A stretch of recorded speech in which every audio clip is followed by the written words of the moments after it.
Ladies and gentlemen, welcome on in for day 3, the final day of the Party Poker Championship Czech main event.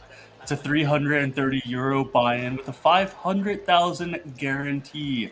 However, we blew that straight out of the water and eclipsed over €640,000.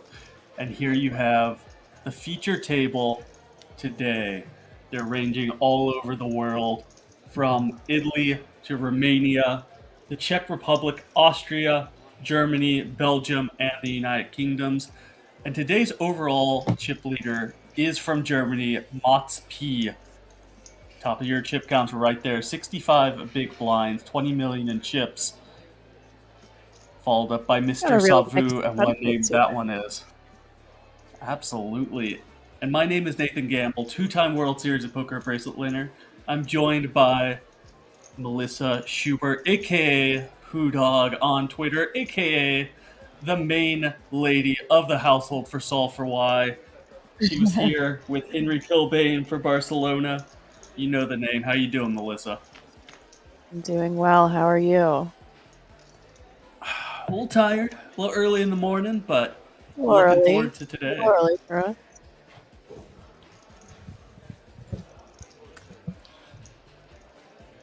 All right, let me see them setting up here.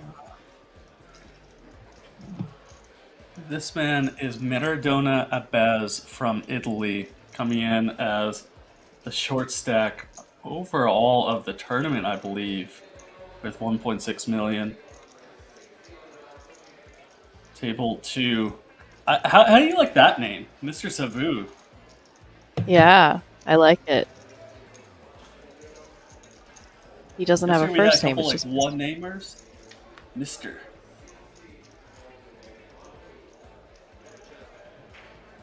Johann Glantz from Austria, looking dapper.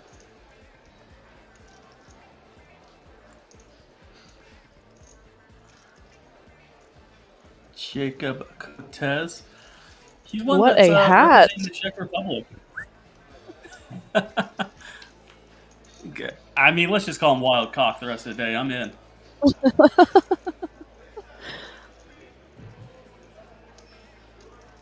Raul Sav was with us yesterday for most of the day. Got familiar with his play a little bit, hailing from Romania.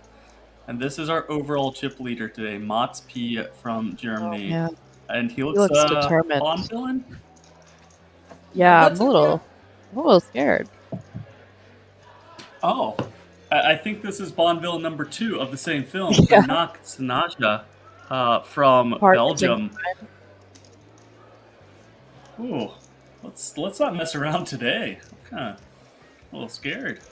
listen, if I'm George, I'm not feeling super happy with those two next to me, but he looks like he's having a great time. I want that swagger for everything I do in my life. Yeah.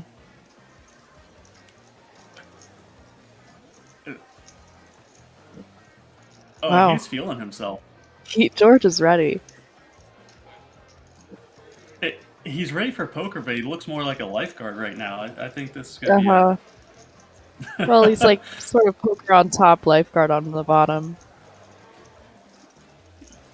When we came in this morning and we got the chip counts, I was looking most forward to Mr. Sabu. Like the name's there. He's got the one name, maybe a little bit of a rapper going on, and now I'm least interested in him. We got Wildcock, we So got Bond Villain 1, Bond Villain 2, he wrote that Lifeguard. as his name, Mr. That's what we got. Probably. All right. All right. Put some It's respect on the very, Mister. very mysterious. Very mysterious, Mr. Sabu.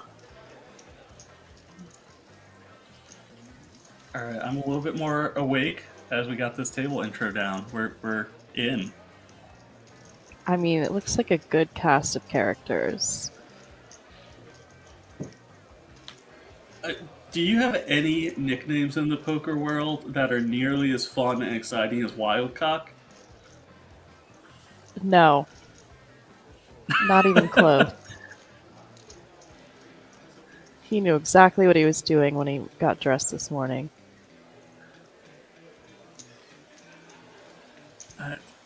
Matt Vingren typically wears during the World Series of Poker a hat that says just "dickhead," and that's how he likes to be known. So every picture out Richard there of him Cranium. has that. Yeah. Richard Cranium. Oh,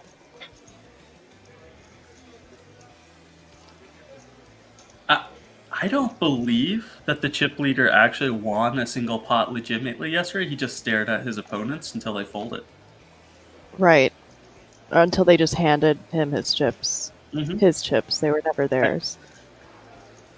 And if they refused, he just slowly took them from them and put their cards straight into a muck, like without even thinking about it. My God, this is a cast of characters. I like it. Right. So we are starting level 29 today, which is 150,000 small blind, 300k big blind, 300k big blind ante, and wild cock in straight off the bat. the king queen suited. Great hand.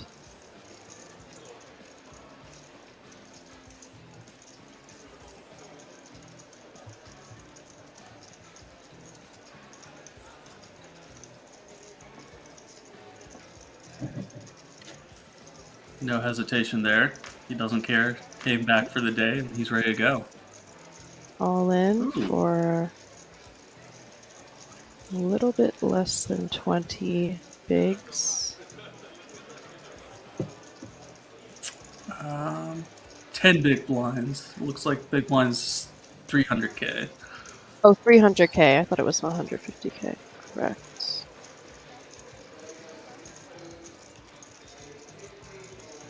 And I don't know if you caught the 9 seats car protector, half a lifeguard. He has a squeaky duck.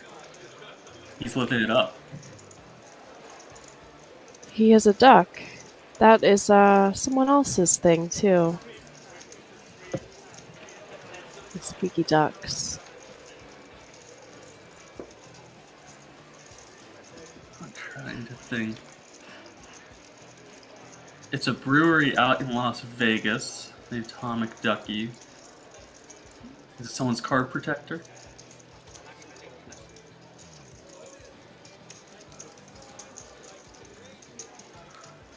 So Maradona Abbas here from Italy, getting it in for about 5 big blinds from the small blind.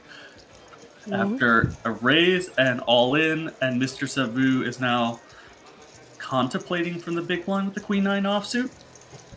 Yeah. Interesting. Ambitious. Yeah.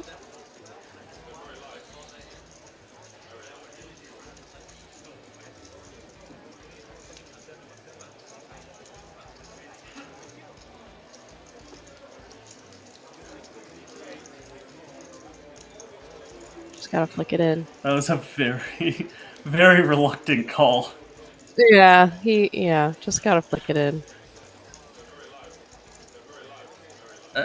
If he found a fold there, I think he'd have to take his hat off in shame, though.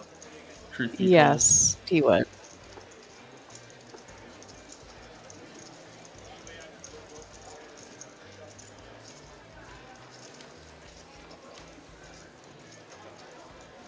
Let's see. Rainbow 10 deuce 3 board, nothing there. No real draws to speak of, and only a king in play for both Jacob and Benak. They're going to have to bink on the river with the 2 outs remaining. Alrighty, and there we go. Triple up to start the day. Not a bad feeling. Yeah, there's always something nice about coming back kind of short stack, day 3, you're licking your wounds, and then you come back straight into just a triple up. Yeah.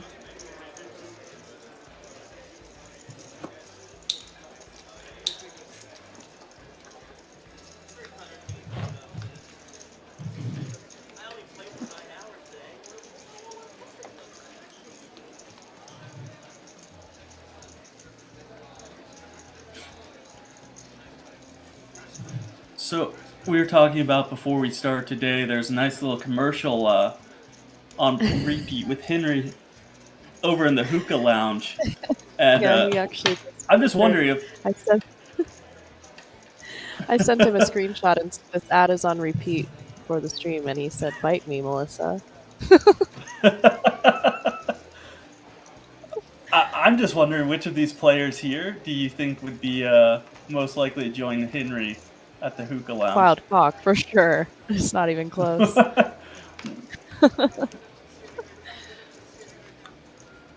Definitely wild cock. I'm also going with the lifeguard. I mean, with that swagger, they would both be in there at our feet. I mean, I think he's ready for anything. Got our chip leader opening it up. The queen 10 of diamonds.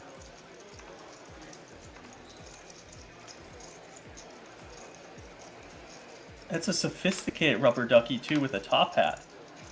George Sanford is not messing around. I dig it. Yeah. I wonder if deuces are his favorite hand. Quack, quack. Yep. George all in with the ace jack off.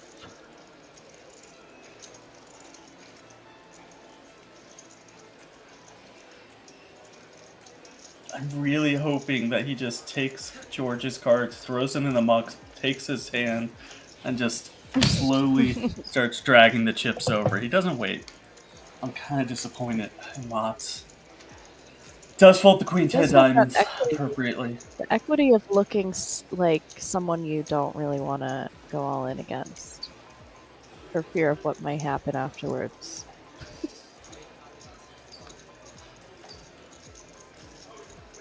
You know, if our UK friend here was American, I would go with a firefighter. That stash just kind of screams like I'm gonna come save a child out of a tree. But Right. I would actually go changes. with like a Chippendales firefighter. Okay. Oh, okay. So yeah. So like a firefighter deluxe. Right.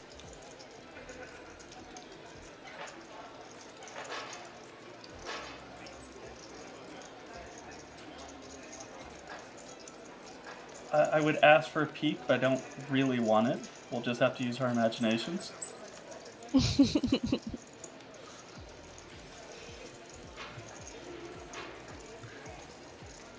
George opening it up off the 22 bigs.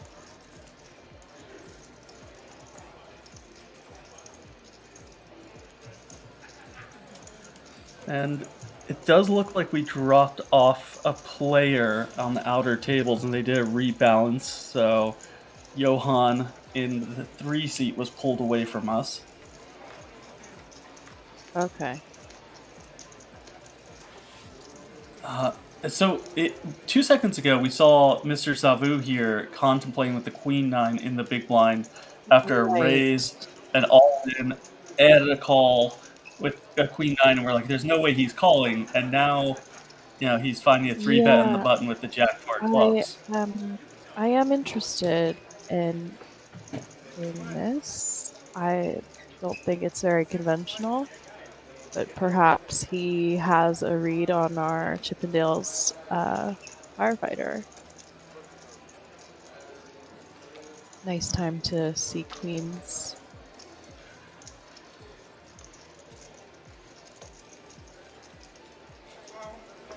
Although that does look like a strong 3-bet off of 20 bigs. Snap. Yeah, I mean, but you're picking up 50% of your chips risk-free Yeah. with this. Just a snap fold there. Yeah. I mean, we're obviously going with the queens. The jack 4, I am interested in that. I thought we were obviously going with that too. Not so much? I don't know. Seems like a slam dunk to me. Definitely got a couple live cards in some instances. So I just heard Raul here say I had queens, and this is something I noted yesterday, is they all seem very friendly at the feature table. They're laughing, they're smiling, they're talking back and forth.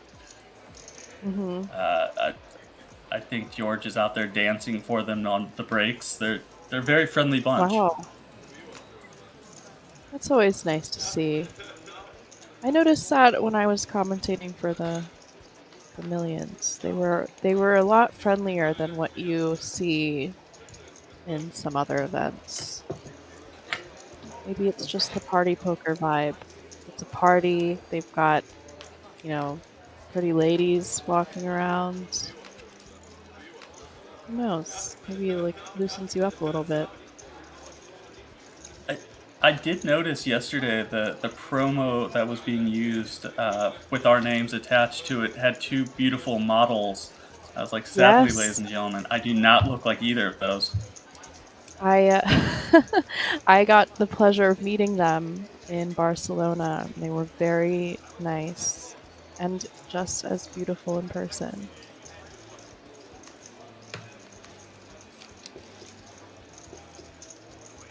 first actual pickup here for chip leader. Just jamming all in with the ace king off. Yeah, Barcelona looked like an absolutely amazing time. One of my favorite cities in the world. Or is it Madrid, wasn't it? Barcelona. I think Definitely one of my favorite cities. It was my first time there.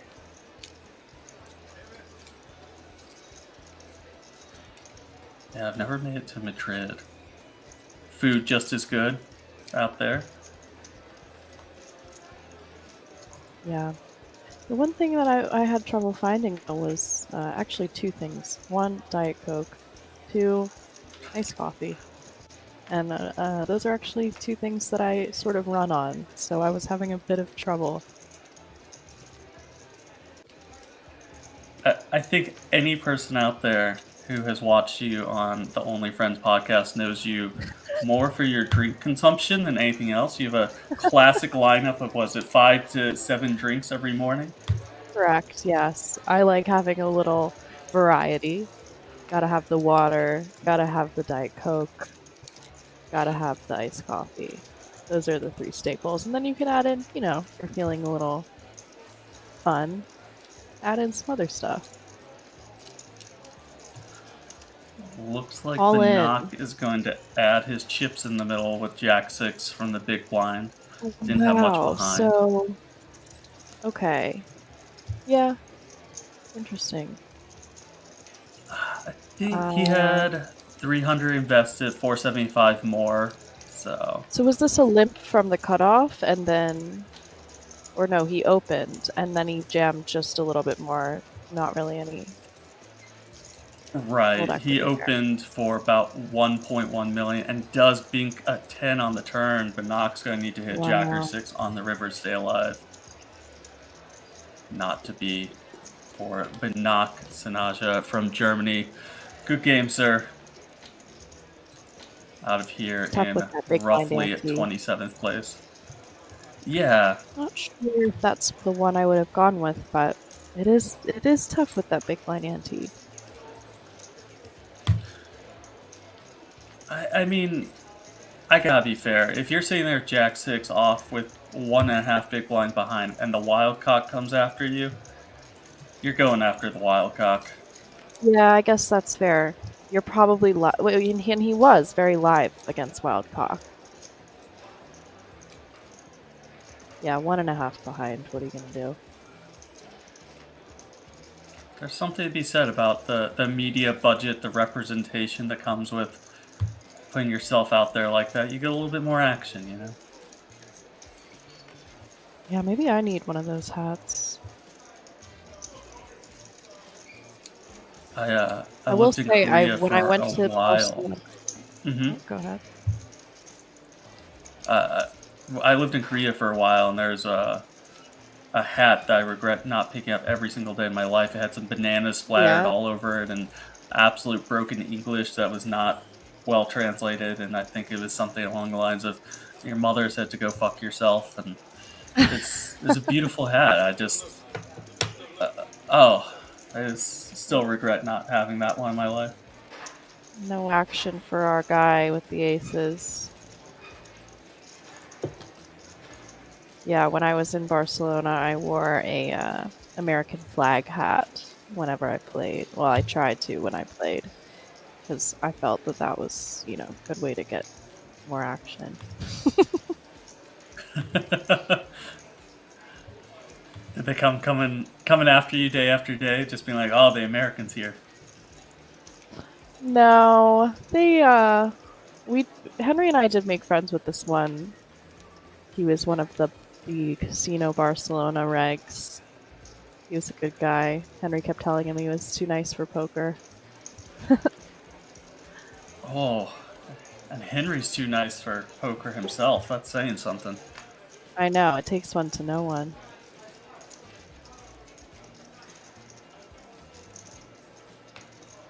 Alright. Mr. Savu out there with ace jack off under a gun. We had a gentleman yesterday that was raising or limping any hand under the gun that contained spades in it, is what we kind of Noted. Wow. It didn't work out for him too well. Yeah. That's it's a strategy. So this is interesting It's because a bold move. he actually can definitely get the. Oh, he has not many big blinds. I was gonna say it's one of those things you can just get the better with the same hand to fold when you 3-bet the ace jack off, but.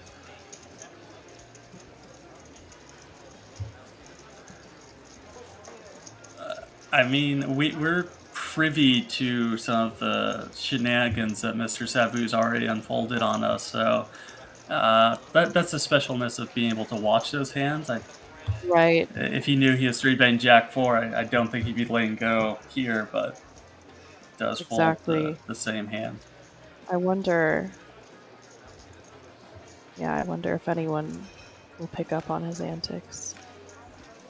Maybe he gets caught with his hand in a cookie jar at some point.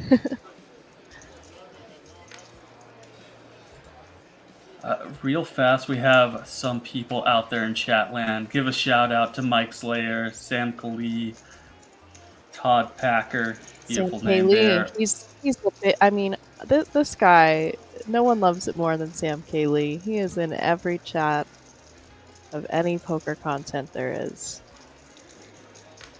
Well, 044 Playa loves your voice as it's Thank you very honey to the ears, much. Melissa. Honey to your ears. That's what I'm here for. Honey ears.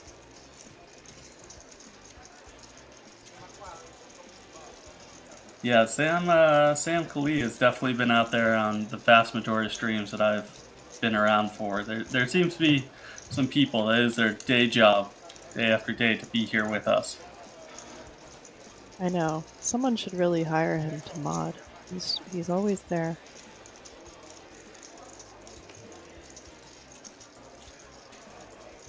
Alright, got a little post-flop action. Yeah, getting after it with the 5-4 from the big blind.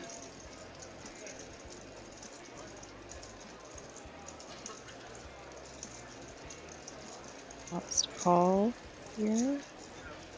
His gut shot. Nice natural barrel for under the gun.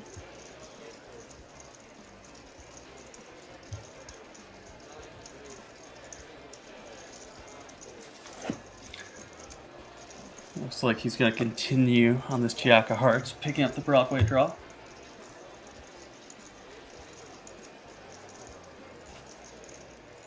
That should be enough for Mr. Savu to let it go, but who knows? You really don't know with this one. He's got his Jack 4 suited 3-bet off 20. I mean,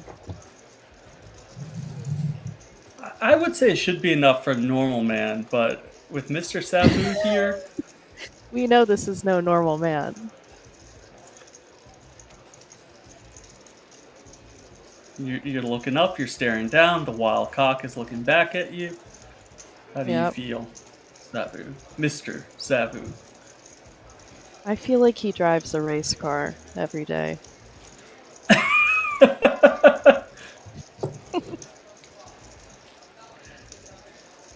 He really doesn't want to let it go. 5 high, let's gamble. All in, baby. Oh, come on. There we go. He's just counting out some chips. This is why he's Mr. Savu. This is why it's not a one-name affair. It's not just Savu. Right. He's no John Savu. He's Mr. Oh. Alright, let's it go. Painful. Does not like to fold that 5 high.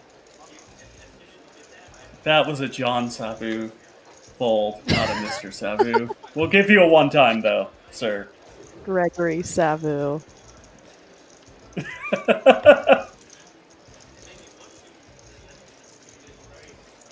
And the wild cock doesn't even know how lucky he just got. Finally finding the fold from the 5-4 offsuit. I know. Do you have any particular hands that you like to play? Any superstitions that you just can't let it go? Or are you kind of a sane, Uh, rational, boring I, player. you know, I hate folding any pocket pair pre-flop. That pains me. I am a fan of the 5-4 suited. I think that's a great hand. I love to play 4-bet, 5-bet pots with 5-4 suited. It's just so Okay, sneaky. 5-4. I mean, as of right now, I think we should be naming that the Mr. Savu from what we're seeing. The Gregory That's Savu is 5-4 off. clearly 5-4 off.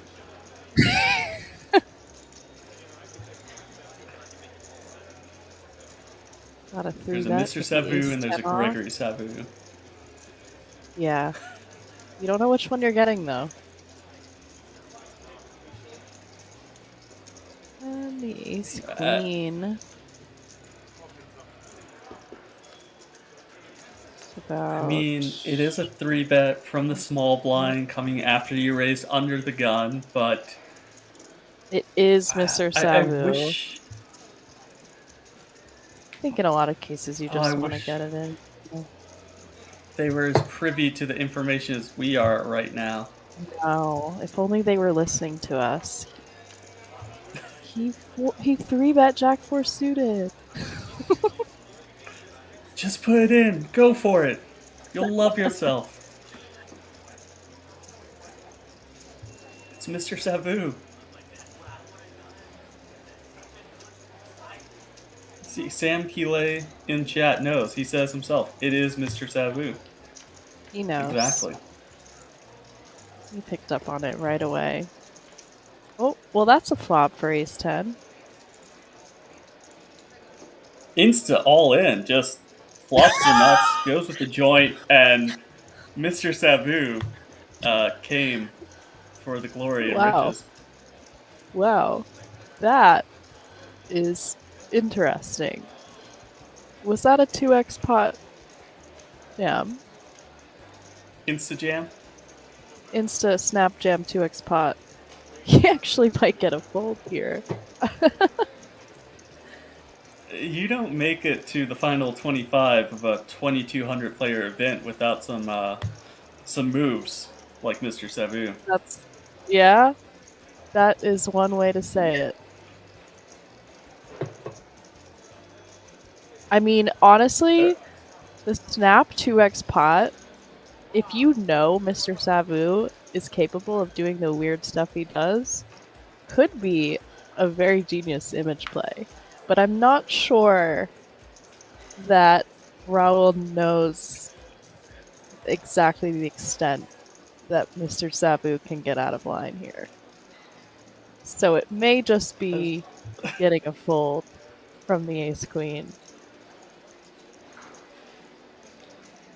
He definitely looks suspicious. He's trying to figure it out. I think any snap 2x pot is very polarizing. Snap 2x pot. Correct. Well, the almost accidental call there. Well, if you were listening to us, then you would call already, but thankfully you're not. This is one of those ones where if you think about it for a long time and then you find some bluffs and call and then just see his hand, you feel like a total idiot.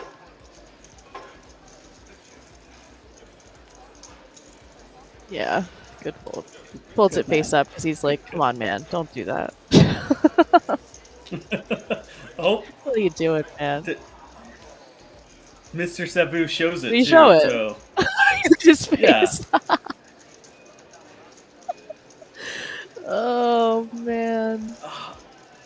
You gotta love it. I would be leaving my opponent in so much misery if I was Mr. Right, Savu. you I would can't never show it. Can't show it.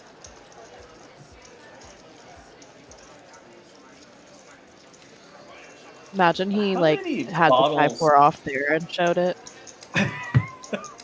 The Mr. Savu. Just be so boss. Yeah.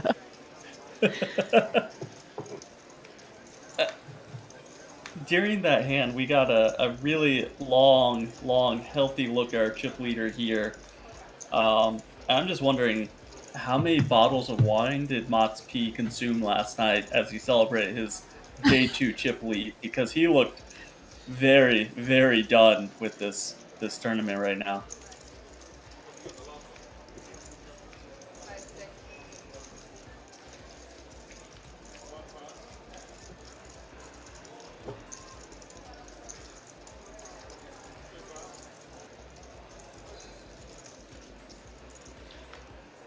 Stiggy R in the chat asking why did he shove the nuts? Why not just check the flop and ladder bet and re-raise 3-bet? You know, there's many ways to play every hand out there. Some are correct, some are not, some are adventurous. We're just gonna say that Mr. Savu plays his own style and goes to the beat of his own drum, shall we say. Would you say that's a fair assessment, Melissa?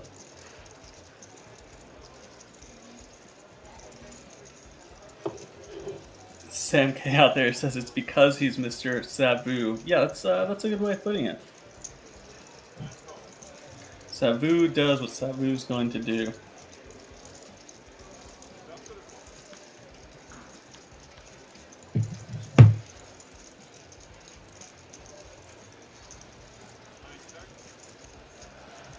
Miss clubs for both players here.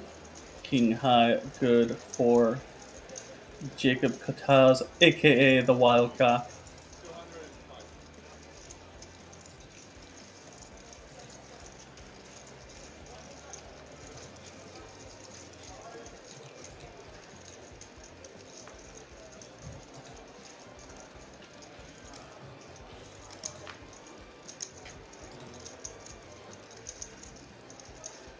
Alright, I'm back. Had to sort some audio issues out.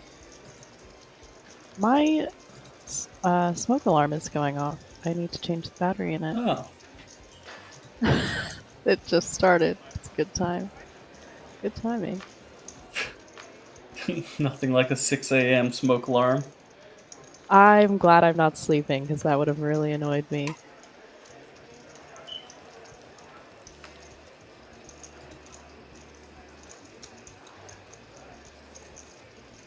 A reminder, guys, you can redeem your channel points for tickets on Party Poker.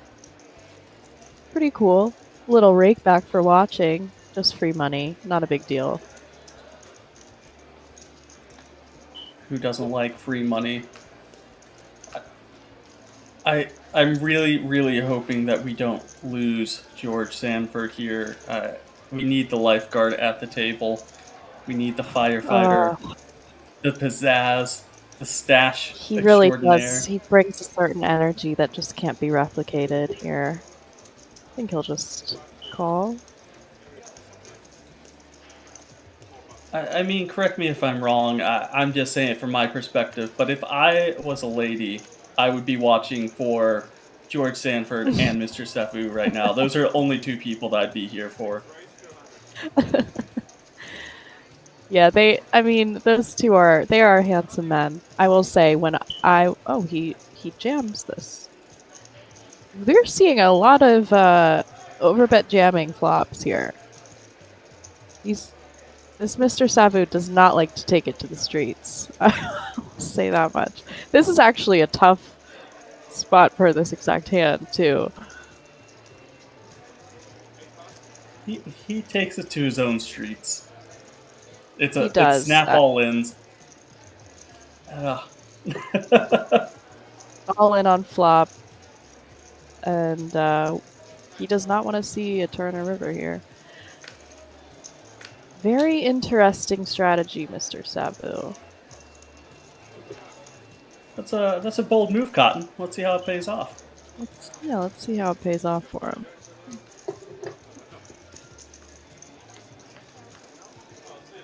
It's funny. Good full, George. I wonder if it was 4-4-5 if he would call. I mean, it still just looks just insanely strong, especially after he snap jams and shows the nuts the last hand. Do you think if Mr. Savu had not shown the nuts previously, then maybe he would have actually garnered the call there? I think it's at least more likely, but probably not. I don't know. It's just the snap over bet jam is so strong. He should I would love to see him do it with some bluffs. That would be pretty insane. Maybe the 5-4 offsuit. Exactly. That's the time I'm to just snap glad. jam. How do you fold the Queen 7 of spades? I mean, Mr. Savu, what are you doing? This is Jack premium 4 for suited, you. yes. Queen 7 of spades, no. We're learning about his range more and more as time goes on. I feel like you don't need, your traditional chart that everyone works with, highlighting grays and yellows. You need more of like kind of just a pencil to circle certain hands that seem fun at the time. Right, exactly. It's a feel thing. Well, here we go. Motsp hasn't really made any headway. He's still at the same 62 big blinds, 19 million chips. Mr. Savu, however, has been everything that we wanted and more as he's climbed up to 40 big blinds and 12 million in chips. And even after that initial triple up, Maradona is our short stack still with 12 bigs.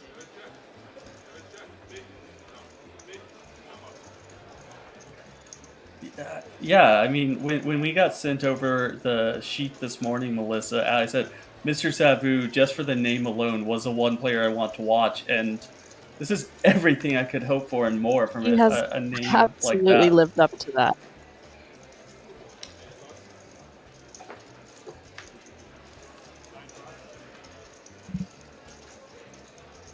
Someone said, all in again? Mr. Savu? Seems good.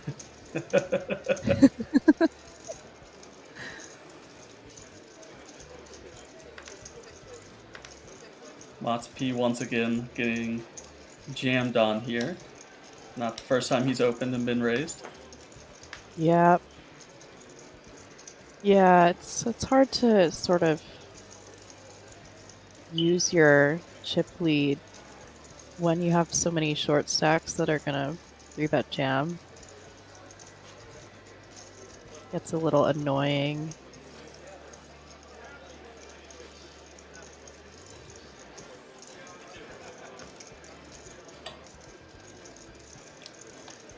Let's see, the jam is for 15 big blinds. Can you hear my smoke alarm? It is annoying. I might have to wake someone up to come fix it for me.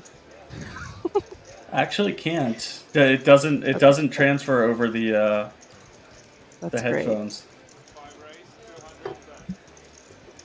You're just living in your own personal misery and hell over there. Yeah, that's okay. As long as it's not translating to you guys, I'm fine with dealing with it.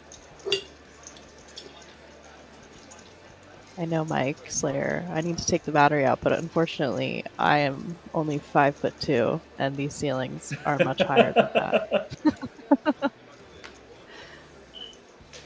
I must call my Viking roommate. Wake him up. I'm sure he'll be pleased to come and help me at 6 a.m. If you wait long enough, he should be able to do it himself, right? I mean, how would it not wake you up? He's downstairs. I'm upstairs. Todd Packer says it's starting to tilt him. Is it really? Oh, is it the small little chirping once in a while? Yes. Is that what you can hear it? Just once in a while, not too often.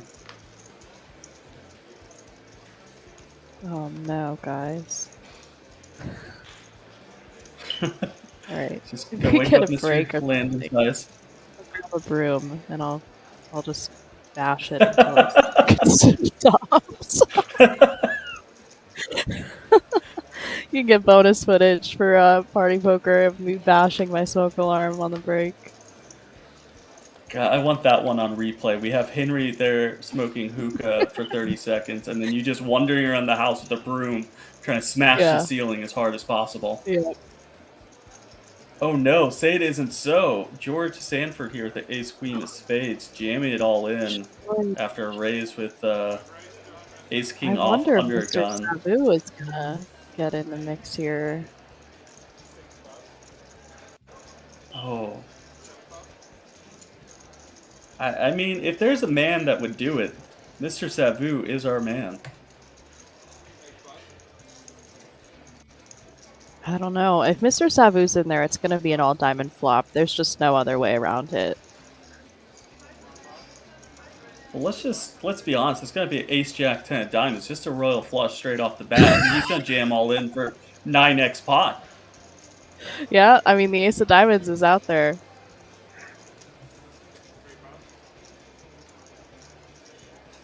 This is the only thing that could actually save George, is if Mr. Savu either shoves all in or even possibly flats, and then Wildcock is there contemplating his life with all this action underneath. Right.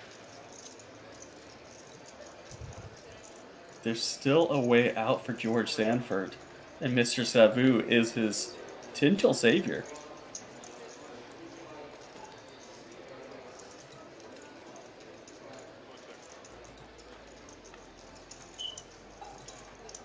Oh, Mr. Savu does find the call. Wow, just from a the flat. big blind. Just a flat, and I wonder if Oh. he is going to be going with it now. 6 million. I mean, the pot odds are quite good here. And there he goes, flicks it Insta in. call. Oh, he's All not right, happy. ladies Don't and worry. gentlemen. Don't worry, man. Your diamonds are so live. We're rooting for you, mister. Well, we now find ourselves, Melissa, in a three-way all-in confrontation with the ace-king offsuit of Wildcock under gun, the lifeguard needing saving with the ace-queen This suited is on a the button, massive pot. and Mr. Sabu with the king-queen of diamonds. Yeah, this is a chip-leading pot. Chip leader has 20 million right now. Oh, no diamonds on the flop, not even a sweat. And he's pretty much drawing dead here. Sub 1% equity is still 1% equity, Melissa. Yeah, right. It could come king queen. That is fair. How did they not even put a diamond on the flop to give us a little sweat for our man? That's just unreasonable. Well, He's still in though. George. The spin's alive. The spin dream is alive. I hope George gets Oh, back to George. the pool, gets back to saving lives, and good game, sir. Commendable effort. He is really chewing. Didn't quite live up to GG, the George. swagger. It's just unfortunate. Mr. Savu. Are we gonna see him? I don't know. We might just see him tilt jam this last 2 million.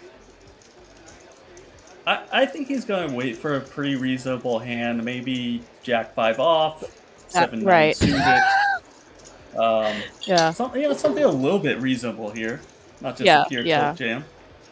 Right. Queen 4 off, maybe.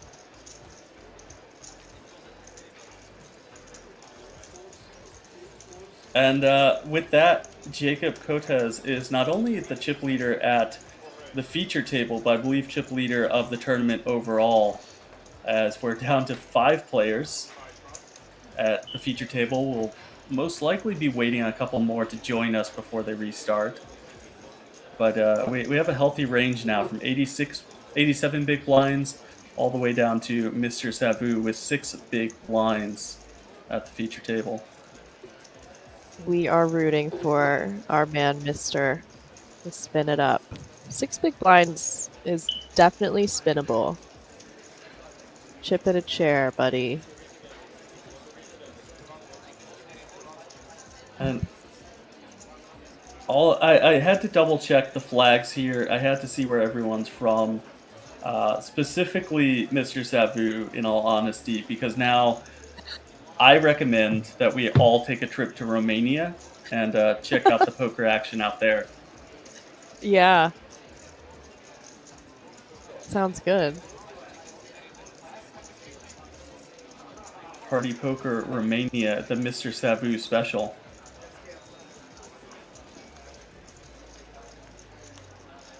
Clint Eats Food redeeming his $5.50 ticket for 5K channel points.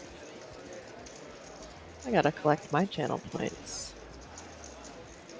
How many have you accrued over time? I only 990 because I wasn't in the chat the whole time I was commentating in Barcelona. I think Henry has like 25,000 at least.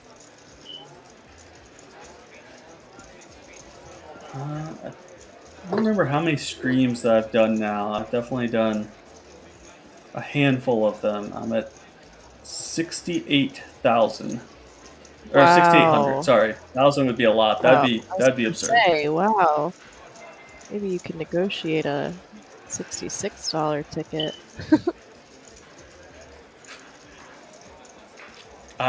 I'm looking forward to traveling overseas, maybe some of these upcoming festivals, just to be able to play on Party Poker, since we're so lonely here in the States and aren't able to partake.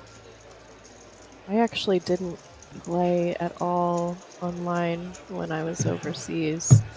On my days off, I really just slept.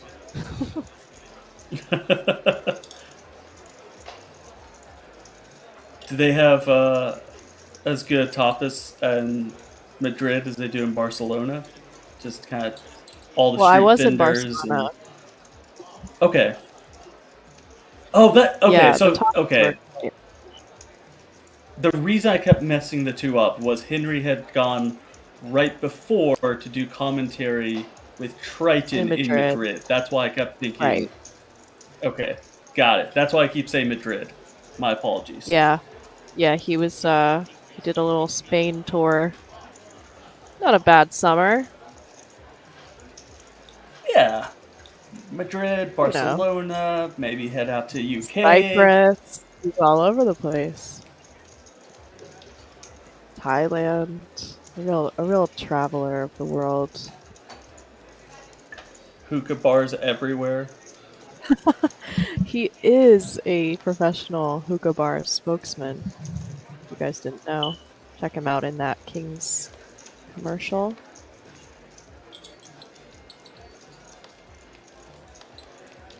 Rapunzel here did escape the tower long enough to let her hair down, get the cards out. He does have some nice long hair. She's not messing around. No way. I trust her. Ooh, Raul he's a happy man. I don't know what got him so excited, but he's thinking about that ace queen fold. And a new player at the table, Mr. Clément Kira from France, joining us with 6.7 million. And Walter van Camburg from Germany as well. Welcome in, That gentlemen. is a very German name. Oh, I like this jacket. That's a new addition to the table too, isn't he? No, that's our Italian player. He just threw on a jacket, threw on a little bit of shades. Oh, it's just his jacket and the shades. Yeah, he looks like a whole new man. Didn't even recognize him.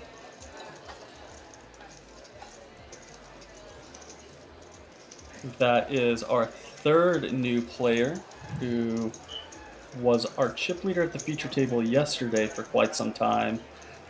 Let me see if I can remember his name. Not Van Fleet. That's an entirely separate man out there. Taking the phones. David Lee. There we go. Oh, are they confiscating the phones? They are. Apparently I misspoke. I said Germany and it's Belgium according to the chat. My Oh, apologies if and y'all I are also correct. misspoke. That's a very Belgian name. Right, Germany My is apologies. horizontal, right? Right. I stand corrected. Silly Americans. I know. We think it's all about us. Ooh, Mr. Savu, this is your moment. This is it. This is the Uh, steel wheel hand. Flop ugh, ace 3 5 of spades, no? uh, ooh, wow. So I don't know what happened. So this gentleman right here was chip leading all of yesterday. He had 17 million to start, David Vesely, and something transpired on those outer tables, and he's dropped all the way Wow. down to 4.6 million. So very That rough never start of the feels day for good. him.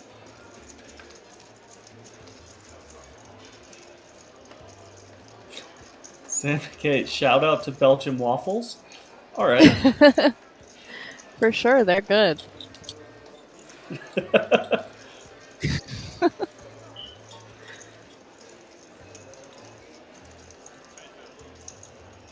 What designates a Belgian waffle? Is it the strawberries and whipped cream? I think it's the batter. I think. I think it's the batter is different. I'm not sure, but they sell Belgian waffle mix. So I'm assuming the batter is different. Oh, let's see. Sure.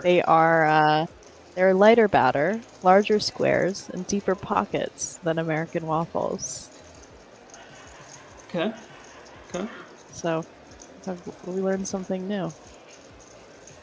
See, I always just knew, like, to me, when you say Belgian waffle, I think strawberries and whipped cream on top. So, like, I always just assumed as a style versus Hmm. light, fluffy, Yeah, deeper pockets. right. So I guess American ones are, a little shallower. That's fitting. Story checks out.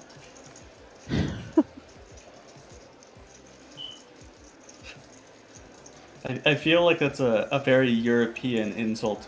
You Americans and your shallow waffles. Shallow waffles.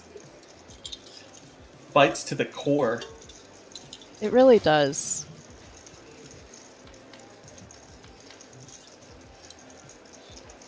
Three-way affair All right. here after Walter van Camburg from Belgium, definitely not Germany, whoever would think such a thing, limped in and flops top two pair.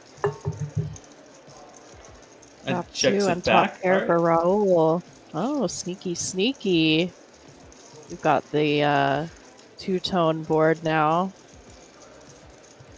Probably want to go with something big if you got top two here. Ooh, that check back gets a bet from the worst queen. Just a one Pretty pair with a two understandable. pair. Very understandable, especially when you have hearts and there's two clubs and two diamonds on the board. I wonder. Walter continuing to You trap. see a raise, just a call. Can be a little bit of an action killer river.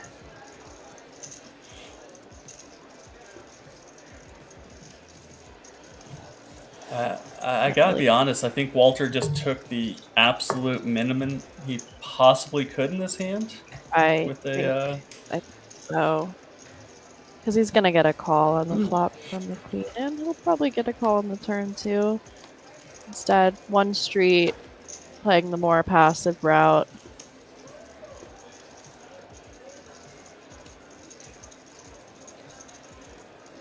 wry little smile. I think he's looking down at Mr. Sabu. That's the only thing that makes sense to me. They're exchanging glances. He brings out the best in people. Yeah, he sure does.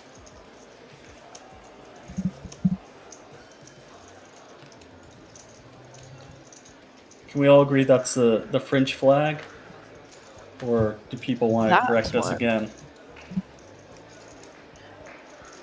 I believe. I'm not gonna lie. I did not know the Romanian flag before today. Mr. But now Sabu you'll in with the never A7 forget it. offsuit. Extremely reasonable hand. Top of his range for sure.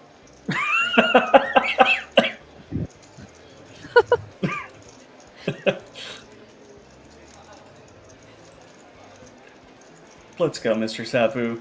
We are all here for you.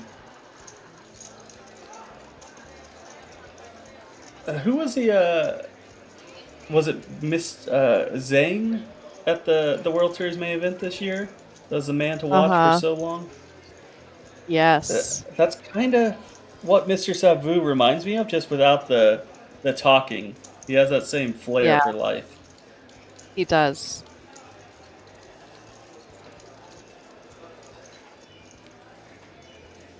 And a nice no showdown chip up here. Plus 750k. Increasing his stack.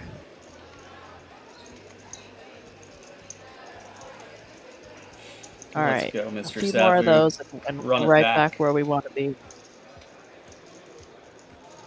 Yeah, SMK, the Aaron Zhang show.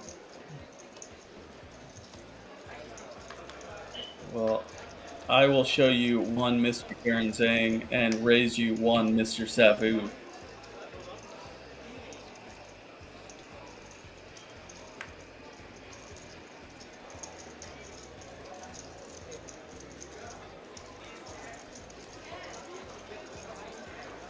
Ooh, there we All go. in This yet is again. what dreams are made of. I mean, if the base 7 was the top of his range, this is off the charts.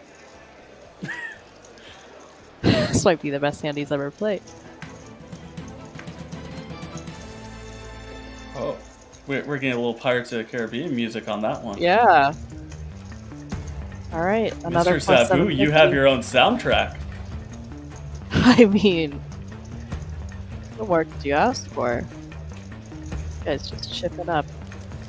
Next hand we get kings. Easy game. I feel like I'm in an intense action thriller now. I feel like I am on a ride at a theme park. And we're about to go down a huge waterfall.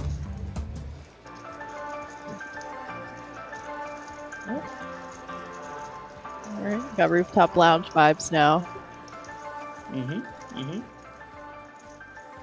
Palladius FR. Thank you for the raid. Welcome, everybody. Ooh, come on in. Ladies and gentlemen, welcome on in indeed.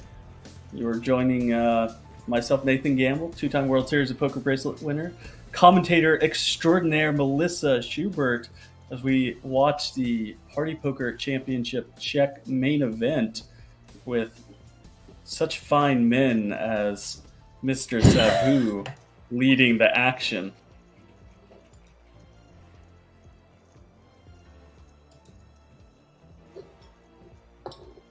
How can you join these tournaments?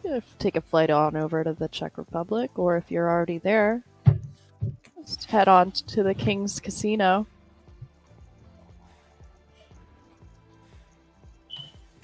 Yeah, this particular festival is wrapping up today. We have one last event that's happening right now. It's the closer event, but that's not to say there aren't many more coming up in the future, as we have the Grand Prix UK happening in September, specifically September 4th through the 11th. That's followed up by the Festival Bratislava, which is October 10th through October 16th. And finally this year, the Millions of UK, which is going to be November 20th through December 6th. So I know we'll be seeing you at the Millions UK, Melissa? Yep. I like it. Will be my first time in the UK. Well, I was there as a baby, but I don't think that counts. So that doesn't count. To experience lovely winter. I told Henry I will dress as a roadman, and we'll see how that goes. What exactly is a roadman? Are we talking Like a construction You know, worker, or you to know what a something roadman different is, here? mate. Yeah, I think it is that. But I'm not totally sure, but I just know they wear like big puffer coats. So that was more what I was. But yeah, actually, I looked it up, and it is the one who works in repairing roads. So I guess it's a fitting name. A roadman. But It's they're very yeah, different than in Vegas, a street worker, right? right. Well, because you have to have like the shiny puffer coat with the fur hood as a roadman, and like a lot of swagger. So that was more the look I was going for. Well, if Henry can't take some time off from the hookah lounge to teach you how to appropriately work as No. a roadman, then I think Mr. Savu has enough swagger to go around. He could take you under his Yeah, wing. it's hard to pull him away from that hookah lounge. Or maybe we get our recently expired UK friend back here, George Sanford, and if road work doesn't work out for you, you could go with the lifeguard route or the You know, firefighter, depending on what I've always wanted to day do of the road week. work. It's really excited.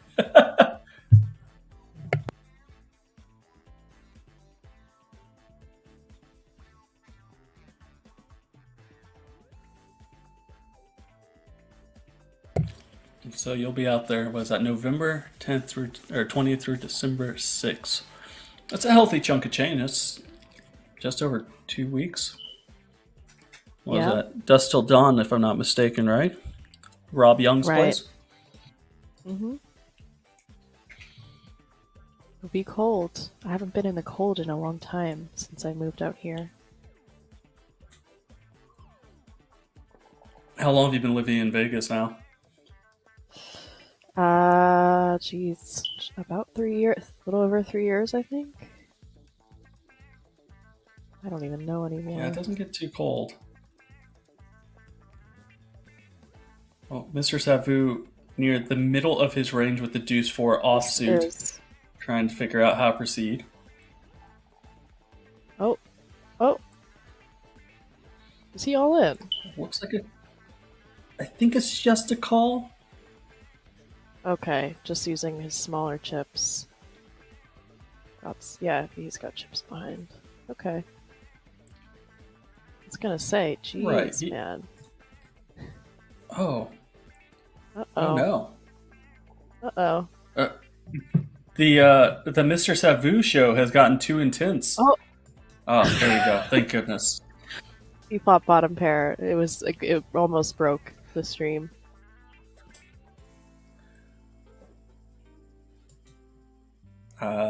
And we do go with a quarter pot here from the chip leader. Yeah, Mr. Savu just instantly folds. I'm pretty shocked to see very that. disciplined. Very disciplined. Sadly, the That's graphics the are talk wrong. that you Mr. Savu didn't win that one. He has. I thought he had 2 million.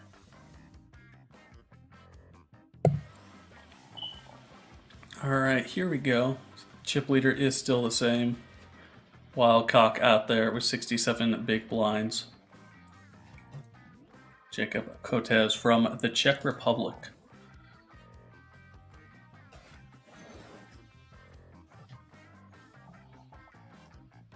Home field advantage, perhaps. I've never been out there. I definitely am looking forward to making the trip before too much longer, but I've heard amazing things. And real fast, Mr. Savu is putting on a show again here. Ooh, Getting it in here with we pocket go. sixes against the shove of Maradona. King 5 off. Let's go, Mr. Savu. We believe in you. Tanking on the Queen 7 here.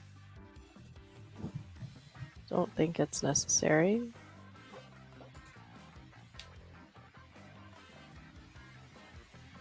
Just a Well, he little finally posturing, agrees with maybe. you. Yeah. Don't they know I'm always right? That's 65% one of those favorite for our man. situations. And he knows it. Look at the confidence. Hmm. But you gotta stand up because, you know, it adds that little oomph of run good. Oh. Look, oh, he's gonna sit. Oh, he looks like he was about to sit. It's like, don't do it. Okay. So far, so good, but a couple extra outs for a Boz with the 5.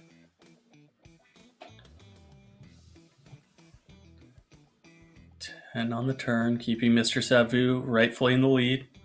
And there he goes. The spin is alive. GG Good to game, Maradona. our Italian friend. The Savu show lives on. The stream doesn't, but the Savu show does. We'll get back to it. Keeps Don't worry breaking about the stream. His swag is too strong.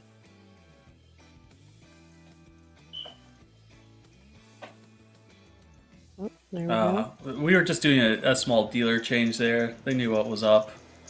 So, oh, it looks like Maradona is potentially still alive with a sub. Okay, he has one sub big 1 blind? big blind. Wow. Okay, premature good games. I'm sure you have played Yeah. well, but you're not eliminated. Still alive. The sub 1 big blind spin is a thing. We'll see if he can get it going. He has a small blind. Blinds are up. 200, 400. 400k big blind ante. 1 million every round, which for some of these players is not a welcome sight. No. Oh,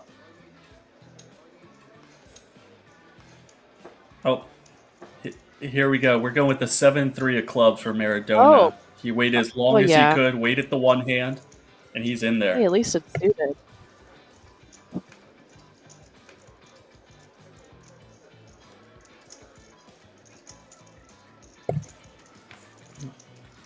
David Vesely Honestly- taking far less time with the Queen Jack than he did with the Queen 7. Yeah. Here's my favorite hand. Actually, the clubs variety is my favorite 5-4 suited. Oh. So this is your favorite of your favorite hands? Like this is it? This is the Yes. purest it comes? Yeah. Kind of interesting to... Oh, he is in the big blind, I was gonna say, to flat when it's 20 effective. Or 10 effective now. Blinds are up. Well, Great flop effectively, for he it, just though. flopped the absolute stone nuts. Yep. Also having the range advantage for 3 could be definitely a check jam situation. If I'm not mistaken, the flop is actually deuce 3-6. He just flopped the stone cold joint. Oh.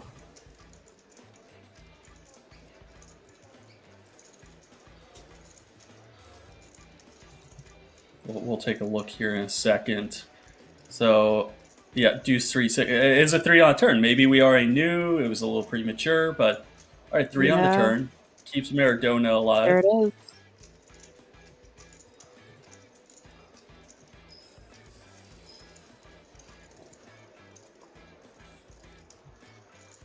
I mean, when you're Maradona with less than a big blind and you see a second 3 on this turn, you're not too mad about it. You know, if he doesn't boat up on the river, though, he's going to be extremely sad. You get that last little bit in, the dust is rolling off of your stack in there, and somehow someone Just a flops little an bit of absolute hope. joint on you? Yeah. Look at him. He's like, I've won this hand, not a big deal. I know. I'm still here. Oh.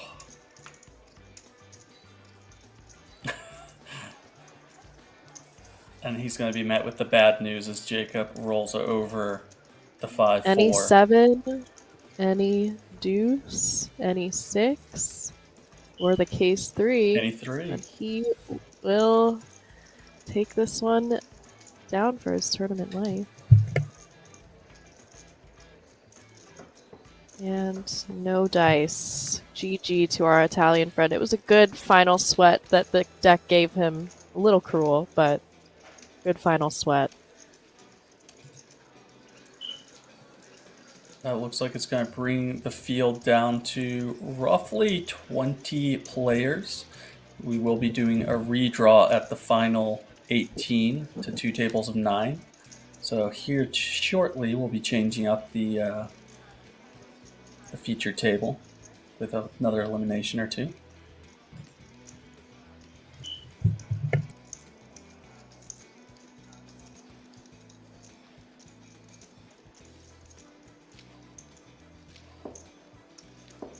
Titty-Kaka88 has redeemed a ticket. I don't think that had anything to do with a ticket redemption. Did it, Melissa? Just letting you guys know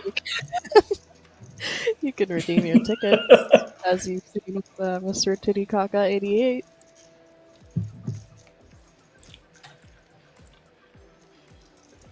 Well, Titty-Kaka88, thank you for redeeming your tickets. Thank you for bringing a smile to Melissa's face this early morning. Yes. 6:43 a.m. here in Vegas.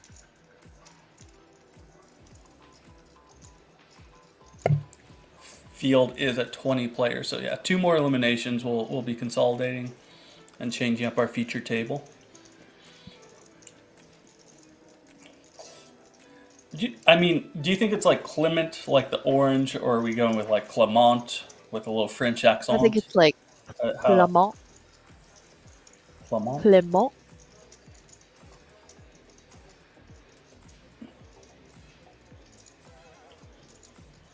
I would be surprised if he pronounces it Clement. Yeah, it wouldn't suit him.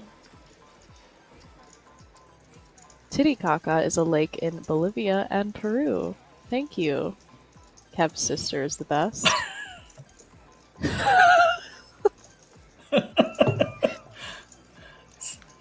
Shout out to Kev's sister.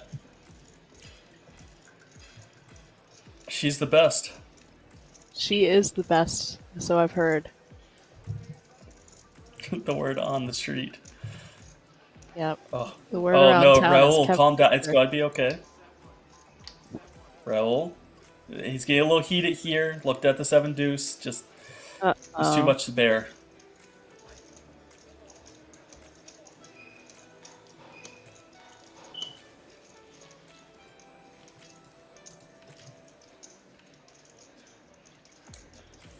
Kev's sister says, yes, the name is a prank played on my streamer friend. So you're telling me that Kevin's sister is not the best?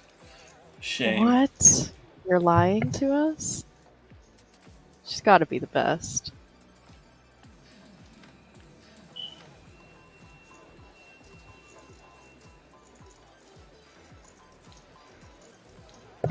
You can lie to me. You can lie to Melissa. Please do not lie to Mr. Savu or he will find you. And do not lie to Kev either. Oh, she is the best. He doesn't like to admit it. Okay. Mr. Savu with the spin. This is what dreams are made of. Crippled by the king-queen suited. Just running into probably the worst 2 hands that you could with king-queen suited. And, now he's got jacks. I mean, to be fair, that was an entirely unavoidable situation with the king-queen suited. Nothing he could have done there. So Nothing you could do, yeah. Heart goes out to Mr. Savu. Looks like he might get a double here. Or be in the running for a double here.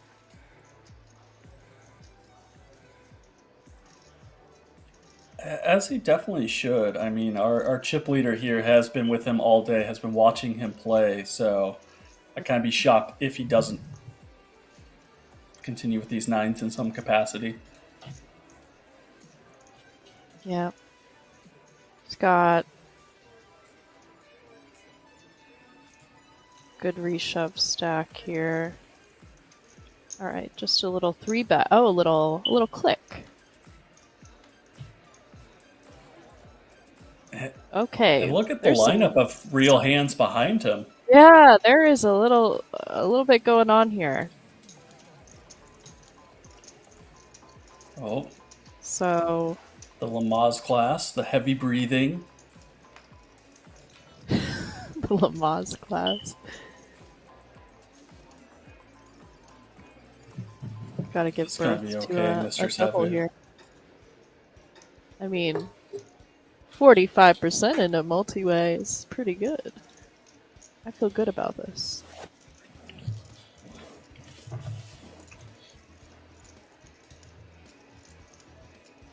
Oh wait, Grinder out there in chat. Welcome in. Appreciate you joining us.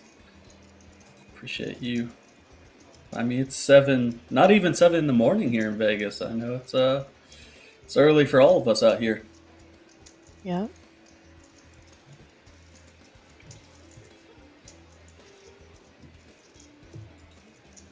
I know, Todd. I wish we could play party in here in America. Maybe someday soon. America. I mean, I I'm sure Mr. Europe would be pleased. Mr. Savu has just flatted here? I believe so. Yeah, that's what it looks like. All right. Marches to the beat of his own drummer. Starting off with a less than 1 SPR for Mr. Savu. I think he's going to flop quads and I imagine go all in, correct? Yeah, it would be. Yeah, it would be a snap all in from him for sure.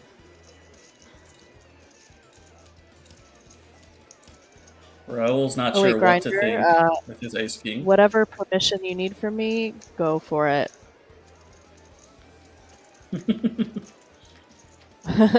No permission needed.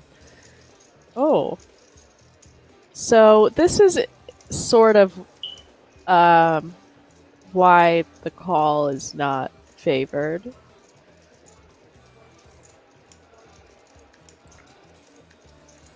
You don't really want to get blown off the best hand at any point here, although with the exact holding of 9s, I don't think he's going to. Okay, alright, now he's all in. Okay. I don't mind that. We waited for the all red ace high board texture for our pocket jacks to get in there. Understandable, the Mr. Savu moment. And Raul's finding himself in a beautiful situation here. 94% equity going to the river against Mr. Savu. 1 card remaining for the triple up. Queen of clubs. Yeah, so Mr. Savu probably could have gotten a nice, healthy side pot with an all-in pre there, but he does march to the beat of his own drum.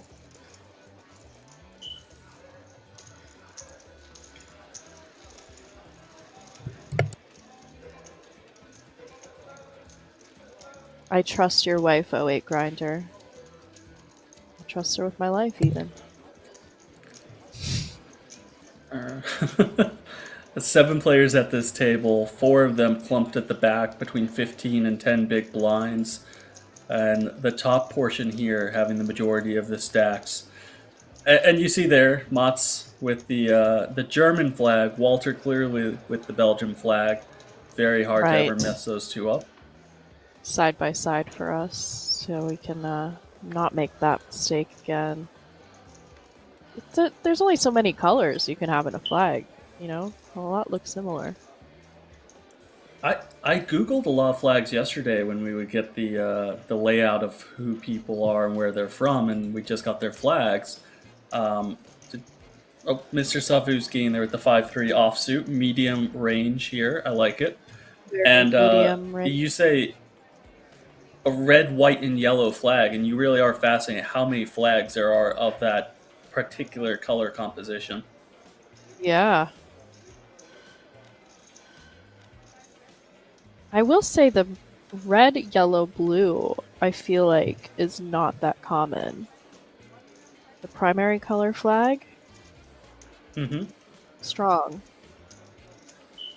But we now know forever, Mr. Savu, Romania, we got covered. Yeah, I'll never forget it.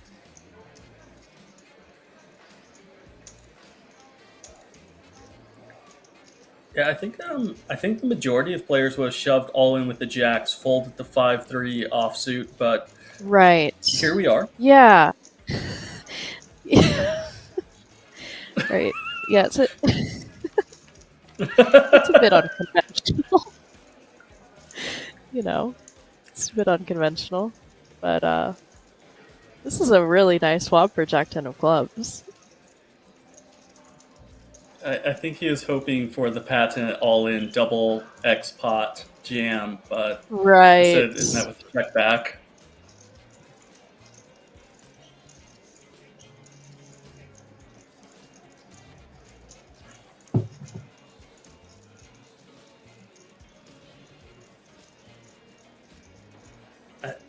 You know, if I'm Mott's, I think I'm just gonna put out like a very tiny $500,000 and try to induce the Savu show. Yeah. Just a one big blind or something. A very interesting open there. Hoping to flop the nuts. And did not. Of course, if he did flop the nuts, there would be only one way to proceed. To get all the money in as quickly as humanly possible. Yes. Just snap all in.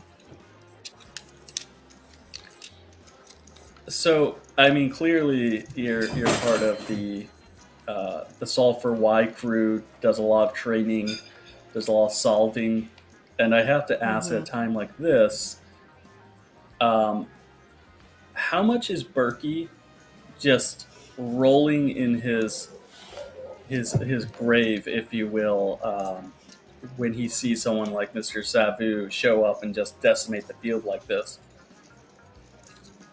I think he would be a huge fan of Mr. Savu. Get him in there as a guest commentator, as a yeah, they have similar guest star. Ranges. Yeah, Berkey is known for his wide opens. Yes. Yes, he is.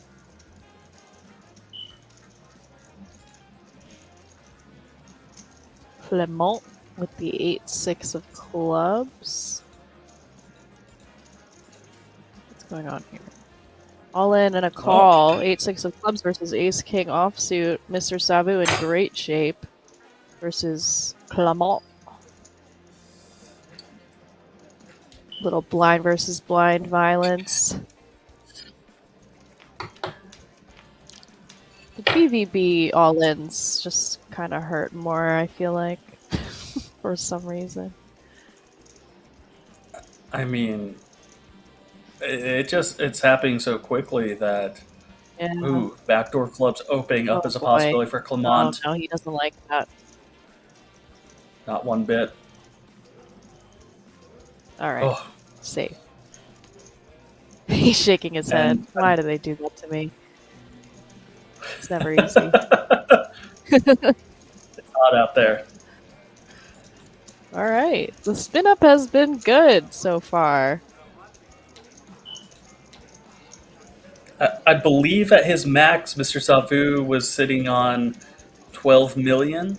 Now he's been all the way down to 1.5 million, and here we find him at the 9.5 million range. Yeah, pretty good. It's a little bit of this, a little bit of that for Mr. Savu.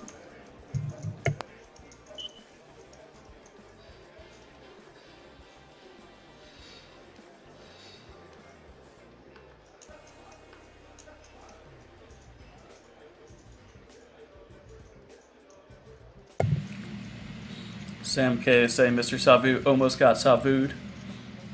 You can't savu the savuer, though. He's all out, Mister. No more Gregory or John. Pierre. His Pure parents Mister. named him Mister. Yeah. Imagine. That really could be his first name. It's actually a common first name in Romania, from my understanding. Really. Mister. Mm-hmm. Mister. Yeah, Alley Cat. It is a fire alarm. I'm actually commentating in a fire. No, my smoke alarm decided to run out of battery a little bit after the stream started, so I will be bashing it with a broom and breaking it on whenever we have a moment.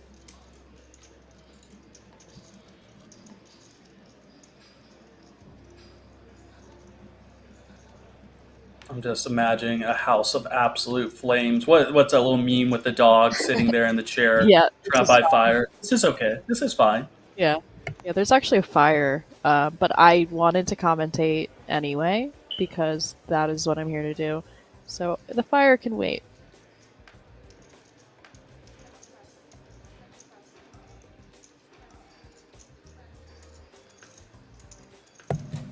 I'm definitely noticing. So Clement is playing a lot faster now that he doesn't have any chips. He just Doesn't want those blinds to go up. yeah, wants to really make sure that he sees the next hand as quickly as possible. It's one of those things, ladies and gentlemen. Part of tournaments is sometimes you have the big stack. You have 100 big blinds, 200 big blinds, and sometimes you have one or two big blinds. But you still have to kind of think a little rationally, think a little bit through what you're going to do, and not get clouded with emotions. Yep. Word of advice. Hardest part.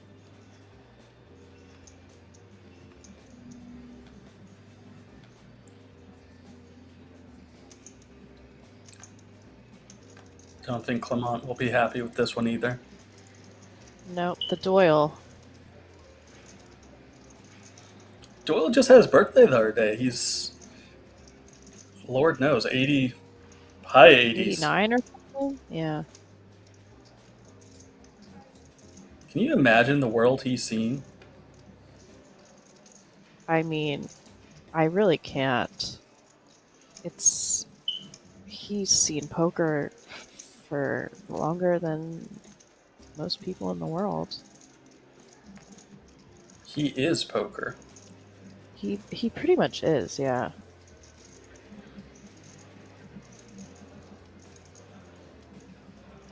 Oh, trust me. If it was on the wall, I would have ripped it out by now. But it is on the ceiling, and I am 5'2", so I don't have a choice.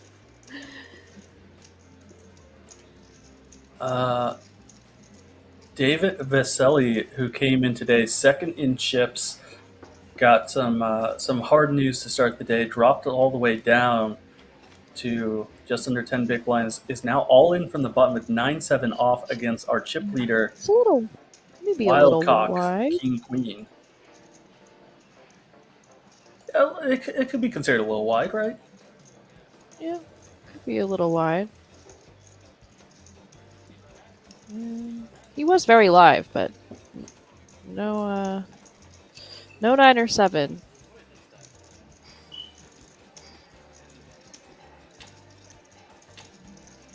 Okay. Well, the rich get richer as Yeah. our Wildcock chip leader. swinging it around.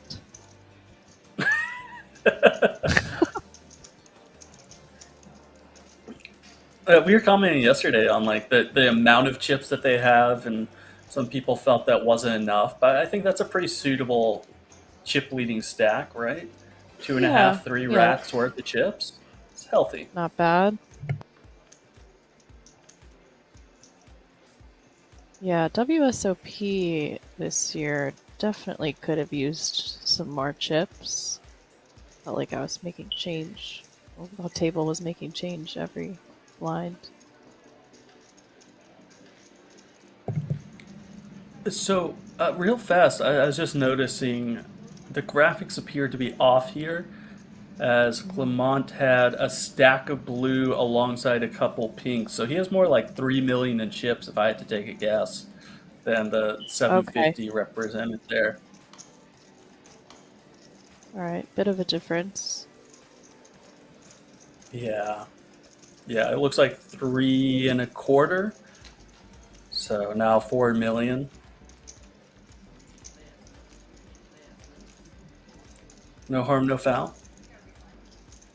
Yeah, I think, I mean, like, I played the main event, and you start with 60,000 chips, and one of those chips is a 25K chip. That Right. seems a little ridiculous to start off with a chip that large in play.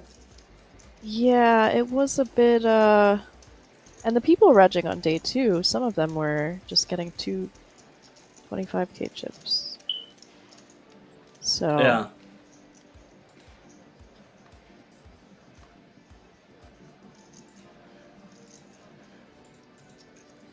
yeah, bring back the chips. We want the big stacks. I think Scotty Wynn actually got 4 25K chips, if I'm not mistaken. Yeah, yeah, I think he did. That there's something there. A bit of a mishap. I think he Yeah. misplaced his original starting stack in his pocket Word on the and got street. a second one. What a legend. Oops. Classic mistake. We've Don't all try done that one it. at home, boys and girls.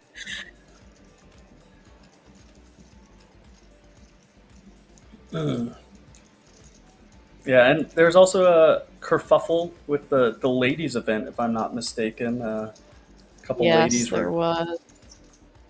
extra chips here and there. Yeah, there was somebody who brought in some of the big chips and just was taking them out of her pocket as the level went on. You know who would never do such a thing? Mr. Savu. He's going to earn every chip for I mean, himself he doesn't need appropriately. to. Yeah. So if you tuned in, let's say you're I don't know, you flip on CBS or maybe like FX, and all you saw was the title. It was the Mr. Savu show. What do you think you would be watching? Maybe like a one man, like silent performance. I thought you were gonna say silent disco, and I just imagine him Mm, going across the floor, roller skates, silent discoing yeah, back and similar forth. to that. Maybe with a top hat and like a cane. You know. Okay, okay, I dig it. All right, pocket sixes here for L. All in. Mott's jamming over the cop with the ace king. Mr. Savu, clear contemplation, but decides to let go of the a7 off. And Raul will need to have his pocket sixes hole to remain alive with 17 players left. 57% favorite.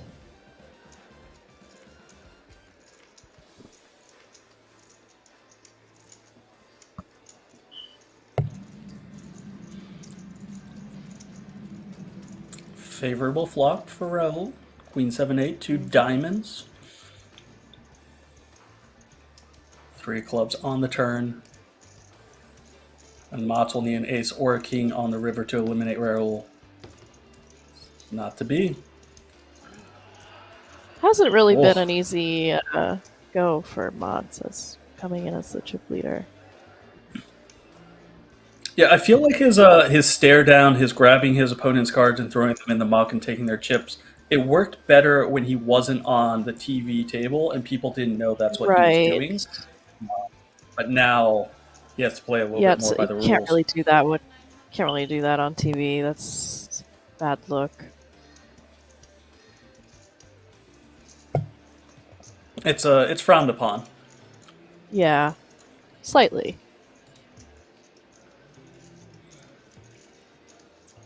You know, it's funny. So Raul had this big sigh, this moment of relief. He looked like he did a yoga pose, and then you look at him now. He just says, "Okay, back to business. I won." Yep.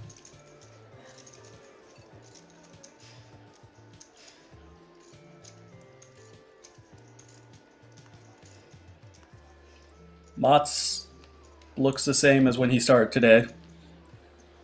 Unhappy. Yes, disgruntled.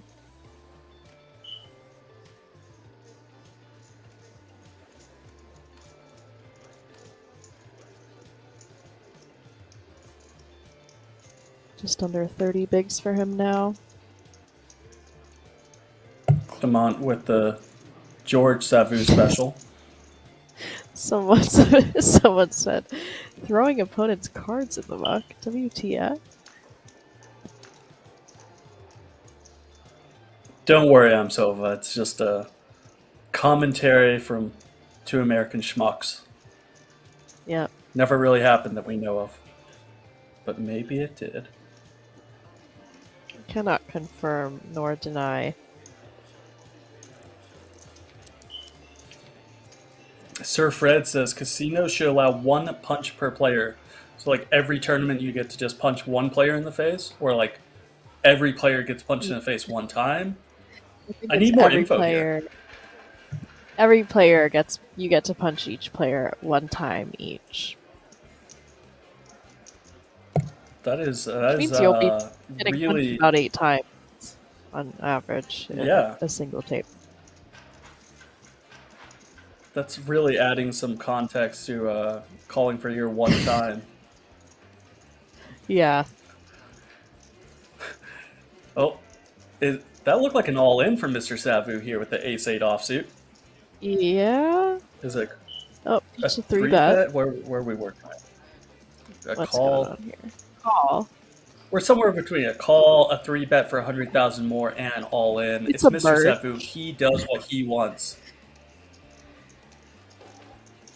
It's the Mr. Savu show, Melissa.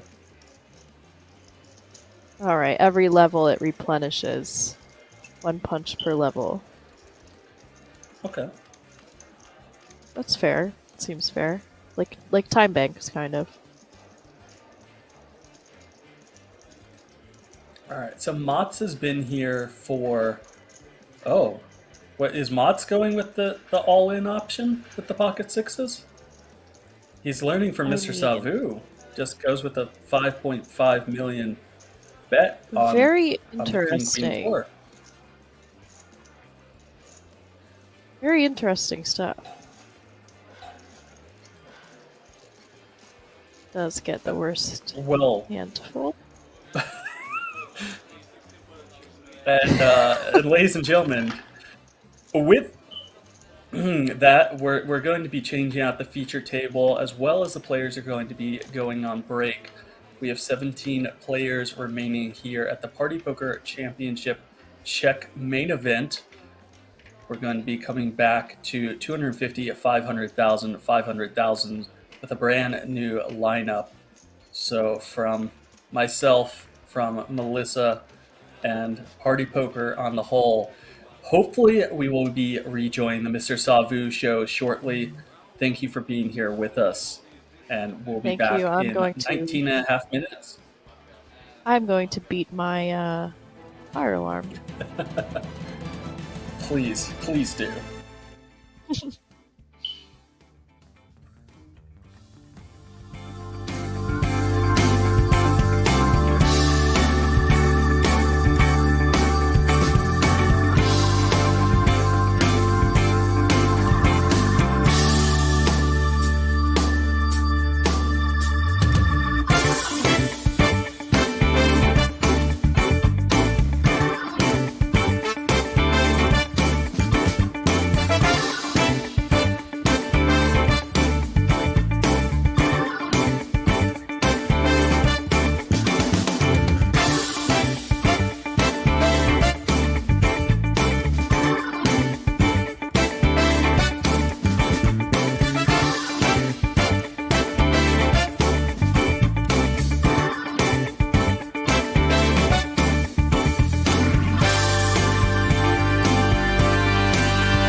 Welcome on back, ladies and gentlemen, to the final day of the Party Poker Championship Czech main event, located here at Rozvadov, the King's Casino.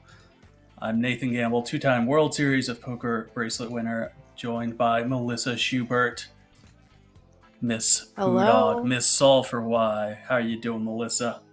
I'm doing good. My fire alarm has been stopped. I stood on a pile of laundry and had a broom, and I pressed that button. I actually tried to get the battery out, but that was a failure, and I realized, oh, it actually stopped after I pressed that button. So, no more beeping for you guys. I know you'll miss it. Well, I mean, we're going to miss the fire alarm, but we're also going to miss the prior feature table with Mr. Savu, as we have a whole new lineup here of players ranging from Arian Kashi, new to us. I believe all of these players are new to us except for Mats P, who we've had the pleasure of working with all day, and Raul Sav. But we have 3 German players, one clearly Belgian player, not to be confused with one another, a French man in Christopher Constanza. I butchered your name, but hopefully you double up soon and forgive me. And a lot of Germans here. Yeah. We're down to the final 16, I believe, and we have at least 3 of them representing at this feature table.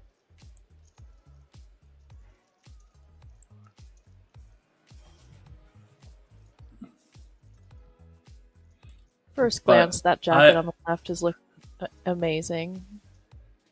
Oh, absolutely. Got a neck pocket in there, too. Very sharp. You think that's for like a rain hood, or maybe a little bit secret stash of something else? That is probably what it is. I was thinking it was just a secret stash pocket, but it's probably for a hood. I hope he's stashing more than just a hood in there. Snacks, maybe?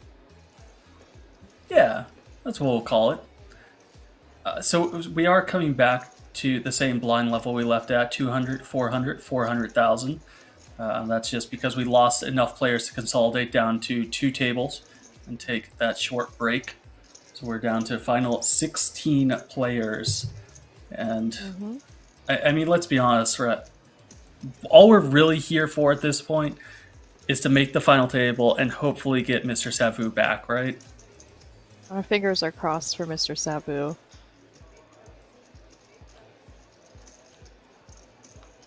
I think someone in the chat said earlier, when Savu was born, he named his parents. Oh, I like it.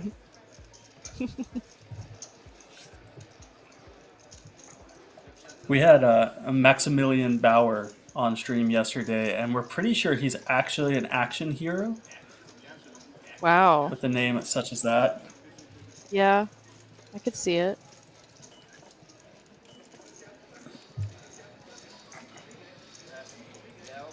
This gentleman right here is new to us. He is Arian Kashi from Denmark. First Danish player we've seen today.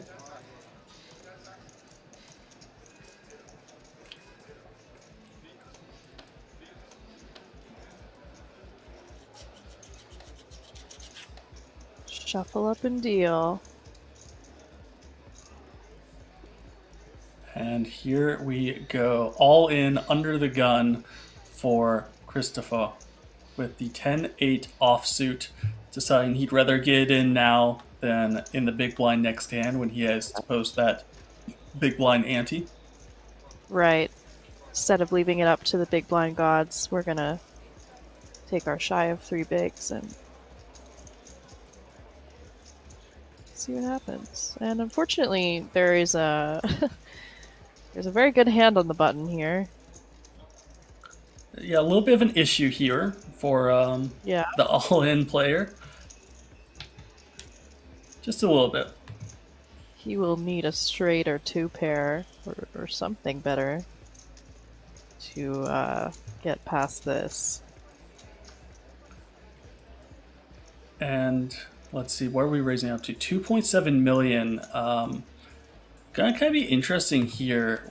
In Arian Kashi's shoes with the Queen Nine of Spades, you decide to get in there, and now you're only facing another 4 big blinds. So this hand has potential to derail quickly. And Raul with the 8s too. Thinking about it. This is, yeah, sort of a collision going on here.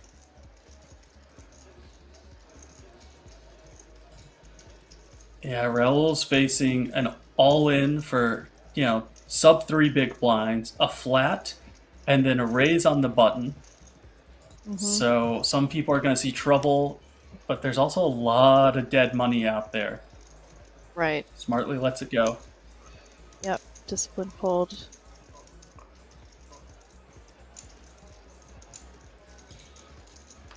Does continue with the Queen Nine of Spades.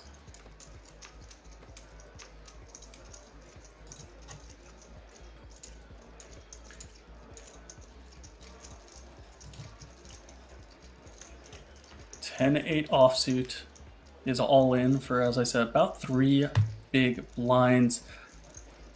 Hits an 8 on the flop, which would have been absolutely amazing for Raul if he decided to be undisciplined. Sadly for him, has to watch. The case 8.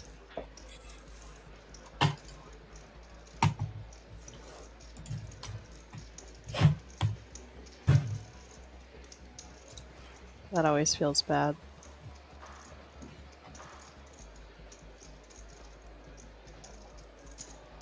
Especially when you really considered it, you thought about going with it, and then said, no, maybe not this time. Right. Played smart, played disciplined. So we know there's no more 8s in the deck. He's gonna need a 10 or Jack 9 run out or something. We do have runner diamonds as well. Oh, that's true. Oh, there's a 10. 10 on the turn. Motz has had a very rough go of it today. He really has. Yeah, nothing has seemed to go his way as coming in as the chip lead.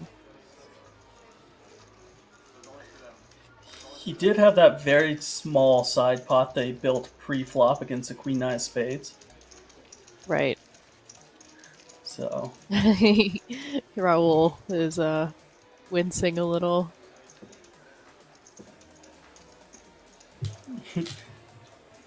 You can tell he's over there bemoaning his luck. Kind of gets a glance or two from a few players.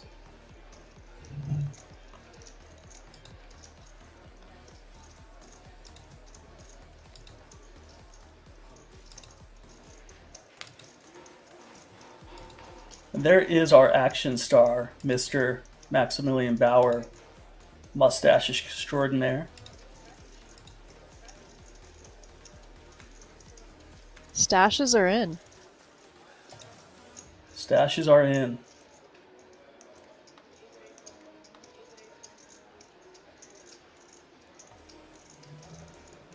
He's queen offsuit, hijack, opening it up.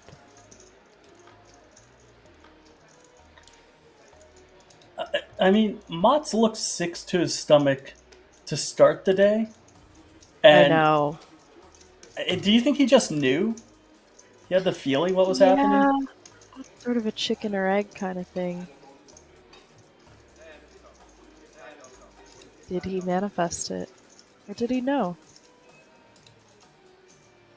One of the secrets of the universe. We're seeing a lot of hands collide here. Yeah. Dealers are dealing violence. Sometimes you see tables that just sort of take. Oh my goodness! We didn't even know the queens were out there yet. As your ace queen versus ace king, why not throw a little queens in the mix just for shits and giggles? Yeah, just to make things messier. Queen's a huge favorite here.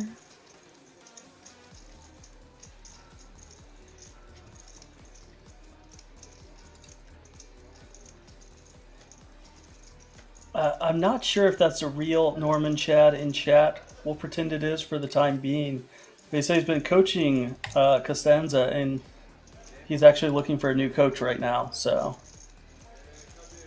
story would check out if it is a real Norman Chad. I'm checking out his chat history. It does seem like the real Norman Chad.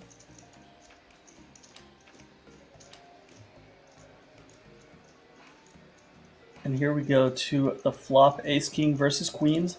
Classic coin flip. Nothing to Classic speak of on flip. this 7-high board. Oh. Some more outs for Ace King. Always a sweat. Never easy. And Brick River. So, Mr. Costanza has gone from being the short stack with sub 3 big blinds, shoving all in under the gun, to now in 2 hands being at 23 big blinds. Nice little spin up. Yeah, I mean, you just never know in tournaments. All it takes is 2 hands. Still doesn't look too happy with his fate here. He knows all it takes is 2 hands to be in or out. Do you hear that music in the background? Because Yes, some sort of angry carnival. I believe that's a Mr. Savu show going on in the background right now. I believe he may have hired a carnival ride.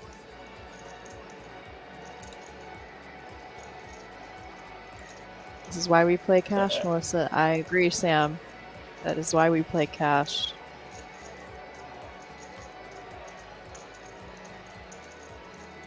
Wow. Mr. Savu is really putting on a show at that other table. I think he hired That is actually 7, maybe 8 band members for this performance. That's what his one-man show sounds like when you turn it on TV. Yeah.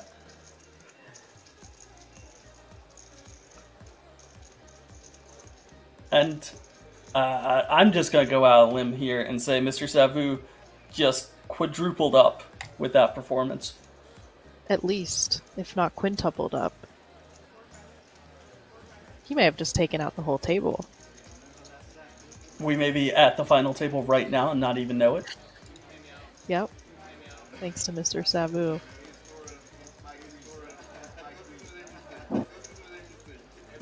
There's that smile. There's the glee.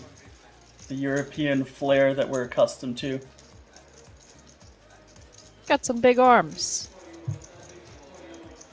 He eats his spinach. Respect. Respect, Popeye.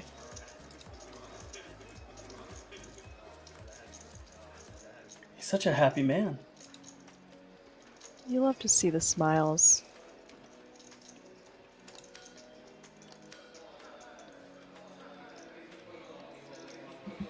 Sam K says, Mr. Savu gets all the ladies.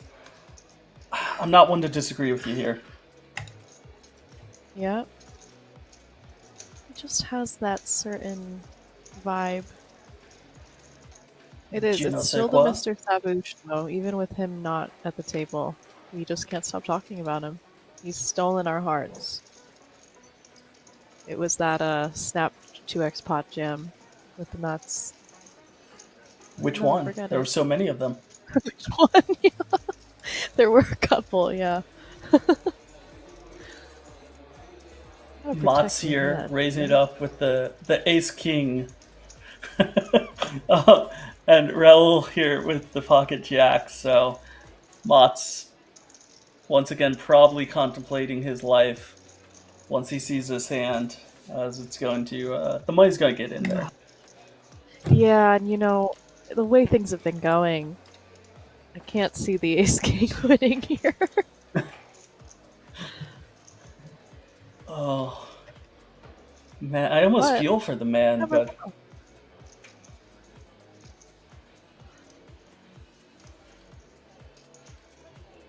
Queen Jack suited. Always a painful one to lay down pre.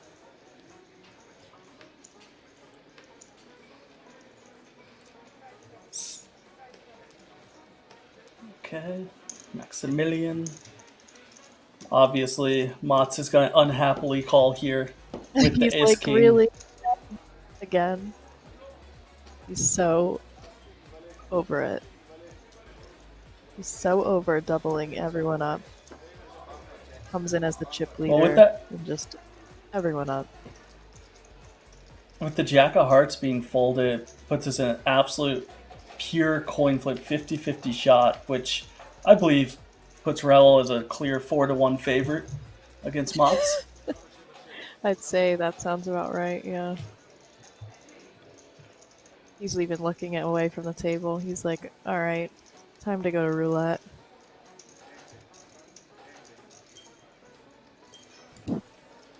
Queen of clubs on the turn, leaving Mats high and dry once more, needing help, which does not arrive. Was it ever a slot, though? I mean, it just sort of... He can't seem to win a flip. I mean, a flip, a best hand, a pot. Yeah. Yeah, Mats is... There, with the aces, he didn't win either. He's Raoul just knew. sort of He knew being helped before. out of the tournament. I mean, if if you're gonna flip, you want to flip against the guy who's not won a single all in. That's you feel pretty good about that. Yeah. I mean, Raoul hasn't had the best go at today either, if memory serves correct, but he was all but guaranteed to double up there going up against Mats with the ace-king. Yeah.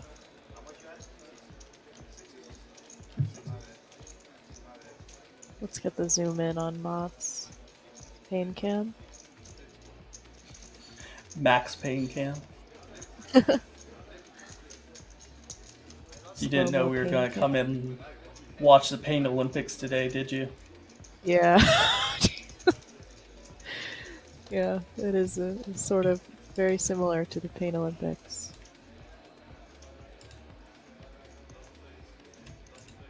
I think we're both roughly the same age, so grew up within that time zone, and there's probably people out there in chat wondering what the Pain Olympics is, and all I'm going to say is don't go and Google it. Do yourself a favor and just... Yeah. It lives up to its name, ladies and gentlemen. Skip that Google search. Yeah. If you don't know, you don't want to know.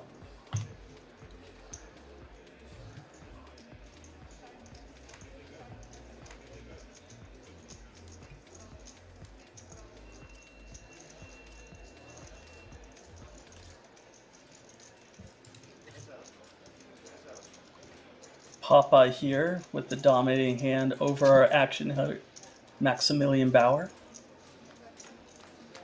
See, they look so happy together. Like they're literally just they're going to a flop, and one of them is absolutely decimated, but they both look so happy and calm. Running diamonds, running straight. There's one of them. Diamond. Also has some chop outs now. Well, the chop opportunities are real. Ooh. Oh. How about win out? Yeah, that works too.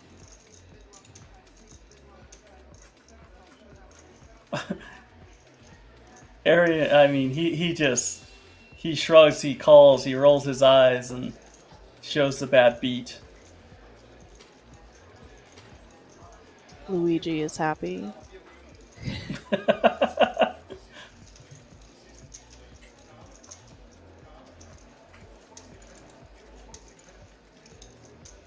Oh, those eyebrows, those tell a story. Yep. Me oh my, Popeye.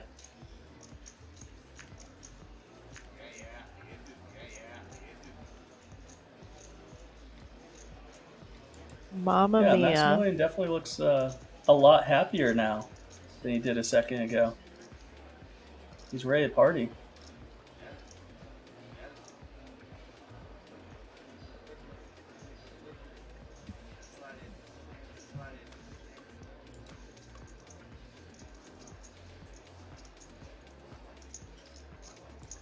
average in the top right there, 14 million chips. Going to be just over 35 big blinds right now. Pretty healthy average as we're getting to this stage of the tournament.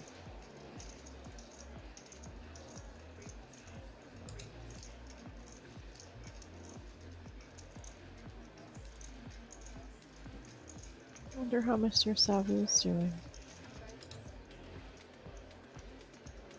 I'm wondering how Norman Chad is doing as he's keeping us entertained in chat, wondering aloud on how long Maximilian Bauer's mustache could date Kim Kardashian for, laying the line at 6 weeks. I don't understand. Does that mean it has a life of its own?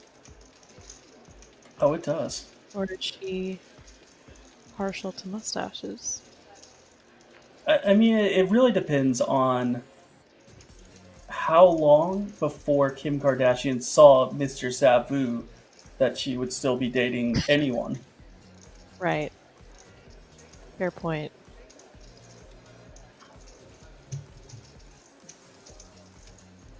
Trips here for both players, but Yeah. Luigi will need love on the One river of and does not those. find it. One of those boards you could take a stab at, try and fold out some no pairs.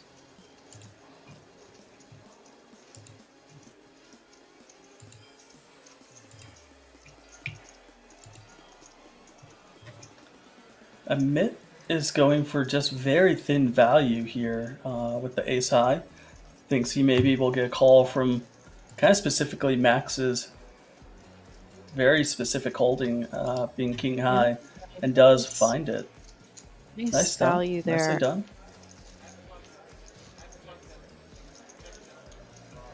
Oh.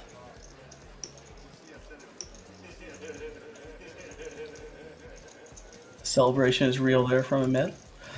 Thumbs up.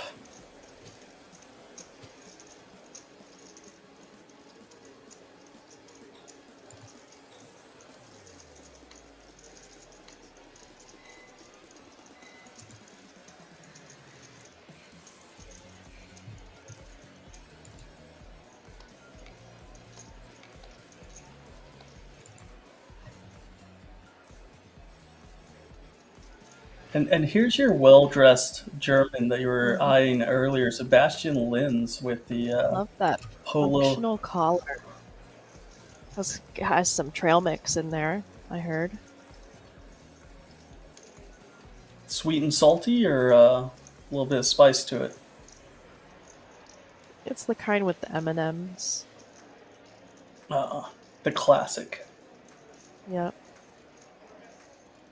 Do you think Euros have trail mix in the same way that we do here in the States? Or do they have their own version that's clearly probably 5 to 10 times better? I think it's, if I recall correctly from the airport, it is the same, but just by nature of not being in the US, it is 5 to 10 times better. Kind of like everyone's mustache here. Correct, yes. In Europe, the mustache is a classy thing, and here it is something you may want to keep away, 500 feet away from schools. Yeah, I mean, it comes with its own van, though. That's true. There are some mustache lovers out there. Can't resist it. There's 3 to 5 of them in the world. 3 to 5 mustaches in the world. Mustache lovers. Oh. So it's kind of interesting to watch this table versus one that's heavily made up of Americans, because even though they're Right. all still in like hoodies and t-shirts, there seems to be a little bit more, 9 million all in here from our Frenchman, our lone Cosenza with the pocket sevens. There seems to be a pretty little big bit all-in. more dapperness going on. Everything seems put together. The hair is done. Everyone clearly Right. showered today. It's refreshing. Right, yeah. Yeah, I would agree. American tables tend to look a bit stinkier.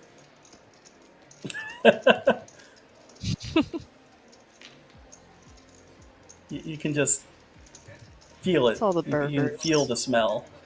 Yeah. Yeah,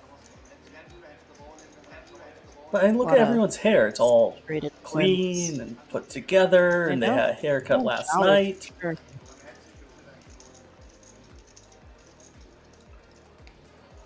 Mustaches are well groomed.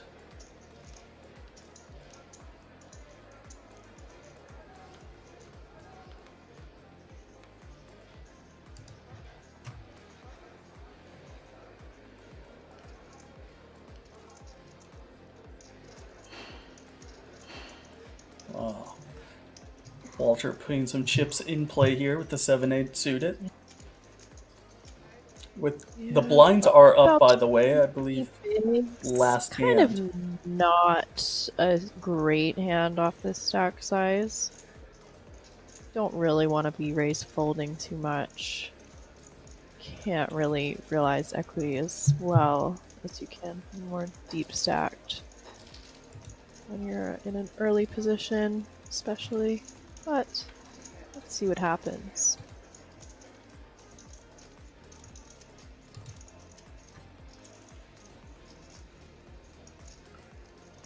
Sebastian Linz here. The man peddling the trail mix underneath the table with the queen jack suited in the small blind. Goes Oh, ahead and lets it go. interesting.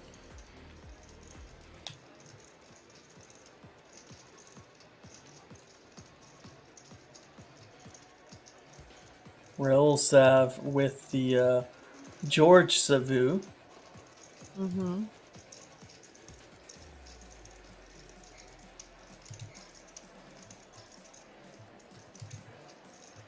Just Lets it go. folds.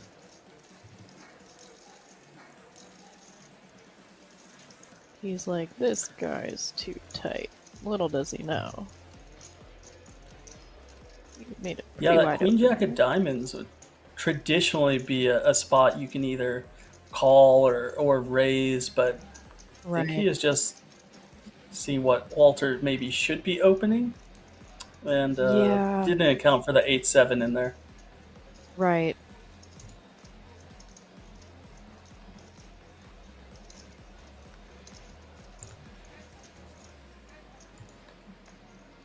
It's the benefits of being spicy once in a while. That is true.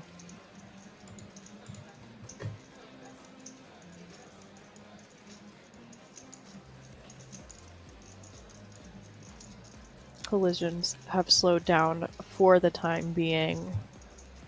There was a lot of violence going on. Well, I mean, we did hear earlier Mr. Savu's band playing as he knocked out 3 players at once, so Right. the violence is there, it's just I believe not, he might sadly, at actually our be feature table. He's actually playing heads up against himself at the other table. Waiting Mr. for Savu his spot. versus George Savu. Yep.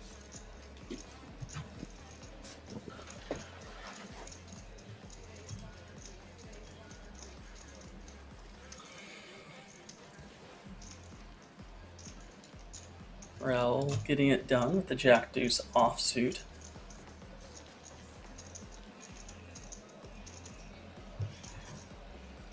Seeing some So for those channel of you, points getting reduced here. yeah, I for am those up of to you out there that 1,000. are just joining us, we're here for the Party Poker Championship Czech main event. We're playing down to a winner today. Right now we have 16 players left. So quite a long way to go, but we will get there, no doubt. Mm-hmm.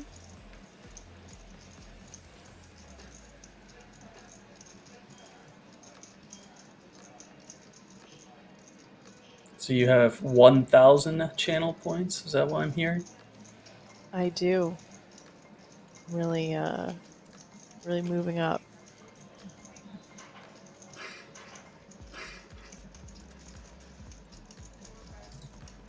I just hit my 7,000 channel point mark. Takes a little bit of time. Yeah.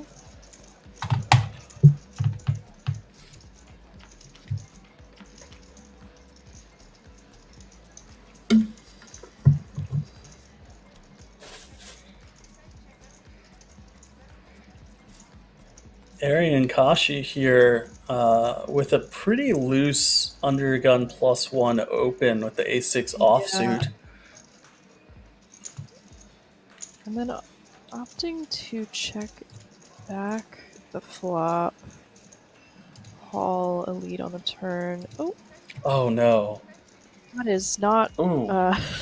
good river for him. Big blind Walter, or Belgian, not German, and now has the nuts. And Arian Kashi, unfortunately, also has a straight. Not as good.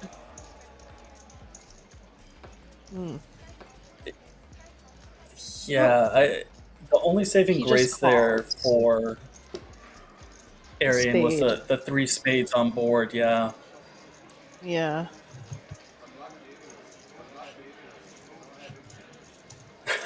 Sam K out there saying Mr. Savu approves of the 7-6 offsuit. Top of range. You know you've made a mark when you're not even at the table anymore and you're the talk of the town. Literally. We haven't stopped talking about him. Love that guy.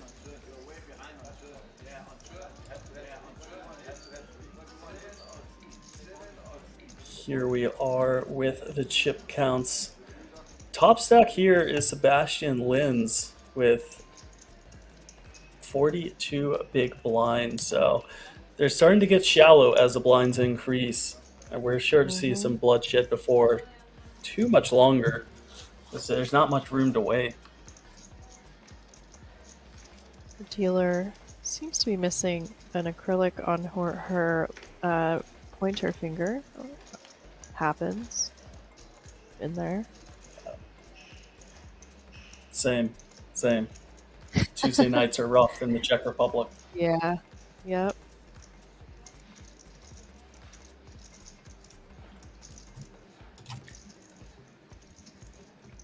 All right, this one is a hand that has potential to get spicy. We have the ace-8 under the gun, king-queen calling, and then the pocket sevens going ahead with it on the button. Yep. Gonna jam for 18 bigs.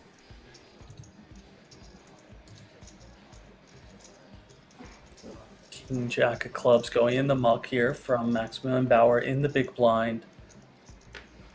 And Raul Sav does not look too happy, but does have real consideration. Yeah, this one's pretty marginal. You are flipping a lot. He's going to be jamming a lot of pairs.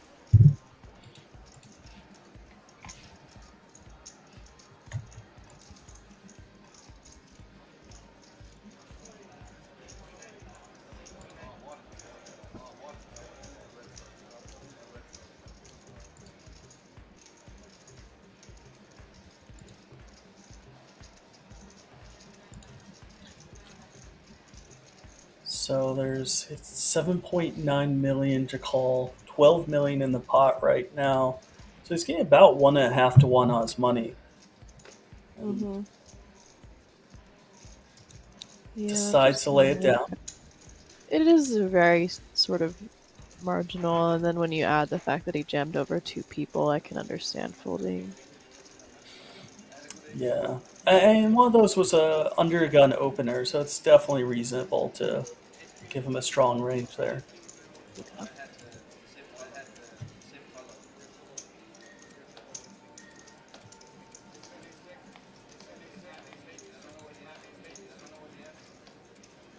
We see in chat the payouts. We have 16 players left right now, and they're all guaranteed 3,900 euros.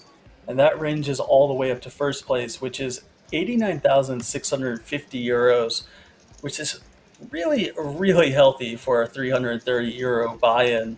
I mean, Definitely. Yeah. doesn't get much larger than that. Oh, I apologize. They're now guaranteed a little bit more. We have 15 players remaining. Oh, One is knocked four. out on outer table.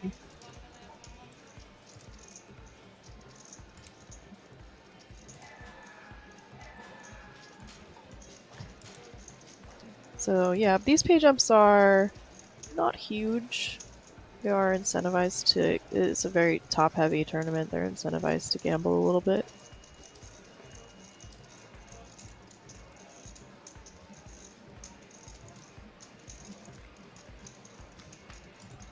Ace Ace Queen Queen versus versus Ace Ace Queen. Classic flip. Classic. Slightly more advantageous here for Arian with the diamond redraw. Yeah. In before you play that crap. Do they say that in Europe? I love saying that. Makes me feel like a real old man.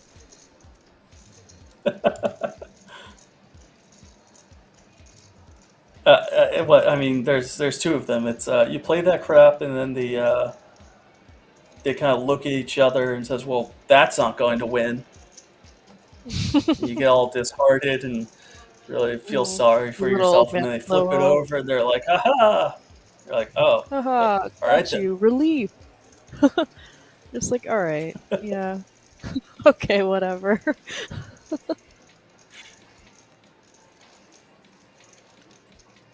Interesting one here, Arian. He calls on the flop and then leads a three of spades on the turn. Taking a Yeah, rather that is. unorthodox line. It definitely is unorthodox. Sort of not repping a whole lot.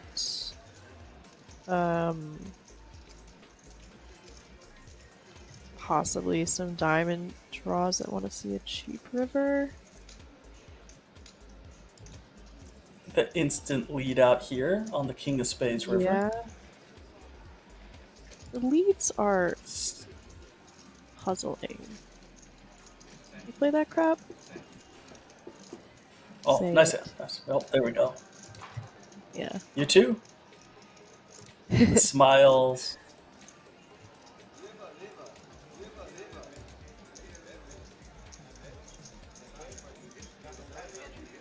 See a couple of y'all out there in chat. I know Brazilian Donk was here with us yesterday. Appreciate you coming back in.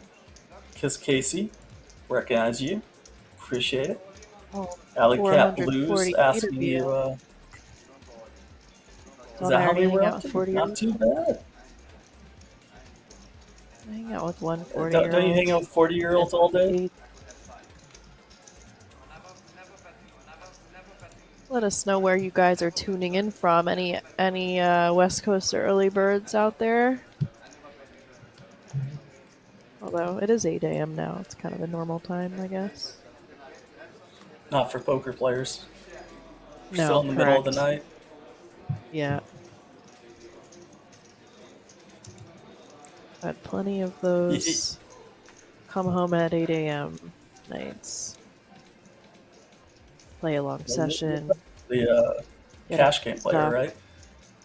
Yeah. Although, I may do a little switch over to studying MTTs again with all this online series stuff coming up. And plenty of live stuff going on too, although I'm not a huge fan of live tournaments. Not my style, really. Well, but what if I told you you have the opportunity to play with such fine specimens such as Mr. Savu? If Mr. Savu is in, I am in. I will follow him around the globe. I'll be like a groupie. I will go and find out from production team where his next stop is going to be, if he's going to be at Nottingham, if he's going to be at the Party Poker Millions, and we will let you know. We will get you connected with Mr. Thank Savu. you. Stream Daddy Gaming, first time chatter, tuning in from Oklahoma. Thank you, Stream Daddy.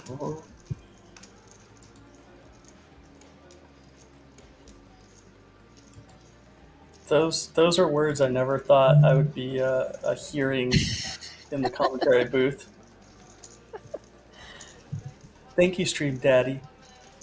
That's what I'm here for. For those of you who are only listening on audio and not watching a video, we're not, in fact, currently sitting in hot tubs as we thank our Stream Daddies. Wow.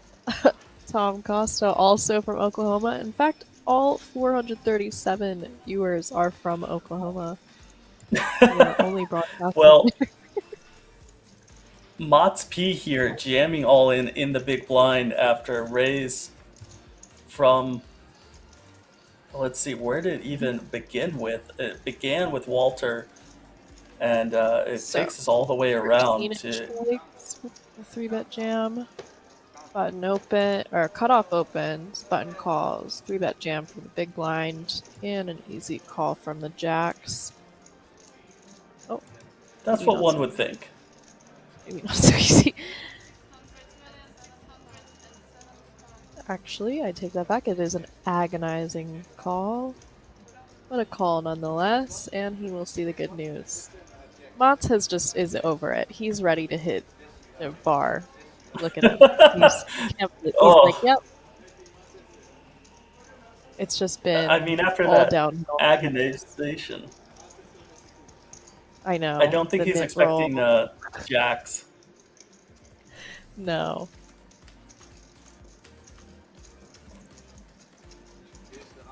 Oh, alright. I mean...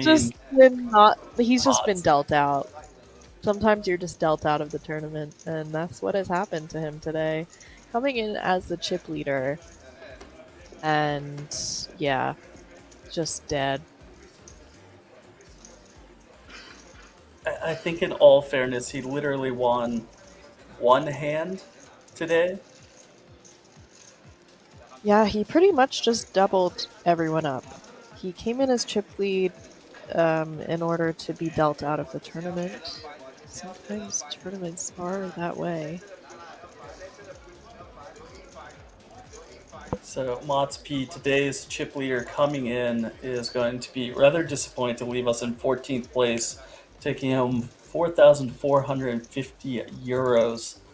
And really feel for that man right there, as he never had any opportunity to get it going today. Someone asking, is ace-10 really a shove on the big blind there? It is. 13 bigs.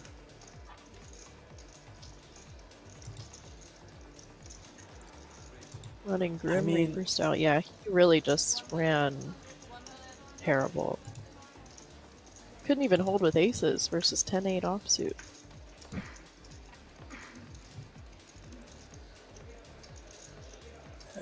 Not even 10-8 offsuit. 10-8 offsuit with 2 8s dead. Yeah, true. And I mean, people are wondering if ace-10 offsuit is a jam there. I mean, the jacks was absolutely pained, didn't want to put the chips in. So if you're ever getting a fold from pocket nines or king jack, I mean, yeah, you can absolutely be jamming there. Yeah.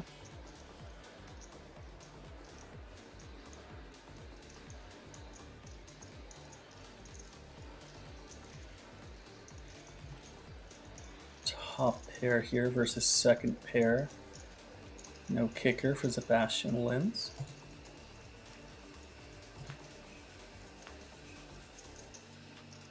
Ooh.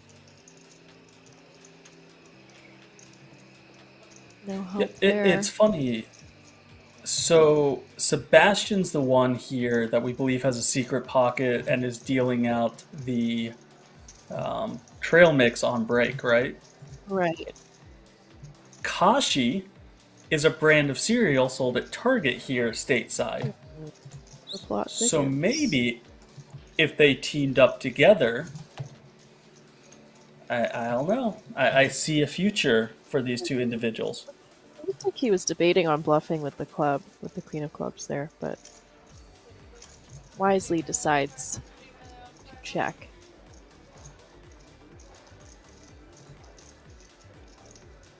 Very small value bet in position. I guess not that small. It's like half pot. Half pot on the flush complete. Relatively normal. Excuse the dogs. We are a house full of dogs. Same. I'm sure you'll hear mine speak up at some point, not to be left out. Stiggy saying thanks for info. That's what we're here for. Glad to help. Club 5-star rating with a party of 11. Appreciate you, Club. Appreciate you, 11, joining us. And Geo Jail out there wondering why they look so serious. You know, half the time it's a serious affair, and half the time they're rather joyous, enjoying the laugh, and having fun with one another. So some of this, some of that. Fold there.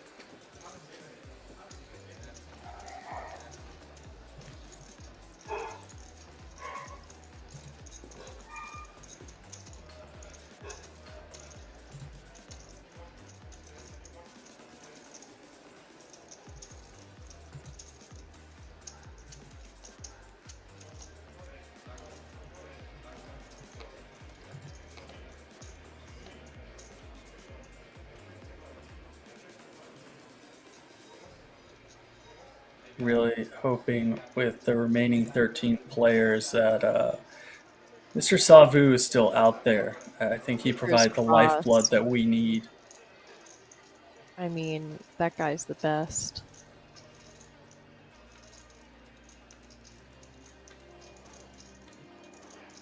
Stiggy wondering about the blinds here. Located in the lower right of your screen, 250 of 500,000 with a 500,000 big blind ante. So every round costs the players 1.25 million in chips. Yep. Kind of just emphasizes how effective it is to even just take down the blinds without seeing a flop. Yeah, and I always like when you make it this deep in a tournament, say you start with 50,000 chips, every big blind you're putting in there represents, 10 players' life. Yeah, it is pretty crazy.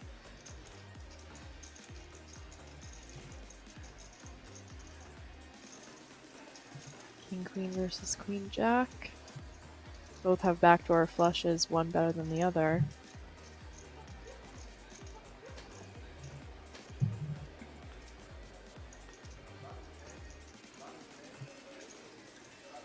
Check back from Amit. Picks up a a gut shot on the turn.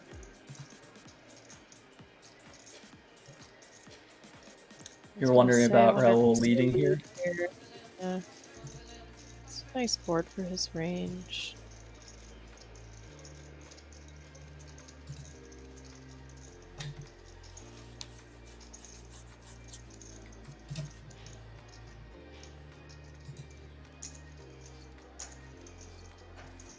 To call with the gut shot.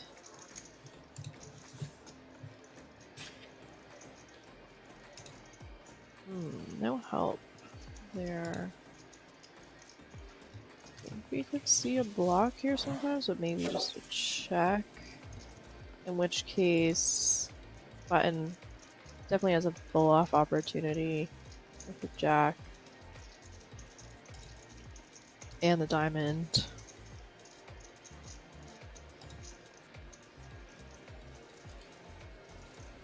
Doesn't look like Raul is going to give him that opportunity, though. I like a bet there.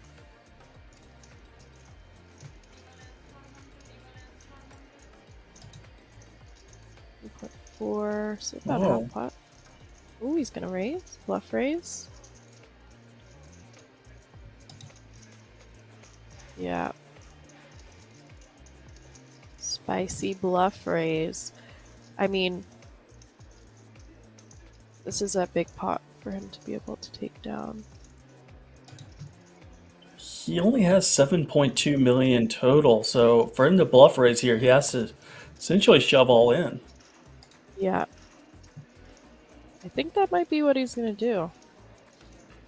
Oh, can he pull the trigger?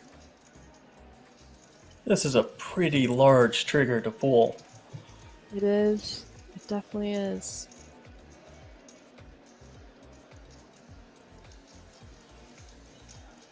It's like he got all his ducks in a row, he's going to send them into battle, and then he takes a second and says, well, hold on now. I don't know about this. Really just targeting like single pair type hands.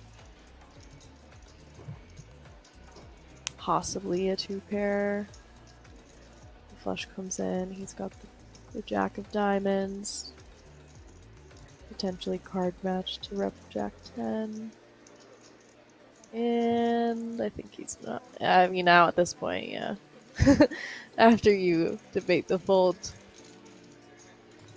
with your hand visually, kind of hard to. Yeah. I'm Sova saying not the best line for a bluff, in my opinion. I mean, he can still have some 10 jacks in range. He can have some diamonds in range. Actually, it looks a Yeah. little bit more suspect for Bluff Raul too. to have taken a stab on that river as he did. Yeah, I like Raul's line there.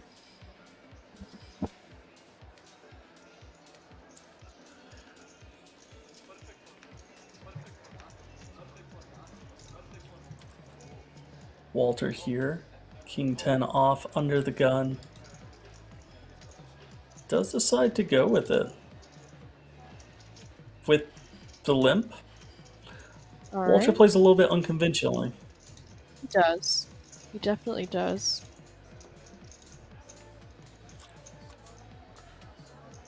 Alright. Amit decides to save his chips from last time, go all in here with the Queen Jack offsuit in the cutoff against the two limps. Interesting.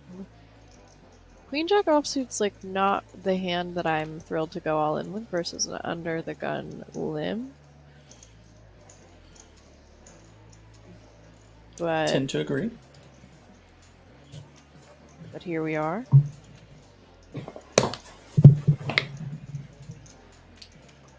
As one Nicholas Schulman would say, onwards. Onwards. I defer. Some very good classic lines there.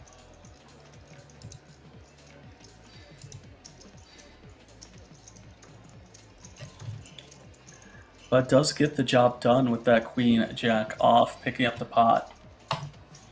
Picking up a decent sized pot with those two limps plus the blinds and antes.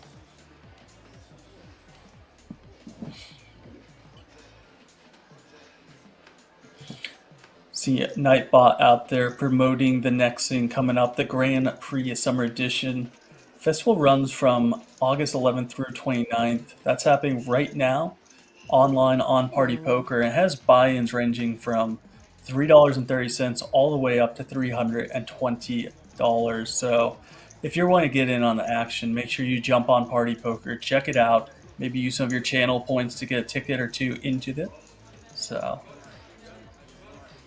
maybe we'll see you at this festival next go around. Could be a Grand Prix champion.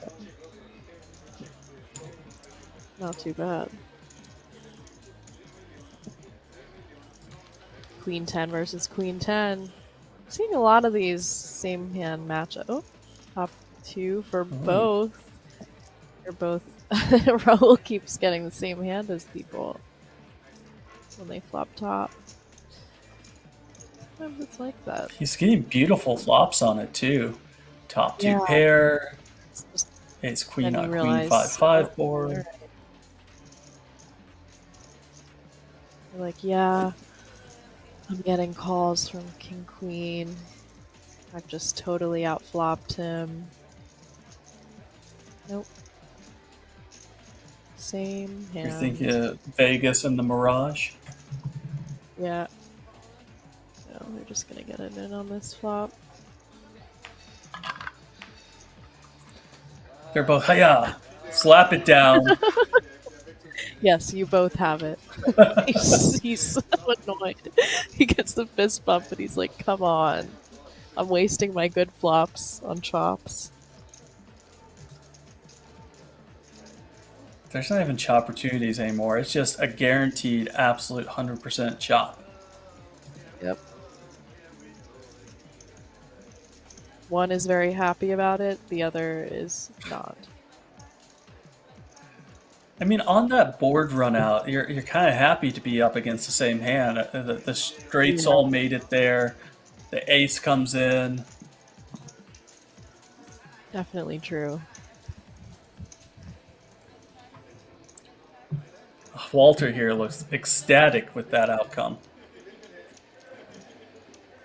Alec What do you think has Hatboo happened says, in what a that waste of man's time. life when, like, That one would make me feel like an old timer. Same with all that I mean- drama for nothing. What's happened in your life when you flop top two pair on a dry board and you're just overjoyed to chop it? Like,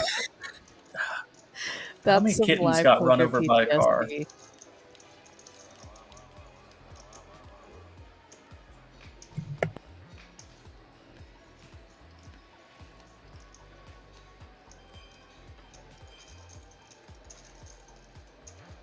Kashi opening it up under the gun with the A6 of diamonds. Yeah, Kashi is one of the larger stacks here. Still working with around 50 big blinds, so gets to be a little bit more aggressive than the majority of our feature table.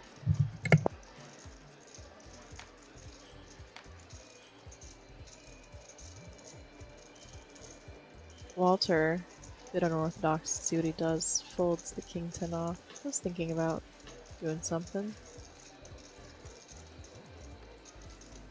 I'm gonna fold. Nice. No variance pickup there for Kashi.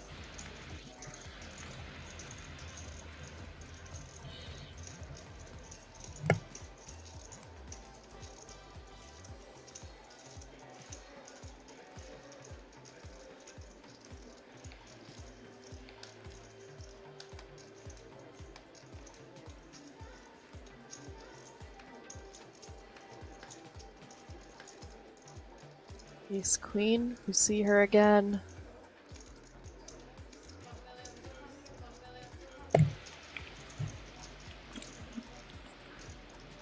I half expected Raul to pick up Ace Queen as well. Get it all in here, I know. fist pump, I know. chop it. How many more chops will we see with Raul involved? And how many more until he loses it? By it, I mean his mind. I mean, to be fair, he's still here, and the Saturday chip leader is not. That is very true. Those are the runs of Rip nightmares. Motsky. Is this your second favorite hand? We got the 5-4 suited, however, it's not clubs. Hearts. I would say hearts is third, spades second. Okay. I think spades make the most flushes, but clubs is just sort of a nice hand for 5-4 aesthetically. So pure aesthetic value. So black cards before red cards. Yeah, I do tend to favor, although with queen 10, I like hearts. So, you know, Okay. it just depends. Well, with Queen Queen 10 of 10, hearts, you would be amazing. chopping with Raul. Right. Queen 10, hearts and diamonds, actually, I prefer. So some hands red, some hands black. You're a mercurial lady. Yeah.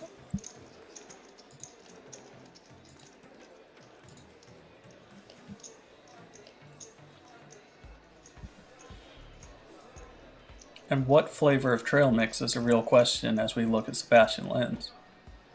I'm not a trail mix fan, actually. There's too much variance. There's So hold on, let me get this straight.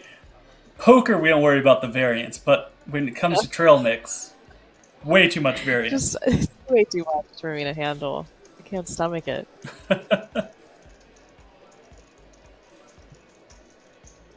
Good to know. Good to know.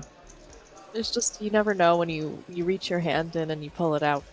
You could get an M&M or you could get a pretzel, and I don't really like either of those things, but they're in there. And you might get them. So I'm not a fan of that. So there's about 10 different items. Oh, real fast, Raul's running into the King 8 suited here of Christoph. Classic flip. Classic. Kings versus, well, not kings. King 8. After a while, it looks like King kings. versus- You I understand. know. Suited kings. Suited kings versus suited threes here. Oh, folds 3. Yeah. Well, that makes sense. He is +1. So we're down to 13 players left, so all these players are guaranteed 5,000 euros right now, and they're still playing for just shy of 90,000 euros up top.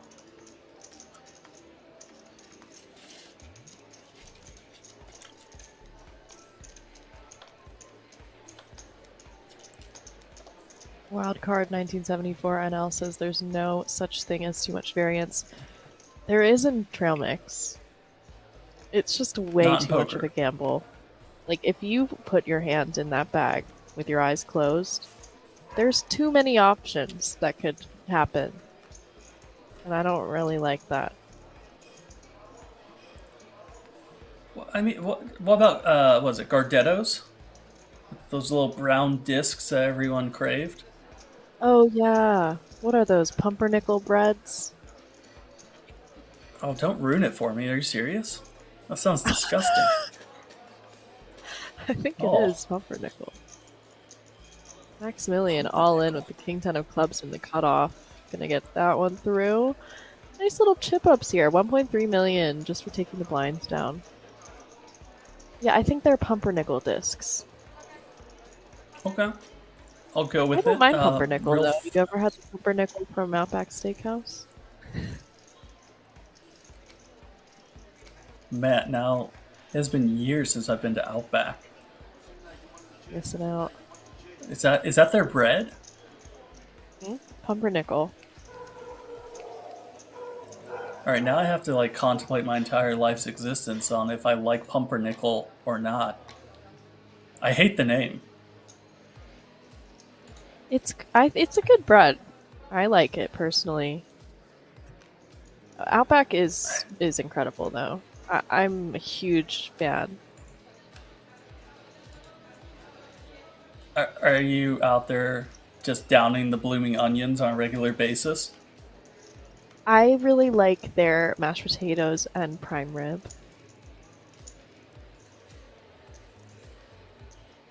So not the blooming onions. So that's how you stay fit. Not yeah, Pumpernickel, mashed potatoes, prime rib. Leave Yeah, the blooming that's all you onions need. on butt dial. Maybe I some gotcha. mac and cheese.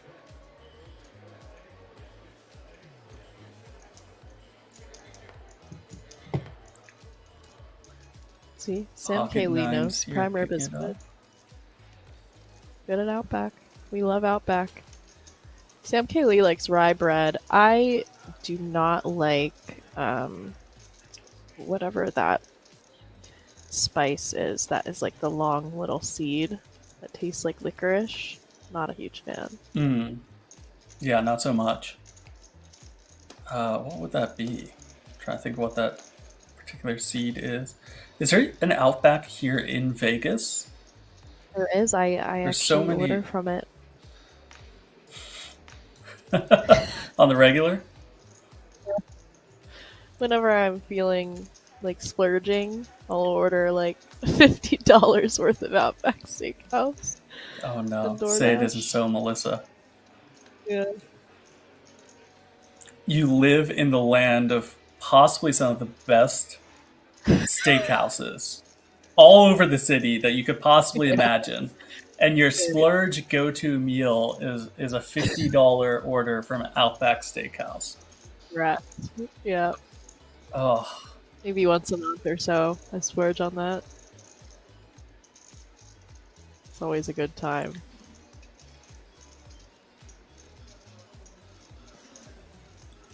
King Queen off on do the you see button Sebastian Lind's here. face here right now?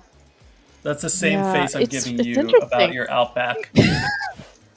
The King Queen off is actually a nice three bet bluff on the button, but he decides to just fold it.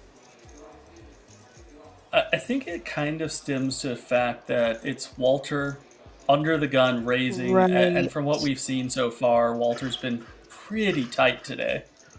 He has been, and the one time he limped under the gun, he folded to a jam.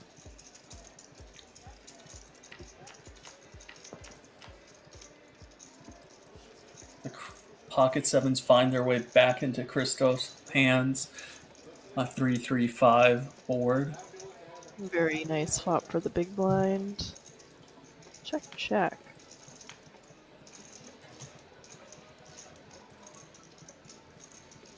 Is there a little bit of you that hopes every time now when we see this, it's just going to be an all-in jam for Yes. 2-3 times the pot? Yes. Snap. Snap. I've seen more of that here than I did at all during the WSOP, surprisingly. Story checks out.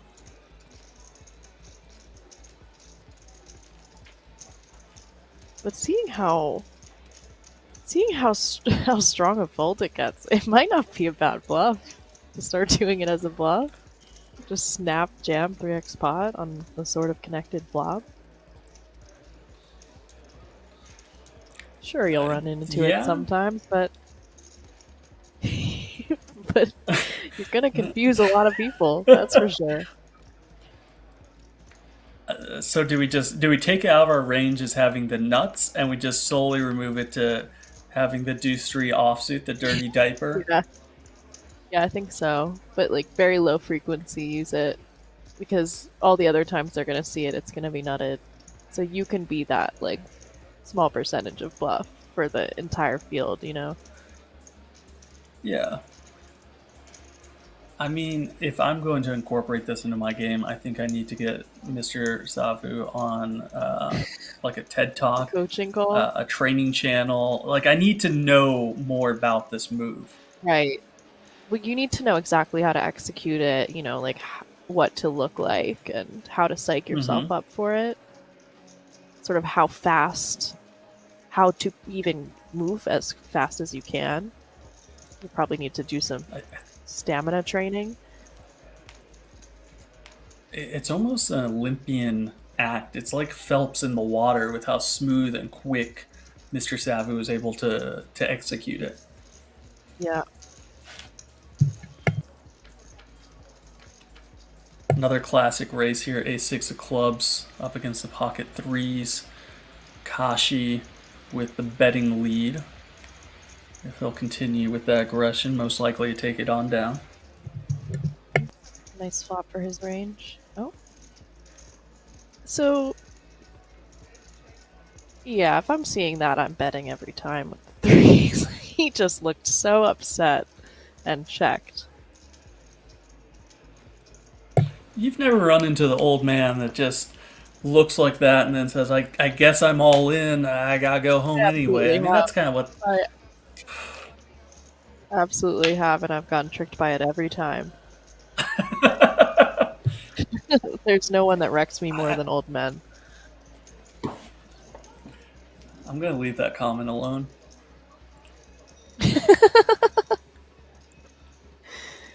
On the table. There's no one that wrecks me better, more Melissa. on the felt. Yeah, you're right. In poker. This is getting worse and worse. As a game. There we go. There's that caveat. the As a game of game. Old Men Wrecking Me on the table. Old Ben and Elio Fox. They're the two who have wrecked me the most.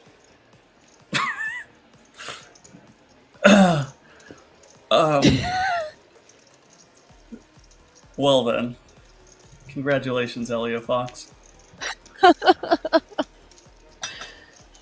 Congratulations, Melissa. Yep, definitely.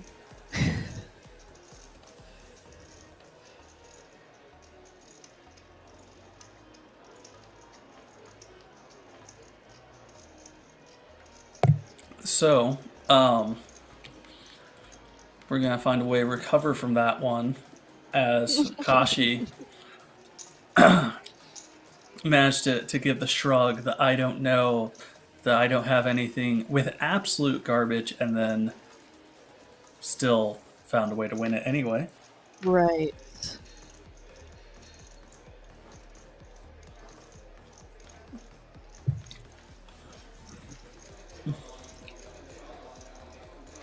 Yeah, we're not seeing a whole lot of c-betting or bluffing at this table. Seems that people really are very conscious of holding on to their chips at this point. Understandable, they are pretty deep in the tournament, but it also is a very top-heavy structure. So you kind of want to accumulate before you get down to the FT. It's ironic that just as you say that, we develop a four-way pot with the 7-6 Yeah. offsuit and a King 5 being And in King there. 5. And yeah. And oh no, Maximilian Bauer's about to get wrecked by an old man himself as he wow, flops trips. what a flop. Oh no. This is not one gonna out end will well. save Max. Yeah. Oh, this. You know, sometimes you just see the train wreck. You watch it coming. You know. What? We were due for a little Of violence. course. It was getting a little bit too passive. And why not raise it on up here with the nut I full mean- house if you're on the button in Christoph's spot? Yeah.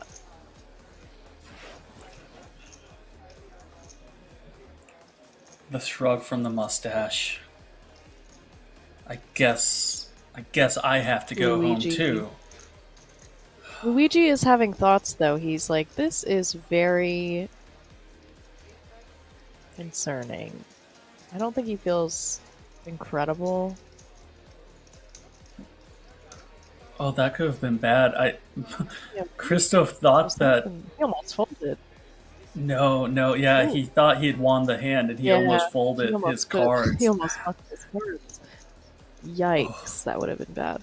Oh, I'm sorry, Luigi. One out or running one out kings for is all you Luigi. have left. Mamma mia. Action star Maximilian Bauer needing a lot of love here. What about that? Yeah, Oh, you'll have to flop four a boat clubs there is not versus going to be trips. it. I mean,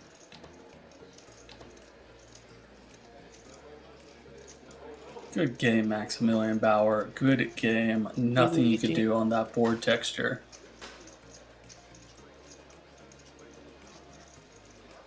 And with that, What I believe a run-up. Christoph here is the chip leader. He came in as a short stack today, is that correct? yeah, he was down to like Nubbins. 1.5 bigs. Yeah. I mean, he tripled up right away, and they double up another time, and I think the hand after it, and a little steal here, steal there, and he's up to 28 million.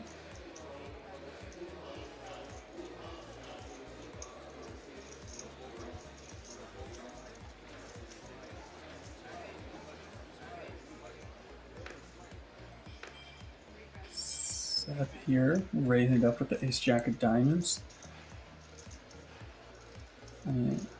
Christoph, he can't even be bothered to play right now. You know, he's got to sort out the drinks behind him. He's got to get settled in.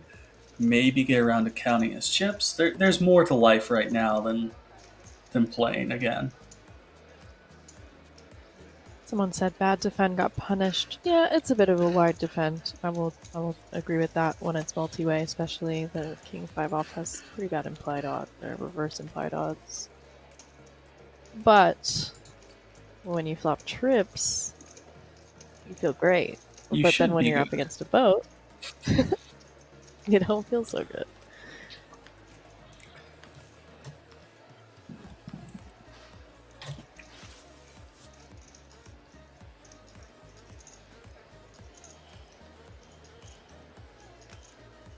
Yeah, we've seen a lot of just raising it up on the flop with the absolute pure immortal nuts that are a little bit unconventional play it that way. Snap shove all in for twice the pot, raise there with the tens full. Yeah, you're pretty much only getting called by trips, which happen to be there. Yeah. Oh. Potential confrontation here with Amit in the big blind having ace queen offsuit going all in. And Raul. Oh. He has a good attitude about it, you know? I dig it.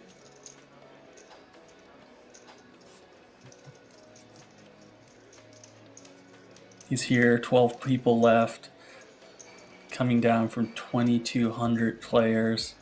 I think he just is appreciative of being in this situation, making a deep run at it, and really wants to obviously win it. But no matter what, big blinds when he's a +1 open, you have to be thinking you can be up against some better pairs. It's like not the most fun call. Of course, we can see the cards and see that he's flipping, but the +1 open and then being jammed on over that isn't like the most fun spot here. Yeah, it does make the full. He's probably more likely to call something like 8s plus.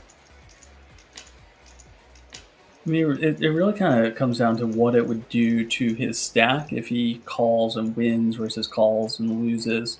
Because he has 32 big blinds if he folds versus, you know, he calls and he loses, he's down into 15 big blind territory and, you know, not a spot he wants to be in.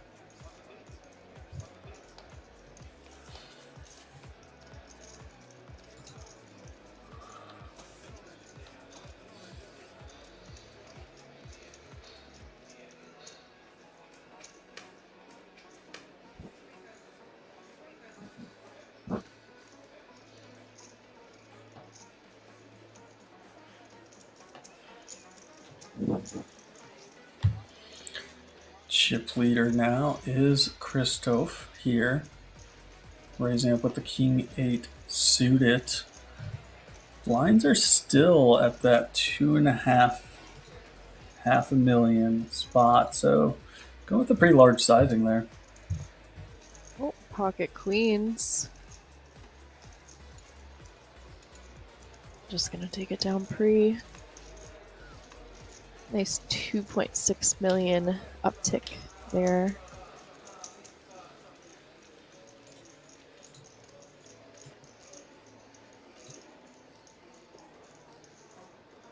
So what's that, back-to-back hands, about 4 million in chips pick up for me? Yeah, not bad.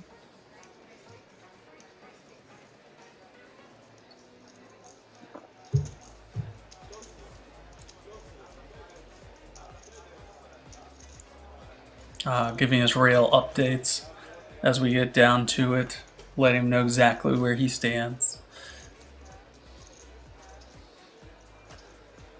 You know, I do hope that if by chance Mr. Savu busts out, that he's going to come back here and, you know, at least let them know that they can shuffle up and deal for the final table at bare minimum.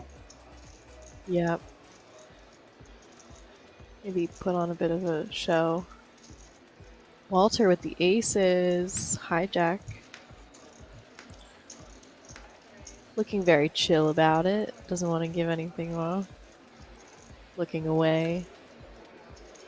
I see you, Walter. So real fast, the blind up to 300, 600, 600,000, and Walter decides on a nice little 2.6 million raise. Those pocket aces. Interesting. So that's a bit over a bit over 4x open. He gets ace jack to fold. And he's gonna show these.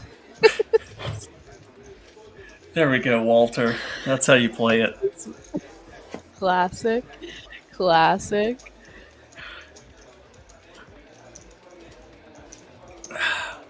$4.2x open from Walter.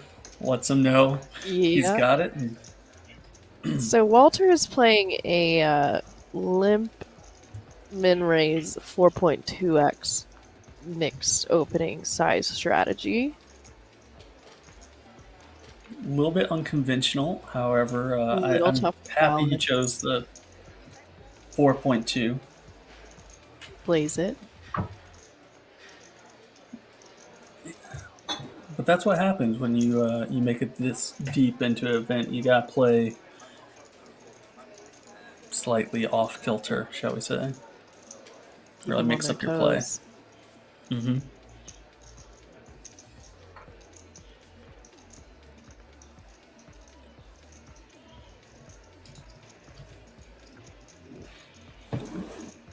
He did get the fold from the ace jack offsuit, so fair play to him. Very effective open. All right, we're playing. We do have the ace 7 off for Christoph versus the ace 5 for Kashi. 40 effective. See a little post flop. Ace of clubs. 2 clubs on the flop. And a little gut shot for Kashi.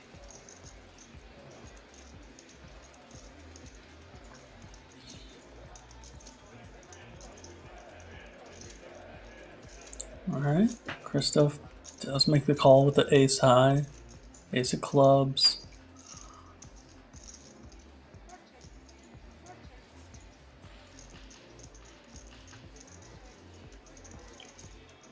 Does check it on back.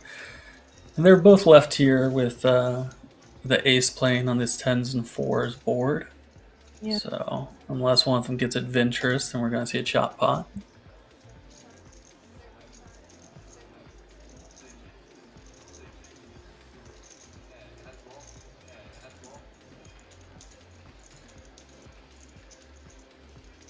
They will chop it up, and they're both kind of cohabitating in that leader spot right now.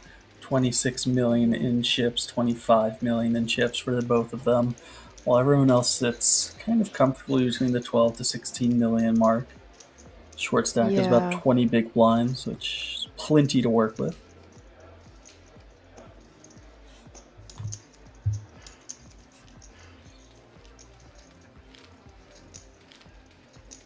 Yeah, we see that chip discrepancy kind of closing in, stacks evening out a little.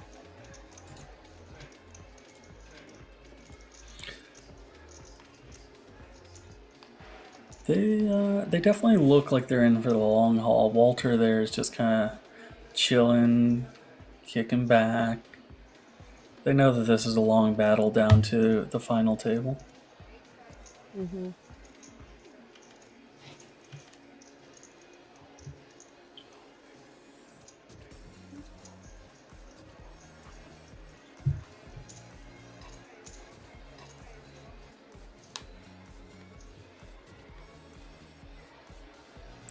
But thankfully for anyone that is at least at the feature table, maybe not on the outer table, but Sebastian Lintz did bring some snacks for them, making sure everyone stays hydrated.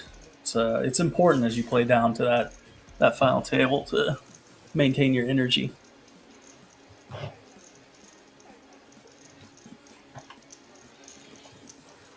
Plenty of trail mix in that zipper for sure.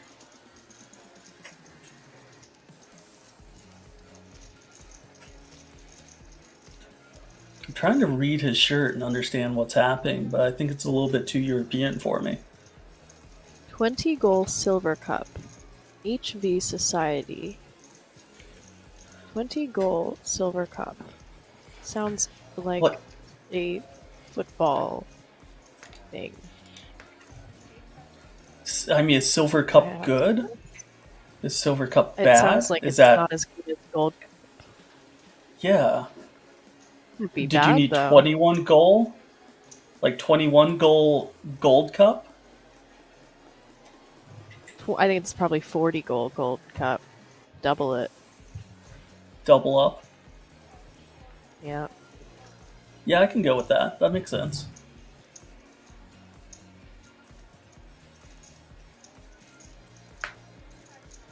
Don't want to be too showy, just wear the 20-goal silver cup jacket, not the 40-goal gold cup. That would be a little too much.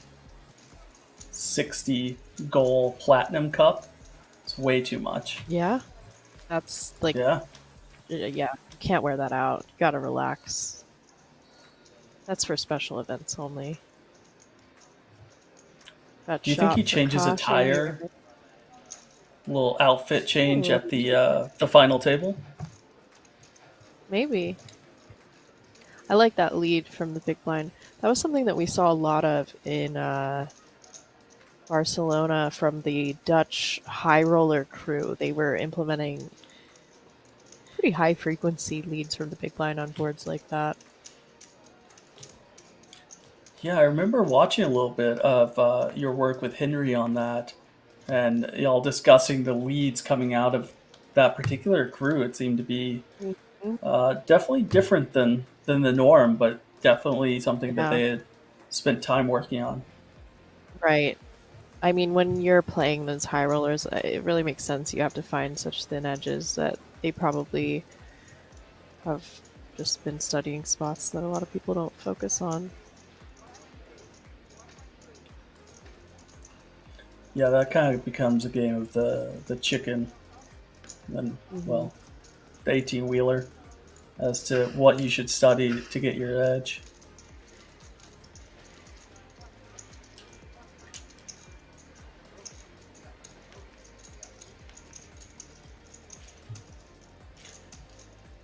Three-way affair. A lot of cards being shared here. King Jack dominating both the King 7 and the Jack 9, but relatively dry board for these three holdings.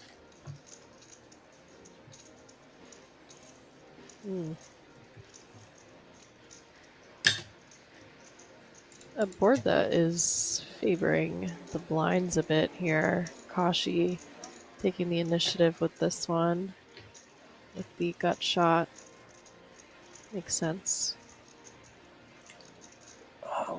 Correct me if I'm wrong, typically it's going to be favoring primarily the big blind here, as the small blind is going to have a propensity of like those kind of 10 Jack plus type of hand, King Jack, in this case King 7. Yeah, some like 9-8 suited, stuff like that, but yeah.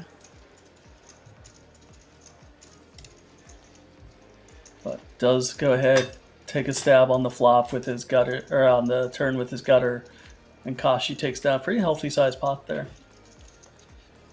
Yep, I like it. Seeing some nice semi-bluffs from him out of position. Haven't really been seeing that too much at this table. So I just caught this in the lower right of our screen, and it's a little creepy.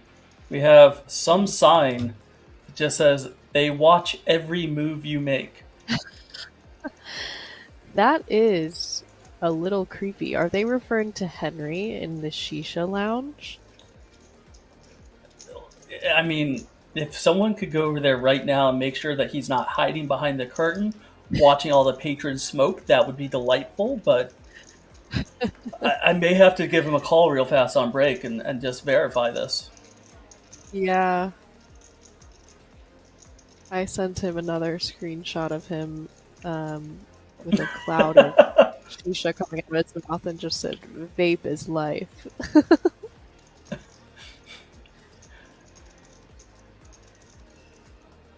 I mean, That one he has chosen to ignore. He's over it.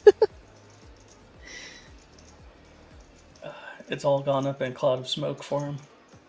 Yep. Some things are just never We're- going to be erased from the internet. We're playing some very interesting pots here. We have the Yep. the Queen 7 suited limp, followed by the Queen 9 offsuit limp, and then we're playing different avenues of the game tree than are traditionally seen at this stage of the tournament. Yes. We have a big raise to 3.6 million. I mean, this is gonna get it done. Facing the limps, just sort of like, alright, let's pump this sucker up. Enough limping, you guys. And it works for our Mr. Trail Mix. Over cup in the trail mix. But you remember when chili cook-offs were a thing? At least Yeah, those stateside. aren't a thing anymore. I don't know. I mean, it's one of those things you haven't heard about it in a long time, but I feel That's like a fair. trail mix-off is in the making My here. nightmare. Sounds like a very high variance event. But you get to remove all of the M&Ms. You get to remove all of the pretzels. So Sure, that's you control true. the variance. That's true. I don't even think there's many things I would enjoy in a trail mix. Maybe prime rib. A prime rib mashed potato trail mix. Yeah, that would be one that I could get behind. Ladies and gentlemen in the chat, if that is a trail mix that you would support, the prime rib mashed potato trail mix, let us know. It's a little out there. It's a little original. The Melissa Brewdog special. And we see a 3-bet jam from the big blind with the ace queen off. Gonna get it done. Versus the button open, most likely. Won't speak I too mean, soon. Amit's always looks like he wants to call, but we've seen before that he finds the fold more often than not. String. Just counting. Mm-hmm. There it I goes. don't want to make it too comfortable for them. So real fast, Diggy R in the chat is asking about buying some chipsets for home games. I know y'all over at Solve for Y have some pretty high quality chips. I mean, maybe you could offer some insight on it. You do. No idea. Really? Well, that's news to me. Hey, if you want to buy some for me on the low, I won't tell Berkey. Well, I haven't messed with chipsets in probably 15 years. So when we were over there with Espen's podcast, we were messing with y'all's chips a little bit. And yeah. it seemed high quality. Maybe I'm mistaken. Light for me. I like a heavier chip. Or are they heavy? They were a bit too something for me. They were either too light or too heavy.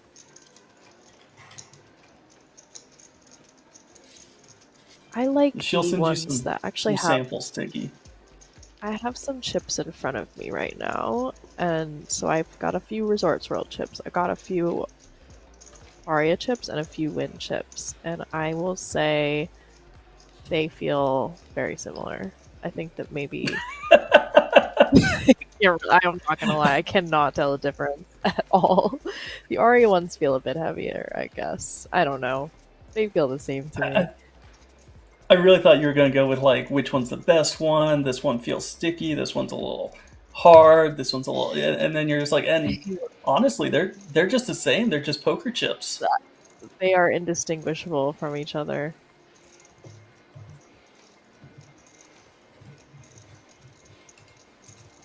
I know. I mean, Resorts Worlds is the newest chip, so they are definitely.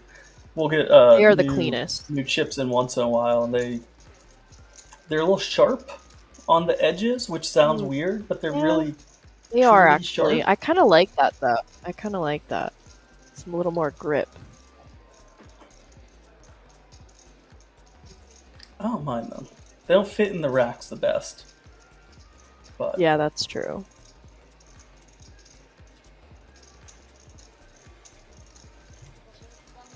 See a C Stiggy's bet asking, can from you the buy top the official times. EPT ones or WSOP ones? I'm not sure.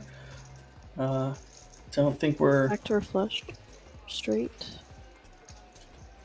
For the big blind. Oh, he goes for the check raises raise. it up. Walter's got some tricks up his sleeve. Yeah, he What does. is? I think the graphics may have messed up a bit. Oh, okay, there we go. There it is. Yeah, he does the. I really like that. Bottom pair, backdoor flush, backdoor straight. Goes for the check raise. I mean, he really does. He's sort of keeping me guessing here because he has this mixed strategy and with his open sizes. But then he's doing some stuff that's, very reasonable. He's sort of he's taking me for a loop, and I'm here for it. Well, I mean, it starts off with the under the gun limps, and then the 4.2x with the aces, and then we go with the check raise with the 10 deuce. He has a little bit of this, a Right. little bit of that. He's one of those old men that would definitely wreck you on the table. Absolutely, 100%. This is exactly my kryptonite.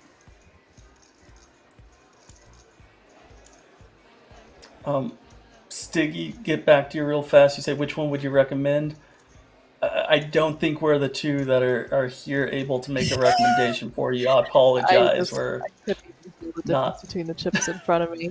yeah, we're not chip aficionados. It's my If anyone apologies, in good chat sir. knows, there are 600 of you in here.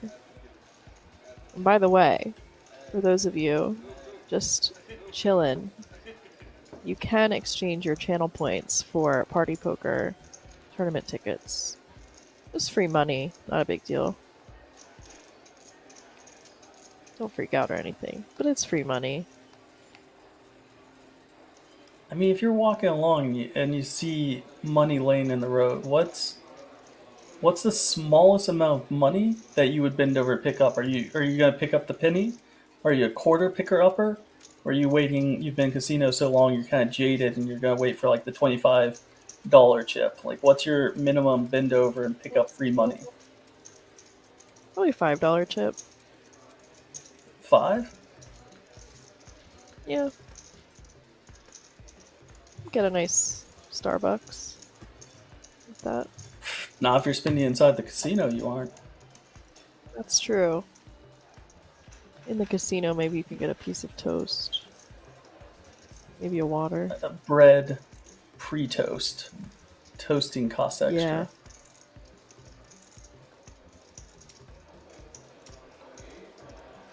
10-7 It's a fun offsuit flop here for for Kashi. cards. Yeah. If I remember correctly, back in the day, the 10-7 offsuit was the Negreanu hand. It was his favorite Was hand in it? the whole wide world. If he goes for an overbet after check flop. Kind of weird. Two pairing.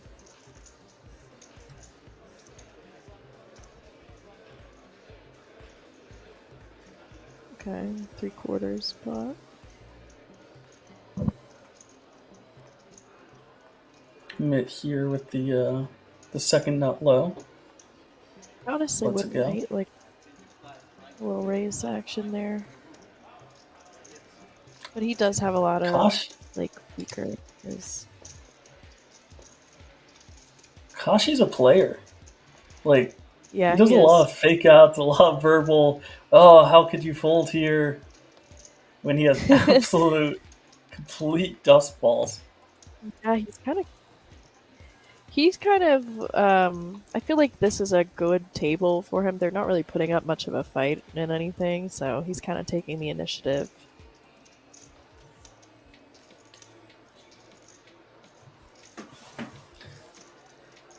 average by aggregation, asking is it legal to pick up random chips on the ground? So yes and no. If you're within the confines of a casino, technically they can ban you for it. If you're outside the casino, you'd be okay. So I mean, typically they don't actually ban people for it. Real fast here, Melissa. Little action transpiring. Ace Jack of Ooh. Hearts limped in. 20 bigs. So, Ace Jack limped in, 20 bigs, jam from the cutoff over the limp. I mean, And half his stack, this would be. He knows that 4.2x means aces. He doesn't know what 20 big blinds means. I mean, his open strategy is really keeping everyone guessing. The hijack limp here is interesting. I'm not sure. It looks like it's going to get through. Wow.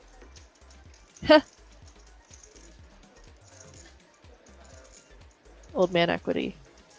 Shows the aces. Yeah. Gets it through. Doesn't show this one, so I mean, you know for a fact. I think he can just remove like Jack's bluffs from his range there, because I feel like he'd show it. Right. Now he's asking him when he and he's shrugging. Yeah, I'll go on record here and say if you're going to be limping in and then folding Ace Jack suited, do yourself a favor. Don't show your opponent that's what you're folding. Correct. Yeah. Especially after you like limp, it's just sort of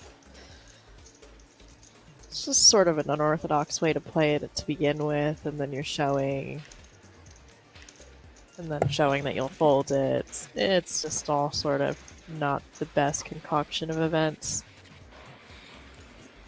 Yeah, I think if at any point I could have chosen to do something different, I would have at every point. That's very fair, yeah.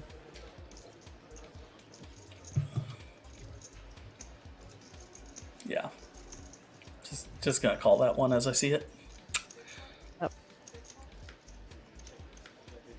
Do you think we could Kashi get word to the players? Kashi's at 30 million now? Yeah. He's just slowly picking up those chips. Those pots have added up. So, do you think we could get word to the players right now that we're willing to put on the 7 deuce bounty for them? And anytime like one of them wins a pot with it, we'll chunk in €100 because I mean, I've seen it folded so many times here. And every time I'm wanting someone to get after it. I'm wanting someone to get in there and just mix around with it. I know. If anyone's going to do it, it's Kashi. Once he gets comfortable enough with running over the table, he might throw it in there. Yeah, if he can pick up just a little bit more chips, I think he's going to be probably opening about 50% of the hands.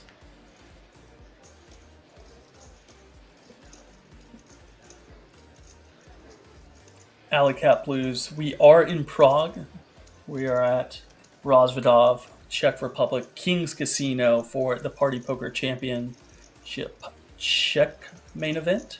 It's a €330 buy-in. There's a $500,000 guarantee, and it far exceeded that into the neighborhood, about €645,000.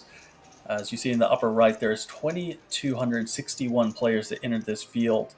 So for €330, they're able to win just shy of 90,000 for first place today.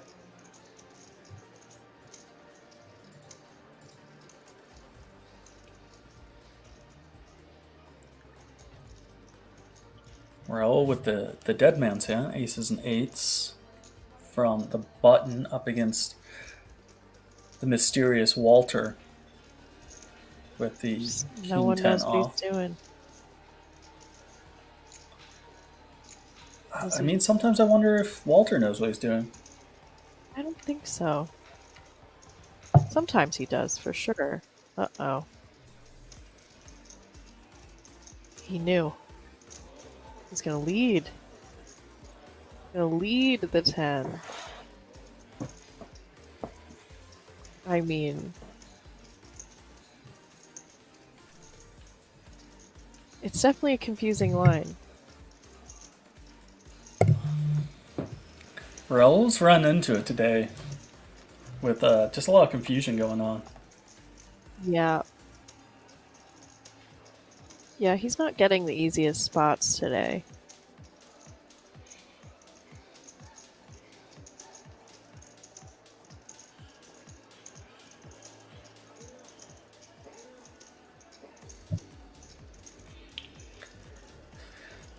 Do you want to break the bad news, or should I, Melissa? You can do it. Ladies and Breaks gentlemen, my heart. I hate to report this, but we just got word that Mr. Savu bowed out of this tournament in 15th place, and he's no longer with us.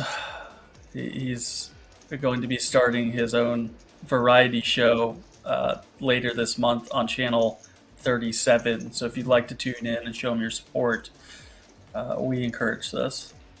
But I mean, for it's now, just an unbelievable tragedy. rest in peace, sir. Raul went with the Mr. raise Savu. on the turn, saying, "You really shouldn't have leads here, sir. I'm gonna raise you," and gets called.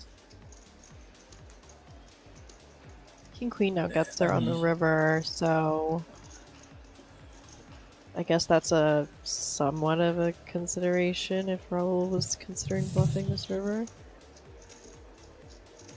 Yeah, Raul, I mean, for this particular river, if Raul wanted to continue bluffing, he has one of the best hands possible to do it with. The queen blocks queen 9, it blocks king queen, which shouldn't be out there, but you never know. Obviously blocks Blocking some jack spades too, queens. which could maybe be a leading candidate if there was going to be one on the turn.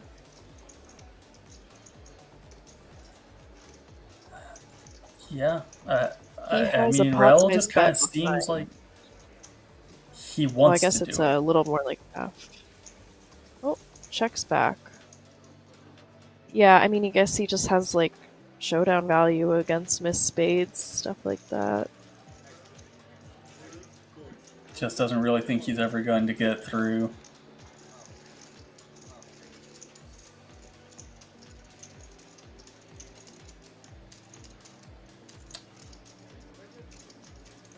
Do you think Walter's there saying, "Good check back, I'm snap calling.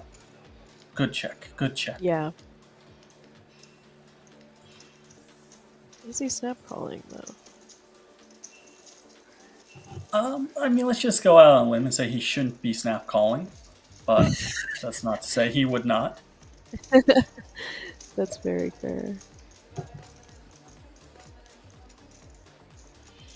So we're maintaining about a 30 big blind average at this stage of the tournament right now.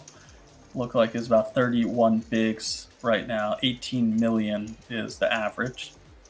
So going to have still quite a bit of play left in this tournament as we wind our way down to a winner today.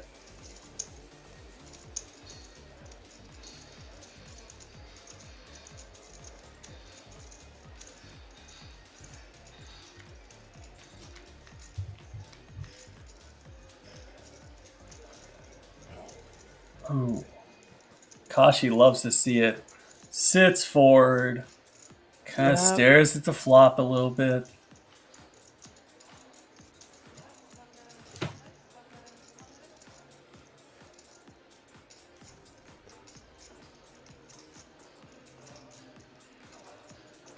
Do you have a particular eye that starts itching for you when you flop a set? Left eye, right eye? You know what? I'm not sure, but I hope I don't.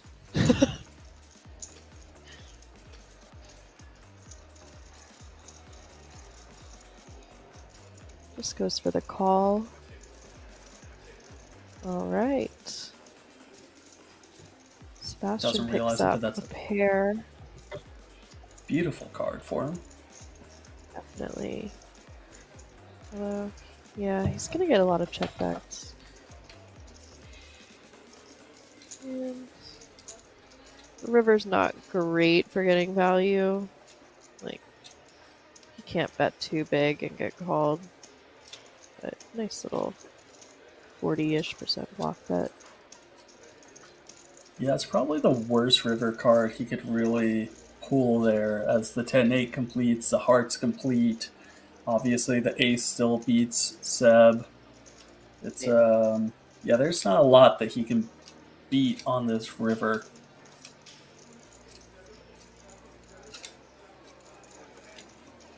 He also bet pretty quickly, like, wasn't really thinking much about it. But we'll get the call anyway. Click it in, see the bad news.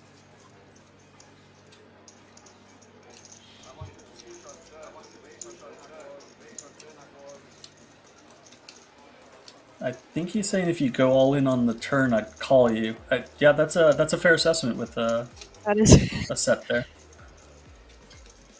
that is I fair. approve that yeah. play. Yes. If someone shoves all in on the turn and you have a set, I recommend calling. Yeah.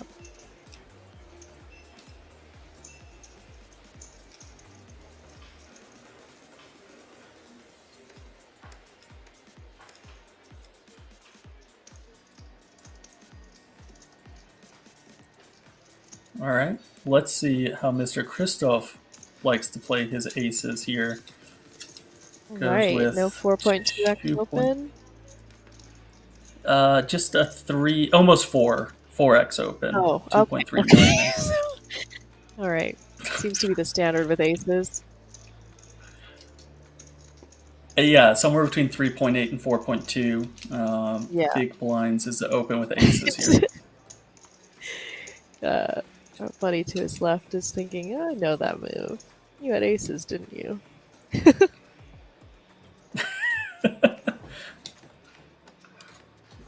I'm really looking forward to one of them having aces open to 4.2x, and then someone behind with kings just looking at them, shaking their head, Riley, and snap folding.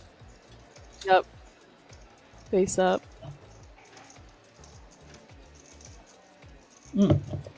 Now we're going with the limp here, Queen 7 suited. Right. For All right. These two Christoph. have very similar play style, actually, when it comes to opens. Wonder if Which they one are do you think is the in coach and same which one's stable. the student? I was thinking they're both in a stable. Some sort of, boutique stable. Yeah, I'm gonna say the stable in particular has more Taco Bell, less frog poison. Yeah. I see a lead from the small blind here with a middle pair and a backdoor flush draw. I like this call from Sebastian with the top and bottom, kind of leaving his hand up. How do you feel about the raise here with the backdoor straight draw, backdoor flush draw over card from Christoph that looks like is incoming? I don't feel amazing about it. Well, neither does he. He heard me. All right. It looks like this could get a little interesting. We've got a... I wonder if... No. Would he check jam here? He's playing this very oddly. It's a pretty reasonable check jam here. Yeah. I mean, So after leading the small blind, then checking turn when you pick up more equity.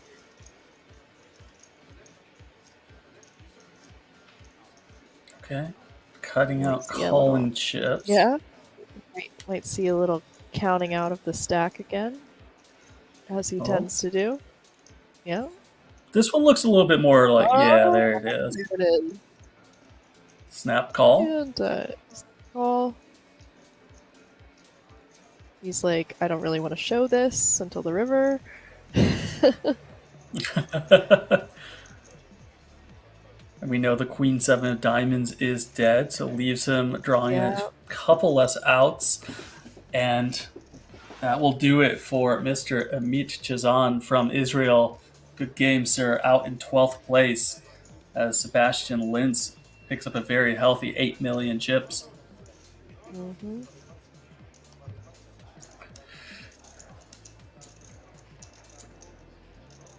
Yeah, I don't necessarily mind a check jam there. I don't mind a lead on the turn. I think there's a lot of different ways you could do that one. Yeah, I'm not not a really huge gonna get fan wrong. of the flop lead, but definitely agree with the turn.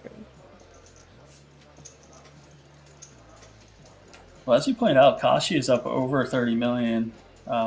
Clear chip leader at this table with 57 big blinds and 34 million. And kind of been the one player that's running everyone over and picking up more free chips than any other player.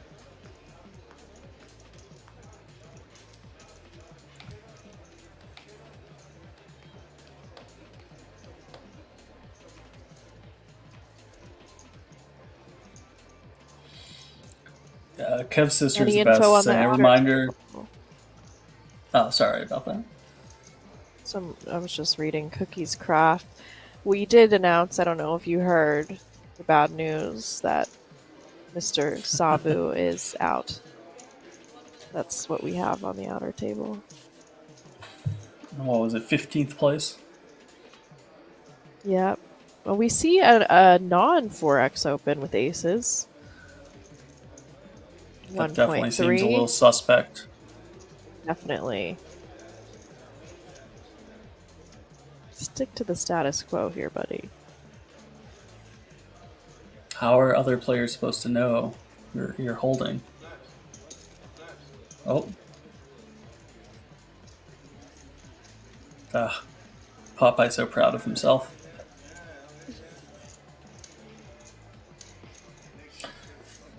Cookie's asking about the chip stacks. Not entirely sure at the minute. We will be consolidating down to table shortly.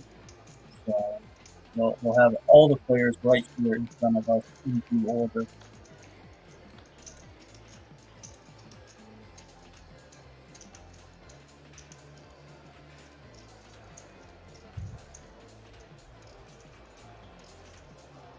we know how long are these levels? 30-minute levels? 40-minute levels. 40-minute levels. Okay, so not too turbo-y. A little bit though. Yeah, it goes up at a nice clip here. So we're on hand 87 right now after 4 hours of play. I am going to be back in 1 second. I'm just going to close my door because they are cleaning the furniture downstairs. It is loud. Fair enough. We'll hold down the fort.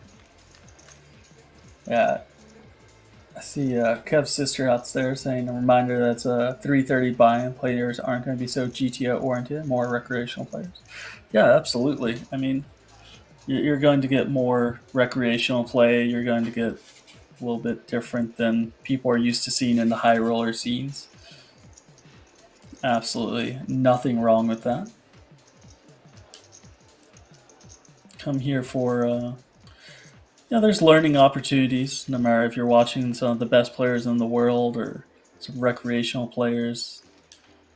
You can have some nice takeaways no matter what side of the house people fall on.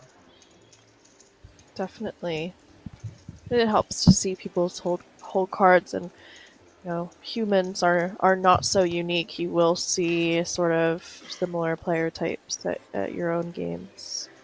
I know I definitely run into the confusing older man and tends to wreck me. On and off the table. On and off the table. To be fair, I find it truly interesting that you do have these two players right next to each other, Christoph and Walter, who are really employing this similar, as it's referred to in most places, old man coffee strategy of limping or 4.2xing, or I mean, they Right. really are very, very similar in their strategies. Yeah, they are. It's almost like they are in the same stable.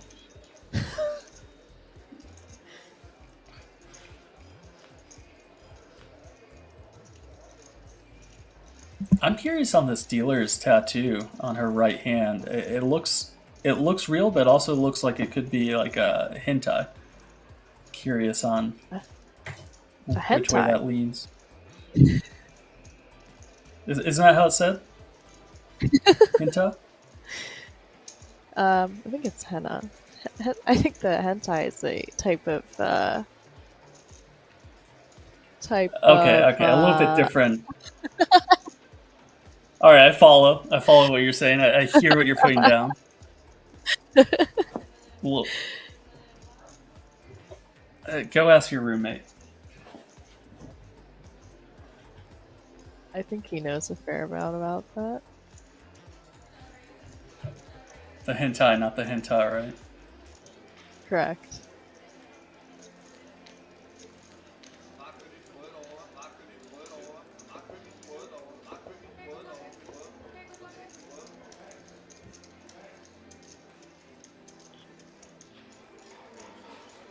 Dealer change yet again here. Kashi just picking up chips slowly but surely. Up to 36 million. While Raul's at the other end of the spectrum with 8.2 million.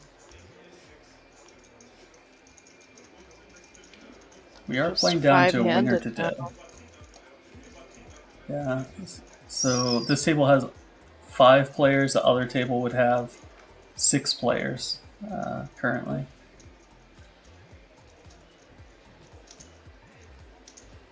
Getting to that FT bubbly area.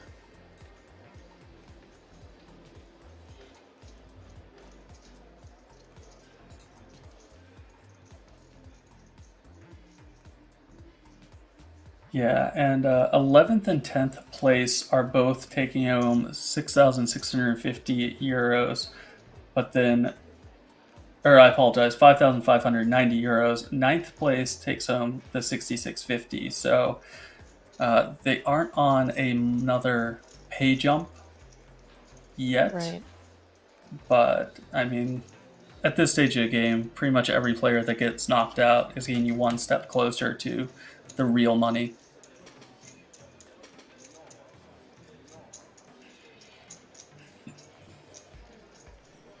Four-way affair here.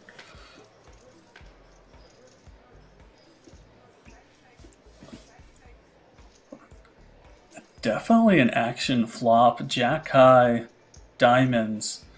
So Raul Sav with top pair, and Walter sitting there at the end of it with the king high flush draw.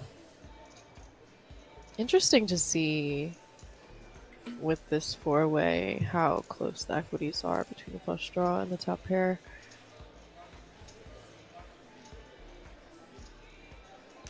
Oh, Walter just goes ahead and shoves That's it all in Walter. with the king queen suited. You know what? I kind of like it. We want to see 5. Raul wants to see his hand.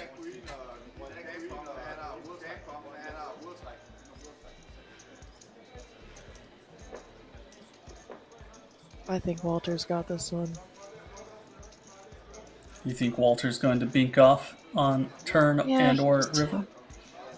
He's got an energy. Oh, he's picked up a few more outs. Nope. This is why I'm not a fortune teller. His energy actually was not right for this hand. It actually was not. Maybe I was confusing it with a future hand. Is it because he's a Pisces, or Yeah. I think it is. Well, Raul, who's been sitting patiently all day and kind of not being able to find too many spots, finally found a very good one to essentially triple up with all that extra money in their four-way affair, 2.5, 3 times his stack as we narrow down to the final table. Nice little pickup for him.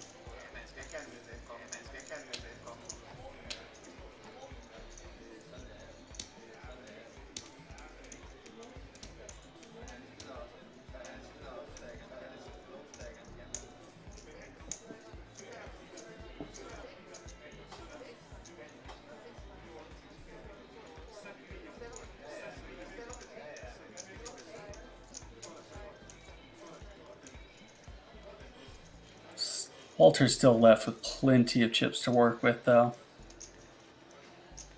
Doesn't look too happy about it. Yeah. Can't blame him.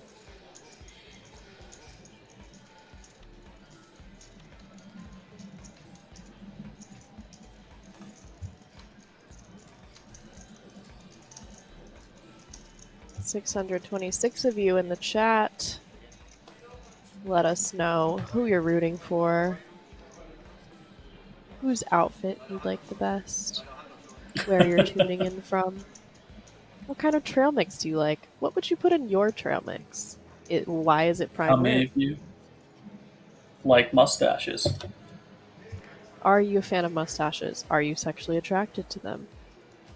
These are the Do questions you get wrecked that by we want old to men know. on the table? Do old men wreck you?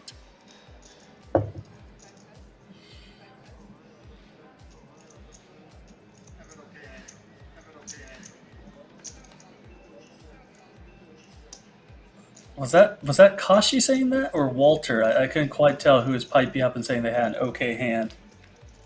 I'm not sure.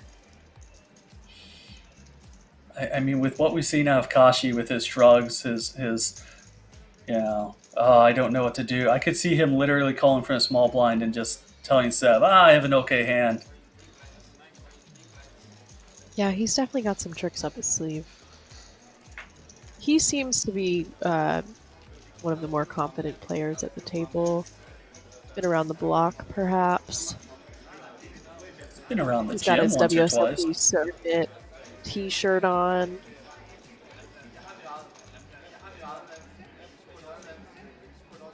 Is there a name brand spinach company that we could get him a sponsorship from? Gotta be. Canned Put that one spinach. in your mix. I mean, between him and Prime Berkey, rib. you've got a running for best Popeye of the year. Best Popeye of the year. Do y'all do like a Halloween party? Best Popeye of the year is actually a national, an international award granted by the UN.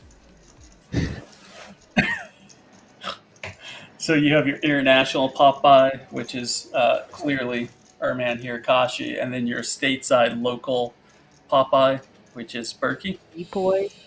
Beepoy is the best Popeye of the year award. Very prestigious.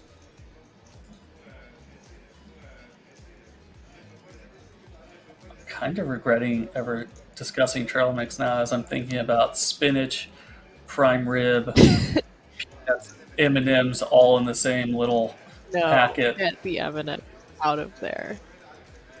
Oh, yeah, it's a work in progress.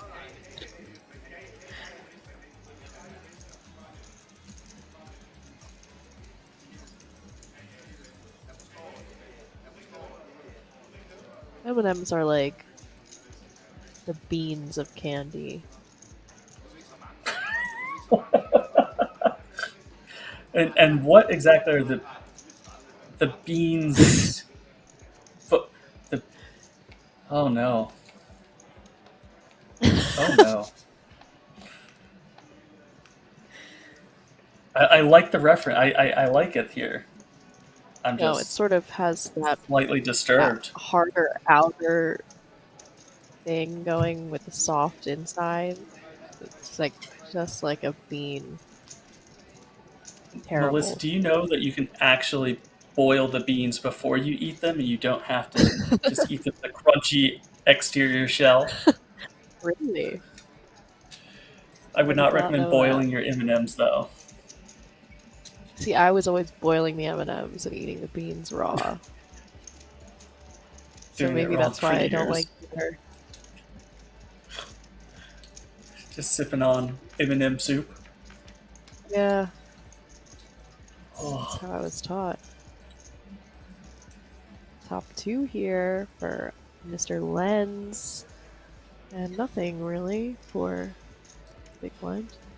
Cosenza, who we've seen spin in an incredible way. I wouldn't let that dissuade you from the fact that Christoph in the big blind can get after it. He sure can. He is one unbaked bean and a lot of boiled M&Ms, if you know what I'm saying. Yeah. Oh, he is reaching for chips. Doing something here. He's got a little mix of different chips there. Yeah, just folded. Really had to contemplate that one though. Did not want to let it Yeah, go. it's tough to lay down the 7 high. I get it. In there.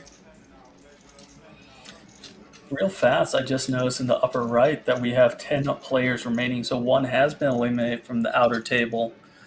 And I believe we are playing to a final table of 8 is all we have spaces for.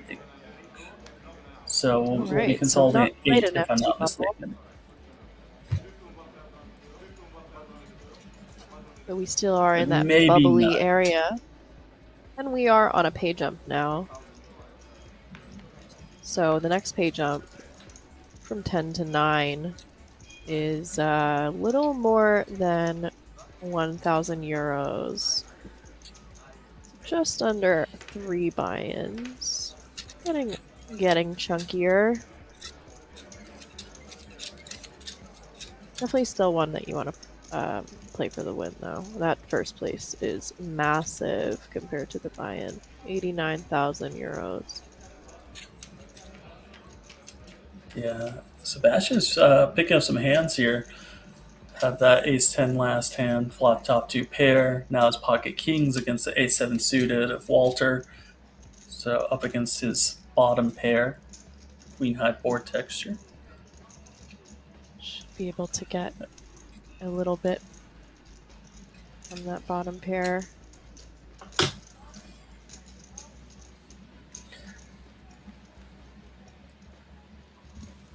So if Clean Walter was to turn. hit the 7, it would be absolutely devastating for Sebastian, as I don't think he'd really see that one coming. Mm-mm. The ace would be an avoidable card. Not pretty, Right. not ideal, but avoidable.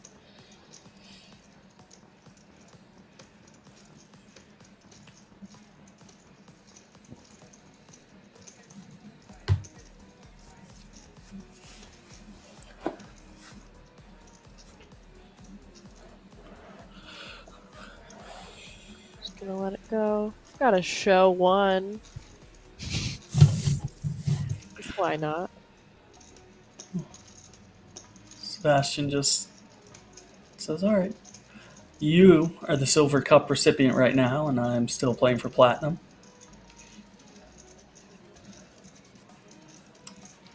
We do have in We got the chat trail just already. Willow saying the redraw's at 9. I was just going around counting how many spaces we have left. Looks like I may have missed one, so 9 works for me.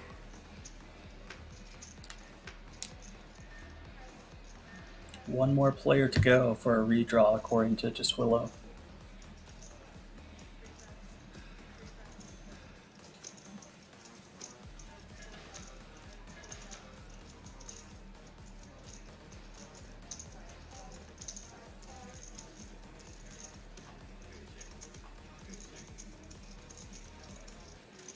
Do you think they go to the same barber shop here at Rozvadov? Like, they all have a clean, smooth haircut. Like, they just Very got it done possible. yesterday. Ooh. This is an action flop. Quick checks on the flop. which Got leads to a the lockup for Kashi on the turn. yeah.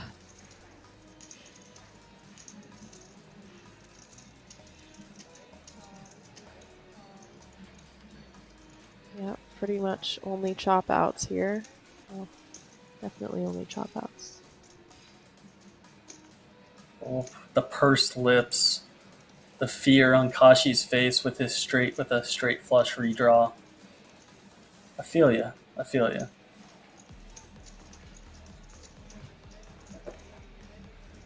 Looks like a small little 3 million chips. All right. Oh, pot size bet. Gonna fold it. Face up.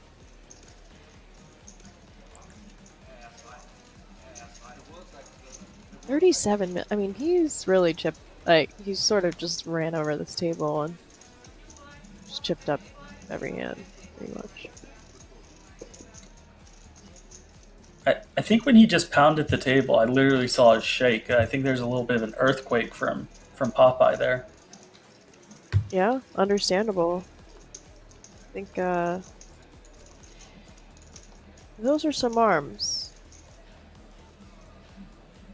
Definitely flip that Have you table ever if you wanted to. been around like a European person when they start talking about how much they weigh or how much weight they've lost? They say, "Oh, I gained 2 stone." Have you ever been a part of one of those Yeah, conversations? I don't hear many weight loss conversations from Europeans because they just tend to not be as overweight in general as Americans. Fair. But That's definitely fair. I have heard the stone thing and I don't understand what that means. Oh, I weigh 6 stones. I don't know what that is.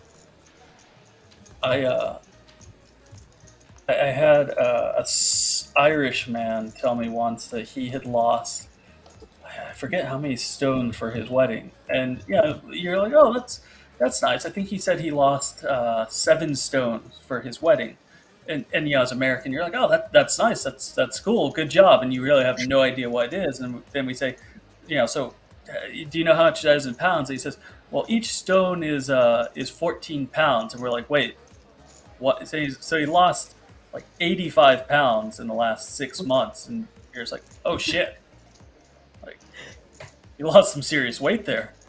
Yeah.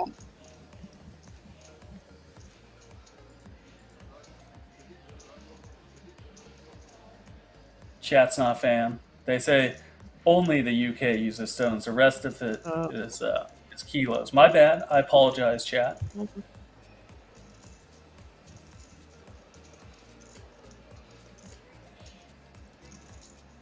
Stones is a lot of weight. That's all I know. More than expected. Far more.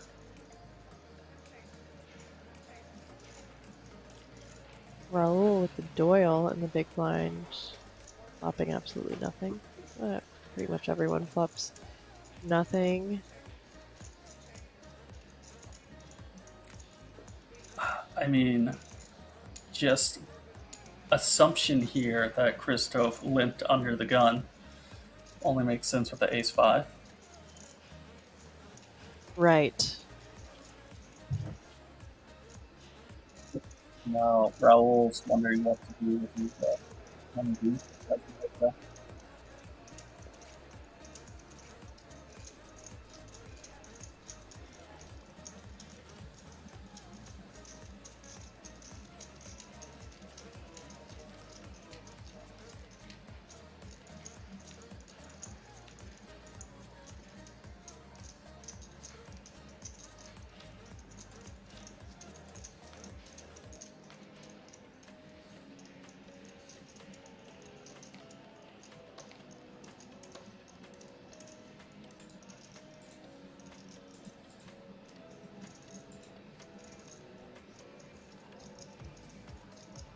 So, with it being knocked down to 10 players, average is now 22 million, so just shy of that 30 big blind mark, around 28 big blinds. And By the looks of things, one more elimination will bring us down to our unofficial final table. So, still waiting to see who also remains at the exterior table, as we haven't had a glance at them today.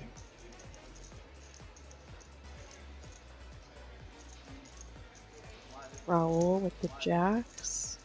Lines are now at 400, 800k with 800k big blind ante.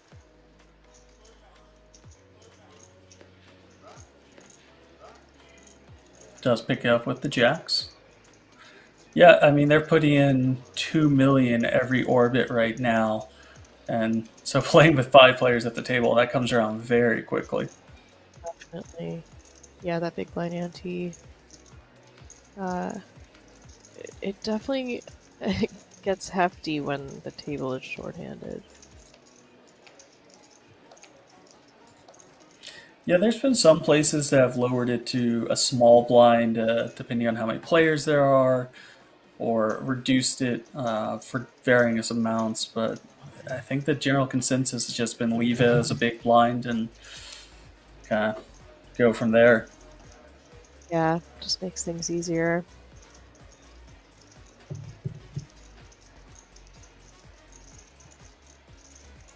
Raoul's turn to pick up a couple hands here. Jack's last hand, ace king off on the button now.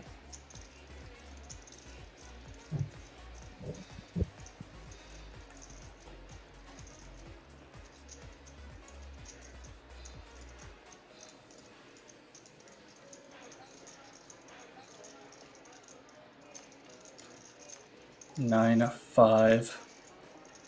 Fold it from the small blind. Walter here with an ace deuce.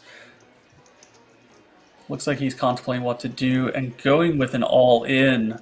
Raul is going to snap call and love the shape he's in. Yep.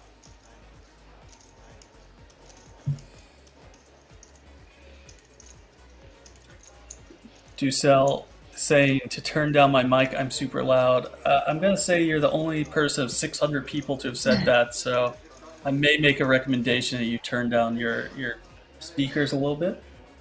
No one else has mentioned anything along those lines. Ace king here up against the ace deuce. Walter with some opportunities on this paired board. Needs a 6 deuce or running cards. Oh, Melissa, say it isn't so. Ooh. Walter. Oh, Wow. Raul now saved by the river. Yeah.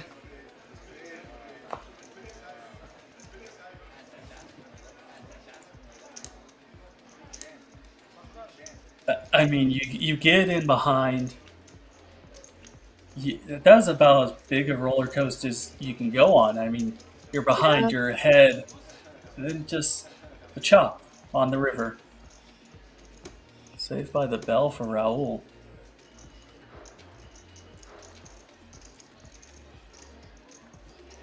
You see our chip counts here. Getting down to the wire.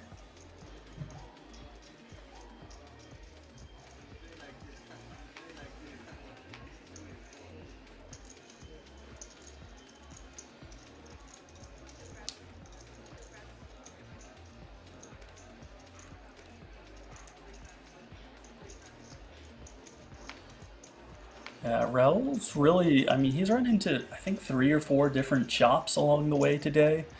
And Yeah. has kind of only had that top pair hand versus the flush draw of Walter hold up. Right. Otherwise, he'd be drastically lower in chips. He has been chopping an inordinate amount.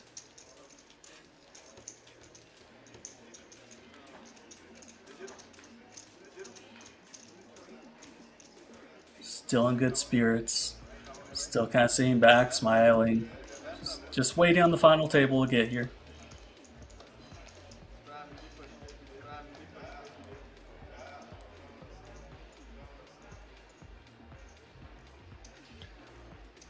Cookie Craft asking if we can use channel points to gamble on who wins it. I don't think you can do that. However, you can transform your channel points into tickets for party poker. Basically, every 1,000 points is equal to $1 of party poker tickets, so use them sparingly. Kashi getting in from the small blind here with his ace-6 suited. I like it. Playing involved a little. Has a bit of a chip advantage here. Can maybe put some pressure on if he sees the opportunity.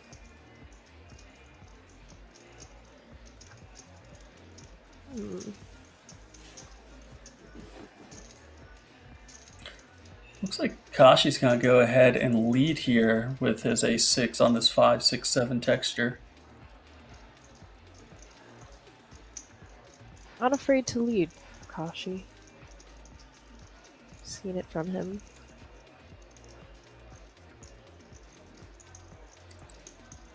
Oh, this is a fun one. So we Yeah. talked about this a little bit earlier, how the small blind should primarily have a composition that's more in the 10 jack, jack queen type of range when he flats. And the big blind should have more of this kind of low to medium texture. And Right. this lets me know Sebastian really knows what he's doing and knows his ranges well when he's flatting here to set up a takedown on future streets. Right. Definitely digging this action here from Sebastian.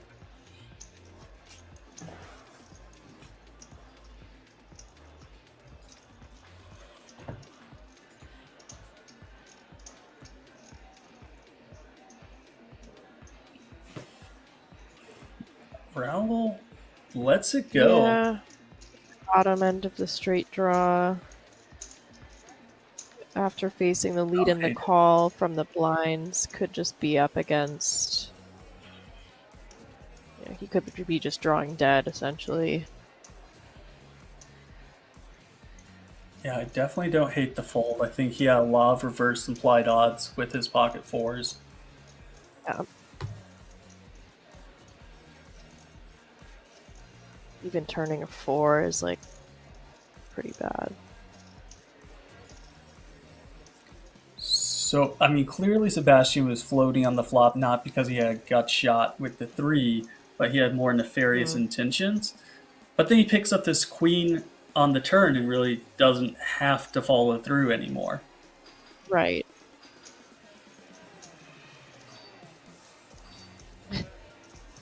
Shrug.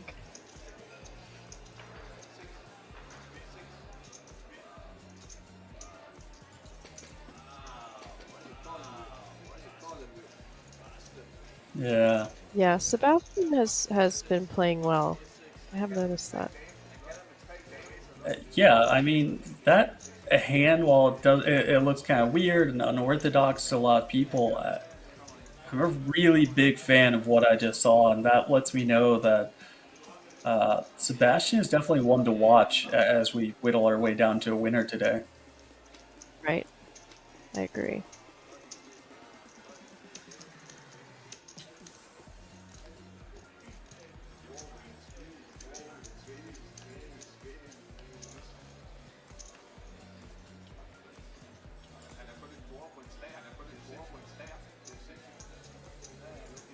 Doesn't sound like Kashi is overly happy with that play.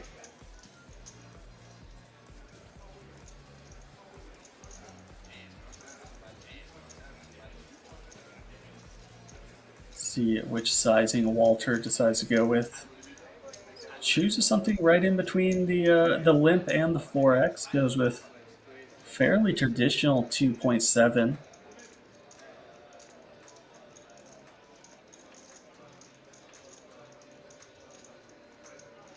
And will be met with resistance by Raoul in the big blind with pocket tens, who's shoving all Yeah, I'm in. in a little over 20 There we go. bigs. Pretty standard.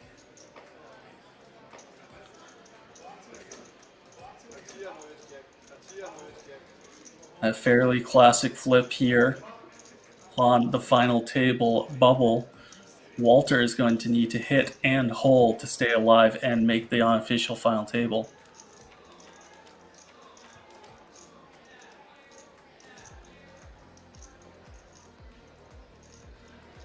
Not the flop he was looking for. Raul holding strong with 10s and 6s. 9 of clubs on the turn provides no additional equity for Walter as he needs an ace or jack on the river, and it is not to be. Melissa, Oh, Walter I Van liked Camburg Walter. leaves us in 10th place. GG. Well played. Good game indeed. And ladies and gentlemen, we have 4 players here. We have 9 players overall, and they're going to be consolidating to the unofficial final table as we return from break in 20 minutes. Stay tuned for all the action at the Party Poker Championship Czech main event as myself and Melissa bring you all the action here shortly in 20 minutes. Cheers, everyone. Thank you so much.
Welcome back, ladies and gentlemen, to the final table of the Party Poker Championship Czech main event. My name's Nathan Gamble, joined by Melissa Schubert. We're here to bring you all of the action of this exciting tournament as we play down to a winner today. How you doing, Melissa? Doing well. And we have just learned that the top 6 will receive 10,000 euro WSOP main event seats. So that is a pretty huge difference in bubbles.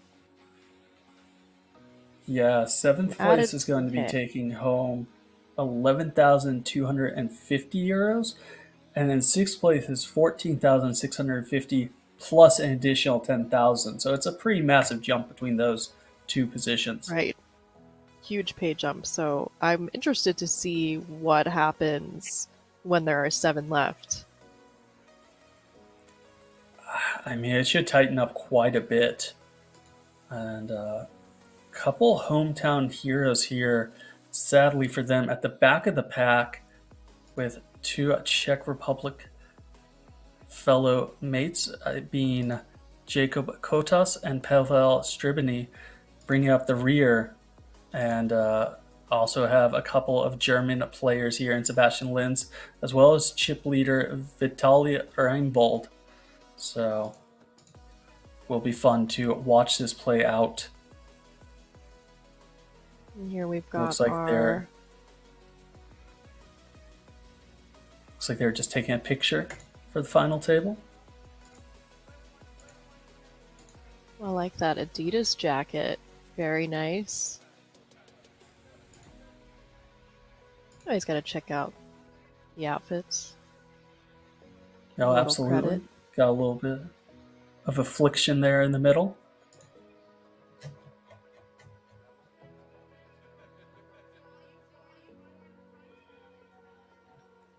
Our chip leader at the feature table there on the right-hand side, all smiles, as Kashi is just happy to be in this position.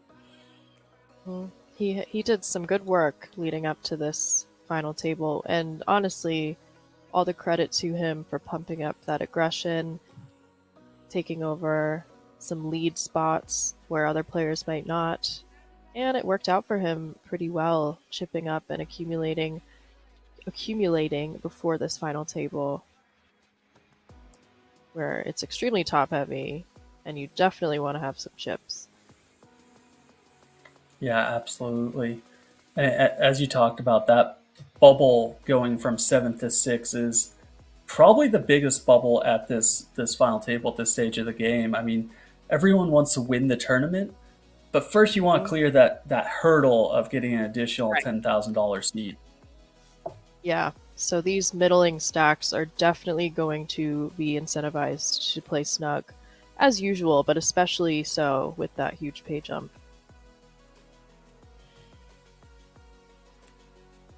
You can tell some of these players are a little bit more relaxed than others. There's a little bit more smiles or genuine going on. Some of them are just kind of look like they're ready to get down to business. Mm-hmm.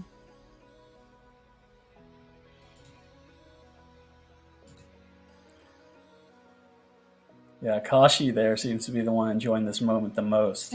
Yeah, look at that smile. Along with that gentleman second up in the affliction shirt, he seems to have some genuine happiness about him, about this affair. Not sure of his name yet, but looking forward to meeting him and making his acquaintance before too much longer. Some sneaker game. Who was I didn't catch that. I see him on the bottom left side of the screen. Oh, it looks like you're right. Little sneakerhead there. Yep.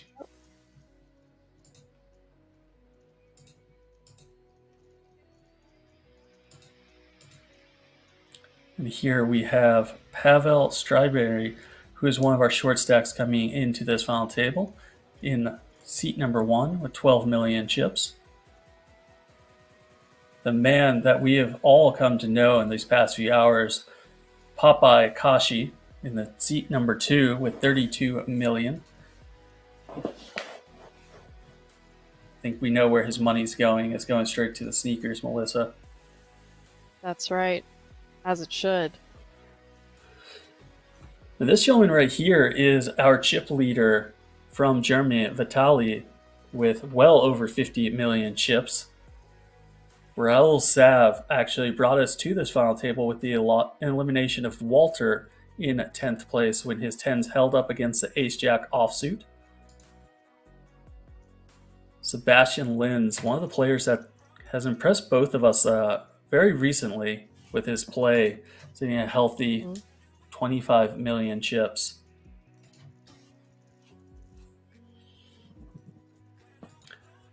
One we do not know too much about, Rolf Stam, sitting in seat number 6, 17 million.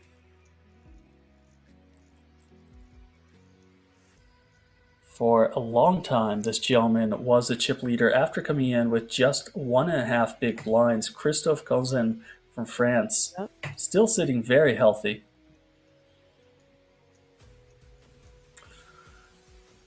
Jakub Kostes, aka the Wildcock, hailing from the Czech Republic, one of the short stacks today.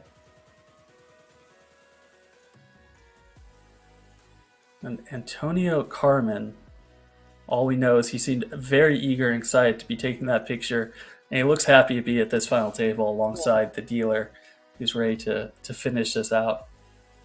It's like a happy guy. Yeah. Those are people you can root for. The ones that are just happy, they're appreciative of the moment, and yeah, I can appreciate that from him.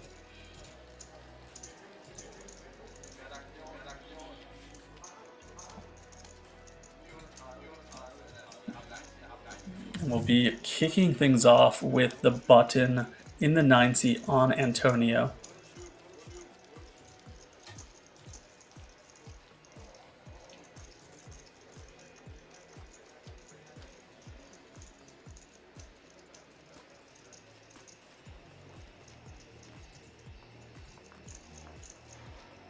Everyone's kind of getting settled in.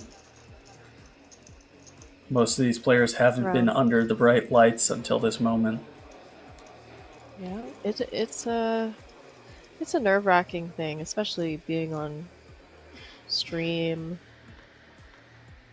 It's definitely a whole new experience. If you've never experienced it before, it can be kind of jarring, especially if you're in one of the bigger spots of your lifetime. That plus the lights and the cameras. A little bit of a pressure cooker. I mean, so you're primarily a cash game player. Do you have much experience in tournaments? Have you made it to a point of like being on any sort of final table like this with a live stream going on? No, the only experience I have under the lights is for cash games. On a live stream?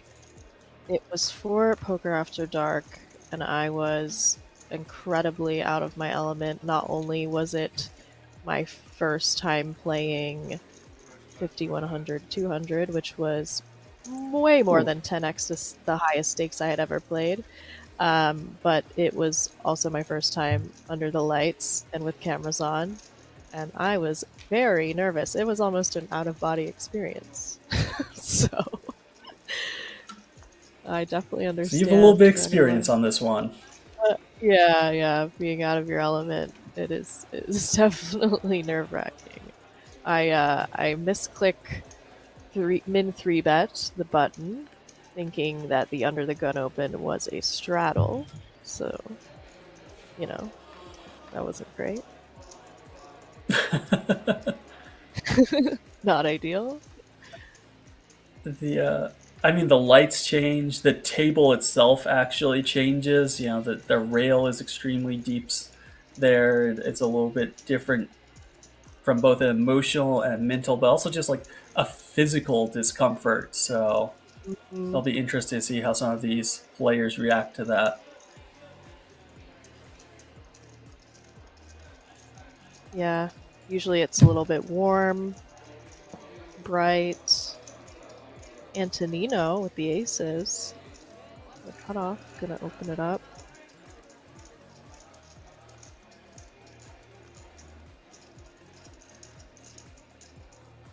Makes it just over 2 big blinds. This man has been practicing his stare. Vitaly here is the chip leader, and you see that stare down. Yeah, he looks like he He's could going be to in the be UFC. one that's intimidating.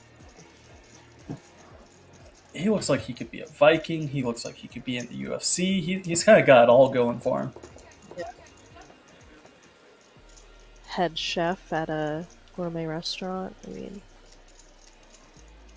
could be a lot of things. You see the chips here. 62 big blinds with the chip leader. And down to 16 is the shortest. So we're not, not insanely shallow here. It's got some playability in these stacks. And it should get interesting with that huge jump. And I mean, sometimes you'll come into a final table and there's someone that's way outside of the average. They're sitting there with 150 big blinds, and then you have a couple of 10 big blind stacks. So yeah, this one's not quite so disproportionate. Right. Yeah, the final two tables, I mean, the bust outs happened relatively quickly. There was a lot of action going on, a lot of collisions. So they do arrive here somewhat deep for a final table, especially with the smaller buy-ins, usually the 30 or 40-minute levels. Sometimes you see really small average stacks towards the end, but it looks like we're gonna get some interesting hands with some post-flop action.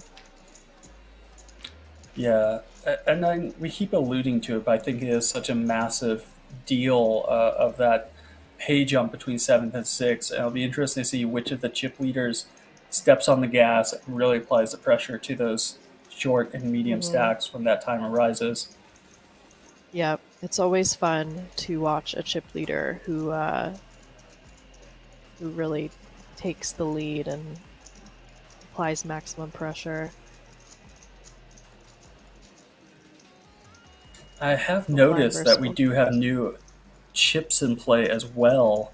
So the blue chips are 100,000, pink chips are 500,000, and those yellow chips are going to be 1 million each. So it did do a color up to get us to this final table.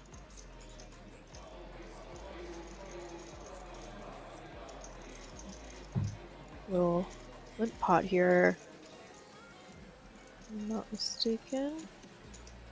And yeah, looks like a blind on blind limp pot. Pretty surprised to see Raul check back that turn. Yeah, it's a bit interesting.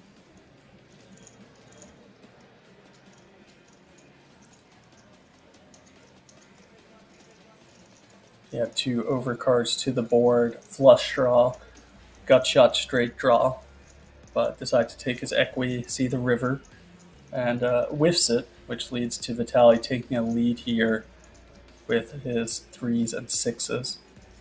Yeah, maybe trying to value from ace high.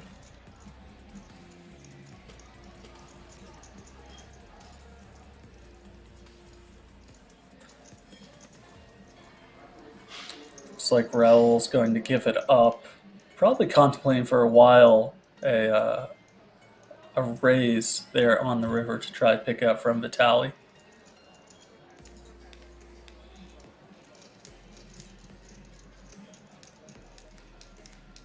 And the rich get richer. Mm-hmm.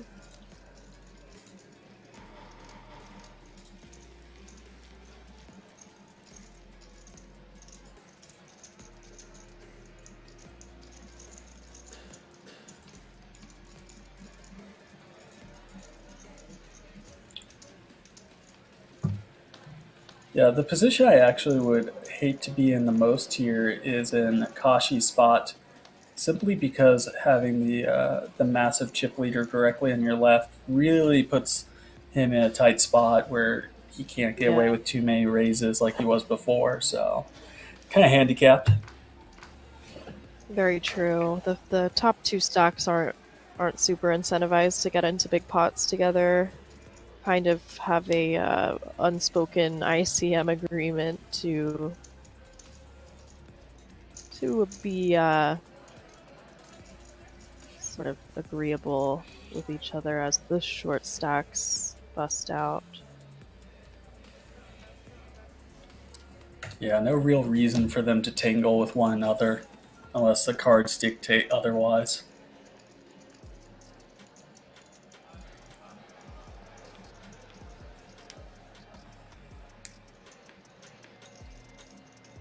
Ralph Stamm here, under the gun with the A6 of diamonds, going to pick up the pot.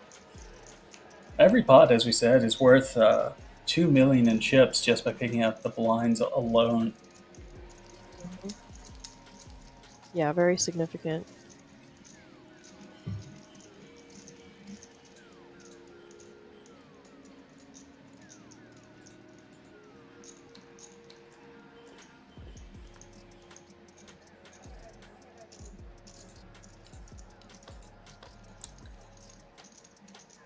Seems like while everyone came here to play, they're a little stoic right now, just waiting for someone else to bust out.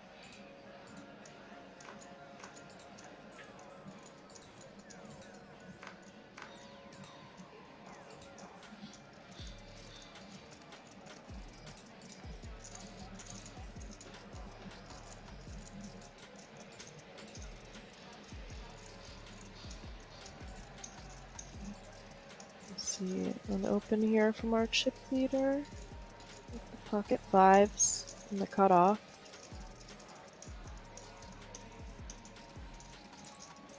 Yeah, for some players, this may be a fold based off their stack size, but yeah, you really have that opportunity as the large stack to open a much wider array of hands. Mm.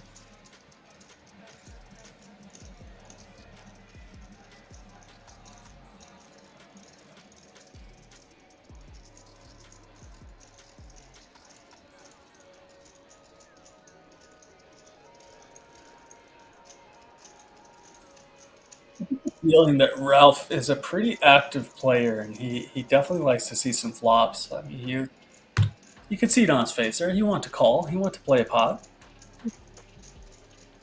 Yeah, big blind defends get a lot tighter in these ICM situations.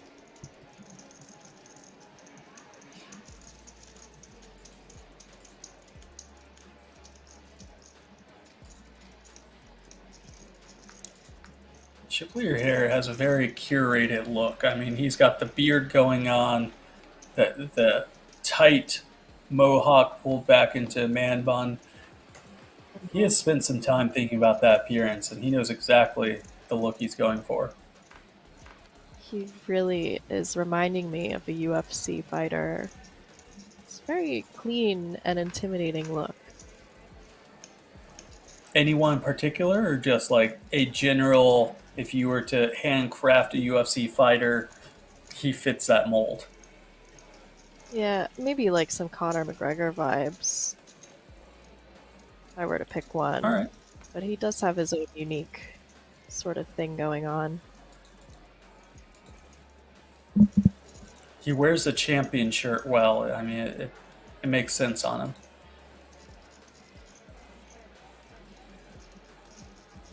Antonino opening the King-9 of spades.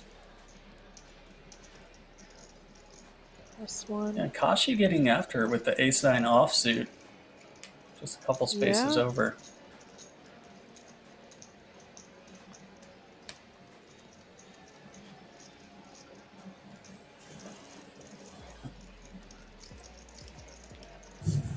Looks like we'll have a three-way fair as Christoph calls from the big blind with the queen-10 of diamonds.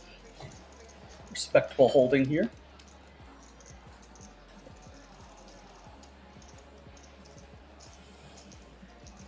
Antonino flopping the best of it.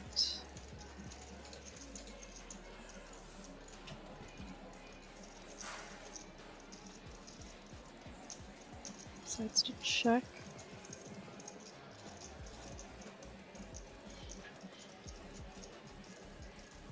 Kashi going to do what he does best, take a stab, try to get some players off their equity. I think we can see it's clearly going to get through Christoph unless he has some nefarious ideas in mind, but it does get through.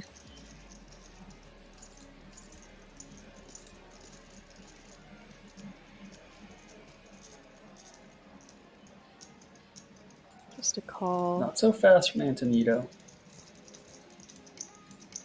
And SPR's getting a little short here going to the turn. 8 pairs. Not changing much.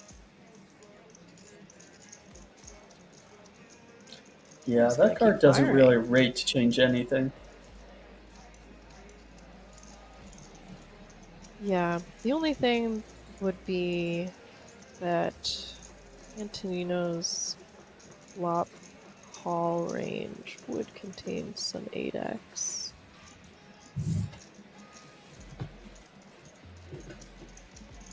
But not a worry for Kashi. He's gonna keep applying the pressure, because there are definitely other hands in his range that he can fold out.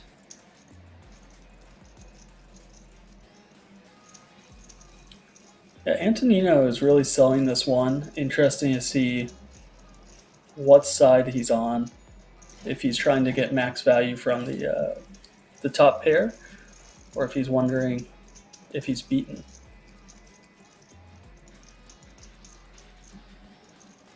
Yeah.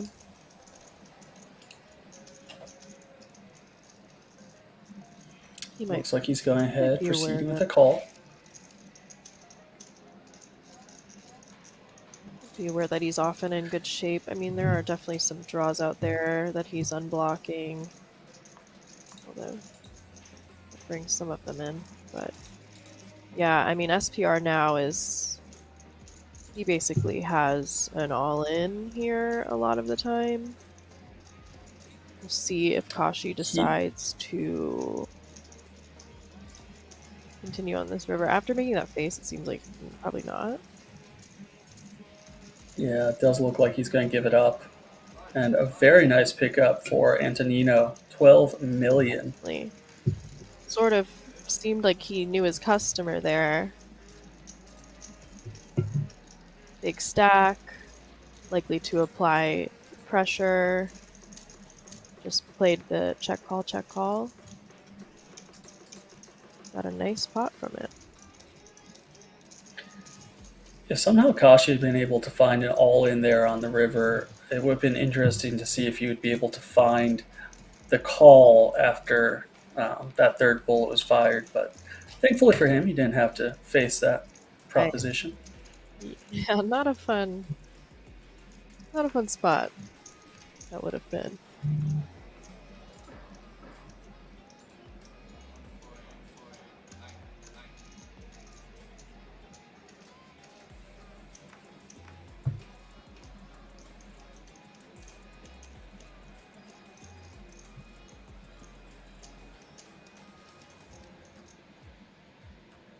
$7:45 p.m. over in the Czech Republic. Dinner time. Still 9 players left. Be interesting to see if any of these players start fading due to hunger or just exhaustion from playing all day. Well, something to keep an eye out on. Yeah, definitely see that sometimes. I know I see it in myself. Get a little hangry.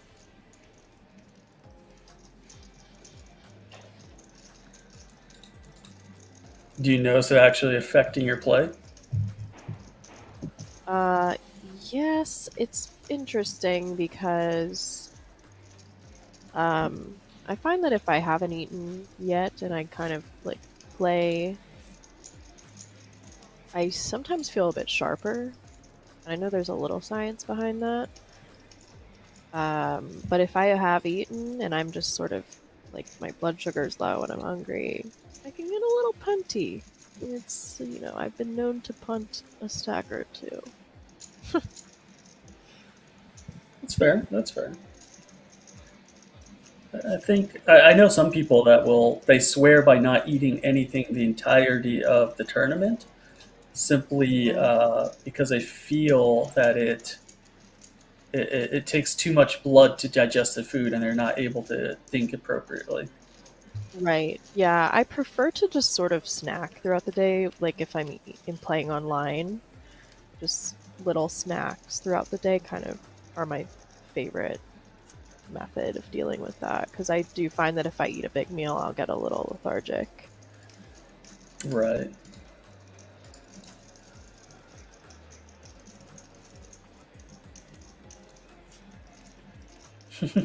There's so much hand wavings and I don't knows from Kashi. I really do love watching him play.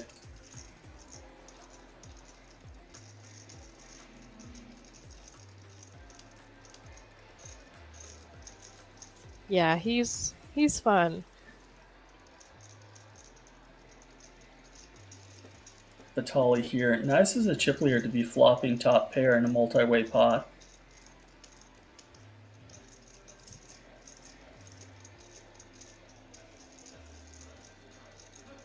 Yeah, it's interesting to see sort of violence from the dealer here.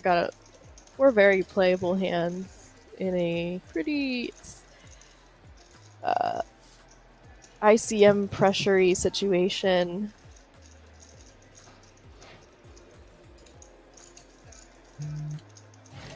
So Vitali checked that back, and now it allows Ralph to pick up aces and tens here on the turn, putting him in pole position to take this pot down. Yeah, sizable pot too.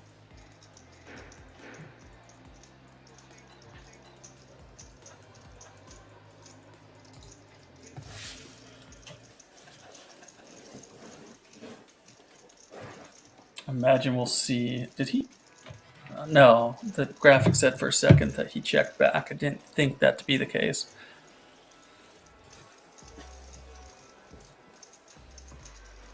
Imagine he'll find a bet here on the turn.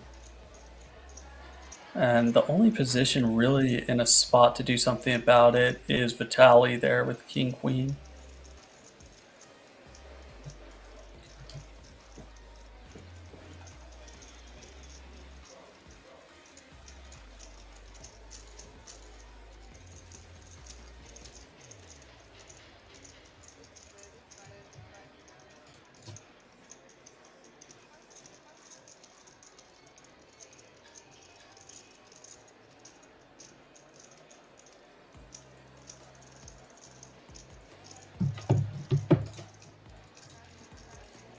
Kashi with a very expressive fold, shall we say. Yeah. He does get a little like he's sort of tricky, but then once he knows he's folding, you can definitely see his emotion in his face.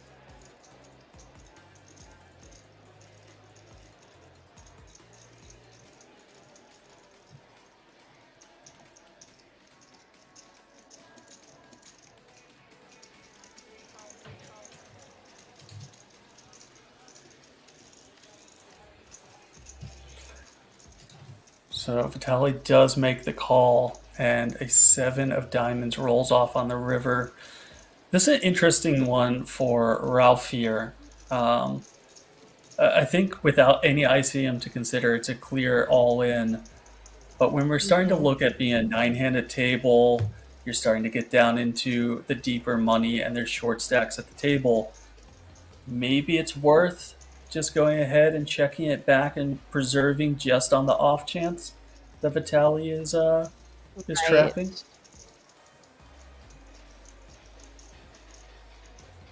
Not saying that's the proper play, but there's definitely some consideration there.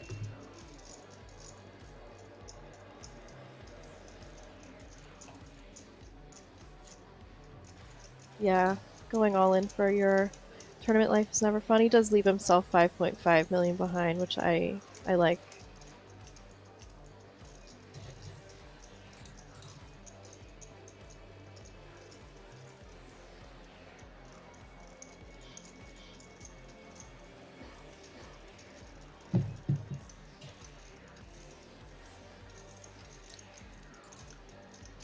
So there's no flush draw that came in on the turn. There's not a lot which Vitaly can bet with this line as of right now, as the ace is very well represented in Ralph. I could see him making a hero call on the end if potentially there was a flush, but it's just going to be very difficult.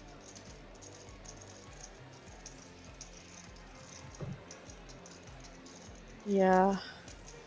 When it's this small, it's just hard to just not just flick it in with the pot odds. Beautiful hand there for Ralph Stom as he picks up a very, very healthy pot, moving up to 35 million chips.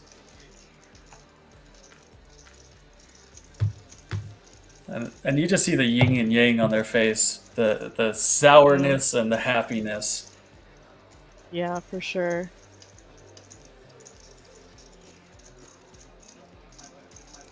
Still pretty even stacks. I mean, aside from the chip lead and the shortest stack, those middling stacks are really quite close.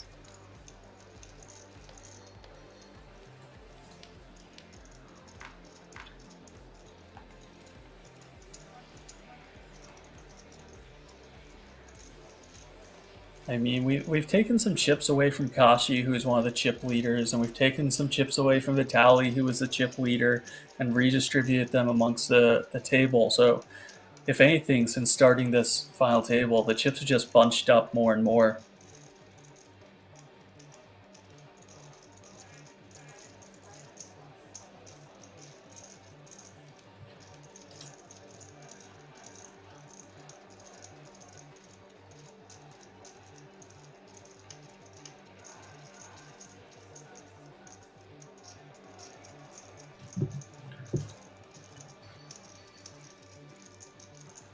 Sebastian Lintz here, pocket fours, raising it up in the hijack.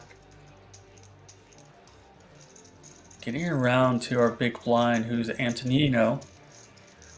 Based off of how he played that King-9 suited earlier, I expect to see a flat call from the ace-jack off. Mm-hmm. Yeah, especially in the big blind, doesn't really have to worry about getting squeezed.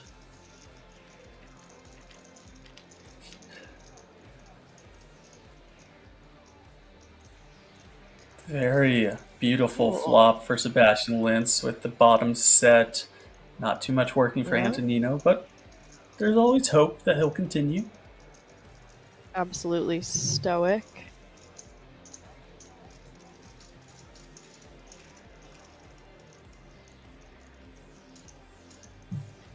I see Sam K out in chat asking, is the Mr. Savu show still going? I apologize, you must have missed the announcement earlier. He was knocked out in 15th place, and we are now at our final table of 9 as we speak. Sebastian Lintz did go with a small bet and got called for Antonino, and is now rocking 100% underneath his set.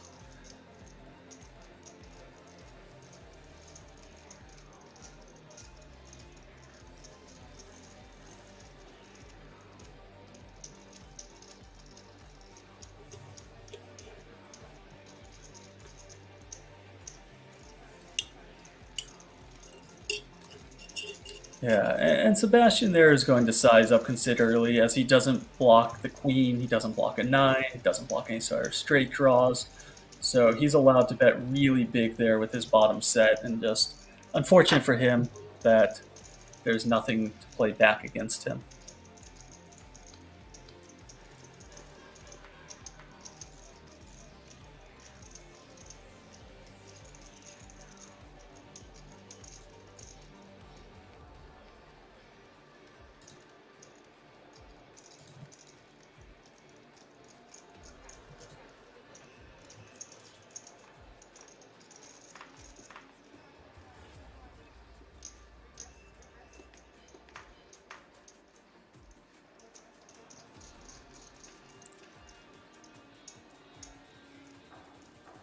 Lintz going to open once again with the ace-queen off.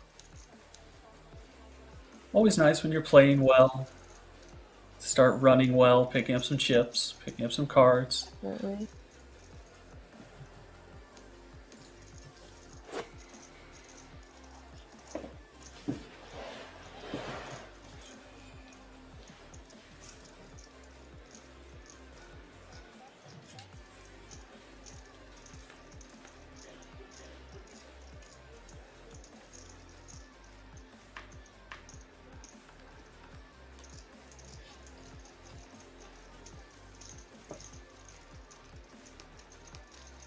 I mean, picks up the blinds, which is still another 2 million into his stack.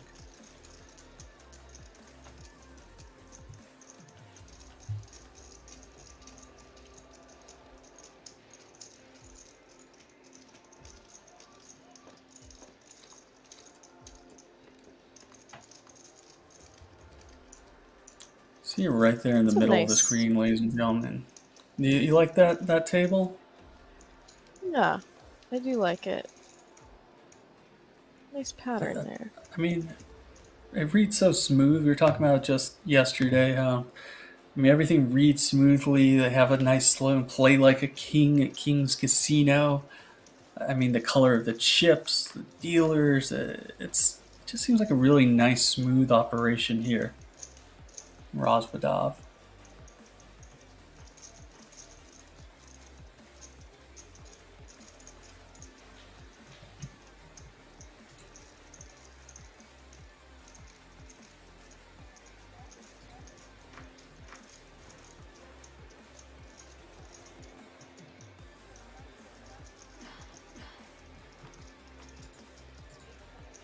So we see a couple players, limp in and make some raises, get a little bit out of line. But on the whole, it seems that with us making the final table and with those pay jumps looming, the short to medium stacks have kind of done what they're supposed to and tightened up considerably.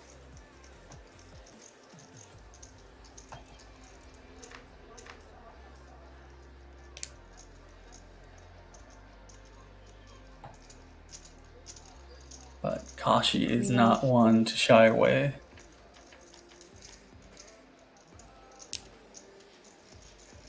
Ooh. Got an interesting flop. Some backdoors for the button. Oh, just the nuts.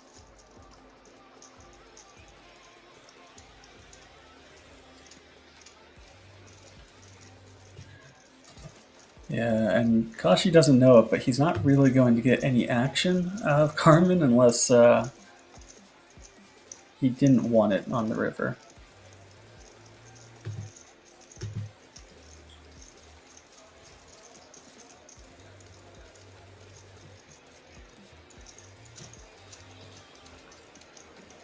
Nice little pickup there for Kashi.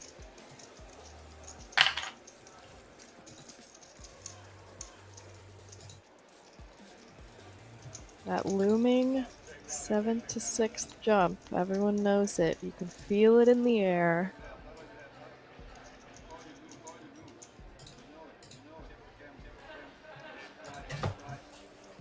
Yeah, we're playing right now. 9th place is gained 6,650 euros. And you have some mild, nice payouts for a while, and then it goes all the way up when you hit 6th place to the equivalent of 24,000 euros. So quite a huge difference between the two.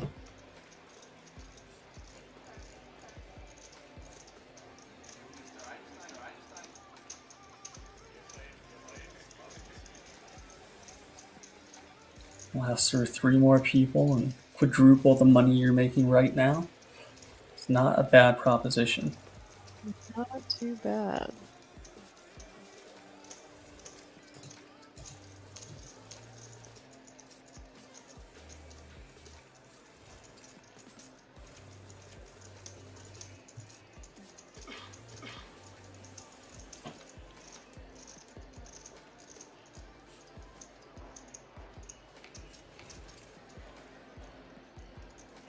Our start of the day chip leader was knocked out in fairly short order when his ace-king wasn't able to hold up, his aces weren't able to hold up, and just had a variety of other mishaps befall him.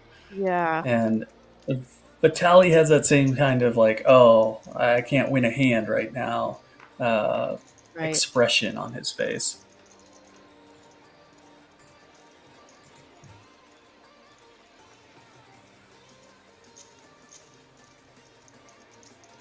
Seems a little premature to me.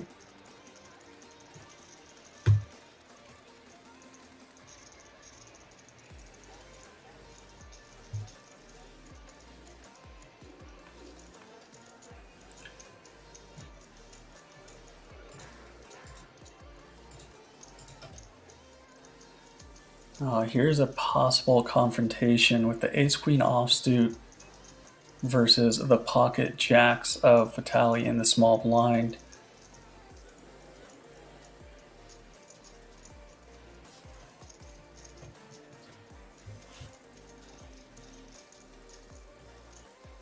They haven't played a hand together previously as they're both located on different tables. So don't have a lot of information other than stack sizes. And Vitaly's choosing the conservative route here with the jacks and just calling from the small blind. Yeah. Makes some sense, I guess. Ooh. Especially when you flop a set. Flopping top set's not too shabby.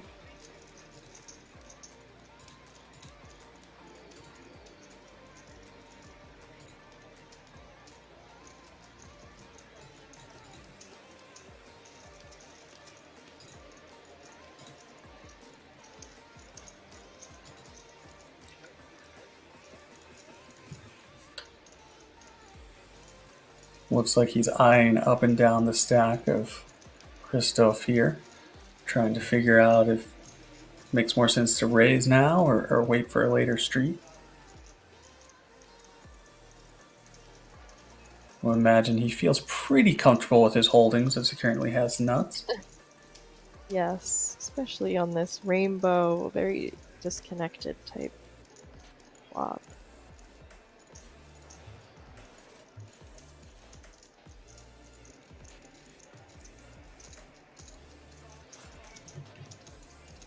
Goes ahead and makes the call. Sets the trap. Gives a little peek back at his card. Make sure he still has. Oh, and what a beautiful card for Vitaly. A disaster card for Christoph.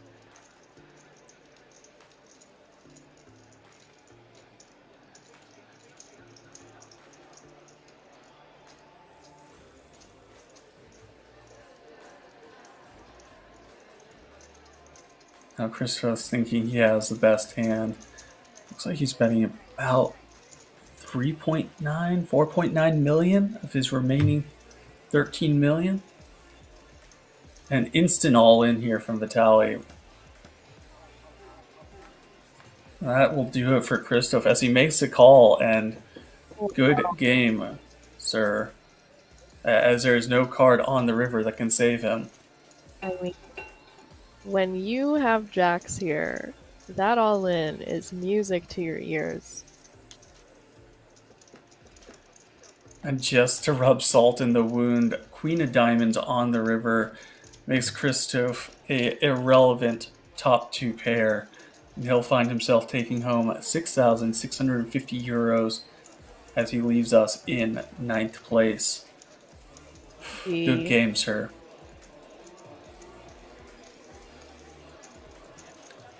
And, well, that gives us our chip leader once again, being Vitaly from Germany with 63 million chips, which is a very nice separation between him and second place now. Ralph Strom saying there are 43 big blinds, so almost double is the separation between the first and second place. Then we have a nice clumping all the way down until we hit our two players from the Czech Republic who are bringing us up in the rear in 18 big blinds and 14 big blinds, respectively.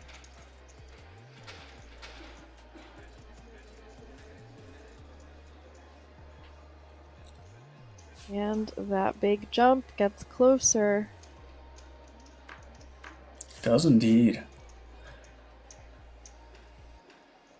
The next two players will not be getting a 10,000 World Series of Poker Europe main event seat.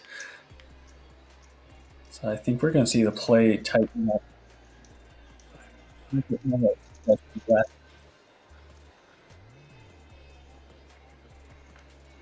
How would you spell ratchet in this Your mic is sounding a little underwater. Is it? You're back. Sorry about that. Yeah, I was just wondering about your spelling of ratchet. Yeah, I spell it the correct way, of course, which is with an R and not a W. The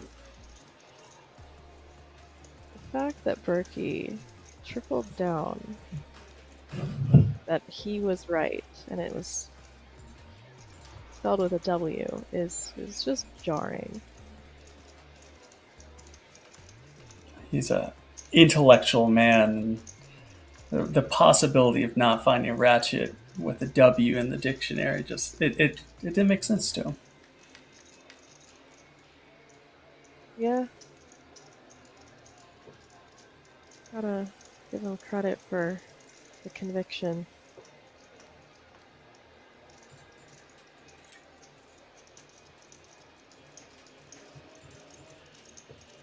Raul here calling for the small blind after Vitaly raised up on the button.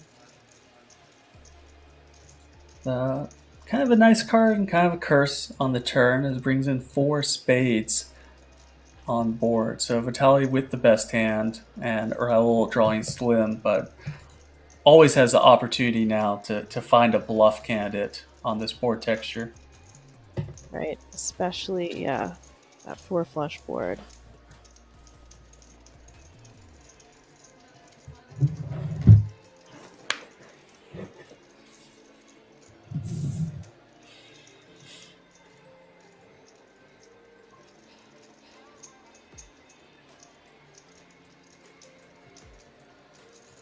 This is a hand that Vitaly could put into the call on turn and then give up on river if Raul decides to take another stab at it. Be interesting to see if that's what he does. Or looks like he's getting out calling chips.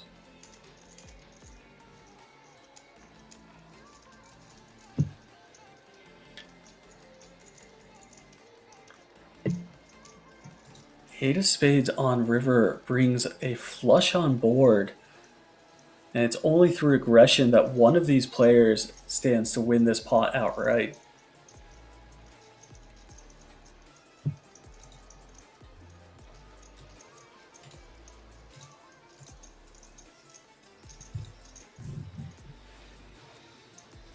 Which is what it looks like Raul is doing. He is firing half pot 4.5 million in there. And it gets the job done. Very nice stuff there from Raul Sav.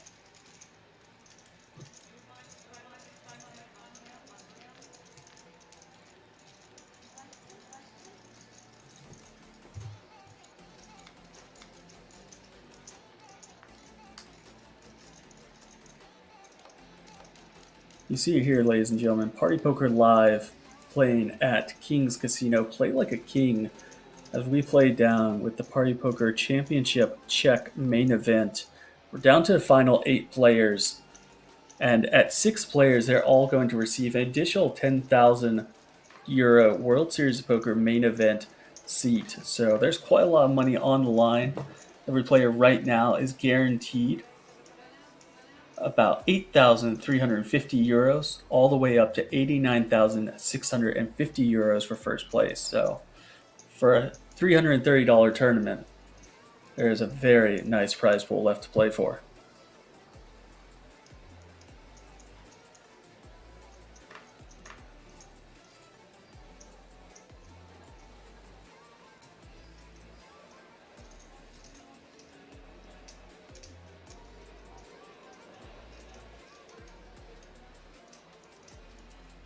So obviously here in tournament world, Ace-5 suited is kind of the holy grail of bluff candidate hands. Does it play the same way in cash games these days, where it's just that number one, do not let it go and just fire all shells available, Melissa? Um, well, it really depends.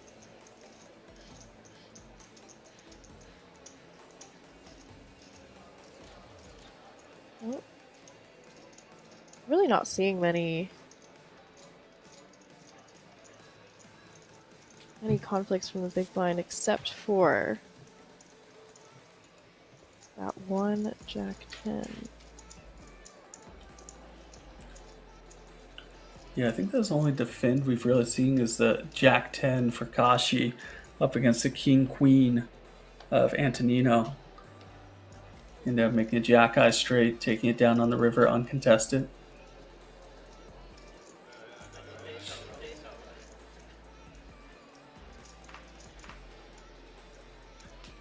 There we go in the upper right.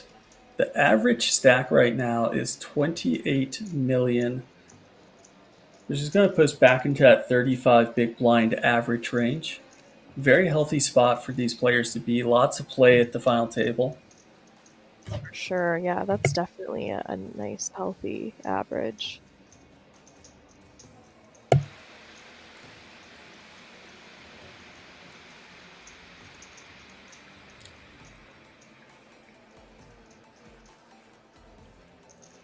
Kashi hoping for some action here with his two black queens. He's going to rely solely on the big blind, who does have a playable ace-3 of hearts.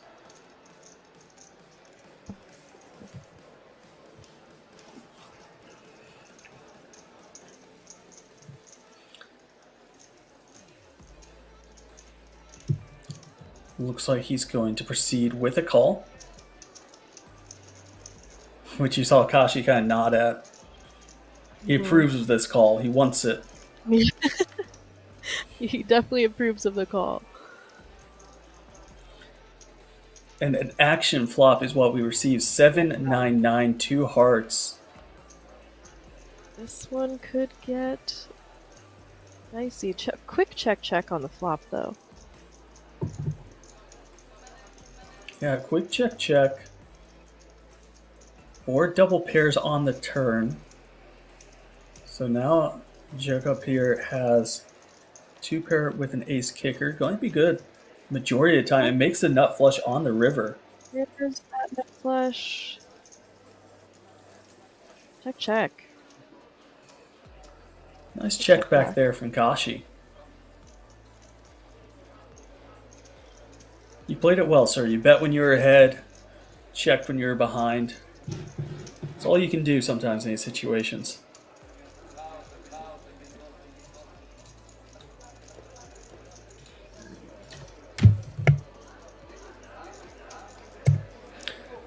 He doesn't seem overly thrilled by the results, but he definitely played it to maximize value and minimize his losses. So, still a well done job on Kashi's part.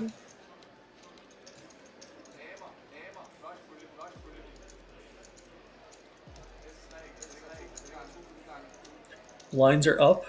500,000, 1 million, 1 million.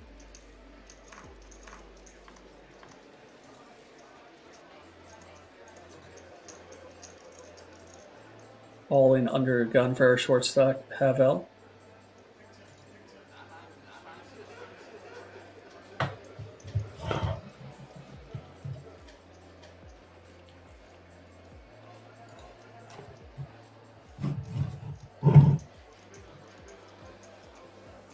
So far, so good. Gets around to Ralph Strom on the button. Ace-10 suited. Definitely a hand that he could call with for 11 big blinds if he chooses to. Just kind of depends on what he thinks of Pavel's under a gun all-in range.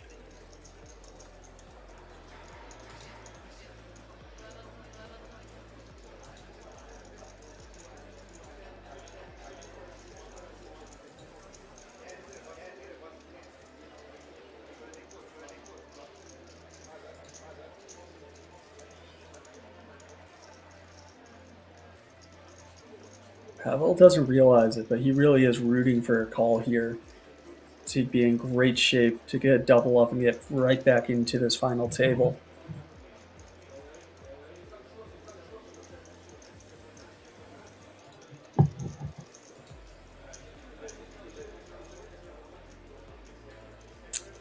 Good fold there by Ralph Strom. Now another decision. Very fast decision there from the small blind. Lays down king queen offsuit. Doesn't make a meal about it. Yep.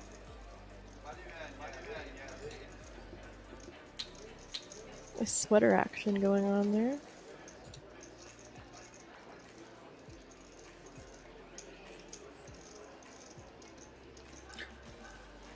It's always interesting to see what the weather difference is between outside casino and inside the casino.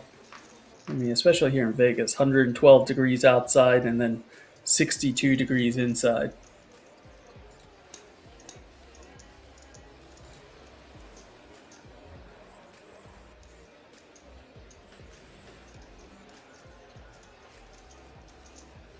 Not sure what we're currently working with in the climate of Rozvadov.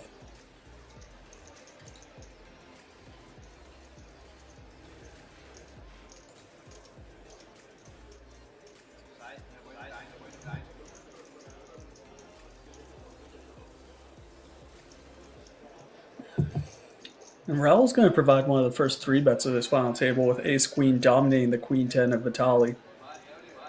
Yep, and I like his 3-bet sizing.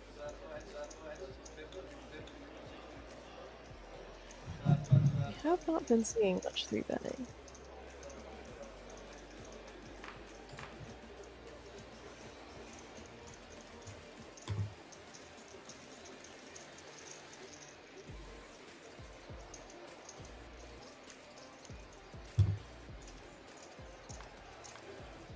And queen 10 off. It's an enticing size, but not gonna make the cut.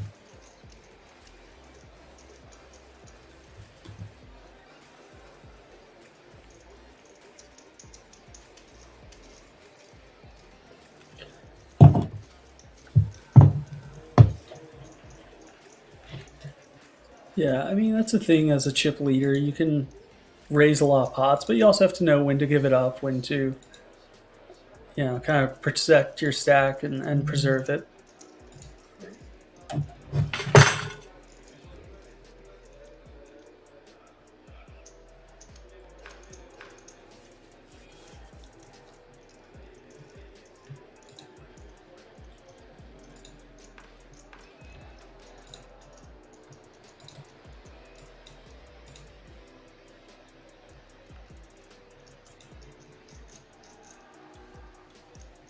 Antonino, again on the button with a very playable ace-king off. Going to be raising it up. Last time it didn't work out with the king-queen off, but don't think he's going to be dissuaded.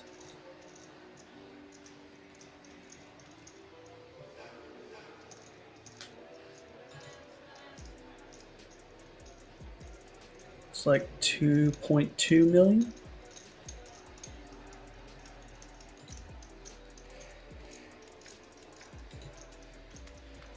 Kashi here at pocket 5s in the big blind comes along for the ride. Nice flop for ace king. Just a casual top 2.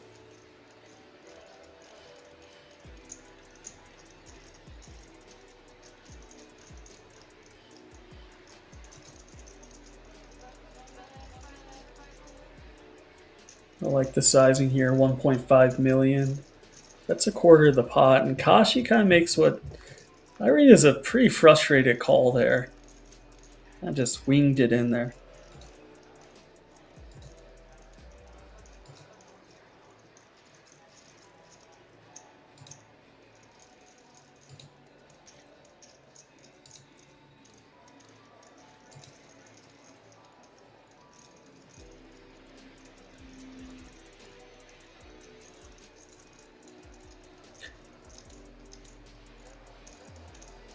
Looks like Antonino's going to continue firing here on the Jack of Diamonds turn. Doesn't want to let a flush draw or straight draw potentially sneak in. He's content to pick up a nice, healthy stack.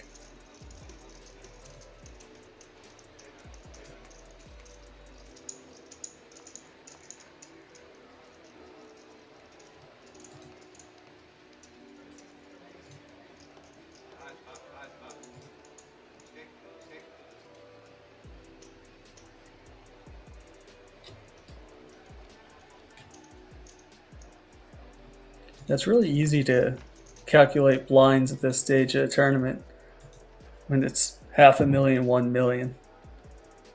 And everyone's stacks are nice, clean millions. Yeah, definitely makes it a little easier, especially if you are counting it out in your head.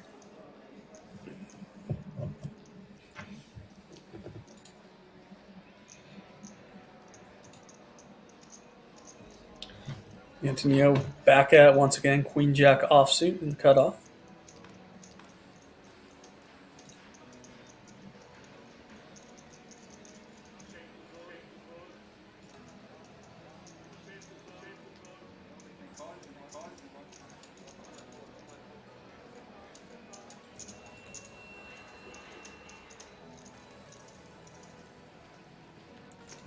Vitali definitely seems very comfortable from the blinds, taking some hands off.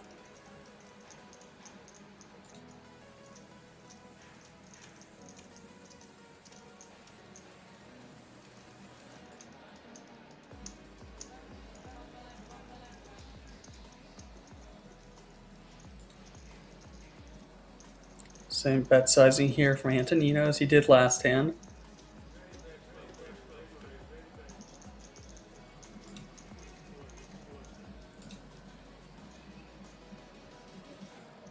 Sounds like Antonino's trying to bait him into folding here. Telling him it's a really bad flop for him. He should make a good fold. Yeah. Obviously, Jack would be disastrous for Antonino. Yeah. 10. Gives him a little more, but not a great spot. Ooh. River brings another 10. That'll make it a bit better.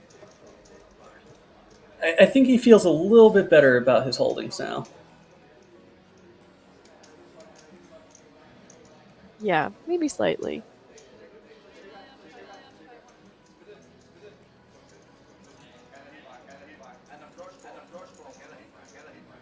And the 10 is definitely not a irrelevant backdoor card, as Vitali's going to have some king 10s, 10 jacks, 10 8s in there. So it's not like Antonio can just discount the fact that he does realistically have a 10 here, a decent portion of the time.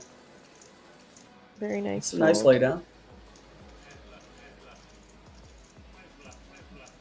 Well done, sir.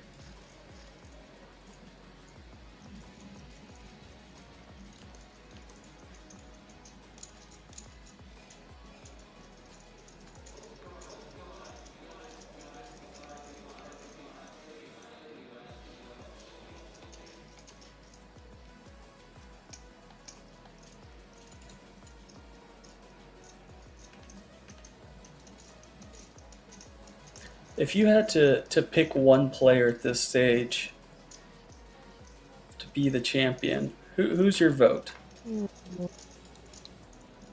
Maybe our German friend with the trail mix. Sebastian Linz, Yes. trail mix extraordinaire, the mix master. Yeah, I think that was going to be my pick too, but now it feels like cheating a little bit to duplicate you.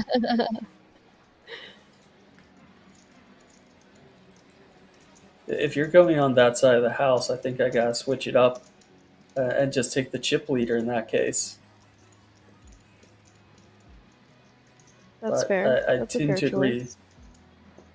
that Sebastian Linz is playing extremely well right now.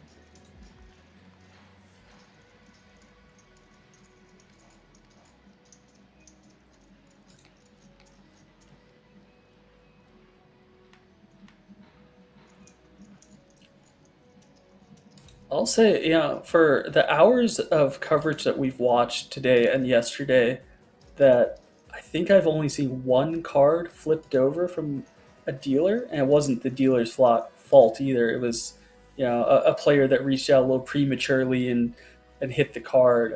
I mean, I haven't seen a single Yeah, dealer error. They seem to be, at the absolute tip top of their game here in Rozvadov. great. Very noticeable and palpable.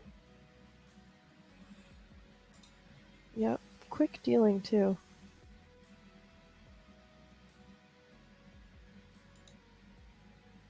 Much different from the experience at WSOP.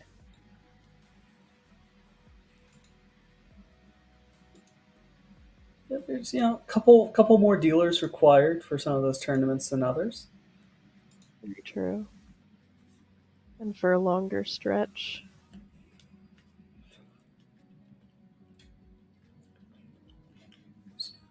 Your pick to win it all here, King 8 suited going up against the 9-7 offsuit.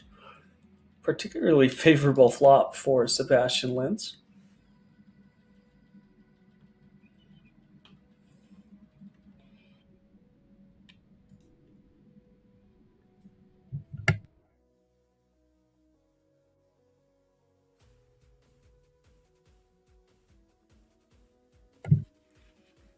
Vitaly does bet when check two. Seb makes the understandable smooth call.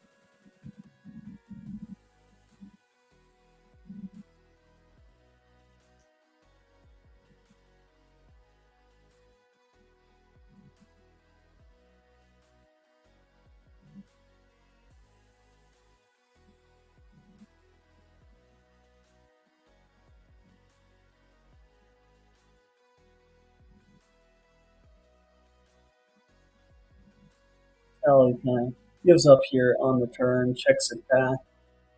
Very much doubts. Hmm. Find a way to win this one after a clean run out for Sebastian Linz.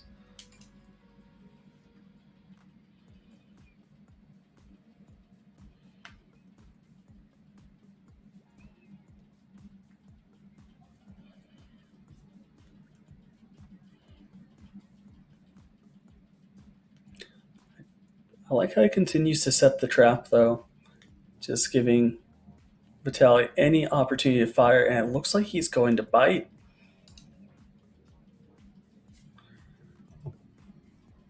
Sometimes that trap pays off.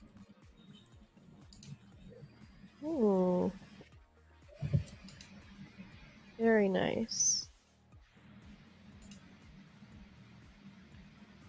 Stone cold lens. Through the looking glass.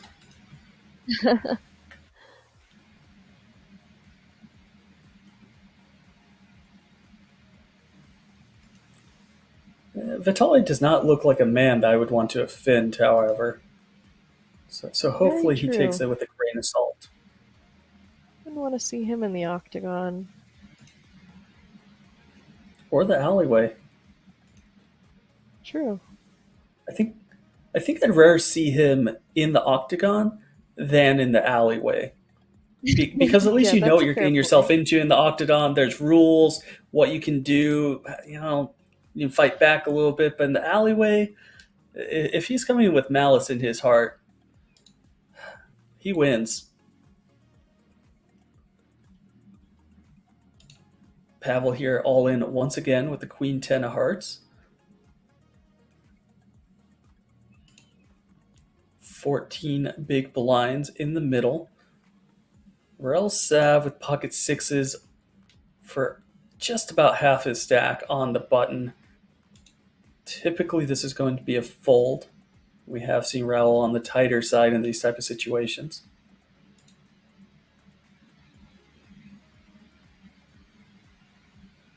Hmm.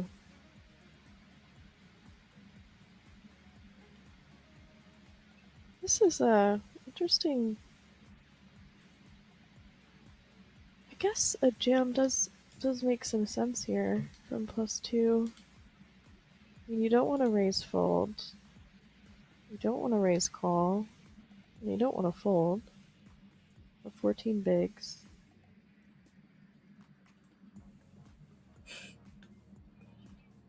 Lots of fold equity Roughly, and no. pretty decent equity if you get called.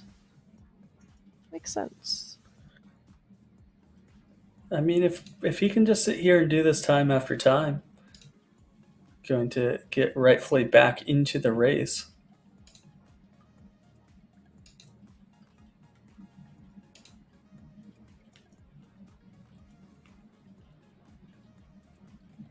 Here we see the chip counts. Vitali's still up top with 51 million. Gap has closed, however, with Sebastian Linz coming in second, 36 big blinds, 37 million. And you go all the way down to our remaining Danish player who has just over 10 big blinds.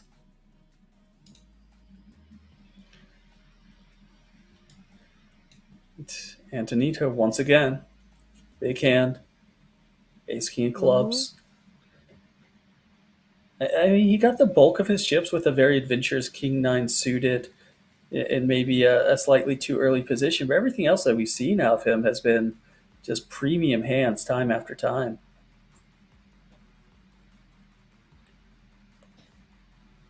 A couple of collision hands here.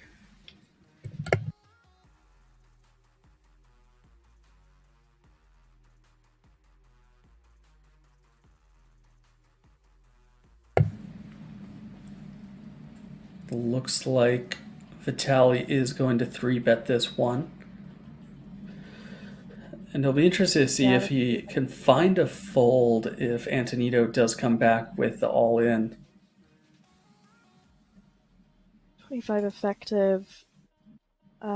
Antonino has to be shoving pretty tight given the circumstances. I think he probably can find a fold.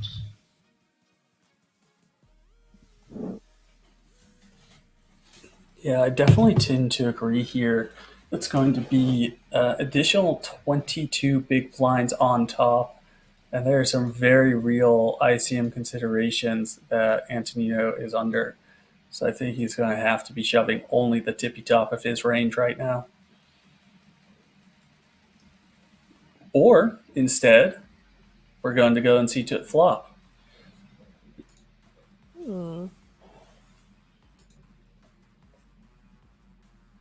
Maybe that lets you know exactly. I was gonna say an ace would be a disaster. I don't think Vitali is going to be getting too far away from this one now. I don't think so either, especially with that flat. The ace king is so disguised.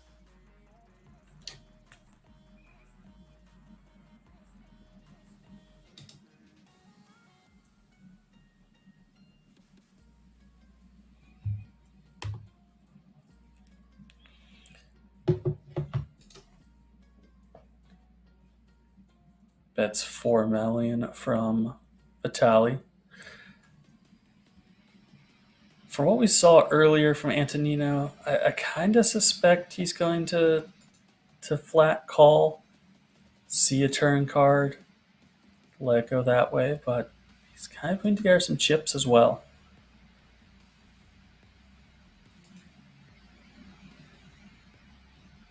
Not quite sure if that's an all-in or not, or if he's just raising to 10 million. Hard to tell right now.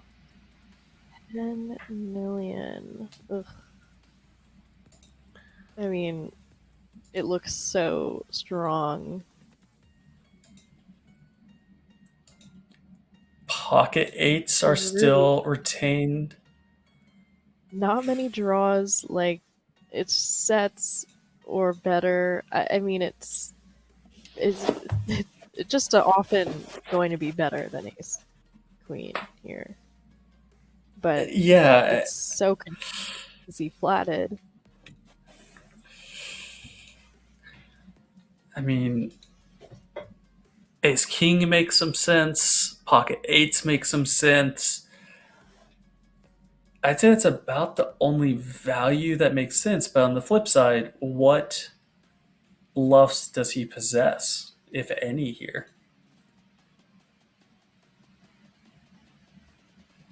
Yeah. Hard to find any.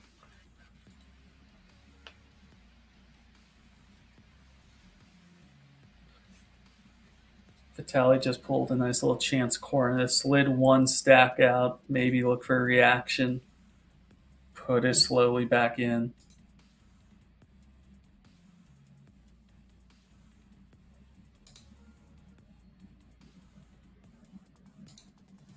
Oh, The money's all in. And Antonino is in amazing shape here against the ace-queen of Vitaly. And you see in the yeah. top right of your screen, 2 queens were folded as well, Melissa. Oh, wow. I mean, he couldn't have planned it better. Oh, some chop outs here. I mean, if the money wasn't going all in on the pre-flop or on the flop, Wow. oh, there we Wow. go. Phew. I mean, wow. Opportunities do exist. That is what a 5% looks like. Oh my.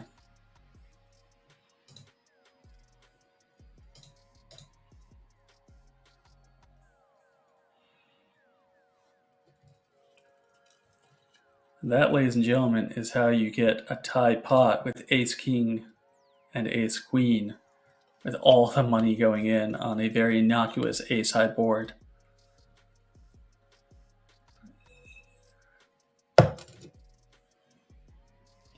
What a turn of events there. Just to end in a chop. But really, I mean, well set up by the ace-king.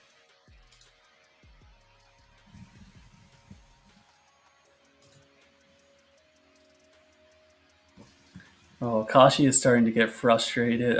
Did you see how I just picked up his cards? And I mean, he looked at them in a way of just kind of disgusted at the situation now. He's gone from happy and jubilant, and he is just ready to get the chips in at any given point.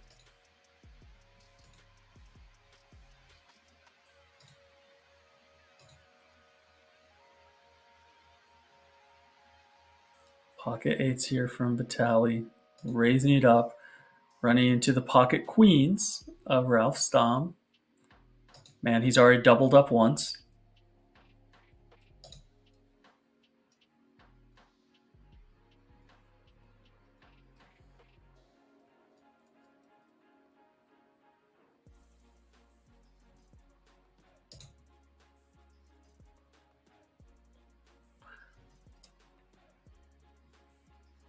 And even though Vitaly has retained the top spot throughout this entire final table, you get the sense that he's going to be a little bit frustrated. He's doubled up a player.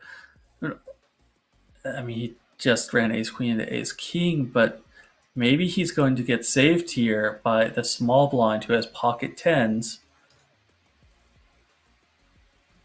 Oh, what a great fold that one is. Wow. Bravo, sir. Yeah, that 3-bet is very strong looking.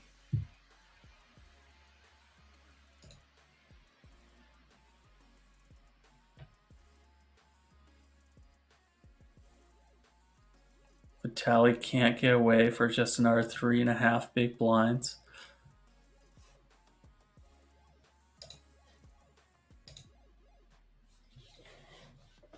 Let the stare down commence.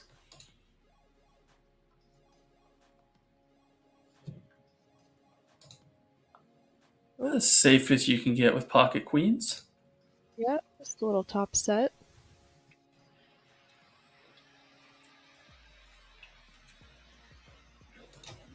Scratching the table.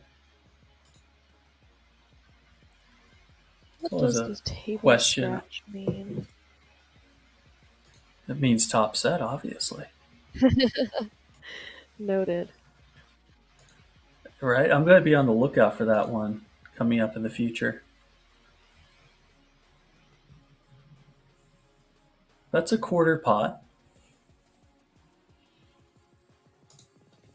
I mean, this is a reasonable one for Vitaly to continue with. He has Yeah. the eights, has backdoor flush potential. I don't know if he should just be giving it up now, so. Looks like he's eyeing those chips. Looks like he's going to go ahead and make a call.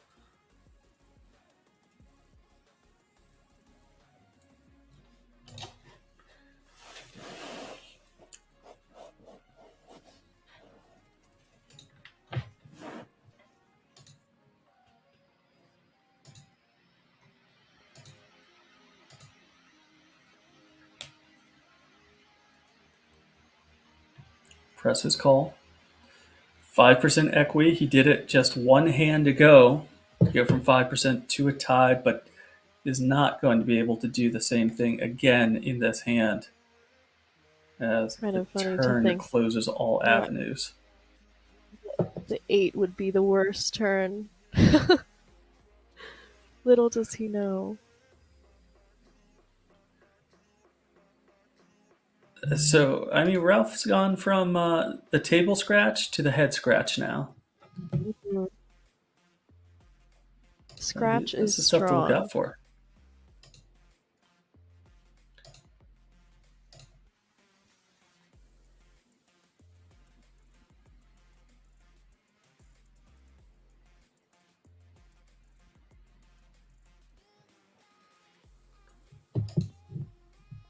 And he is just going to go all in. Yep. Pot size bet. That has a couple different things. It protects him from the flushes coming in, but also potentially can look like you're shoving all in with, say, a flush draw of your own or two Right. overcards, something along those lines. Twofold. Polarizing.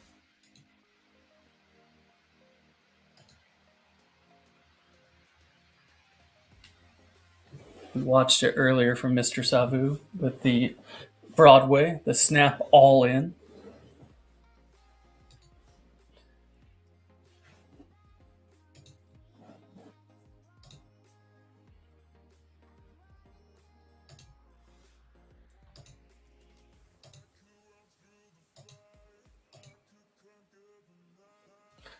And this is the moment that Kashi has been waiting for since the start of this final table. All in, pocket jacks, let's go. 11 big blinds, then into the middle.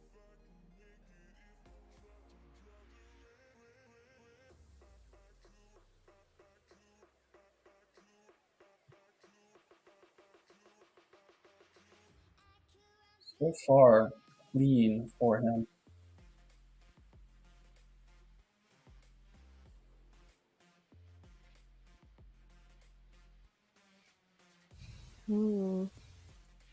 Little hesitation there.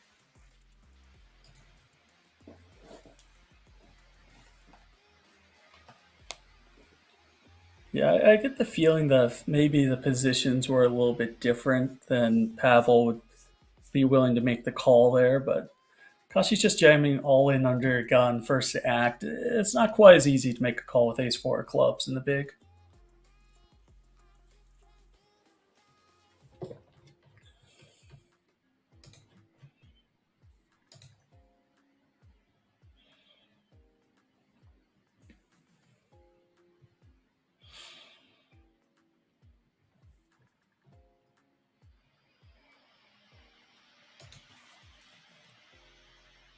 Vitaly going with the limp under a gun, king queen offsuit. Still in first place, but tied with Ralph Stamm here. They're very much neck and neck, 42 million each. Stack sizes are starting to whittle down. Yep. And those blinds will be going up.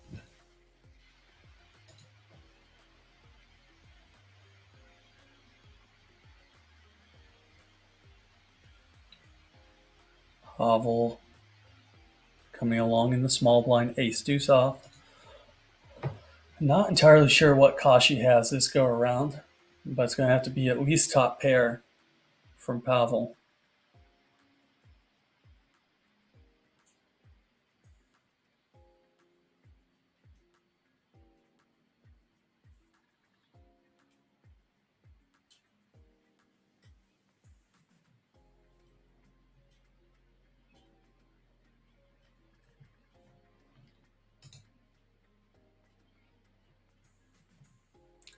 Did he just get 2 calls or 1?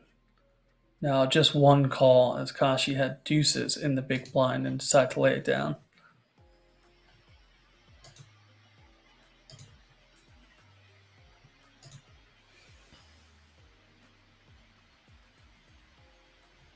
Running a gut shot here. Check, check. 5 of diamonds river. Queen of diamonds in Watali's hand.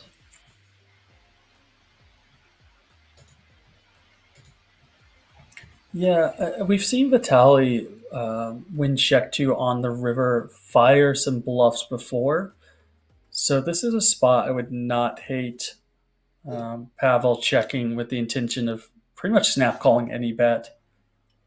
Yeah, agreed.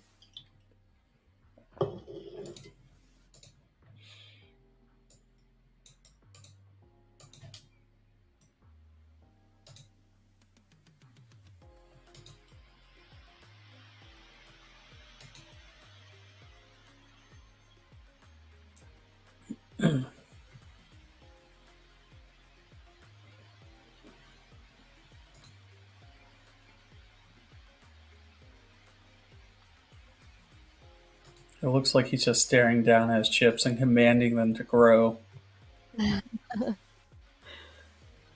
Doing a little ritual prayer.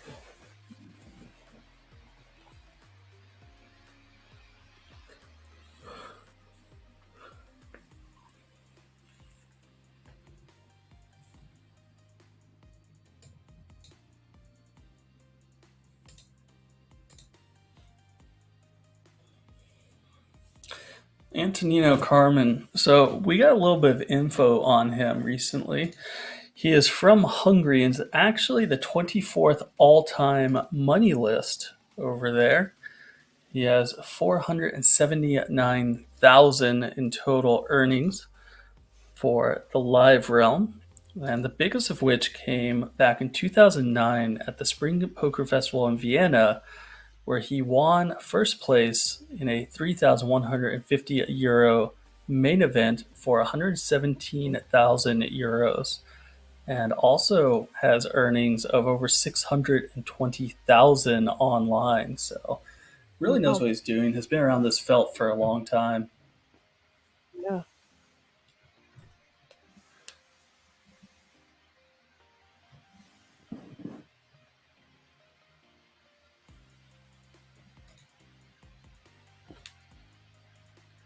Tally bemoaning his luck.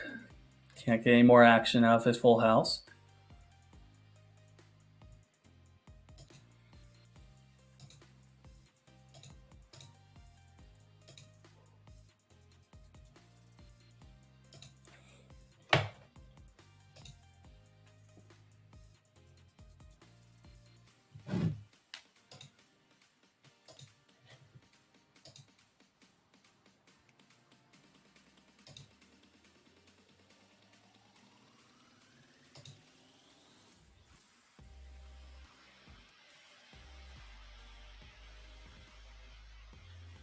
Yeah, there's definitely a an effect when you have so many stacks clumped around each other with no clear delineated chip leader and or Right. small stack.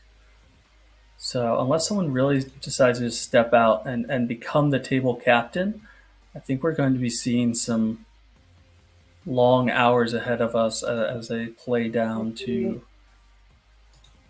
I don't even know if it's play down to winner or play down to the top 6. Wonder when their bubble burst.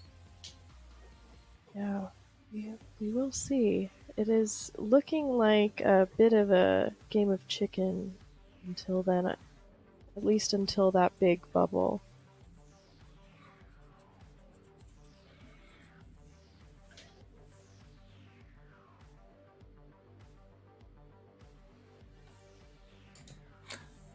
Yeah, I mean, a situation right there. Pavel, he wants to go all in. He probably knows he's supposed to go all in, but at the same time, ICM dictates maybe it's not the best life decision to do that right now.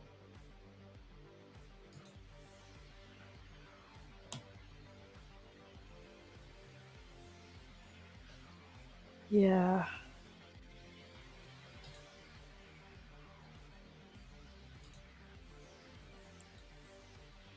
Looks like Raoul is coming along from the big blind with a call, if I'm not mistaken, and going to dominate Antonino coming into the flop, but doesn't really get to realize that lead as the flop doesn't favor him.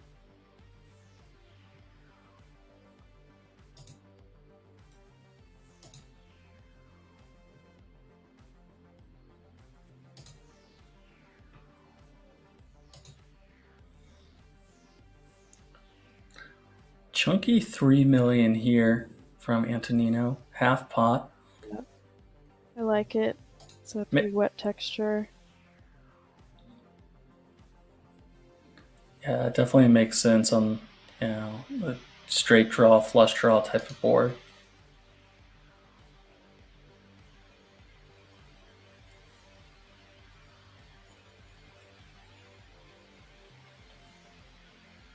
As miserable as it is, as much as you don't want to, this is not a board to really continue on in Raoul's spot with the ace jack of diamonds. Yeah, it's just sort of, you're going to be kind of in a no man's land scenario on the turn. Just sort of hoping to think an ace, and even then, like, you may not be good. It's sort of one of those just very dicey, let's get out of this situation type hands. Yeah. Because if you're ahead, it's going to be really hard to realize that equity, and if you're behind, then you're really far behind, and there's not much you can do to catch up. Right.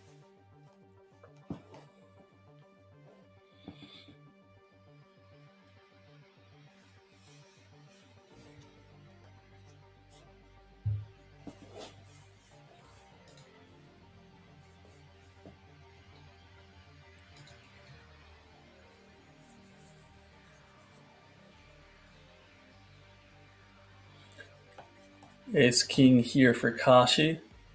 The all-in flare once again. Oh, Vitaly is running into it. Oh, His yeah. ace queens are. This is, Oh, he is suited. So he's got that going for him. I mean, he still has a third of the equity if they're to go heads up right now without anyone else walking in the door.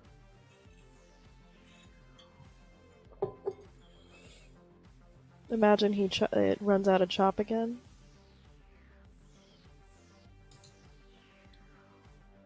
Just the deck making him sweat. There's the eye roll. It's a very relatable eye roll. We've all been there. It doesn't matter if you play, 1-2 or 100-200.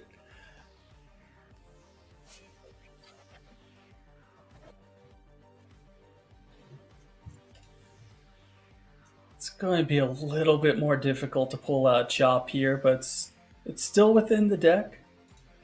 Oh my. There's a queen. Only a king or jack now will save Kashi on the river, and a king on the river. Jack is being pretty cruel to Vitaly, just taking him on a roller coaster. I mean, you saw it on both of their faces. Kashi pre-flop, are you kidding me? The eye roll, the flop comes out, he's just exasperated, he's done. And then all that energy shifted over to Kashi on the turn, where he just, rolls his eyes, walks away, starts prepping the bag, and then it shifts right back over to our chip leader. I mean, that is a brutal run out.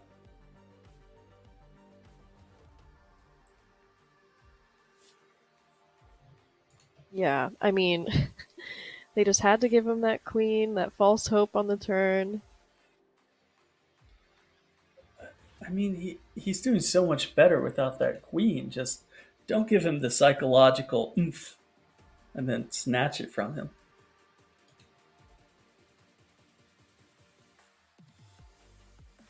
I feel like it's when you go trick or treating as a kid, you finally hit that one house that just has loads and loads of like, full size candy bars, and you take it home and you're all proud and happy, and then your parent just yanks it from your hand and takes it. Yeah, It's it's mean. very similar to that. Or if you're Henry Kilbane, you're at the hookah lounge here at King's, and you're sitting there having a nice smoke up of shisha, and then you get that hit of coal straight into the lungs. It's the same experience. It just falls over. I mean, Henry would have a Yeah. meltdown.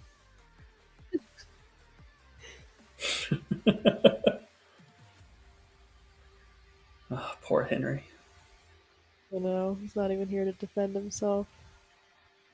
Just Oh, that's has the to best be time. has to be stuck as the hookah guy. That's what you get for doing a hookah ad.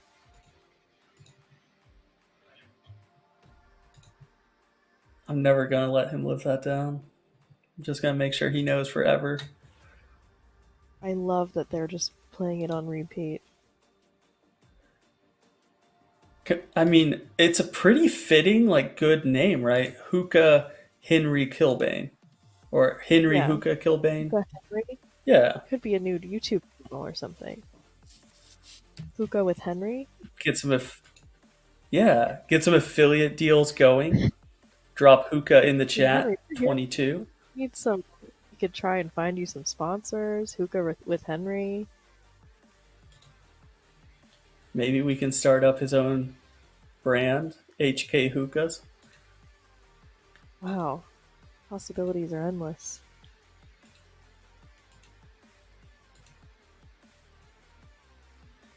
Ace Queen once again for Vitali. We did see an Ace 5 folded. And surprisingly, shockingly, Vitali is actually going to win one time with the Ace Queen. 3 attempts, 1 win. He's like, not this hand again. I mean, 1 tie, 1 win, 1 loss. And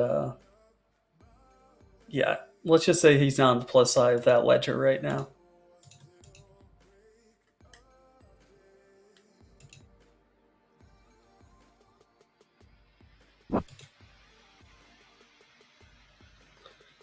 Pavel here is coming off with some, just strong vibes. He seems to know what he's doing. He seems to know his ranges.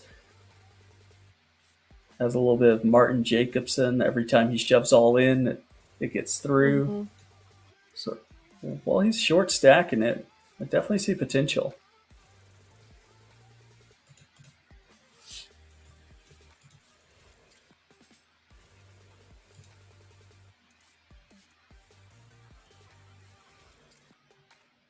Kashi going into Adventureland here, flatting the undergun open with the ace-6 of diamonds.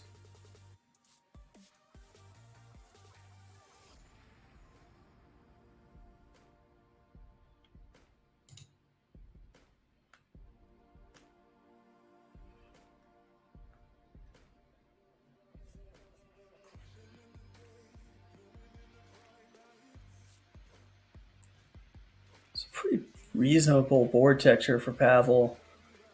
I mean, we got the gut shot, we got the backdoor flush draw, the overcard, Mm-hmm. and why Kashi may have a jack in hand, he doesn't rate to have too much that connected with this board. I wonder if we ever see a little check raise action here. Maybe just a click? Probably just gonna call.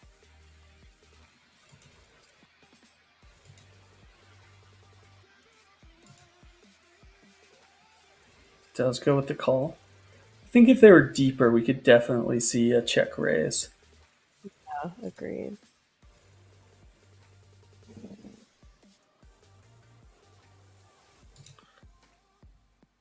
Three of hearts on the turn, completing a flush, which neither of them have.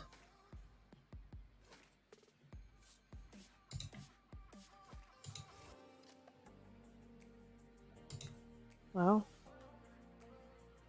Just gonna take that one down. Gets it through. Aggression paying off.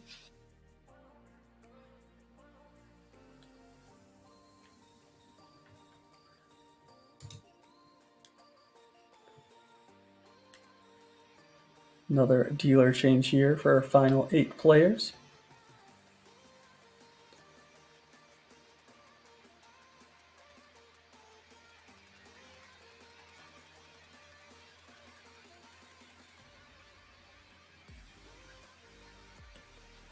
Yeah, Kashi has put himself back up into contention. I mean, he was pretty short there for a while. Now he has 30 million to work with, so built himself Yep. back up into this. Yeah, he is good at accumulating those pots that sort of seem like the other player might not have a huge hold on them. He kind of takes over and attacks and does get the job done, especially in these types of situations when the table is playing so snug due to the ICM circumstances. The massive jump from 7th to 6th. Yeah. And, you know, Sebastian here, ace queen offsuit, takes it down. Lets Vitali know exactly how you play that hand.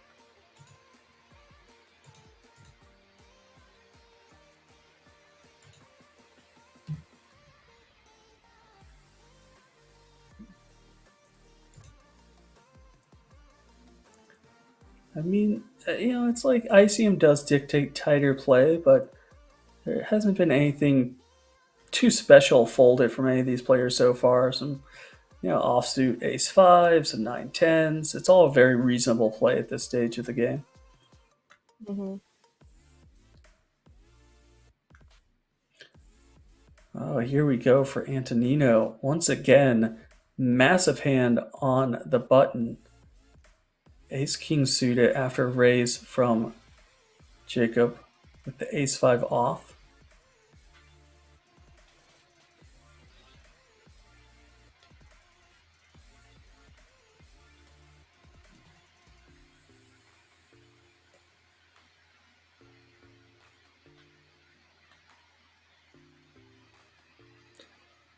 Looks like he's prying off raising chips, makes it 6 million.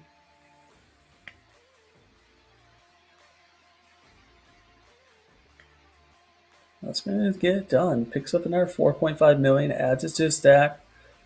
And as you can see here, the players are going on break. Your top stack there is Rolf Stom, 39 big blinds. And it's a very large clumping effect all the way down. Yeah, really anyone's game. Absolutely. Even the short stacks have 12, 13 big blinds. One double up and we'll be right back in it. But we'll be right back in 13 minutes as we go on break. So for myself and Melissa, for Kings Resorts Poker Stars Championship Czech main event, we will see you shortly, ladies and gentlemen.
welcome on back, ladies and gentlemen, to the final table of the Party Poker Championship Czech main event. We're down to the final 8 players, with all of them vying for a top place of 89,650 euros. I'm Nathan Gamble, 2-time World Series of Poker bracelet winner, joined by Melissa Schubert. How are you doing today, Melissa? Doing good. We may have a long day ahead of us here. We may indeed. There's a lot of clumping happening here between these 8 players. A single double up for even the bottom 2 stacks would see them right back in contention. So we've been going for about 6.5, 7 hours already today. And I think we got a few more hours left in this stream.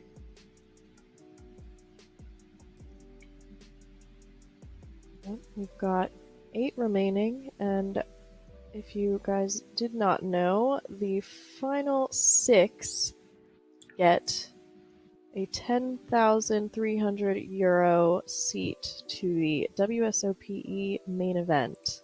So there is going to be a lot of ICM pressure right around 7, and I think that we sort of see the effects of that at this final table where tensions are high, people are playing snug, not too much out-of-line behavior happening.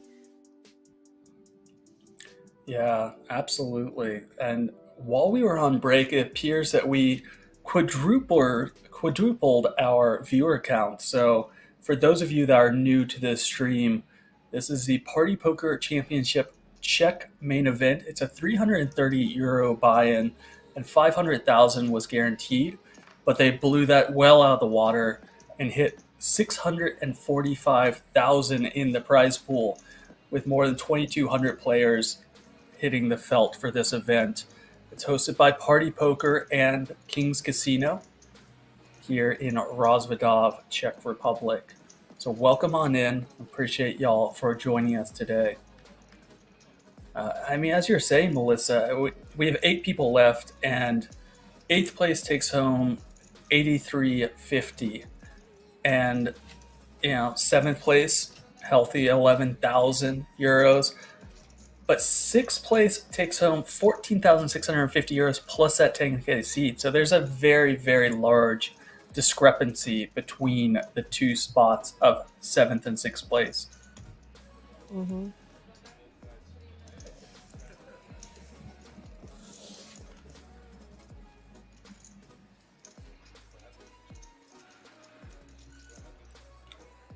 Arian Kashi here, hailing from Denmark, has been one of the more assertive players at the table. Really been mixing it up as much as possible. Has second pair versus chip leader start today, Vitaly Reinbold from Germany. Makes a nice laydown.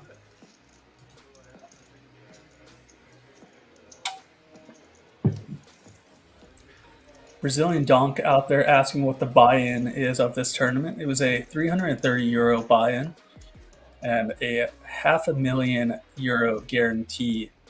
But again, they blew that well out of the water and hit about 645,000 in the total prize pool for just 330 euros.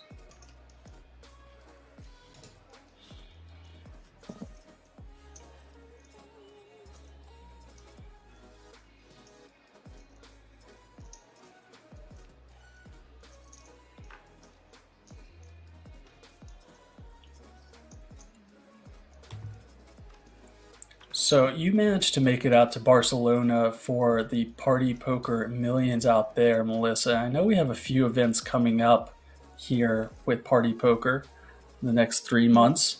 And you said you're going to be heading out to Party Poker Millions in the UK come November, December timeframe? So indeed I will. Be my first time in the UK. I had a lot of fun at the last Millions, so I'm looking forward to it. Although, it's not going to be, the same weather situation. We're going to be dealing with a little more blistery winter type stuff. But that's okay. Yeah, I don't think I've ever been out there during winter time. I know it gets rainy, it gets a little cold. So should be an enjoyable event though. It's going to be held at Dusk Till Dawn from November 20th to December 6th.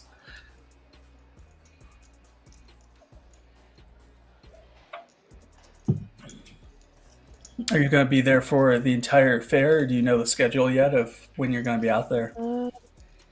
I think it's for the entire thing. I'm not totally sure.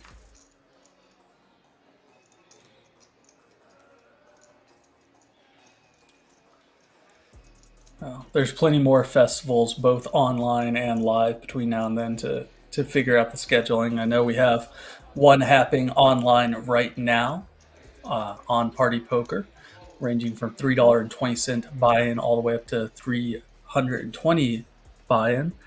And we have the Grand Prix UK coming up here September. Let's see, it was September 4th through the 11th. Festival of Bratislava coming in October, and then again that Millions UK coming up November, December timeframe. So plenty of time to get schedules figured out. Yep, and if you guys have been watching, you can exchange your channel points for tickets and participate in the Grand Prix on Party Poker.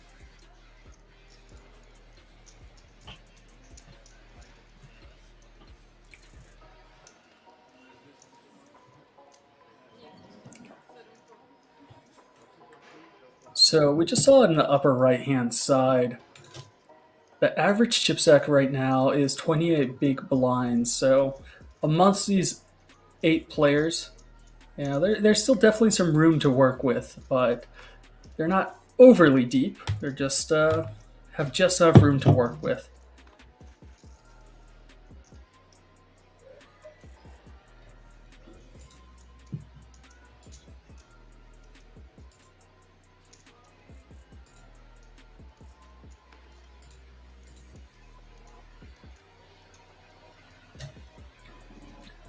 Antonino, Mr. Nino online, opening it up with the Ace-10 offsuit. Being called from the start of the day, chip leader Vitaly, Queen-Jack off. And Raul Sav is going to give it some consideration on the button, but find a fold.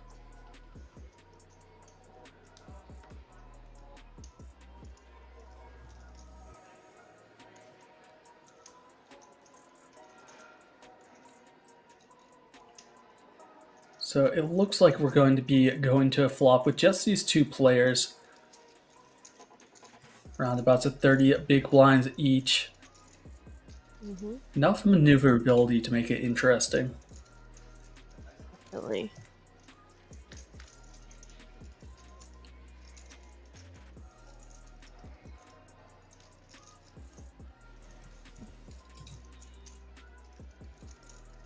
Imagine we'll see a check.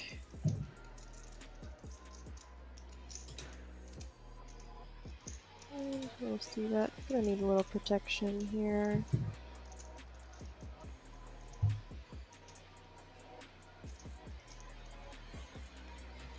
Does let it go. And a much necessary, maybe not even chip pickup here from our start of day chip leader, but just psychological. He's been running into it time after time after time, so kind of need that mental pick-me-up of winning a hand.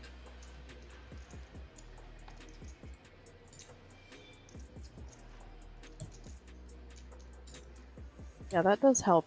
Momentum is definitely a real factor.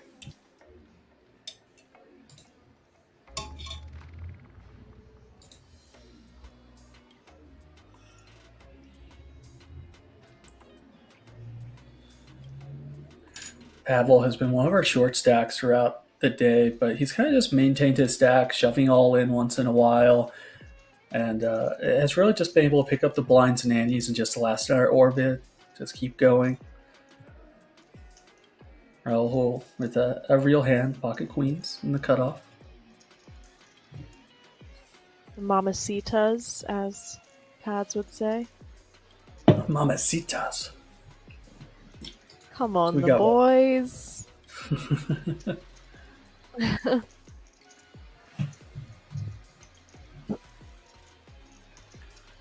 Patrick Leonard. Great man. Great. Won his Yeah, first that was bracelet this year alongside the WSOP main event champion, Espen Yeah. Jorstad, in the tag team event.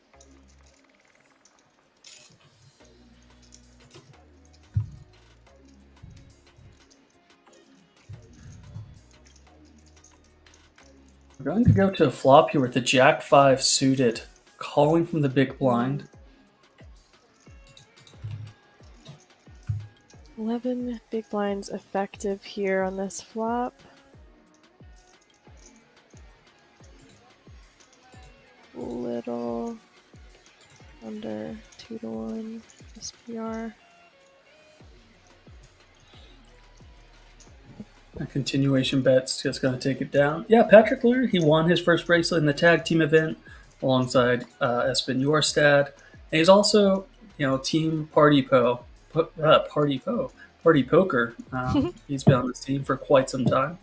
We've been going at it for a minute. Let's be honest. We're 7 hours in, so slurring of the word starts happening at this stage.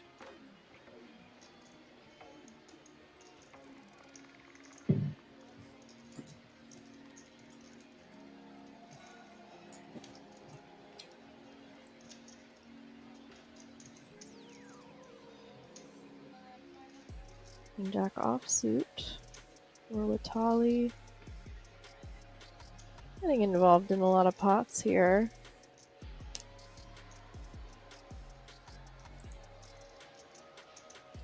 We're all here with pocket fives. Kind of an awkward stack sizing to do really anything other than fold. I mean, he can't really make the call too profitably. Right. And then at the same time, doesn't make a lot of sense with his stack size to 3-bet it. So yeah, I assume we're going to see some posturing and then a fold. But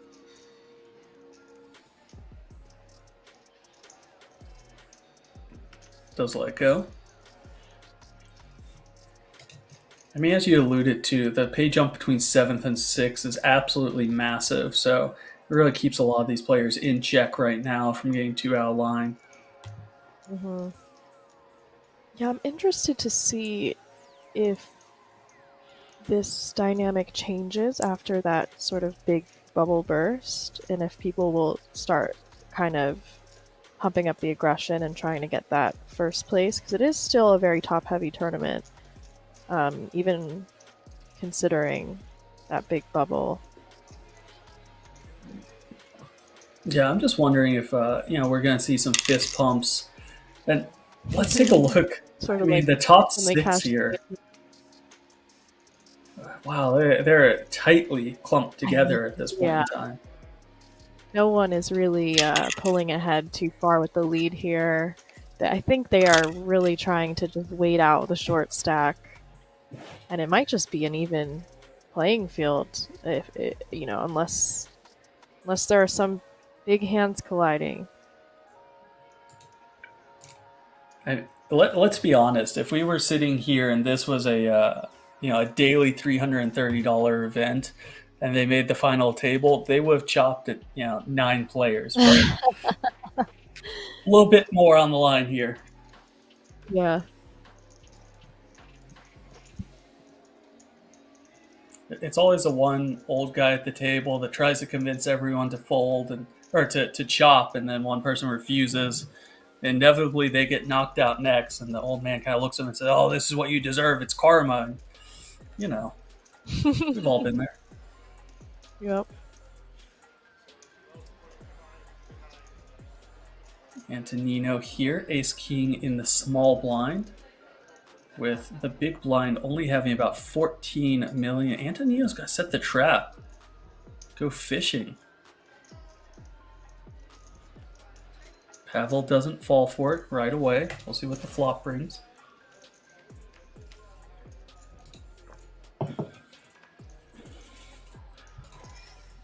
Got some clubs. Clubs for Pavel. Also, a bit of it's a tricky flop, blind versus blind. The ranges are just so wide, and there's a lot going on here. Checks it back. Oh. Antonino Top with the pair. king. 1.5 small bet. Think we'll see a call. I mean, he's getting such good odds.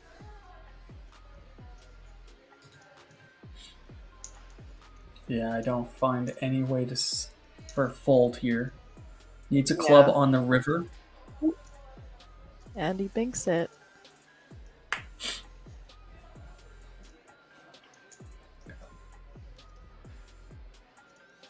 So Antonino went out hunting today, tried to get Pavel in his trap, and instead he finds himself on the receiving end of He goes with very gnarly the river. 2/3 river bet. I mean, the king of clubs in his hand has to give him a little bit more confidence in betting a bigger size. Unfortunately, he is going to run into a flush here.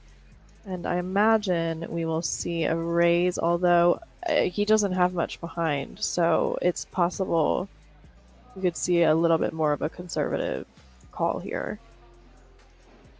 Nope, gonna go all in. I like it.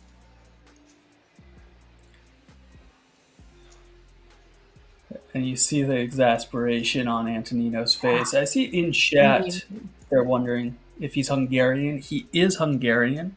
That's why the Hungarian flag is next to him. He's actually 24th on Hungary's all-time money list. So, knows what he's doing. 5.7 win, 25.7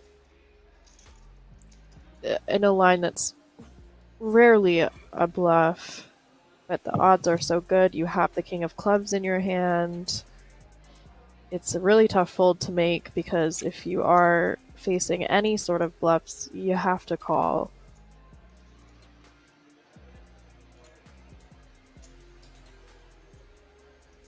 But it's not often that people are bluffing all in this spot at the same time. I'm sure that's a consideration as well. This is not fun.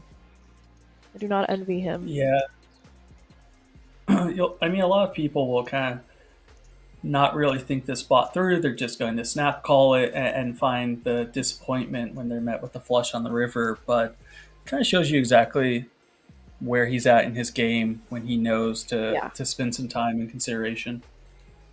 Definitely. I mean, it's such an underbluff spot, but you're getting such good odds to call. He's parsing through potential combos, I'm sure. Blind versus blind as well. It's such wide ranges. There's a lot to consider.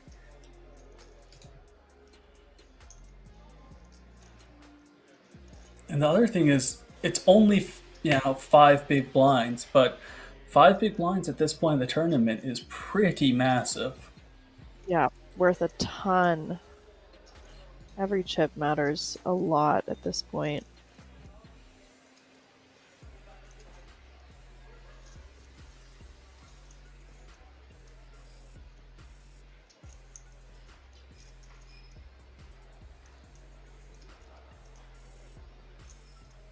Yeah, you really don't beat any value hand that's shoving all in, because even if we gave Pavel the absolute best king he could have that you beat, king queen, he's not going to be shoving all in here. So you lose to the king eights, you lose to the naked fives, you lose to a flush. So pretty much the only thing that you're going to beat at this point is a bluff. And as you said, Melissa, there's not many of those left in his range at this tight ICM configuration. Yeah. Yeah, just gonna flick it in. I imagine if he didn't have the king of clubs, it would be leaning towards more of a fold, perhaps. But the king of clubs is just like such a key card to have in your hand. With that double up, Pavel is no longer the short stack. He's right in the middle. And I mean, it's really been a very nice story for him today. All of his all-ins have gotten through. He's picked up the blinds a few times. And now he finds himself right in contention at this final table. Mm-hmm. Yeah. So this is interesting because it sort of seemed like the table dynamic was waiting out the shorty. Now things are a bit even more even, if you can imagine that. So I'm not really sure what's going to happen here, but 2 people to go until there is like a 24k pay jump. Yeah, we have one short stack hailing from the Czech Republic in Jacob over in the 7 seat. I believe he has about 10 to 12 big blinds, but other than that, there's no short stack to speak of left at this final table.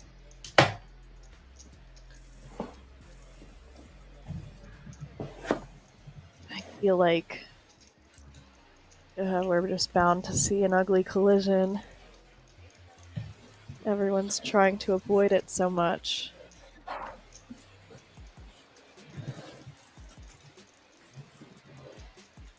I feel like Pavel is one of the people that once he gets chips, he can start getting aggressive. He seemed to make a couple right moves at the right time that let me know where his head is at. So I wouldn't be too surprised to see him really ramp up aggression now he has a stack to work with. Mm-hmm. Yeah, I think that's a good point. Haven't really seen him work his magic, so to speak. Hasn't really been in a position to, so I'm interested to see.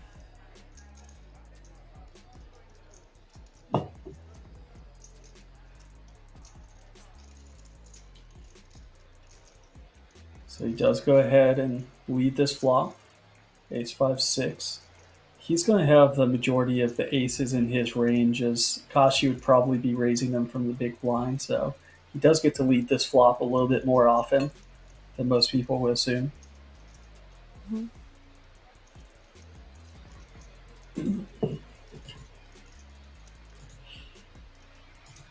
Check, check. 10 of hearts on the river. Pavel now with Jack of hearts. Fairly relevant on that. Yep, definitely.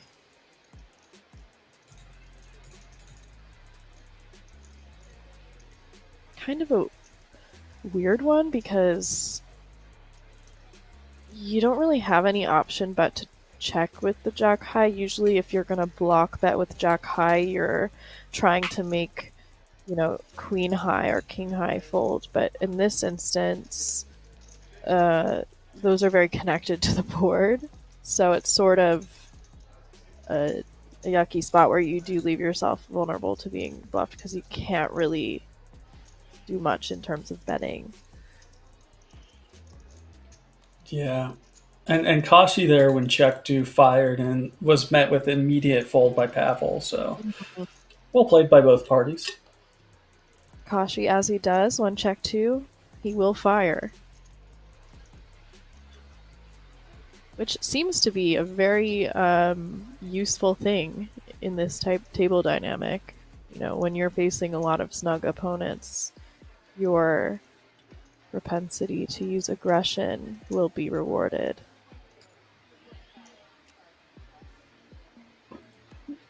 Definitely seems to be the case here.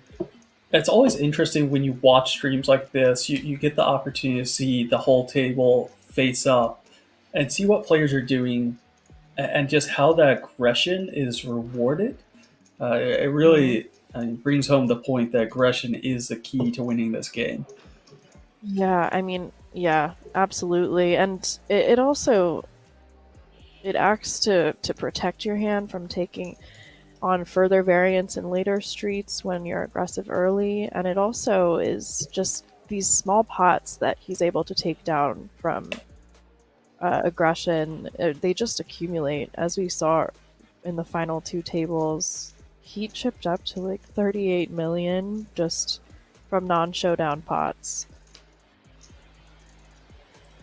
Well, we're going 3-way to a flop here. 9-7-4 rainbow. And Kashi's just going to lead with his mid pair into the field.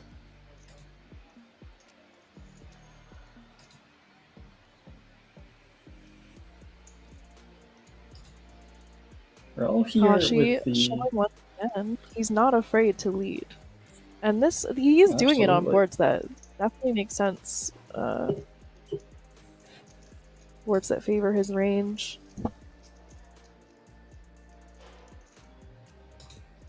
Flopping top pair here. I mean, it's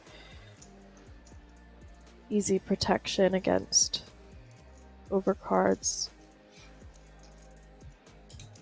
Of course, the ace king a little too good to let go of with the backdoor flush and the two best overs, but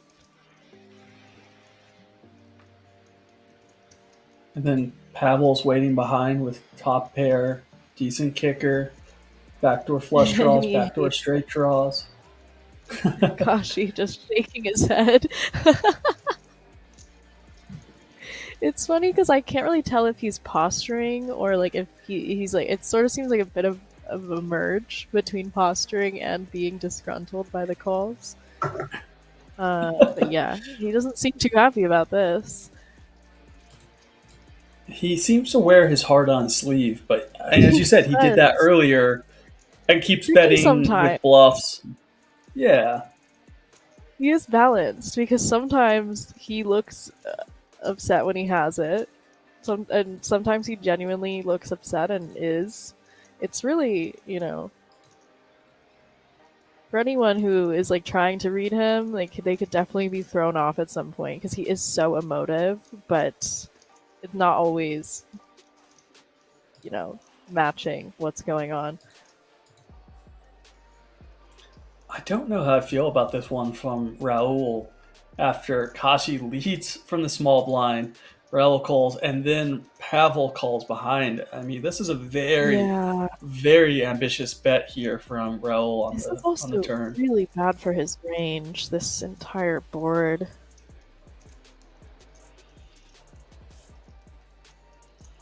Facing button and small blind, you're going to be against sets. Straights are around, you know, there's quite a bit. Did the Jack-9 fold? Oh, wow. The Jack-9 folded, and then the 7-5 is in there. What an interesting hand. So, Kashi didn't have to bluff. Raul actually did it for him. I don't know that this is going to get to showdown, though. Okay, it is. And, Pavel's not going to be too pleased to see these cards. There's some genuine emotion right there. A little bit. Yeah, it was interesting. He kind of didn't have to bluff because it was done for him. Well, with that one, Kashi is back up into the lead with 55 million chips. And we have one clear short stack, and then three more are in a kind of medium short range in that 15 to 14 big blind. So there's starting to be some delineation here between the stack sizes once again. Yeah, it was sort of, they were all waiting around for Pavel to kind of like bust, and then when he doubled, everything kind of started to scatter a bit. And you gotta feel bad for Pavel there. If he was able to stick in on the turn, he would be picking up a very, very healthy pot. Yeah. Yeah, pretty tight fold there, but I mean, he was in the middle of the two to act. You have to be a bit tighter, but yeah. It's not fun to see hands at showdown that you would have beat.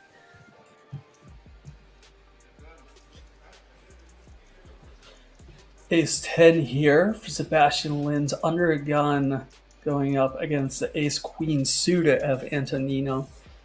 And definitely from what we've seen, if the Ace Queen is to go with it, I think it'll be a pretty easy fold for Sebastian with the Ace 10 off. 15 bigs here with Ace Queen, gonna get it in.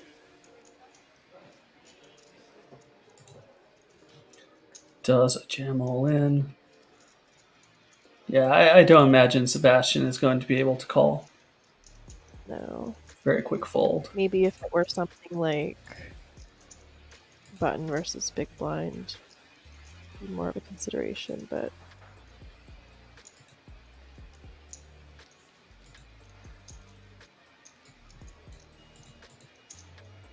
I like Antonino, actually. I've liked what I've seen so far from his play. He's pretty solid. I mean, he came in Yeah. today to me as a wild card, standing in the back, looking happy, like he'd never been at a final table before. And Right. then you check his results and Sure. say, "Oh, yeah, He's a reg. this guy knows what's up." Nope. Yeah, he's definitely solid. I mean, we're seeing a lot of solid play at this final table. Although I would have loved to see Savu in here, just, throwing a wrench in things. Mr. Savu, the man, the myth, the legend. The only Mr. Savu. I hope he he's makes more watching. streams that we get to commentate on. I know.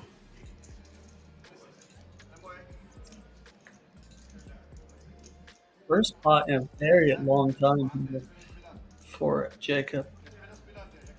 Wildcock. Wild cock.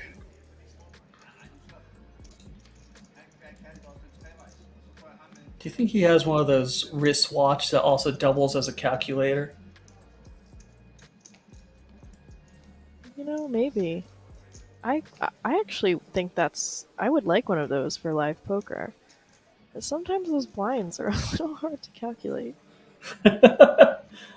You're on the button and you just stop. Just start punching I'm it straight in. After every hand, I'm calculating on my phone, with my privacy screen on, so no one knows that I can't do mental math. People think I'm thinking about a decision. No, I'm just trying to count. But it made me feel a little better. After Steve O'Dwyer won an event in Barcelona, Henry interviewed him and asked him what he's thinking about when he's doing. He sort of stares and looks like he's so deep in thought, and he said, "Honestly, I'm trying to count the pot."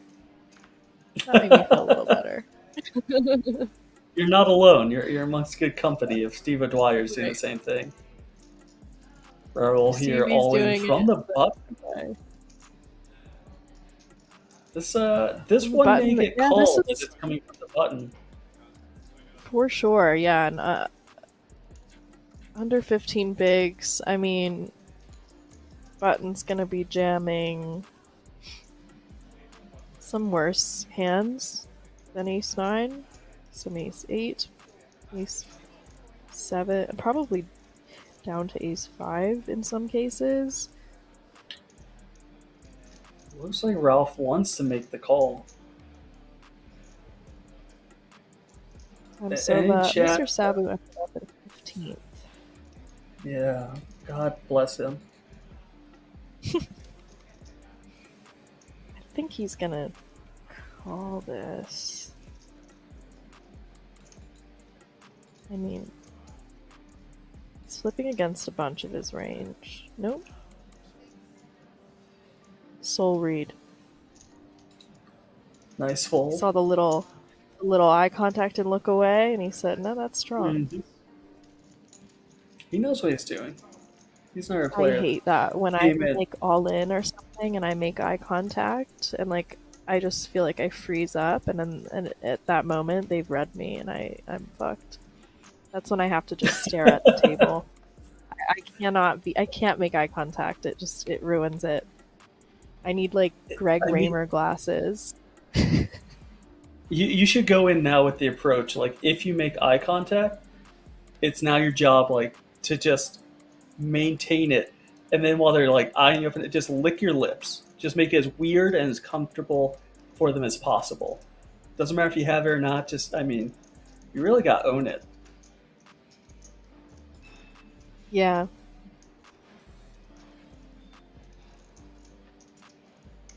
See, big ass Goobus out there. Wonderful name, by the way. Asking if this is the Eastern European Poker Tour. It is not. You are joining us live for the Party Poker Champions Czech main event. It is a 330 euro buy-in, and it had a 500,000 guarantee, which was blown out of the water with over 2,200 entries, bringing us to a total prize pool of 645,000 euros. So for 330 buy-in, they're right now playing for over 89,000 euros for first place. That is pretty insane.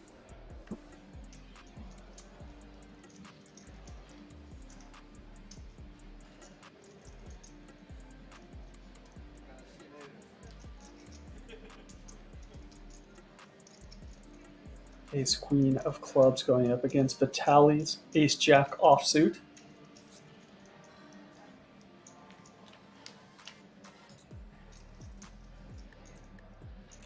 And Vitaly once again finds himself absolutely decimated on ace high flop. Ugh, it's always a pip away, isn't it? You catch a break. Just about I mean, a 2-to-1 SPR. That flop for Pavel is a dream flop. You got top pair, you got second nut kicker, you got the nut flush draw. It's everything. It's one of those you flops could dream you for. just see and you say, "Yep, this pot is mine." Small bet. Does not need much protection here.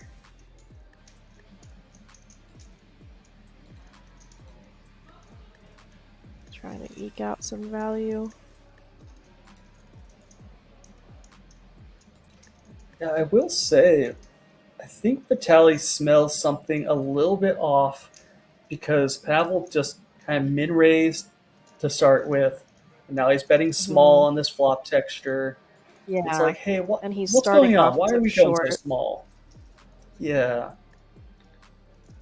You're pretty much at this point only going to be raising hands that can call a jam. You don't really want to be raise folding off that stack size that early. So definitely seems like I was gonna say it seems like his spidey senses are tingling, but then he raised. So this is very interesting.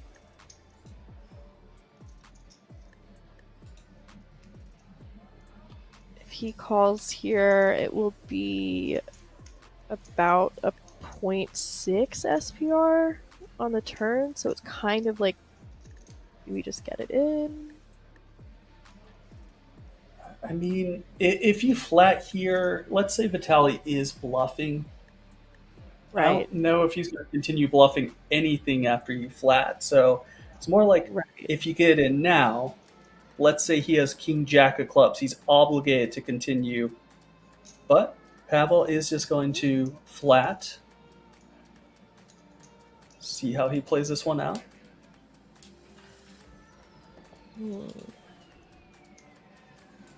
So, as Pavel, you have to think, what could he possibly be raising in position?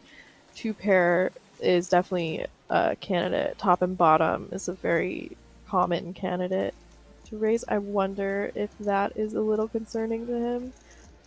Nonetheless, his hand is just too good. I don't see how this ends with him folding ever. Yeah, deuce of spades on the river. The whole thing is very suspect, I think, for Vitaly. And honestly, if given the opportunity, I wonder if he would check back on this particular river. I think so. I mean, he's sort of has to be targeting some flush draws on that with that flop raise. So then once everything bricks, you usually feel a little bit better about checking behind. But yeah, now it's just sort of gross. Ugh. Good size. Right? I mean, that's 20% pot on the river. It kind of forces Vitaly to call, even though you don't want to. Yeah. It sucks. He keeps being one pip behind. Like, such a strong hand, but also you can tell he's not happy.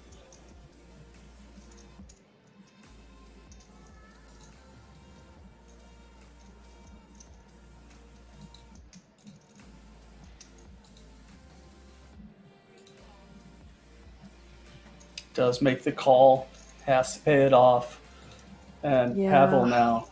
Oh, look at the glee on his face. What a spin up. Well played. Good hand. Really nice river size there. Yeah, I think the only way maybe he could have eked out just a little bit more profit was if he had actually jammed on the flop, but Yeah, that's I only with agree, his one because it particular lets his holding. flush So. draws in. Kind of blocking your own flush draws works out in your benefit there. It makes it less likely that they have a flush draw and more likely they have a pair that's going to call you. So, yeah, definitely could see that. Yeah. I mean, we're also looking at from the position of what he actually had versus his entire Right. range, so. Yeah, I know if I'm in that position and there's like a huge ICM scenario going on, of course I'm gonna go worst case, and I'm thinking, oh, he raised me with 2 pair and just turned a boat. My doomer brain take me on that spiral.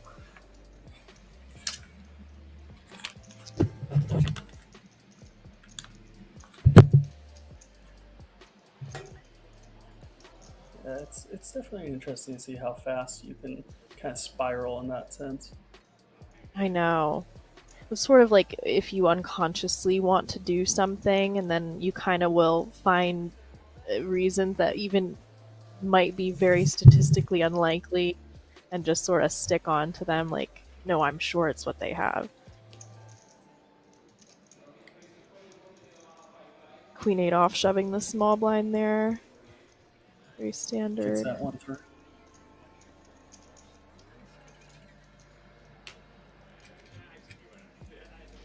$3,000 of you joining us. Hope you all are having a lovely day or night, depending on where you are in the world.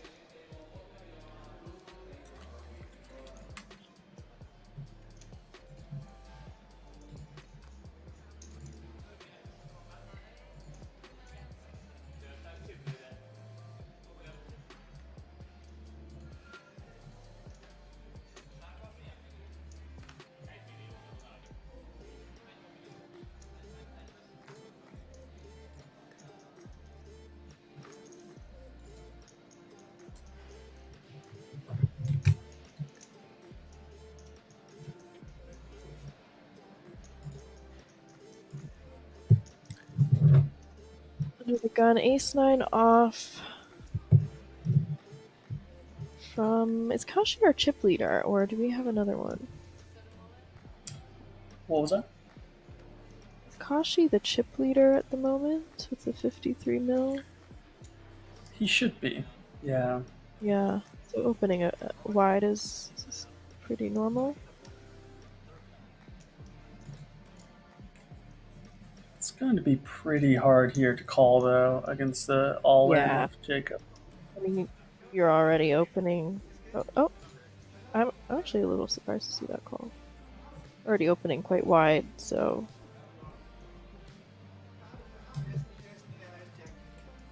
Alright.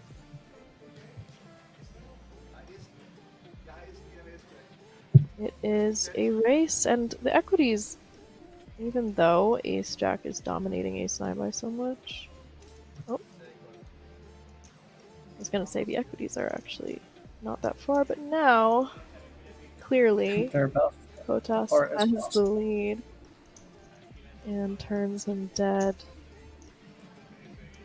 Evening out the stacks once again. Shorties keep doubling.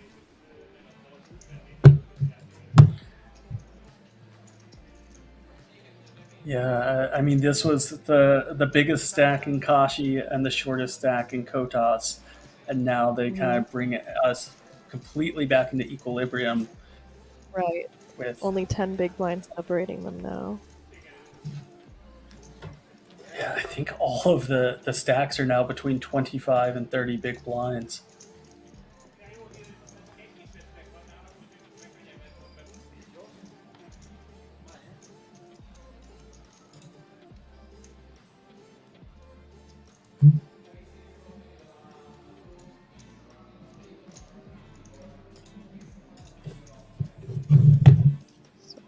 Wondering who is our chip leader now?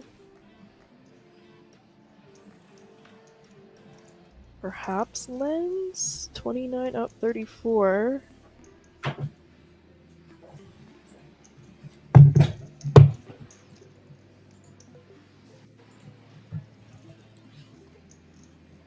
It's essentially anyone's game at this stage of the tournament.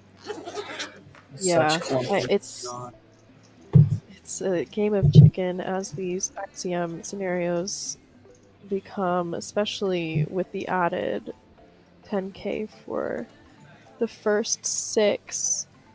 It really sort of makes the dynamic tricky to navigate, especially if you've never really navigated something like that before. It is sort of an unconventional extra bubble.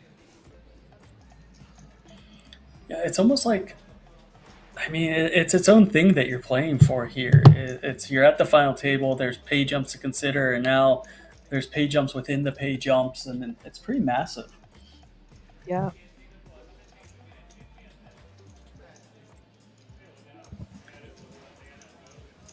Hotas gonna fire a bet out here. Got the pair plus gut shot. And take it down easily against the 5-4 of diamonds. I would say 5-4 of diamonds is my 4th favorite of the suits of 5-4. So it would go club, spades, hearts, then diamonds. Hearts, diamonds. Just aesthetically, that's what speaks to me as a Libra. But if it's different hands, like Queen 10 is the hearts and the diamonds. Queen, Yeah. hearts, then diamonds, then spades, then clubs. It's very weird. They are reversed. As a Libra, of course. As a Libra, I stay balanced.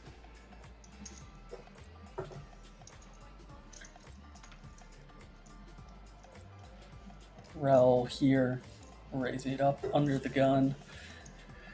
Yeah, this could be a long affair. I mean, it's already quite long. We start this morning at 5:30 a.m. Las Vegas time for those of you who are stateside, and we are 7 hours deep right now. How long would you say we've been playing 8-handed? Go on to say Maybe 2 hours? 3? Yeah, maybe, yeah, because we've had a break. Could be. Wow, it really has been a while. Well, the short stacks have doubled twice. It's always frustrating when you're one of the other stacks and you're kind of waiting for the short stack, and then they double, and then the next short stack doubles, and then you're like, oh, well, I looks like I'm the short stack now. And then you get it all in after 15 Uh-huh. consecutive all-ins. You just say, it's my chance to double up, and lo and behold, Right. it's your turn to bubble. bust. Yeah. I have a handful of unofficial final tables where that's happened. We play for 3 or 4 hours, and there's double up here, double up there, 15 times in a row, and you're just like, man, this is gonna last forever. And you get all in, and you're like, all right, it's my turn. No, oh, I'm the bubble. All right. Right. Well, this is Sort of everyone takes their turn on the chopping block, and then you just hope to not get decapitated. And there it is.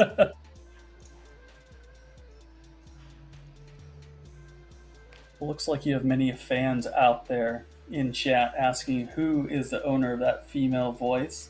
Who does the lovely Thank female you. voice belong to? You do have a very you. smooth and sultry voice for this. Thank you very much. I did get, that was the most common feedback I got in Barcelona.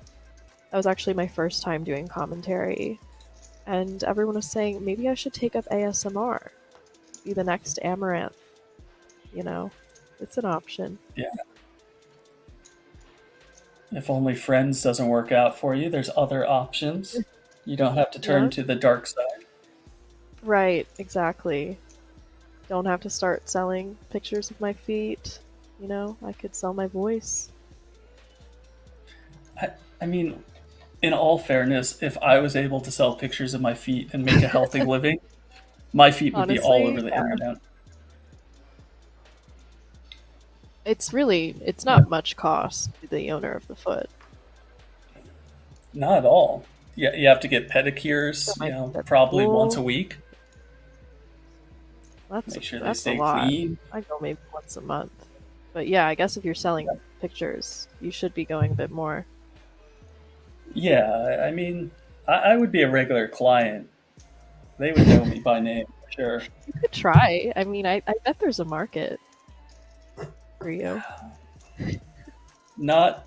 I'm looking at my feet right now. Let me tell you, there should be no market for these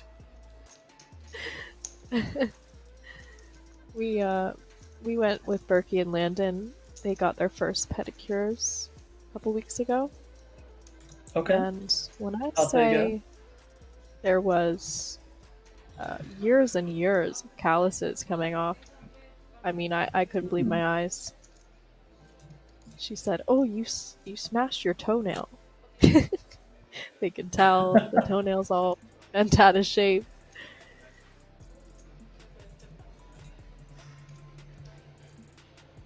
I mean, Landon is still young enough. He's what, early 20s. So, Yeah, somehow it's he has about more skin perfect than timing. Berkey did. It was unbelievable. The ladies were in awe.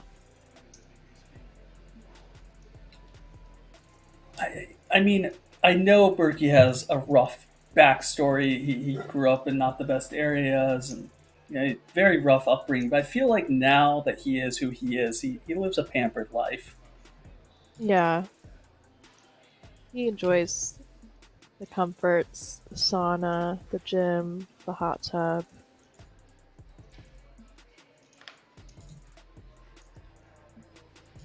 You love to see it. Self-care, very important.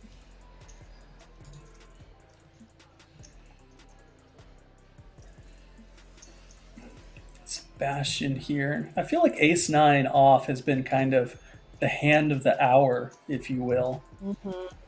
Yeah, we kind of saw that with Ace Queen. Now we're seeing a lot of Ace 9. Ace 9 does not seem to be holding up too well, No. especially now in this Queen High board texture. Definitely one that you can get away from. Pablo will have some checkbacks, but mostly wants to see bet here. Just favors his range a lot.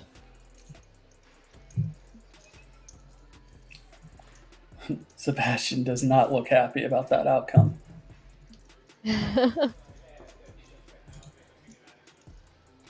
Yeah, he hasn't really won a hand in a while. Might be getting a little frustrated. Let's see It's what time definitely it is there. understandable. 10:13 p.m. So they've been going for a while here. Yeah, we're seeing here just doing the commentary on it, and we've been going for 7 hours where you start slurring your words a little bit, but when you're actually in there playing, it's even more challenging to stay cognizant after Yeah, such long hours at the table. definitely.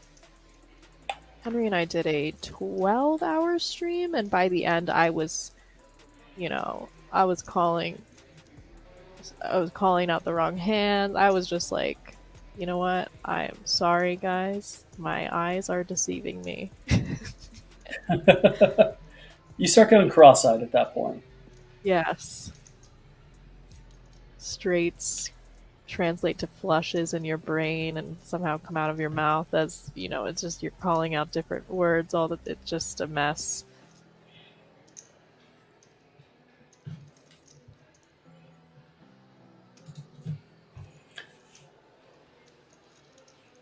Ralph, for a long time, was a chip leader as he took down a couple of healthy pots, and we haven't really seen much from him in quite some time now.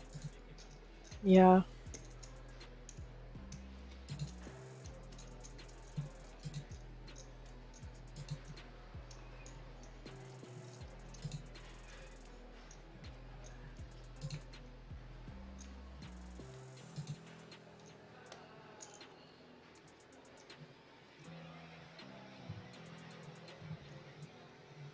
I feel like, I mean, to be fair, every single player at this final table has had the turn as a chip lead. I believe it's been fairly equal amongst them.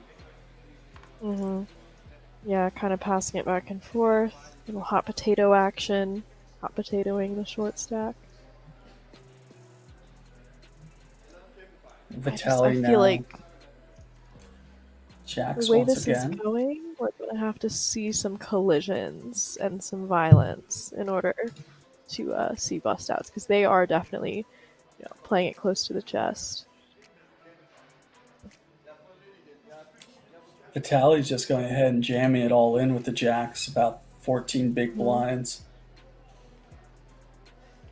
And here we go. Is this potentially one of those confrontations at this stage of the game? Definitely, potentially is.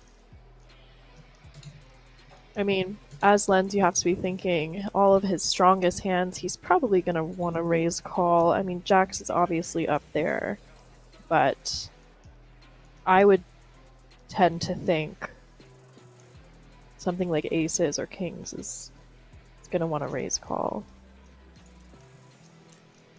Yeah, Probably I tend to queens, agree. Definitely some serious consideration here from Sebastian. I think it just speaks to the ICM pressure that they're under, the stack size dynamics that they're under. As to, I mean, normally this would be a snap call, but here we are in a very different situation. Two Germans, maybe, a little German. Oh. Okay. I was going to say maybe a little German sensing. But lays it down. Declines the flip. Although he doesn't know it's a flip, of course, but calling all ins is tough.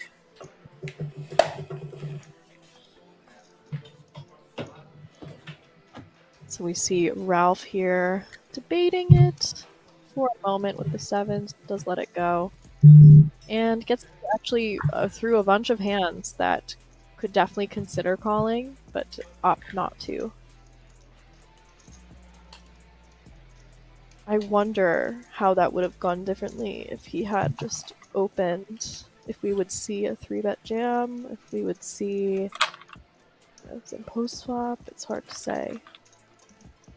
I did get the fire alarm battery fixed. Well, I didn't replace the battery, but like, don't tell the fire marshal I didn't replace it, but I did press the button to make it stop beeping. So in my mind, it is fixed. I hope I don't like start a fire and then, not have it go off. But so far, so good.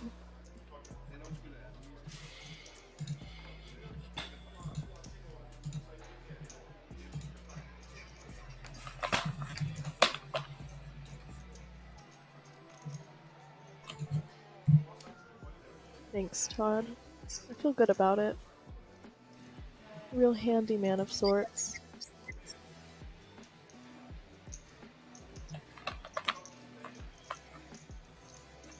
Ace Queen, we see her again. In the small blind this time.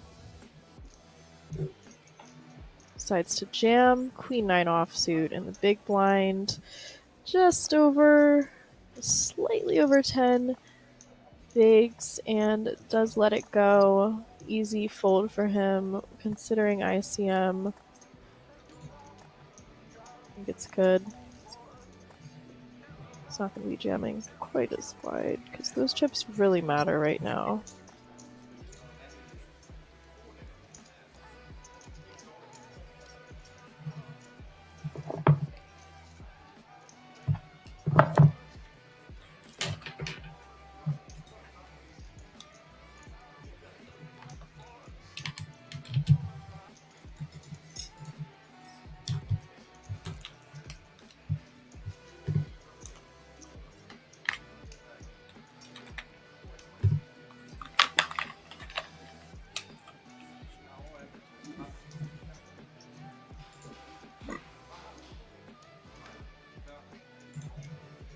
Pocket sixes for Kotas on the button,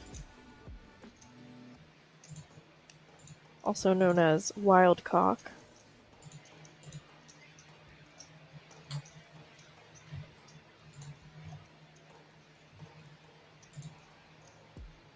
Got a bit over 20 bigs, likely to just see an open here.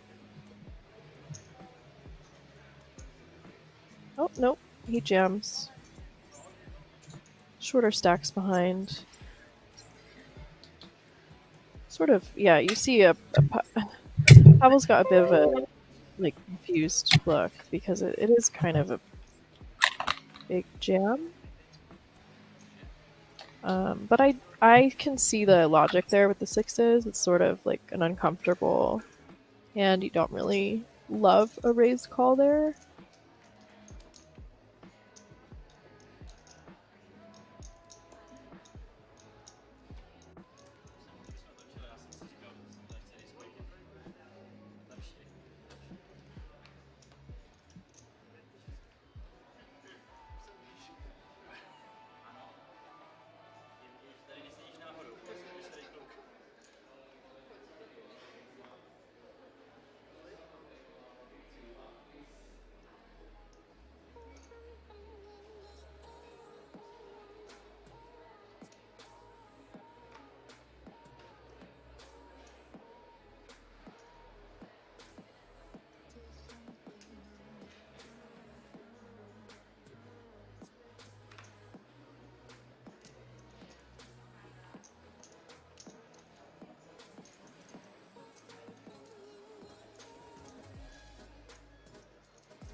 Got Ralph here, gonna fold it back in.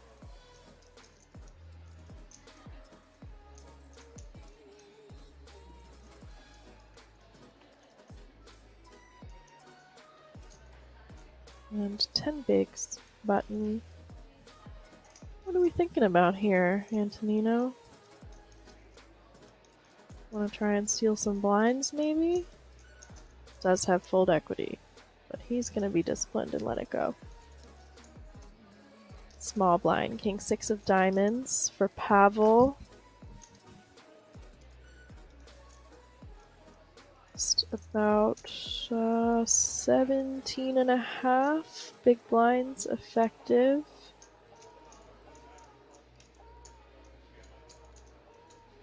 See a call and a check. We'll see a flop here, blind versus blind. King 8-4, all hearts.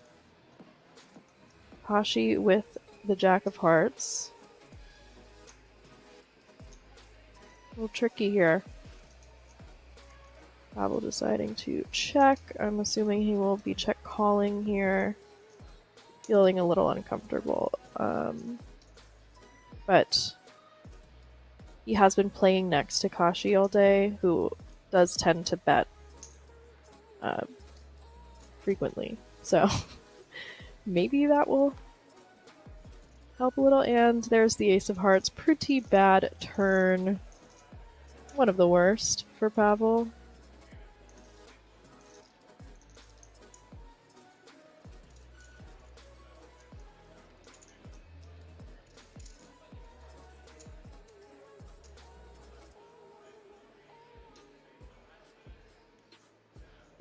I mean, yeah, this is gonna probably go 5 mil into 10, so he goes half pot on here. Yeah, probably just check fold. I don't know. Blind versus blind gets tough. There's a lot of hands. Super wide ranges.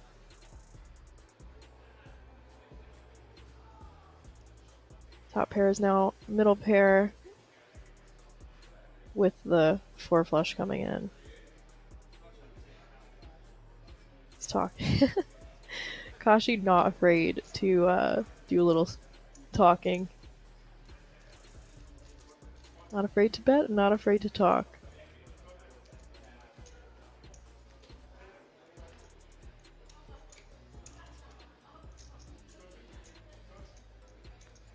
A little frustrating.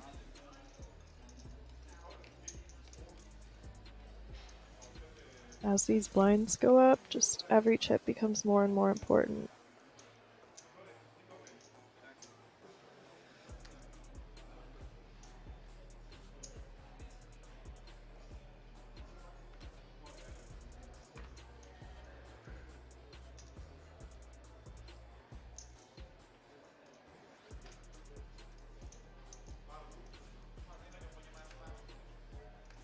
Pocket nines for Kotas in the hijack. Nice 26 blind stack here.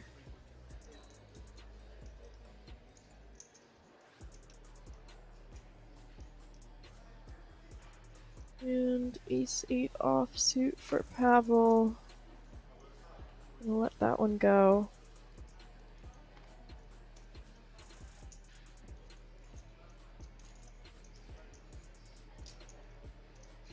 And takes it down uncontested. Really not a bad result, considering the circumstances. Taking down those pots pre really adds up, and you don't have to deal with the variance of seeing a board.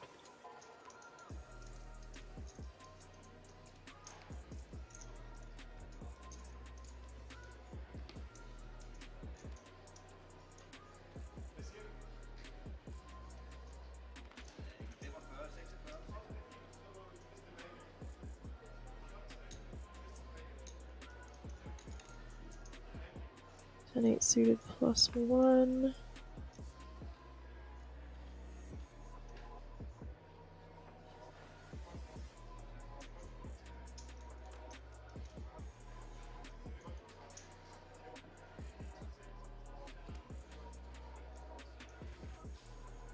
Ooh, little pocket aces action. And the cutoff. Hello, thank you, Matt Staples. Welcome, viewers. Rating with a party of 176. Thank you for joining. We're here at the final table. The Party Poker Championship. Czech Republic.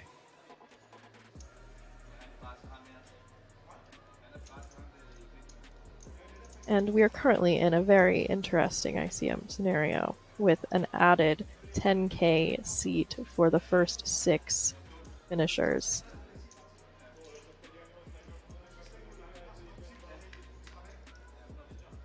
See a defend from the big blind here. 6-4 of spades, not really a flop that we will see much continuation on.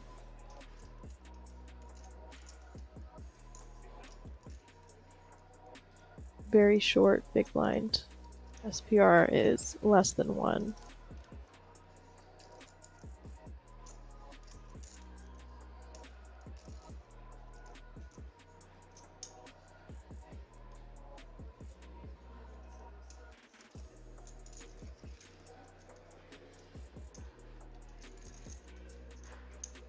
Gonna take that one down.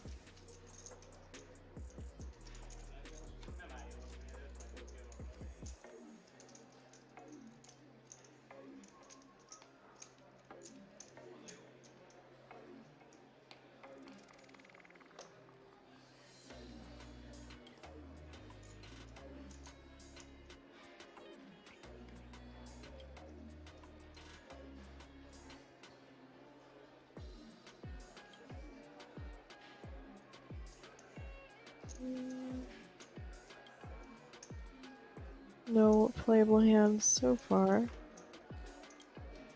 Pocket 4s in the hijack.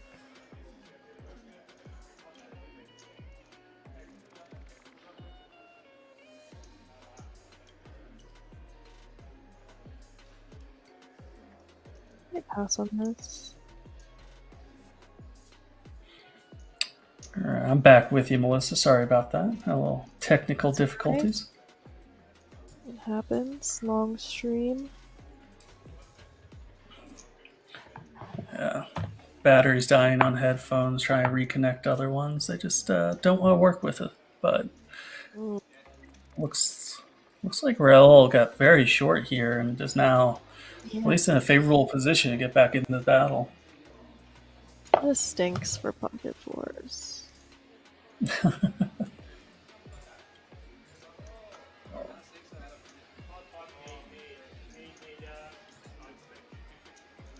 Well, that's good to know, Zergster, that you're okay with just Melissa, but sadly you'll have to hear my voice as well for the duration of this as we play down to a winner today.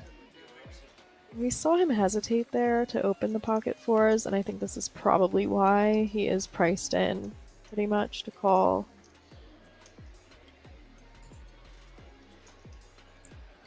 Has some backdoor wheel outs. Shut down on the turn, and now it's only going to be a 4 to send Rao out here in 8th place. And the short stack doubles again. This is the third We already time. knew that was going to happen. Yes.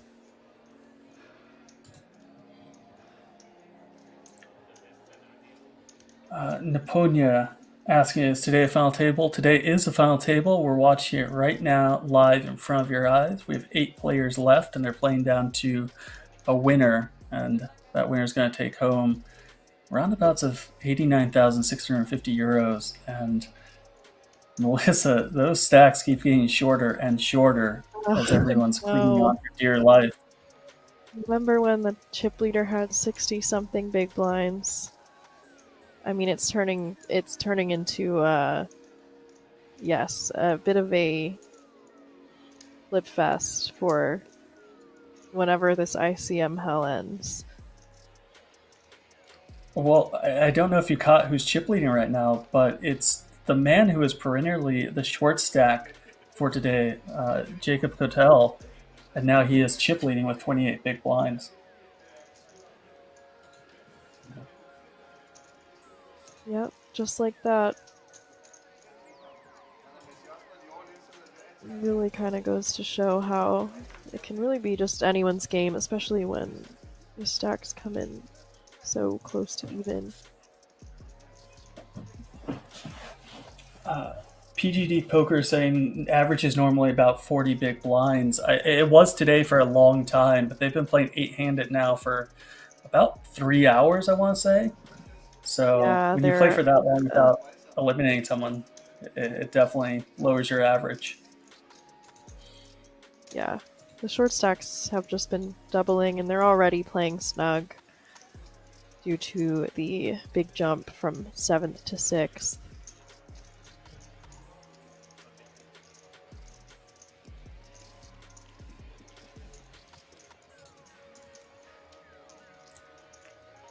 I think we're going on about 3 to 4 hours now of 8-handed play, so without anyone getting eliminated, we're going to just keep seeing the stacks getting shorter and shorter as no one wants to be the bubble boy on this 10K seat.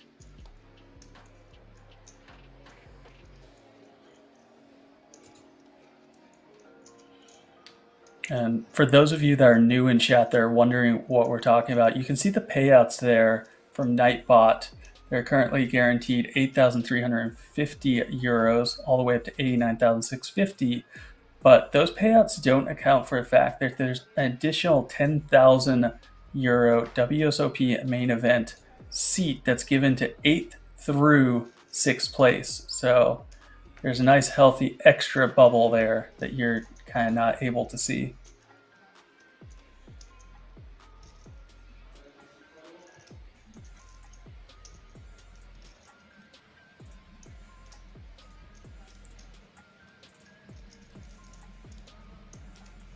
Antonino all in under a gun with the Jack 7 suited. He's ready to get after it. Yep.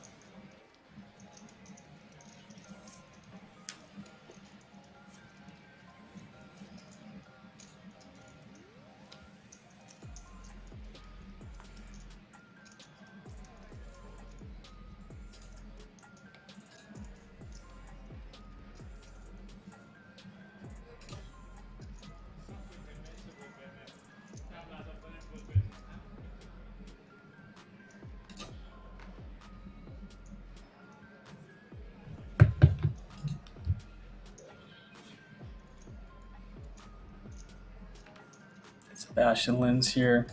Obviously took his turn as chip leader at one point today.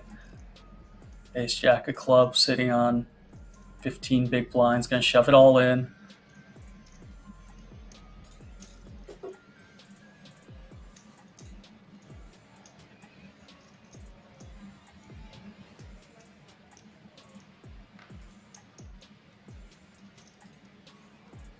Queen 9 folding, King 6 folding. Yeah, this is definitely just a war of attrition right now as no one wants to bust. Yeah, it's gonna get real gambly at the end at this rate. Sort of like a satellite? I mean, it is. It's kind of a satellite blend. Right. Yeah, that makes sense. But I mean, it's an interesting thing because it's a 10K seat. However, you're still playing for almost 90,000 up top as well. So, Right. yeah, you want that seat, but what do you want more, the 90,000 or 10,000? Yeah. I mean, the way this dynamic is, I feel like if anyone at some point decides to just sort of go super aggressive, it would probably work out for them because just by nature of how tight the table is playing. I think from Easier what we've said than witnessed, done, though. that would probably be Kashi that just gets after and tries to acquire every chip Yeah. on the table. And we're seeing a lot of jamming from the button here with Kotas putting max pressure on the blinds. Unfortunately, he is going to run into it. But very normal jam by him. Yeah, very normal. And I mean, Kotas is the large stack. I believe Antonita is the low stack. So if he is able to hold on and double up, we're going to see once more the smallest stack doubling through the largest stack. Yeah, that does seem to keep happening. Jack of spades on the turn. Yep, no chop. Once again, here we are. The short stack doubles, I believe, into the chip lead nonetheless. The fourth time this has happened, I think. Very frustrating for everyone, I'm sure. They just want the bust outs to go on without them being involved.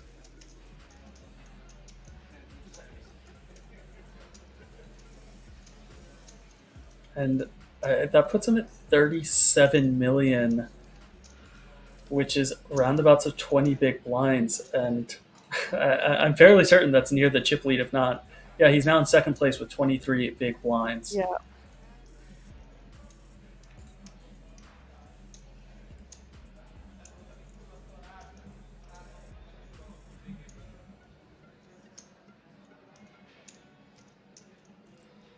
How do you feel if you are Christoph, who busted in ninth place 4 or 5 hours ago, just watching this transpire? I'm sure he's still out there in a casino, probably playing some cash games, and he's sitting there saying, "Man, I could still be there," and beating my head against the wall. But instead, I'm sitting here having a nice drink, having a cocktail, playing some 2-5 PLO. It's bittersweet for him.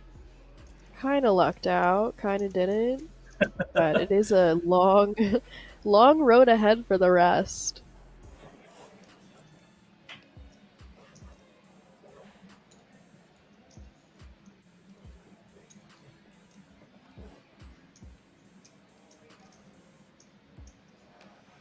I mean, even their postures. Look at Vitali.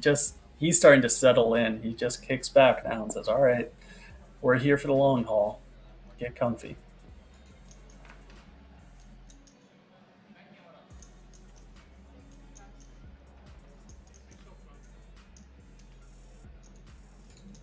Kotis once again with a very playable ace-10. Don't think he's going to be jamming it all in just because of the stack size differential now.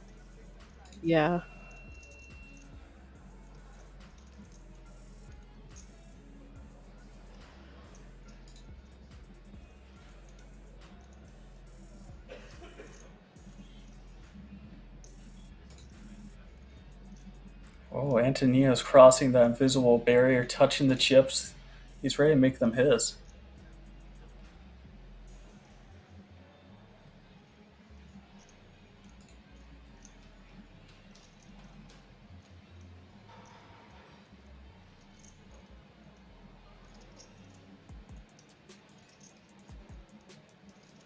Cutting out some raising chips. Looks like about 10 to 12 million. Yeah, I mean he's seen a lot of activity from Kotas on his right, and he's had enough of it.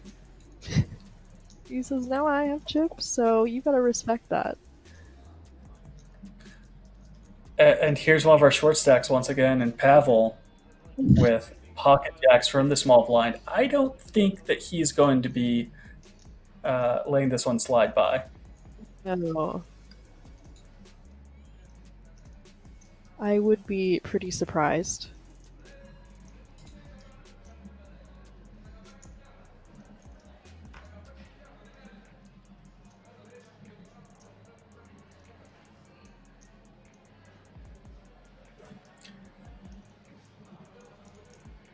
Even with the ICM considerations, this would be just a touch too snug to be getting away from pocket jack. But you saw that eye roll. Oh, Yeah, I Don't- mean, don't we do- haven't seen much three betting in general. I'm sure that's sort of what he has in mind. Just like, oh, I'm gonna run into queens here, gonna run into kings, not knowing that this is sort of. Oh, there we go. there it goes. Pulls the trigger. All in. Absolute best position for impossible with two aces, but thankfully not in the same hand together. And there's a little bit of dead money in the pot.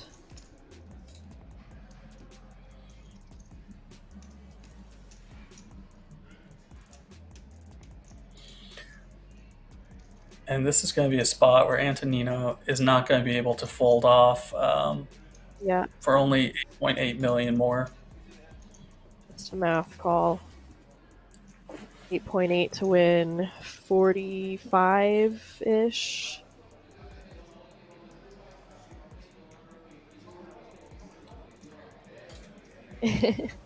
I would be thinking, great. Now I have to show my ace-3 suited 3-bet. The embarrassment call. Where you don't want to, but you have to. Now Kotas is gonna know I 3-bet him with ace-3 suited. How embarrassing. Alright, Oh, lays it down. just doesn't. Me, oh my. Yeah, and Pavel's gonna chip up very significantly without even seeing a flop, which is a very nice feeling, I'm sure.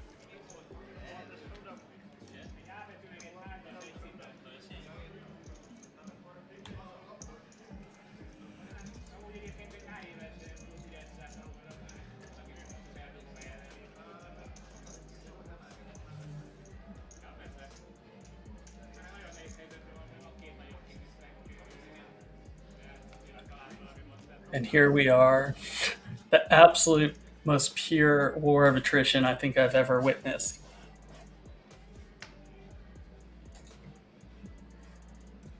Lagtong asking what was that fold. I think what we just saw, because I noticed right when the graphics, when the fold was being made, there's actually more like 12 to 13 million more for Antonino to call. I think it was just slightly too much, as more than the original 8.8 million that was projected.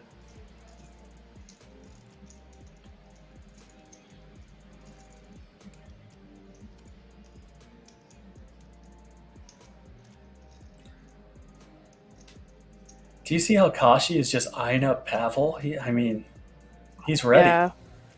Yep.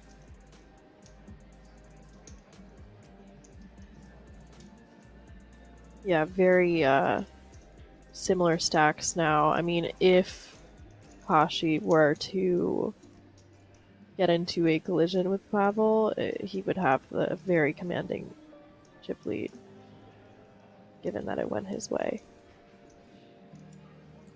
Here is an all-in with a dominant ace-9 by today's chip leader to start in Vitaly Reinbold from Germany. And Pavel makes the call. We have Wow. potential for actually an 8th place Big one. finish here. This Unless is a big Vitaly one. is able to catch up. I mean, this is a It very is- standard all-in and call. Just sort of has taken us a while to see. And yeah. Looks like we are going to be down to 7 players. Turning There we go. Vitaly dead. Played very well. Unfortunate to run into it, but you know, I guess someone had to. GG. And not only does that eliminate him in 8th place, but that also puts Pavel into the largest chip lead separation that we've seen in a very long time for any of these players.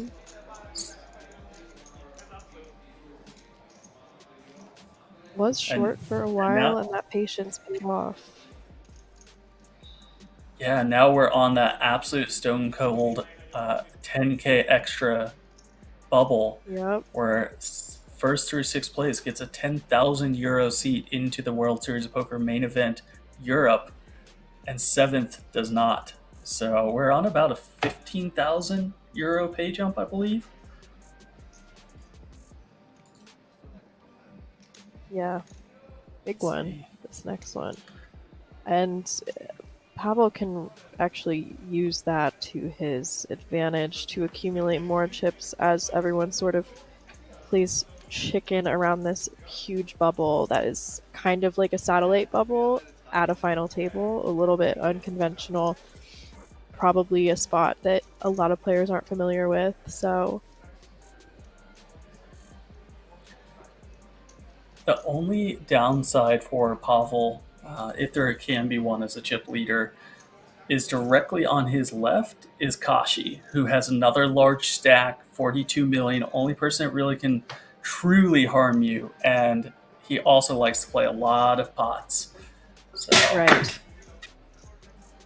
Likely to keep him in line a bit.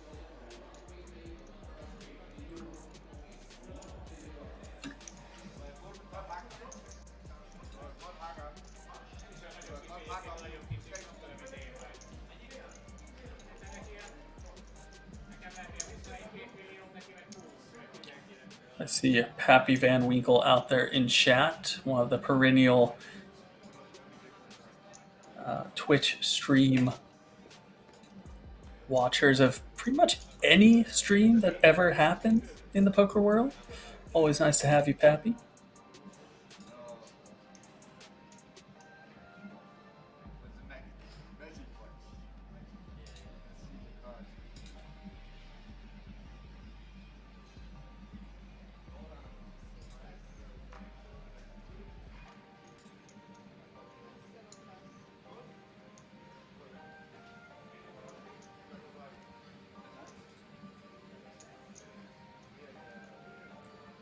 Chip leader picking up ace king of clubs here.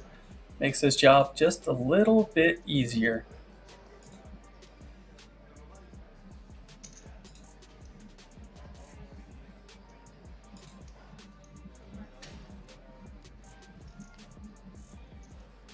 Yep, not bad. Not bad to pick up ace king.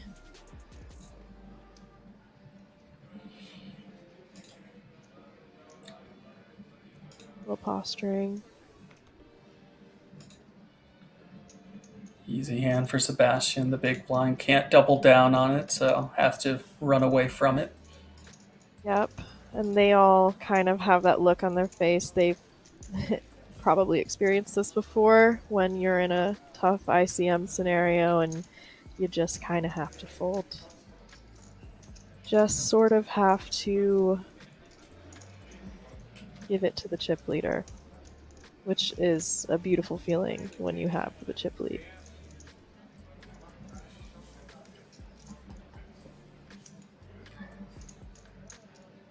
Yeah, I don't imagine we're going to be seeing too many all-ins too much out of line. I'm even kind of surprised to see Jacob Kotas here raising sixes under a gun on this ICM bubble. Yeah, it is a bit loose given the circumstances and the chip distributions.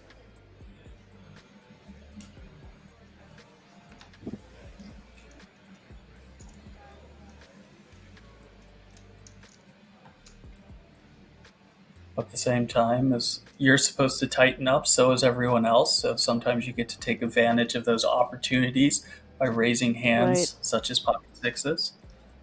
It's very true. And this is a tight table so far. I think Kotos has picked up on that a bit, as we saw with his button jamming.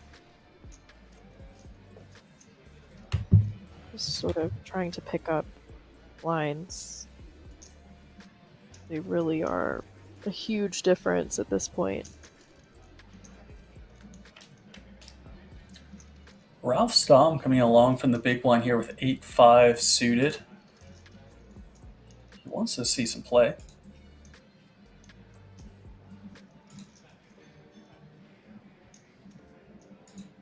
Little short stack post flop.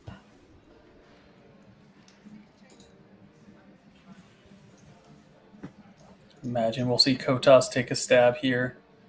Does have the best hand, but hard to know that. No, goes ahead and checks it back.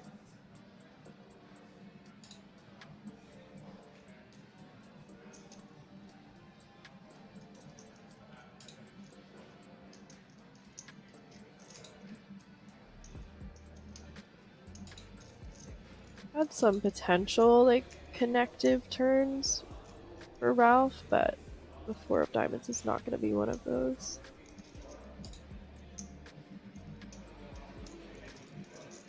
I mean, with the double check back here from Kotas, this may be one that Ralph goes ahead and tries to take down the river, especially holding the 8. Looks like Yeah, he's picking up some definitely chips, an going with understandable. 4 million. Yep.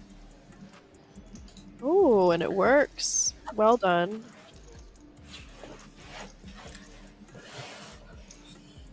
I think that's one of the first hands that we've seen Mr. Stamm pick up in a very, very long time. Yeah.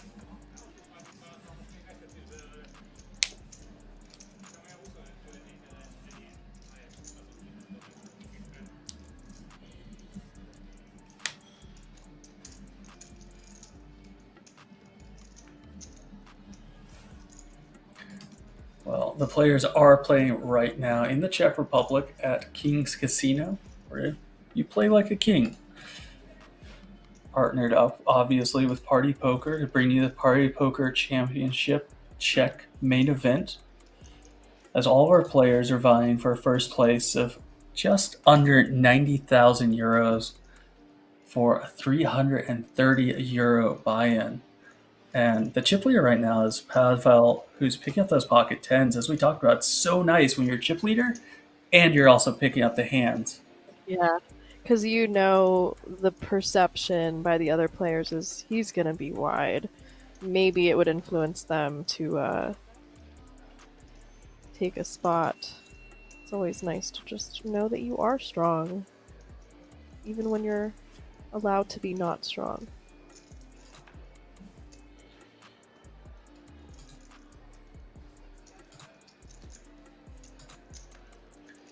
Kotas here in the big line, pocket fours. I'll only guarantee you he's not folding. Yeah. Likely to see a bend here, but he might jam. Which would be very... Oh, yeah, there it goes. All in for Kotas. I think tens is probably gonna call this. I mean, he's gonna have so many other pairs, non-pair hands. Yeah, I think it's a very understandable shove all in for the pocket fours.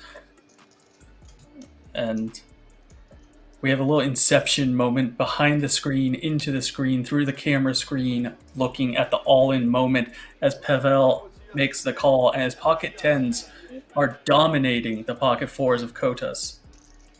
Here's that big bubble. I mean, we really kind of just needed a chip leader to get things moving.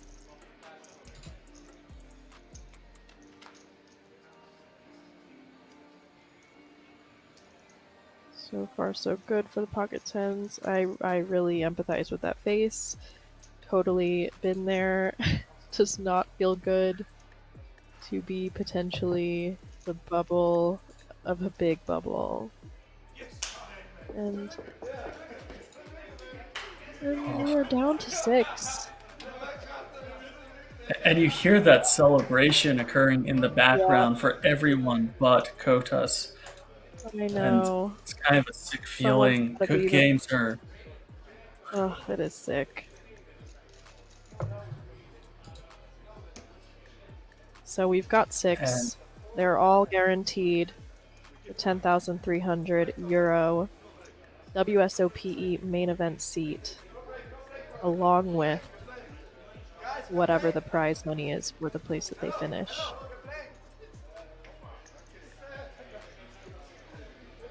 And right now, they're all guaranteed for 7th place. That main event seat, or I apologize, 6th place, that main event seat alongside 14,650 euros. So right now, they've all locked up roughly 25,000 euros in either cash and or seats and value for that main event.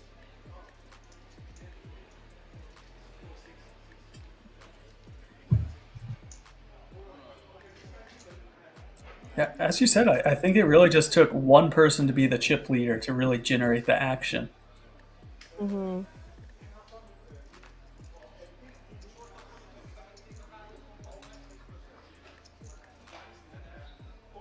Now, Pavel's saying there are 93 million in chips. Clear chip leader, as second place has 42 million.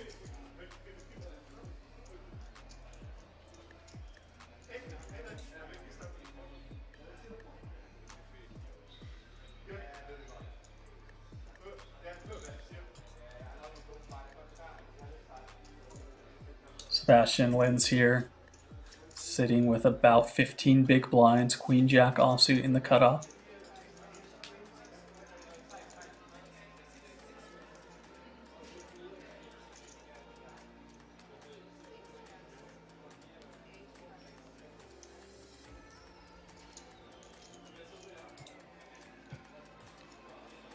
The atmosphere definitely seems a little bit more relaxed now. There's a little bit lighter. more laughter. Yeah. Yeah. Little lighter. We got, our man taking a little bite to eat. Do you think that's his motivation? He's like, I'm not eating until we make this bubble, and now he can finally relax, Once this eat bubble some, bursts, enjoy then I can himself. eat. Well, maybe he was running on that theory that you're sharper when you don't eat. Yeah, he didn't want the blood to flow to his stomach. He wanted to be able to think and clearly execute his strategy. Rel mucking the fake aces, ace 4 off.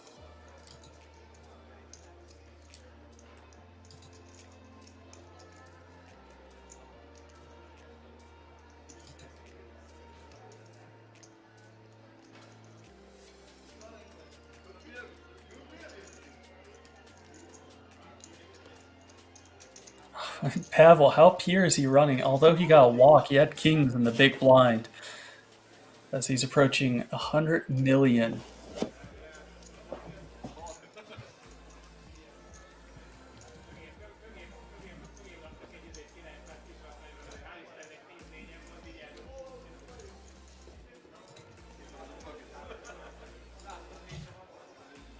Yeah, there's definitely a little bit more laughter in the air right now than there was just 5 minutes ago. Definitely. Well, there you saw it. Now it's gone. 94 million for our chip leader, 42 million for second place, sitting right beside each other. but there's definitely a clear and delineated chip leader at this stage of the game.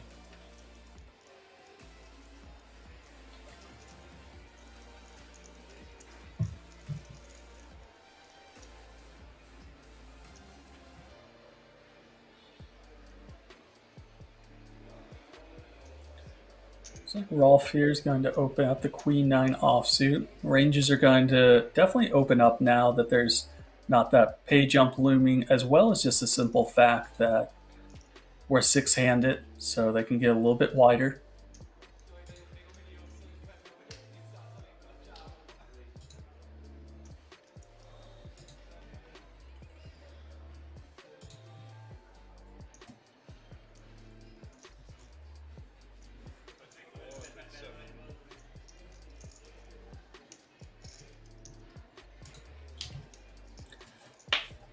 Pavel here contemplating what to do with the pocket sixes.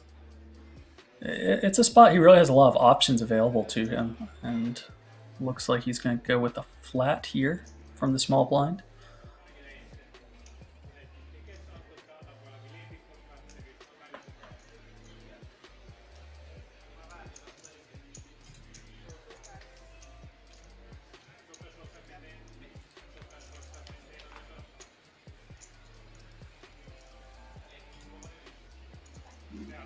Queen 9 picks up a very favorable flop. Queen 10-7 has some backdoor straight draws, backdoor flush draws to accompany the top pair.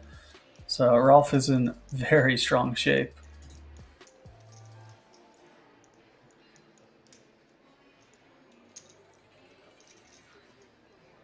And for those of you that would like to be out here in the streets, keep in mind that Party Poker is running satellites online. They're running events online. One of the next ones coming up is Millions Online, which runs from September 1st to 27th. The main event is a $3,200 buy-in, which guarantees $2 million. And you can win your way in for only 10 cents. So maybe trade some of your points in, get the channel points going on, and trade them for a $1 or $2 ticket and run it way up. Oh, there we go. 56 big blinds for chip leader Pavel, 90 million. Kashi with 24 big blinds, all the way down to Raul Sav in last place with 9 big blinds.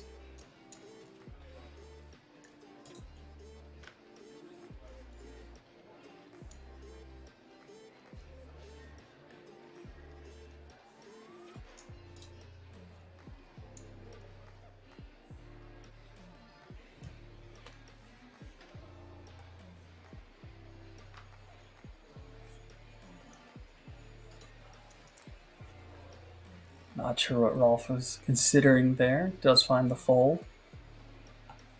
And in the cutoff here, 15 big blinds for Antonino, 10-9 diamonds.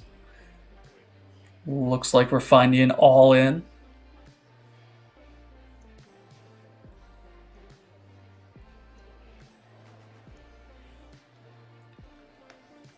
That all-in lands on Raul Sav in the big blind. Not going to be able to make this call.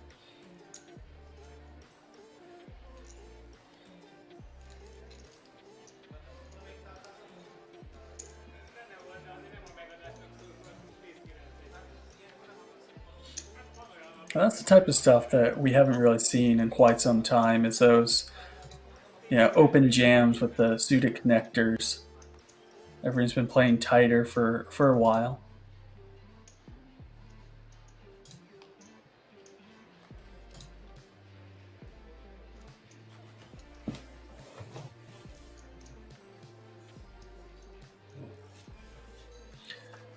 In the upper right, you'll see we have an average stack size of 37.6 million, so just about 24 big blinds.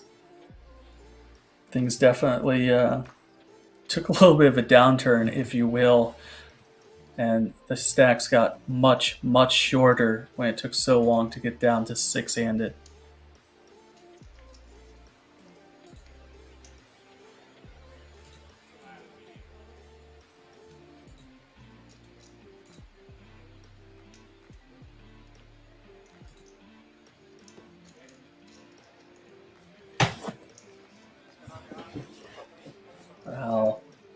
himself jamming exactly the same hand, 10-9 of diamonds, picking up the big blind there.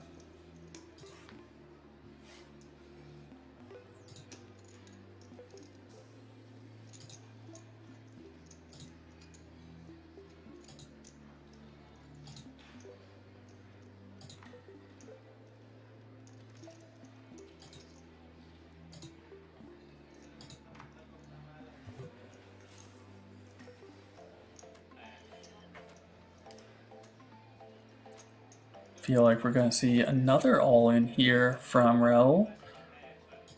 Queen 7 of diamonds sitting on roughly 9.5 big blinds on the button.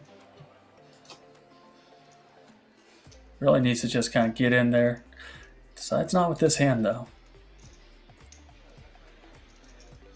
Sebastian Lins from the small blind, King 7 suited. Being stared down, you see that from Rolf in the big blind.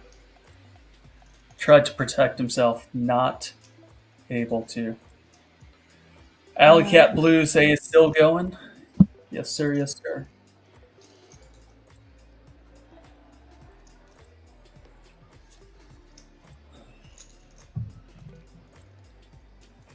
We started at 5:30 a.m. Las Vegas time this morning, which is 1:30 BST. So we have been going now for about almost 9 hours. Is what we're coming up on.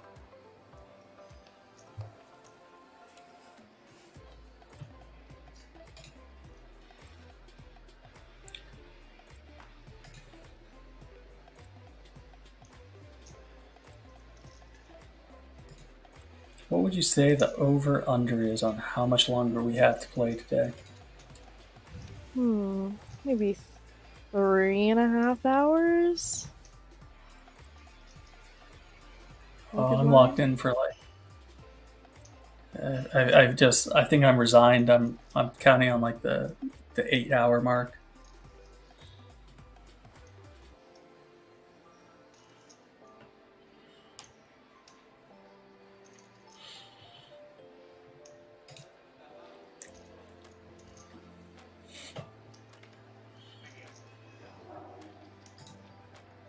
If we could somehow make it the 3.5-hour mark at this point, I'd pay for it.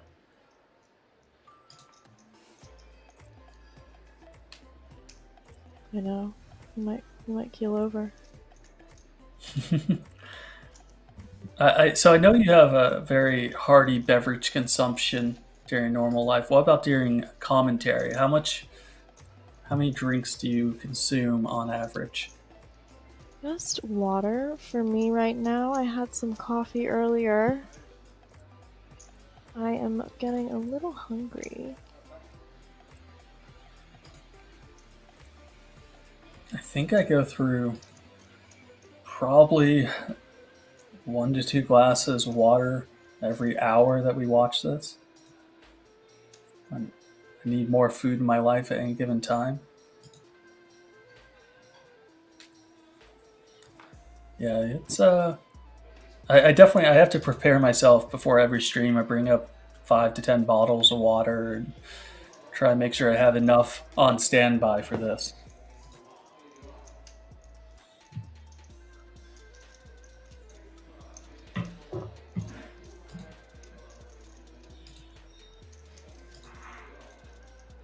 Okay, 7 of clubs here on the button for Rolf. Raises it on up.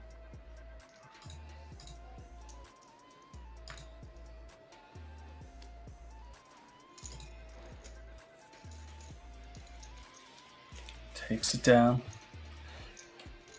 Yeah, we spent a very, very healthy chunk of time going from 9-handed down to 6-handed, with the primary of that being just playing 8-handed. Now that we're at 6-handed, I feel like it should speed up a little bit, but here we are. Alley Cat Blues, speaking my language. Outback delivery. You know what? That's a great idea. It really is.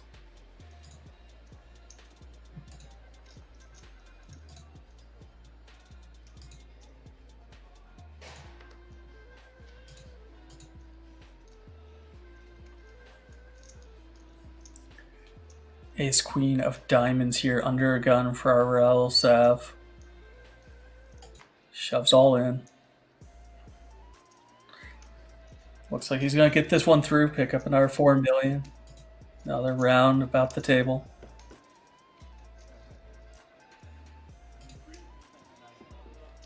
I finally got my first voice compliment. Everyone's been telling you how beautiful and sultry your voice Look is. at you. Mike Slayer looking out for me. Thank you, Mike.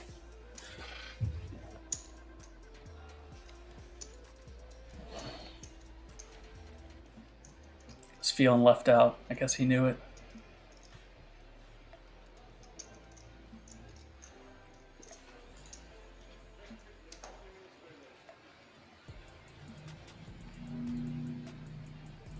So right now they're on a 4,500 euro pay jump.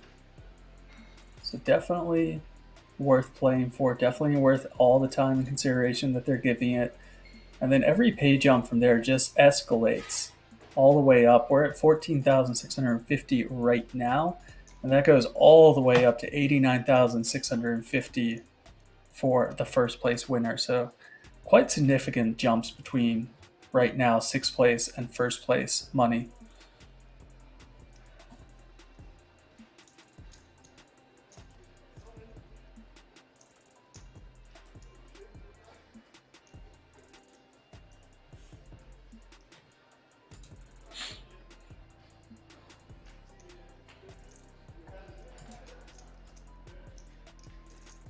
Rozvadov counting down a stack. I imagine with the ace-9 suit here, he's going to find it into the middle fairly quickly. Does do so. And we'll be interested to see if Antonino... Nope. Fast laydown.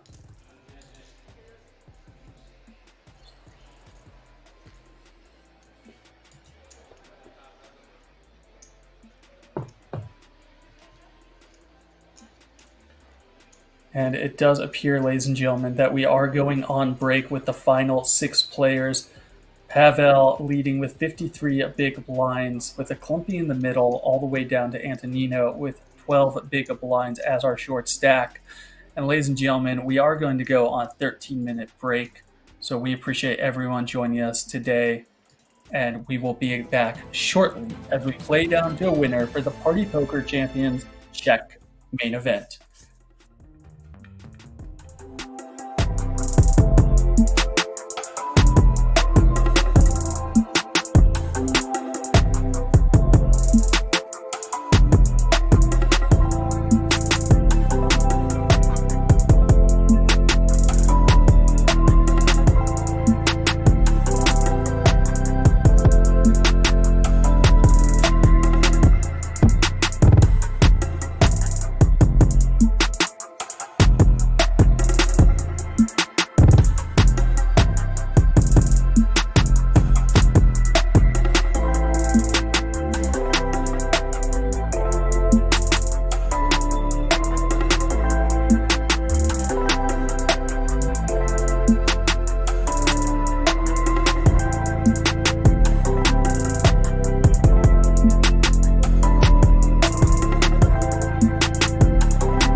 Ladies and gentlemen, welcome on back to the final table of the Party Poker Championship Czech main event.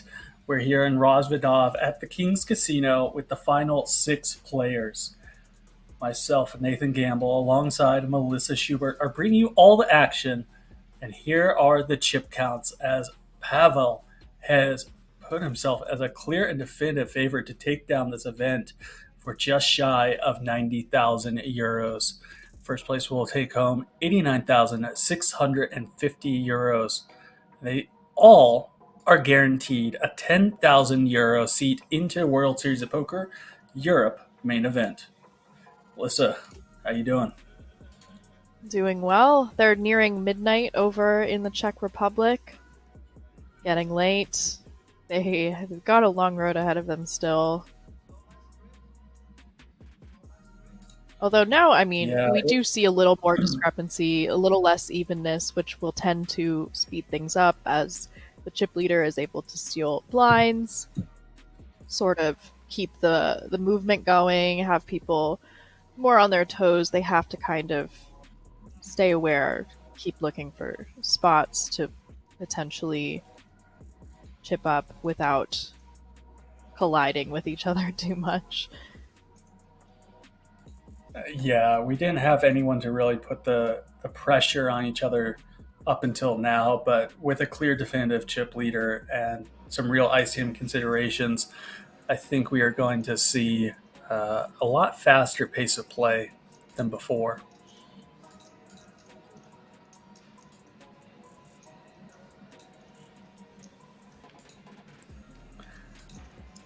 Antonino here is the current short stack. However, there's really not a lot of separation between himself and the next 3 places. So, does find himself all in from the hijack.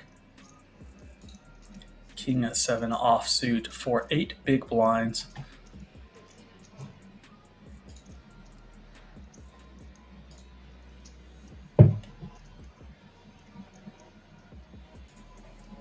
Chip leader would rather be the one doing the aggression than calling it off with the Queen 10 suited.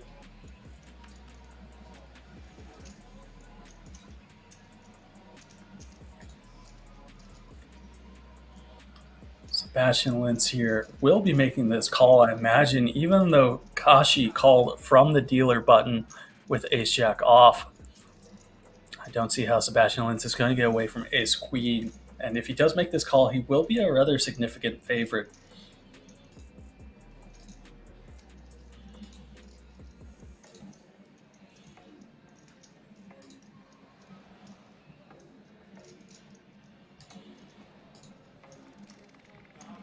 Does find a fold, and that is amazing news for Kashi. Wow.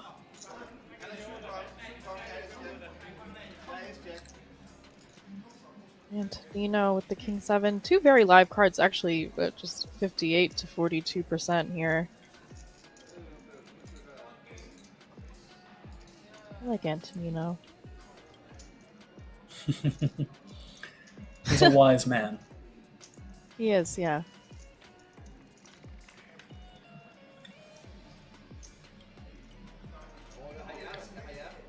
Ooh, 9, deuce, 8, all heart board.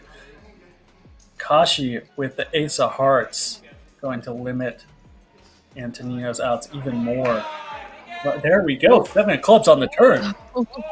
This is a tense one.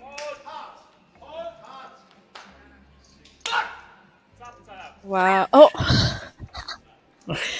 I know some of the chat was saying they were having trouble hearing the table. Did you guys hear that one? I think they heard it all right. Yeah. Yeah. Arian Kashi has been rather expressive throughout this entire final table. And this moment's no We'd love different. to see it. Wow. Yeah, I've definitely noticed we're getting a little bit more talking, a little bit more conversation right now. It was than we ever very did. quiet and tense for a bit there.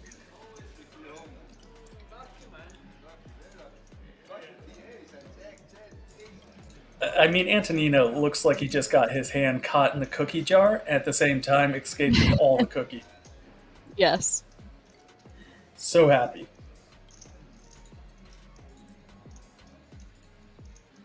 We've got Bunga Cat in the chat. Hello.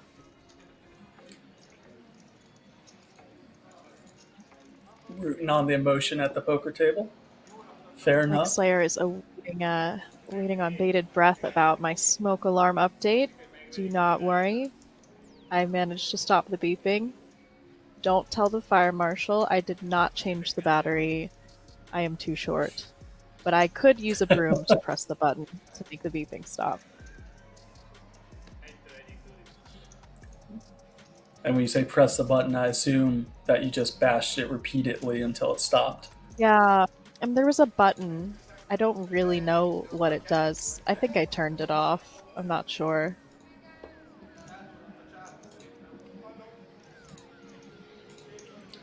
Masu Amida is asking how we know what's their cards. I'm not entirely sure if I follow your questions, but we're going to take a stab at it. We have an RFID reader that reads the cards for them and lets us know what they have. Yep.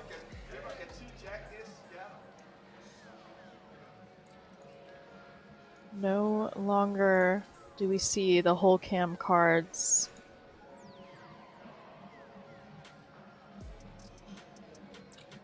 Little white strip in front of each player's where they press their cards and reads them so that we can know what they have. Zerxer says it was a test button. I'll go with that. Oh no, it's gonna restart again. Yeah, I'm gonna have to change that battery.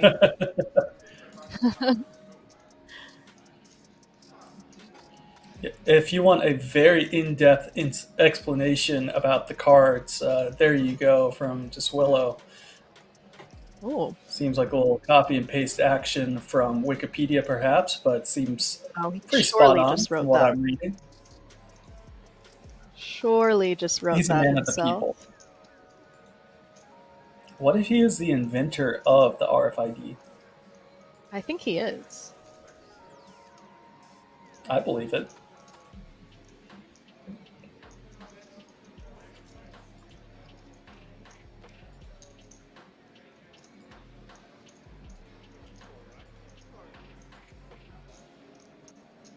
With an in-depth explanation like that, how could you not be the inventor?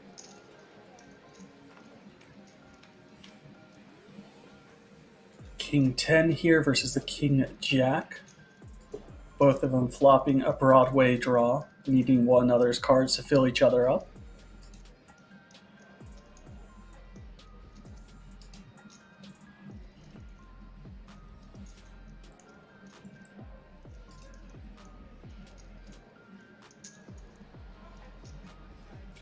Although Pavel has the worst hand here, he's going to win a disproportionate amount of time just due to aggression alongside chip stack, and does pick this one on up.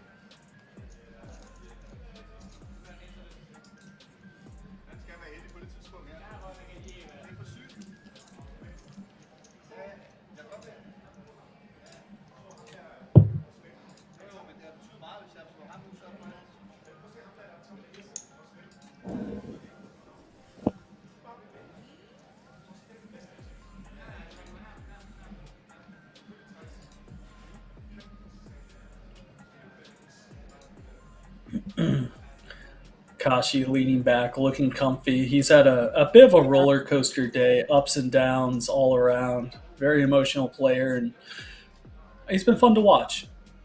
Yeah, definitely. All in here from Raul. Ace-Jack offsuit.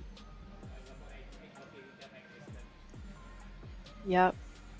These blinds at 1 million, 2 million. Gonna be seeing a lot of those all-ins.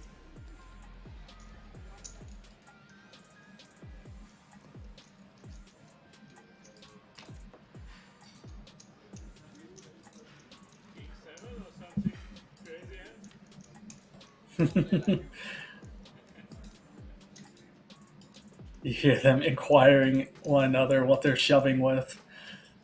Antonino saying shoving the king seven or something wild, and Raoul just responded that he doesn't play hands like that, unlike Antonino.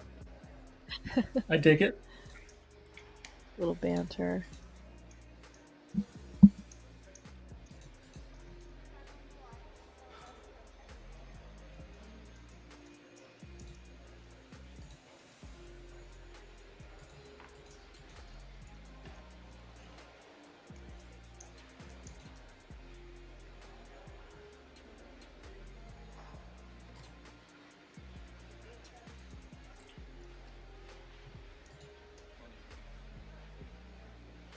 Pavel here counting down Kashi's stack. He gets to apply a lot of pressure to him here, just with all the other short stacks out there. 90 million.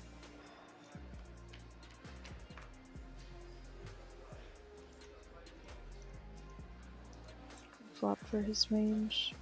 Middle pair for Kashi.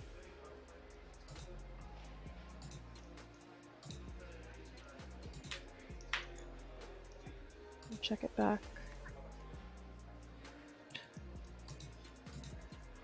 King On on the turn. I think Pavel's probably going to take a stab here on the king. Decides not to. Yeah, he might. I mean, Queen High is so good in a lot of circumstances. Fine versus Vineland pots. I can see why he would check too, but it's also tricky when you're checking to the guy who loves to bet when checked to. Kind of easy to get bluffed off of Queen High. Absolutely. Which in this particular spot he didn't get bluffed off, but was not able to see the river.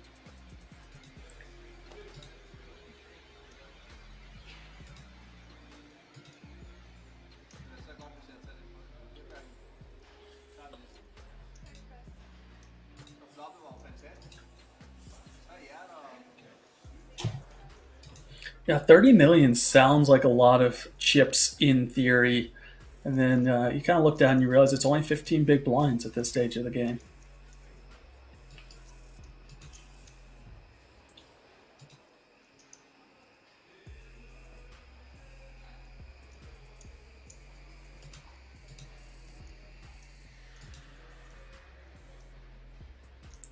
Zergster is saying he's buying a condo in Vegas. Am I crazy for looking on or near the strip?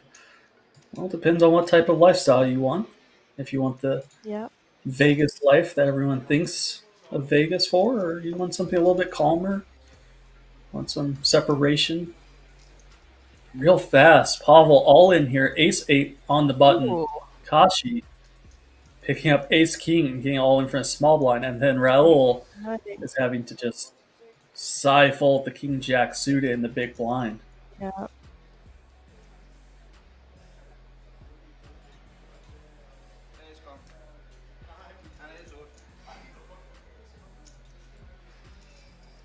Ace King is 77% favorite here.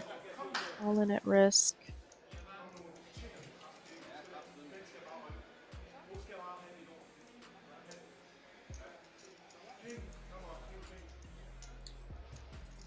One way or another, Kashi is going to have a very wide range of emotions after this hand.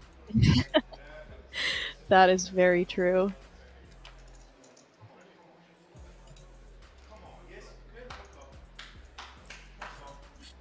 He's speaking to the board. He's willing it in.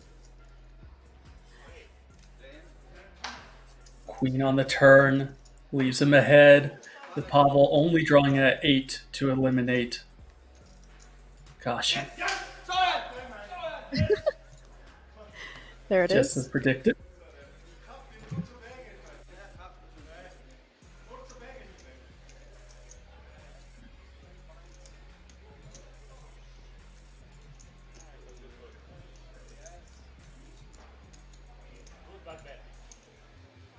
King Jack folded wisely in the big blind, but instead was met with a board texture that he would have won on.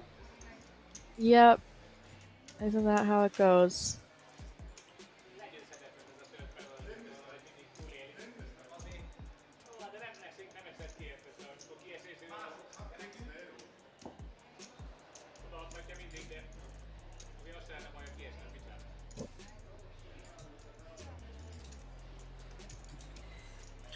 So with that, I believe Pavel is still the chip leader, but by obviously a less amount. There we go. Basically tied now between first and second place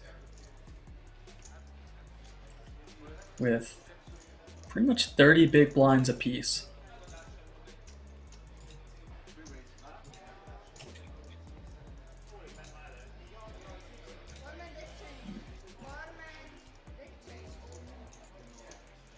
Sounds like a deck change is being requested from the dealer, if I'm not mistaken.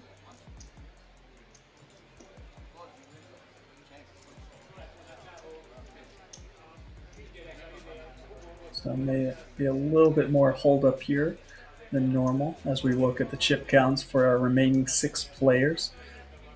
Sebastian Linz was one of our favorites coming into today, just by us witnessing his play. And he hasn't been able to get a whole lot going, but he's still sitting here in 6th place with 10 big blinds. 1 double up, and he's right there back in contention alongside everyone else at this table.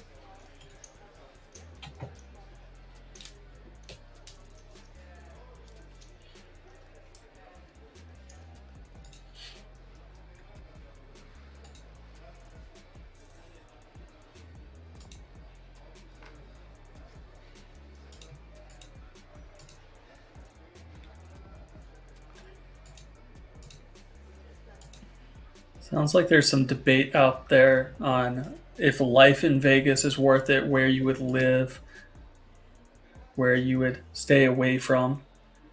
I know both myself and Melissa live in Vegas, and personally, I love it.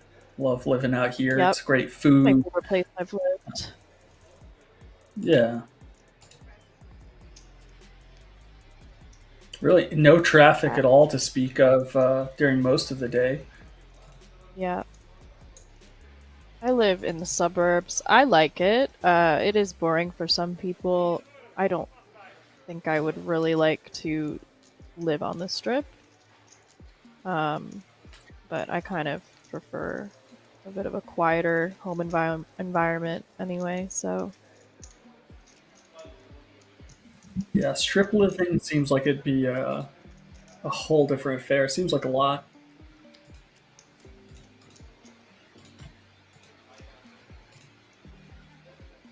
yeah.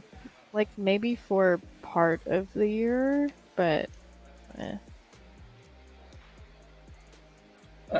I mean, you are part of a group with one of the people in it being offered to live not only on strip but in one single casino without ever stepping foot for a duration of a year. Has anything else happened with that from Landon's perspective? Oh, I really doubt it's gonna happen. It kind of like a lot of the, poker news sites picked it up and made it seem like it was happening, but no, there's no. I really doubt it. I would actually bet that it wouldn't happen if there's anyone I looking hope for his sake for it action doesn't. there. I just hope for his sake it doesn't. That sounds excruciating. Yeah, I mean it's just sort of silly.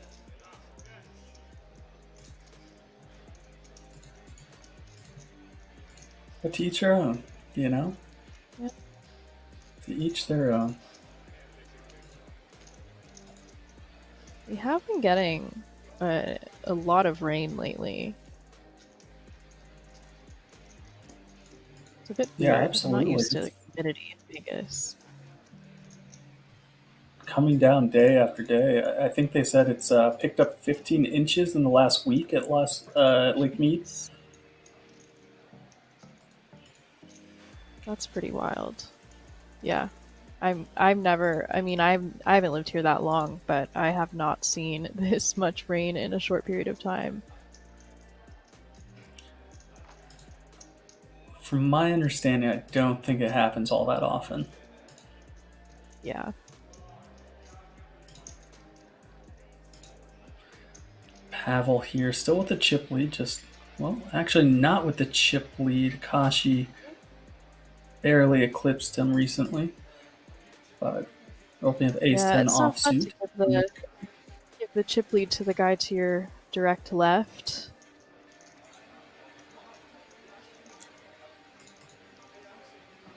Yeah, if you could choose any player at the table, obviously you wouldn't want to double anyone up, but definitely not the Right. player directly on your left. Yeah.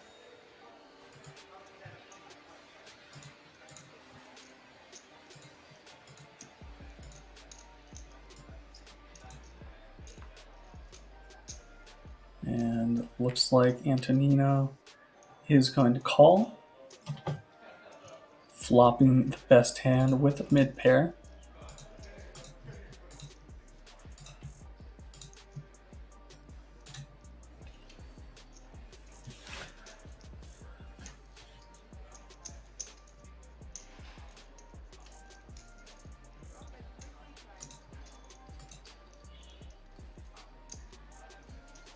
Board texture that really shouldn't have anything to do with Antonino's range leads Pavel to continuing with his 2 overcards, but as we both know,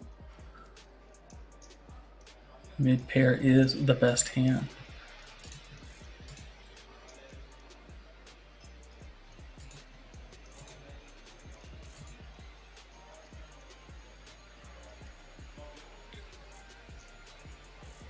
Imagine we'll see Pavel check back here and try to realize his equity. Mm-hmm.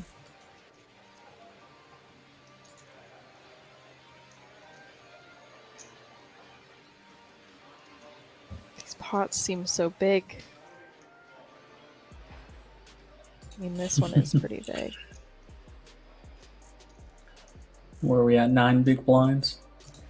Yeah. Alright. Couple of not so fun hands for Pavel.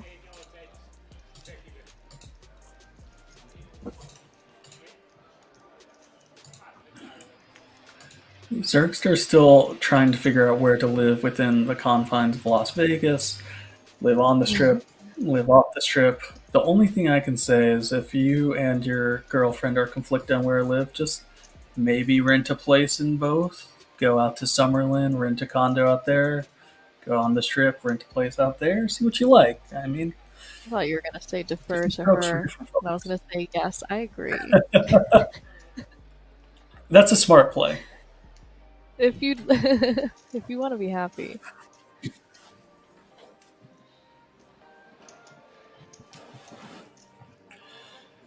Pocket queens here, 8 big blind, Sebastian Lintz. In she goes.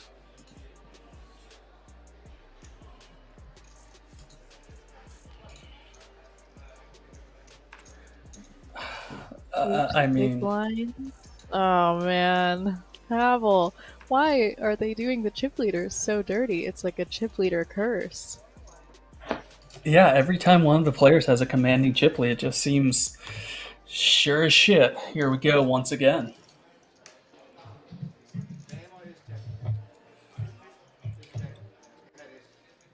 Still 3 aces securely left in the deck. 32% chance for Pavel to come out victorious.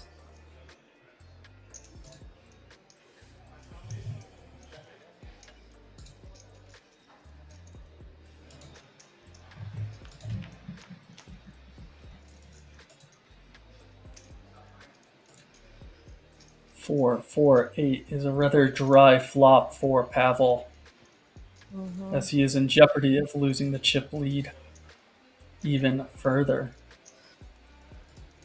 Feels bad. Yeah.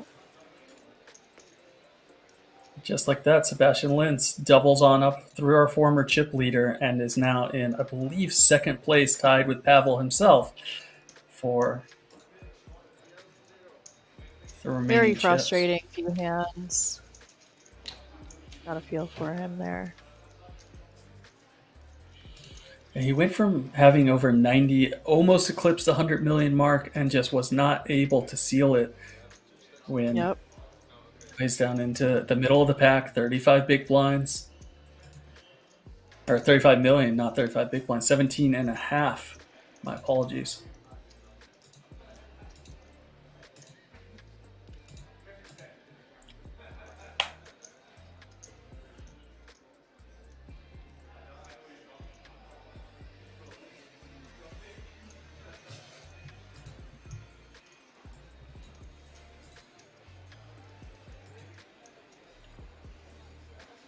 Real considered it under a gun with King 4 offsuit, just briefly.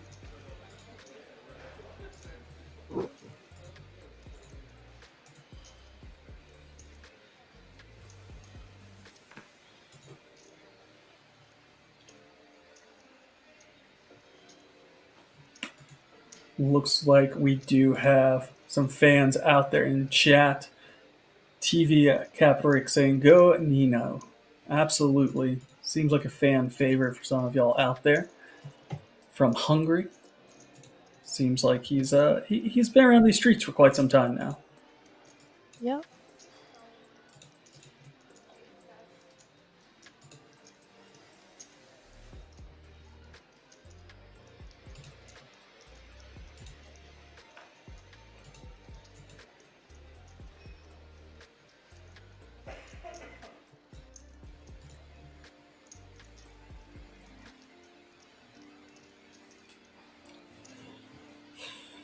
Rolf limping in. It's been a while since we've seen a limp. And Pavel jamming it all in here from the small blind with pocket fours. Yep. A little bit of a over it look. Can't blame him.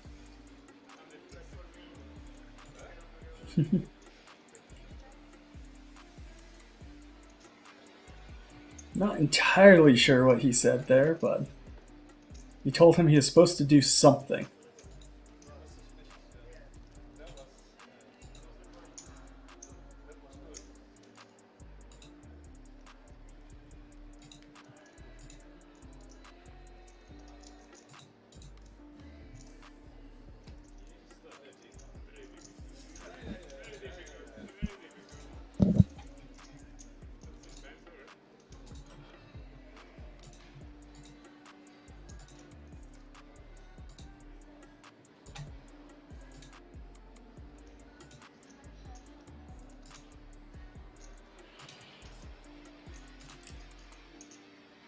Moncho is saying he lived over in Panorama for a bit. Apparently Antonio Esfandari was his neighbor for quite some time when he lived there full time.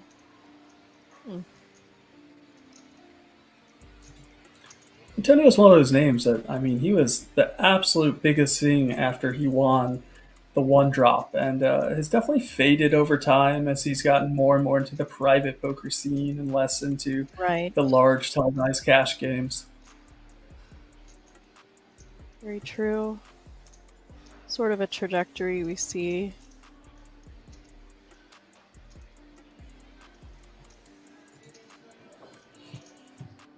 Pavel all in once again with the pocket fours.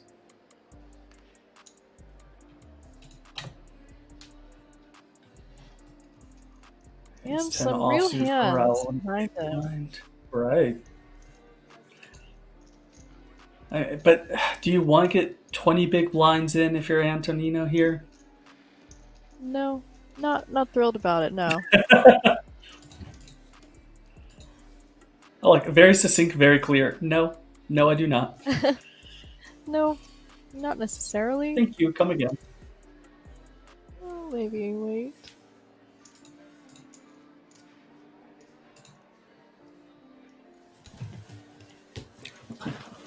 I mean, that's the Hopefully power of it's a shoving it all in inspiration. here. Yeah, I mean, it is, but you also have to consider, again, like we said before, he's probably not jamming 20 bigs with his top of his range. Right. But still, it's just hard to exactly pinpoint. Yeah, that's a very good point. Because it's like, okay, Do you want to flip for 20 big blinds, which maybe yes, maybe no, but this stage of the tournament, it's definitely not within your best interest with other short stacks out there. Right.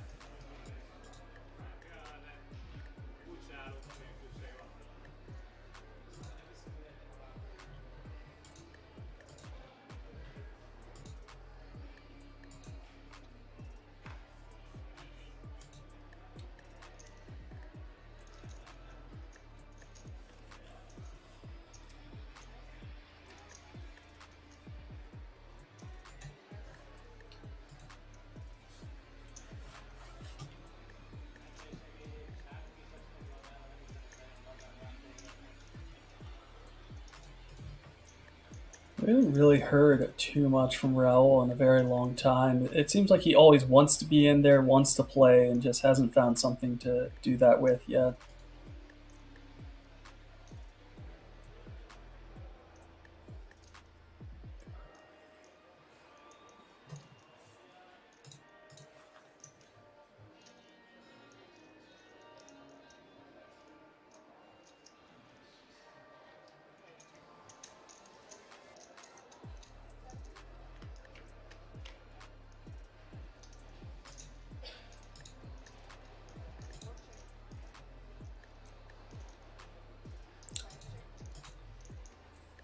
Favorable flop for Raul.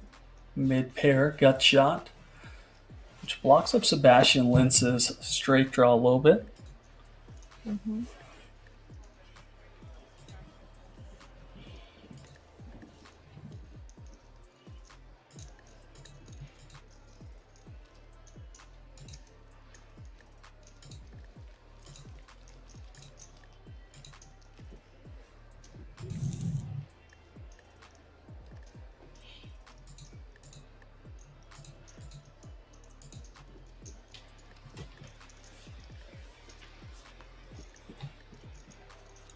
Still 6 players.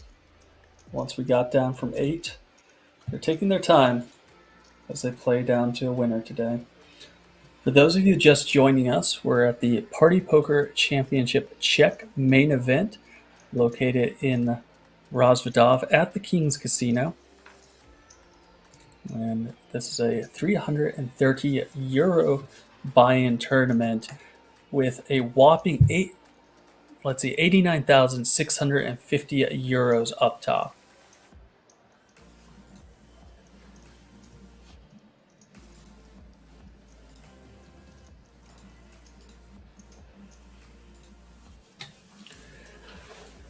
Potential all-in confrontation here, I would imagine. Oh, and here we go. This is going to be a bit of a train wreck. Wow, yes it is. I feel like we haven't seen kings this entire time. I think we had them one time and someone got a walk in the big blind. That's about it. Yeah. It's been a lot of queens and some aces. Have not seen kings much. Man. There's a lot Here of we go. hands here. Sebastian Lintz going all in. 2 aces out.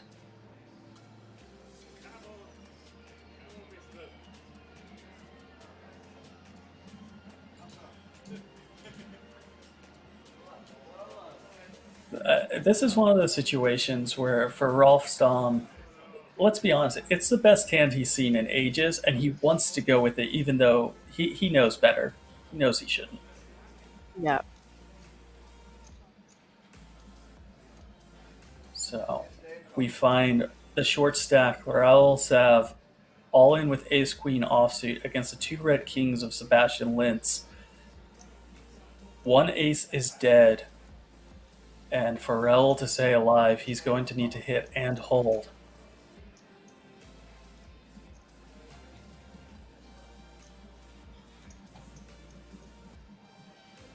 Big pot.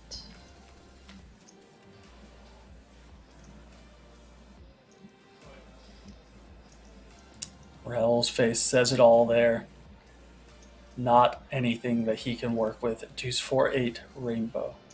9 of clubs on the turn, and only one of those remaining aces is going to save him now. Yep.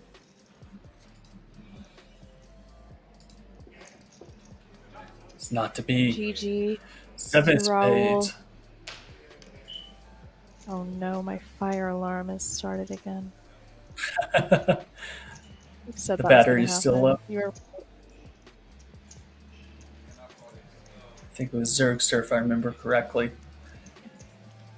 Well, ladies and gentlemen, out in 6th place is Raul, taking home roundabouts of 14,500 euros, alongside a seat into the World Series of Poker Europe main event. Now the final 5 are all guaranteed at least 19,150 euros as they try to get down to that winner. And here's the aggression factor. 30% for Pavel. And it drops all the way down to 7% for Rolf Stalm. So kind of a wide variety there of the aggression that's happening pre-flop.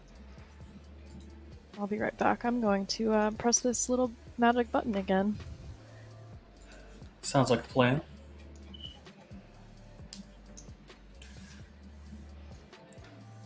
Pavel opening it up once again. Ace-4 of clubs under the gun. Kashi sitting on 58 million. Let's go.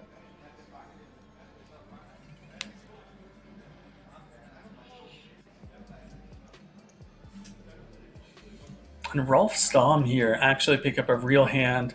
Pocket jacks in the small blind. Will be going all in. And it'll be interesting to see if Pavel calls for, looks like 15 million on top. 7.5 big blinds more. Goodness. Hand after hand now.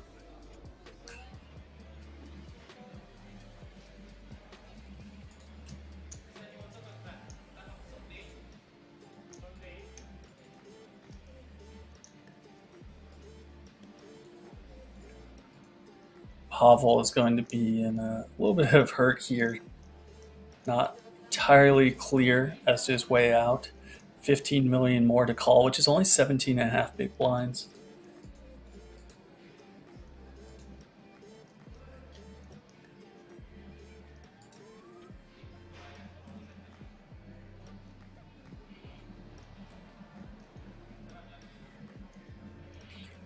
He's getting almost exactly the right price, but does go ahead and lay it down. And Rolf picks up some very needed chips.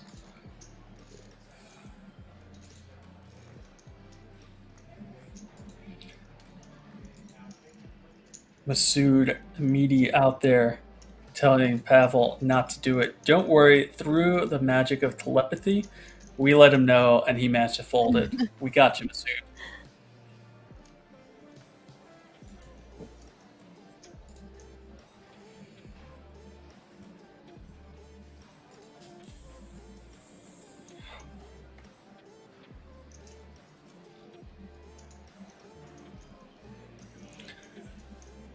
I think Kashi entered this final table as a kind of a fan favorite. Lintz was one of our personal favorites to win it. I think there's been some solid play here throughout the day, and you also just have to really appreciate the emotion that's on display every time one of these players is all in.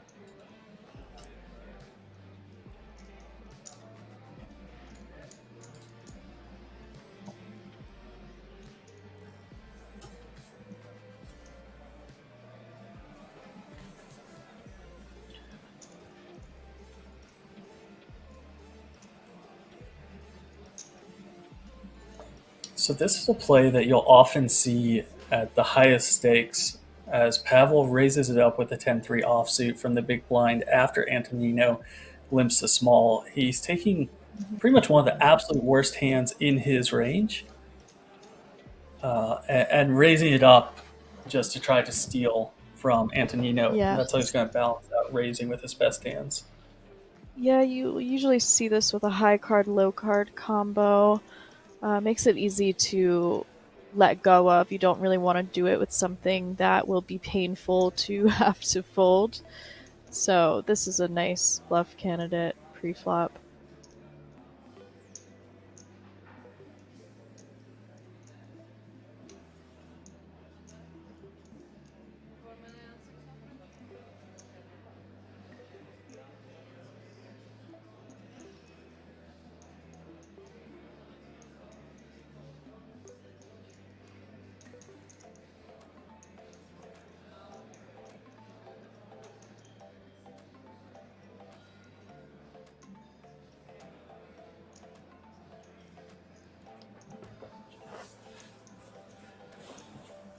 And Antonino with the very optimistic check raise with that queen 10 blocking a bunch of the king combinations that Pavel can have.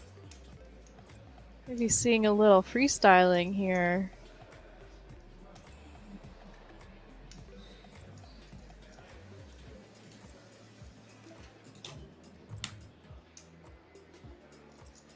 It's an interesting spot because it doesn't really make a lot of sense from Pavel's perspective. Right. As you'd expect the majority of Antonino's kings to have jammed pre-flop. So it doesn't make sense, but he also doesn't have much to defend with either. Yeah, it is a weird spot.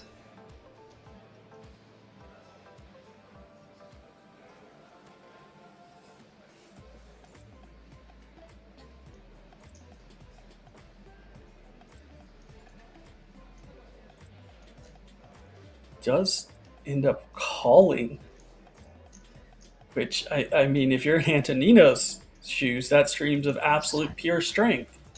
This is a Yeah. fun little hand to witness. This is very interesting.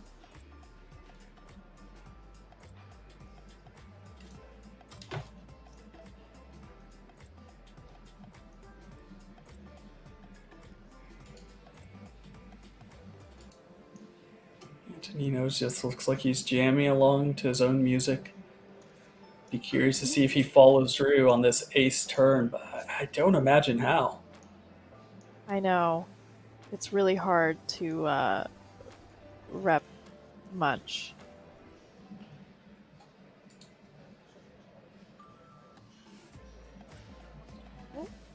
Does Gonna give up. go all in. Brutal spot for the 3. I mean, honestly, I'm not sure how we got to this point on many, Yeah. many different levels. Yeah. It's kind of one of those hands that just spirals out of the realm of norm. I mean, how did you put it? Antonino is freestyling right now? That sums it up well. Yes. Freestyling. This I'm taking that term from Steve O'Dwyer. He played a very interesting pot versus Tun Mulder, where he said, "I'm freestyling," and Tun said, "I actually was too." It just got very out of hand very fast, and that's sort of what happened here. And I remember watching props that to one where it's like Antonino, though. bet on the river, re-raise, 3-bet. I think it's 4-bet all in with just kind of Over, equivalent yeah. hands to what we're seeing right now. Yep, a weakish pair Yeah. and a high card.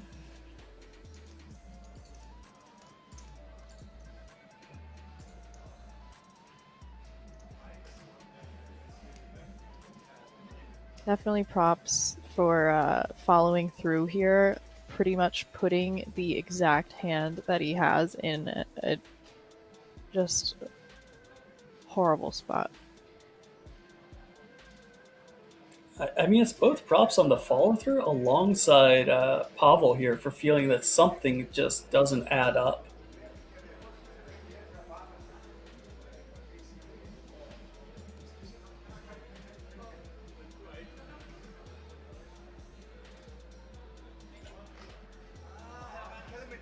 And he makes a call.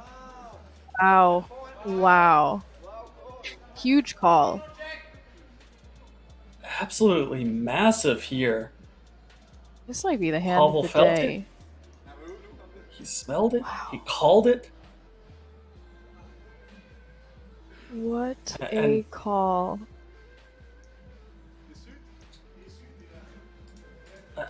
I'm going to say it might be the hand of the day. This is by far and away the hand of the day. Yeah, this is Well, so win or lose.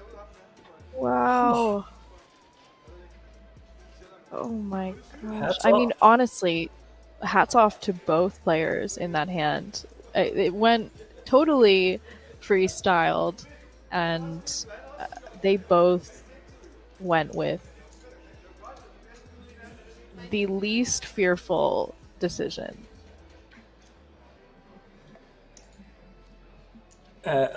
Antonino now is left on less than one small blind. Absolute crumbs after that heroic play gets called out by Pavel. Beautiful hand from both parties. Really, yeah. 77 million now for Pavel. What a call. Sicko. Hats off to that man on your screen right now, ladies and gentlemen. He smelled something was wrong. He had the convictions to follow through on it.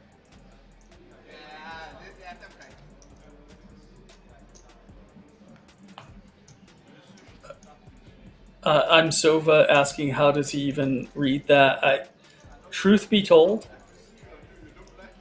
I'm not going to take anything away from him by trying to even figure that out. That's just something smelled off on the flop.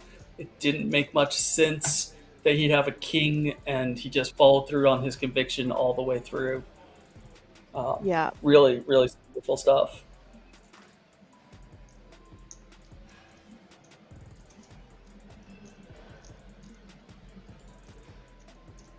And that brings us down to four-handed. With each player does he have crumbs left there, or did he bust there? It looks like he busted. I don't think he's longer for this table. So yeah. Okay, so we are down to 4.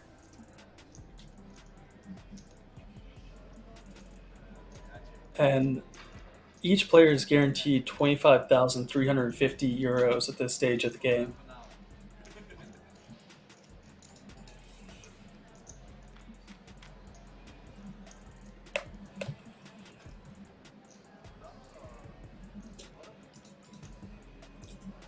Ace 5 of diamonds, flopping 2 pair for Pavel.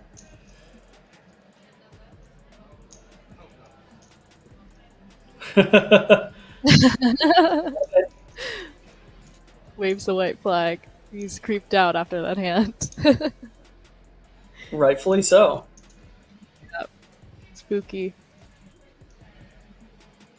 You saw him wave it off, and he just said, no bluff, no bluff. He doesn't want to get involved in it. Mm-hmm. Which is honestly very nice for Pavel to have showed that. It's going to make the other players definitely think twice about the lines they take against him, which is just any extra mental energy that they can be using is going to be working to his advantage. Yeah, absolutely. He not only has the chip lead once again, but now he has the fear and respect of all of his opponents. Correct, yeah. Really, really awesome.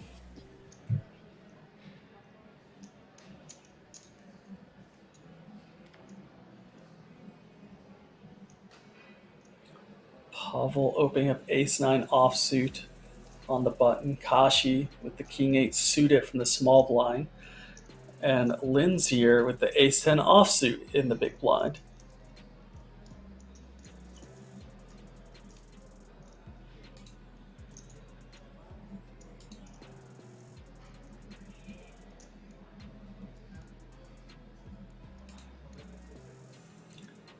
Imagine this is a spot we're going to see Lynn's raise it on up. It does look to be what he's doing.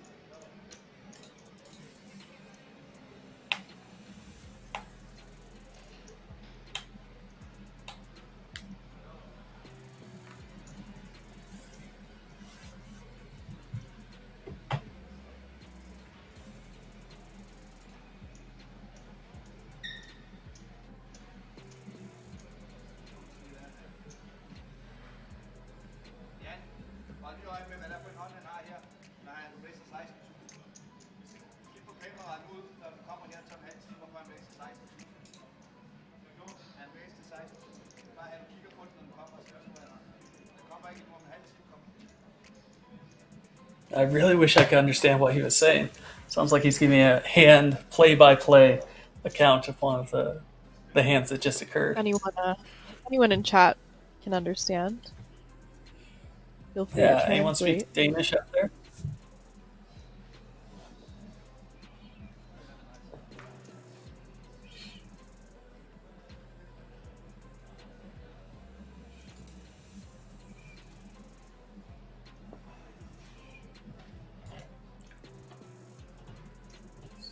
So it would appear the pure short stack right now is rough here in the big blind, sitting on about 23 million. Everyone else is more in that 50 to 65 million club. Somebody in chat said that he said he had King 8 of clubs. Not sure when.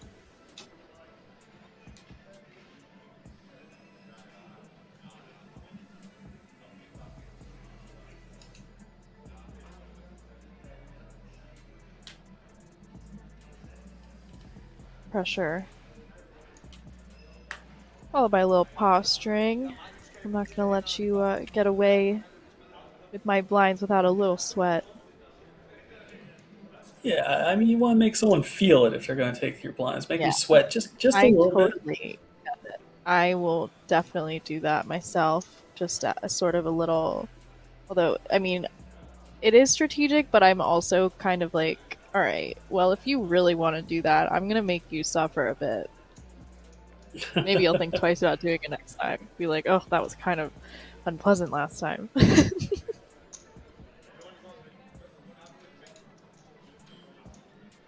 How often do you stare someone down and you just kind of see them squirm a little bit and really feel I don't uncomfortable? stare people down. I can't. Like I said, if I make eye contact, I feel that they're gonna like see into my soul. So I just stare at the felt. I don't do anything fancy. Sometimes I'll do a little talking if I'm bluffing. Like, that's kind of fun, but you gotta mix it up Try to too. do the reverse.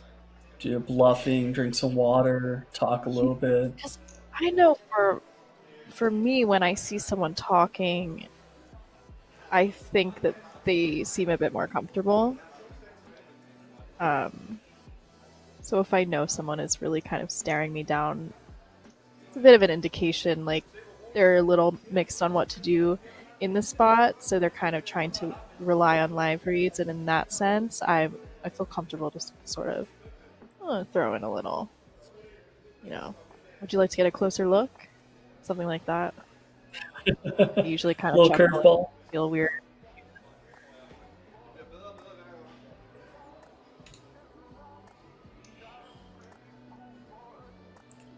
So you heard it here, ladies and gentlemen in chat land.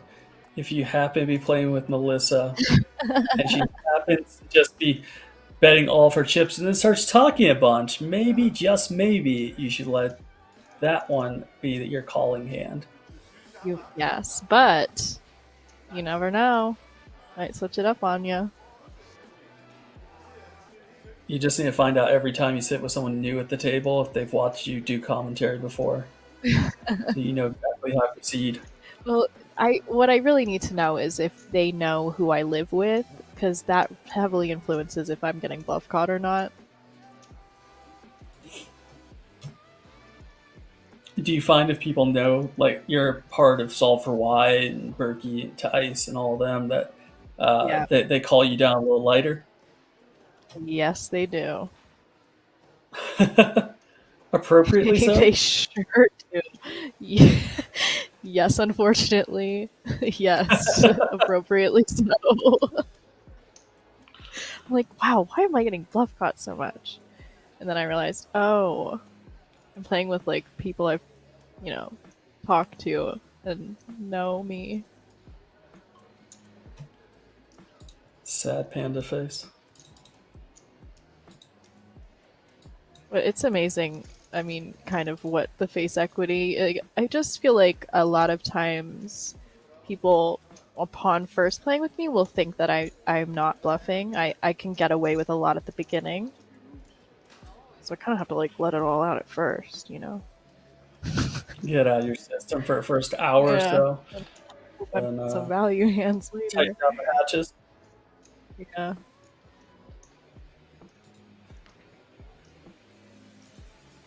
I feel like there's always been a lot of conversation about women in poker, and some men are like, oh, they never bluff, and some guys are like, oh, they always bluff. I'm just like, to me, I'm Yeah. not one of those. I'm just women are women, guys are guys. Some I will people bluff, say, some people don't. Like, I think whatever, man. Landon was telling me, I forget, I think Landon was telling me Kelly Mencken told him that women do not like to fold. And because you know what? We don't really believe you guys. We know that, you guys lie. So we're gonna call you down. You're gonna keep you honest.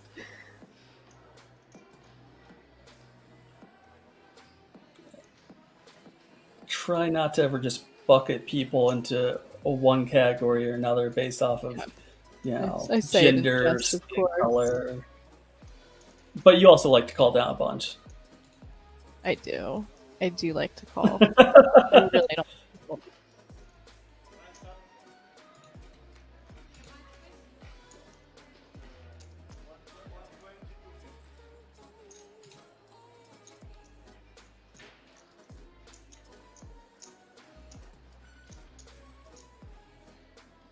You're like, it's a stereotype. I got it. But also Yeah, happens that to was apply. one stereotype I've heard about like women poker players. And I'm like, that's relatable. I relate to that feeling. Just sticky. Yeah. But yeah, I mean, it's all over the board. I will say, I think, and I actually had this conversation at the WSOP ladies event with some other female poker players at the table. We were talking about how you have to develop your bluff catching skill a lot because you're going to get bluffed a bit More often. and sometimes it feels like that. I mean, I don't know, who knows statistically what it really is, but sometimes it does feel like there will be certain people who try and just run you over a little. So developing that bluff catching muscle is definitely useful. But that Makes some applies to sense. everyone, not just women. Well, Pavel's still running over the table here. I mean, finally eclipsed that 100 million chip mark, raising up ace queen offs. And that's some bad news for Rolf Strom in the big blind with king queen. It looks like he's going all in.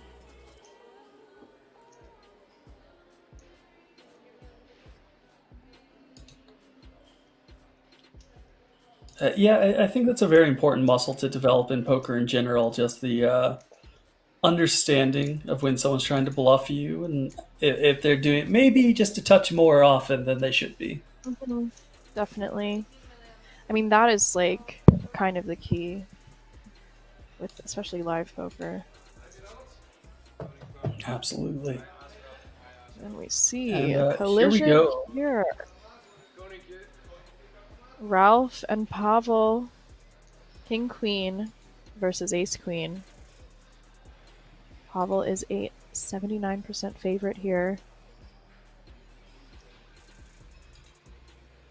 I always feel very sad during these shots. When you, Yeah. it just makes me really sad when you see the guy who is like not the favorite. I just feel for them a lot. It makes me sad. I like to see their faces all disappointed. He definitely looks disappointed right now. You can feel it. It's very palpable in the air. Yeah, it's affecting me emotionally. 9 on the turn leaves him drawing at just a king now. On the river, 3 outs. One of them is already dead. And instead, GG. ace. Indeed, a good Down to game. 3. Rolf Stom busting out Very in good game. 4th place for 25,000 euros. Mm-hmm. Is that including the seat? It is not including not? it. It's Okay. that So, seat is in addition to it. That's pretty nice. Not bad for a $300 buy-in. Little consolation prize. Yeah, It makes you feel a little bit more emotionally okay after watching his sad face watch that run out. You know, at least he gets a consolation prize. was 100x his buy-in, more or less. Yeah. Not too shabby indeed.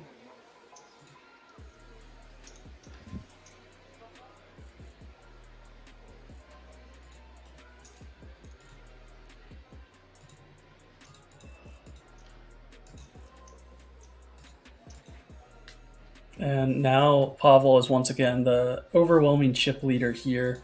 119 million. Sebastian Lintz, 59 million. And Kashi, not entirely sure his stack, but it's right in there next to Sebastian.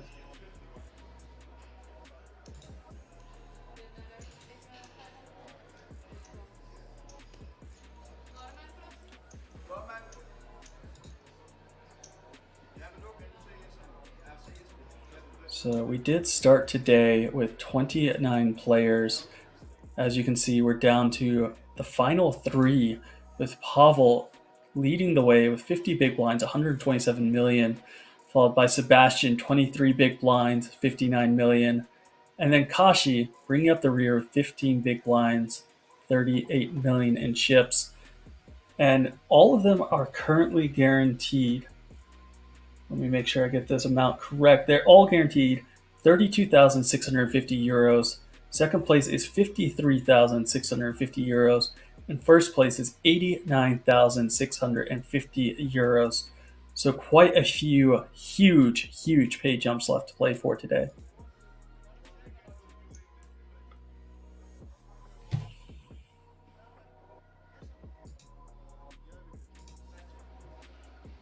Looks like they're trying to decide something with the tournament director right now. Yeah, I wonder, maybe a break? Because they don't do chops here, correct?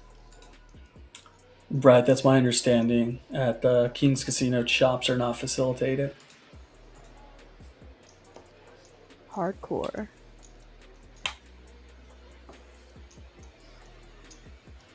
You got pay to play.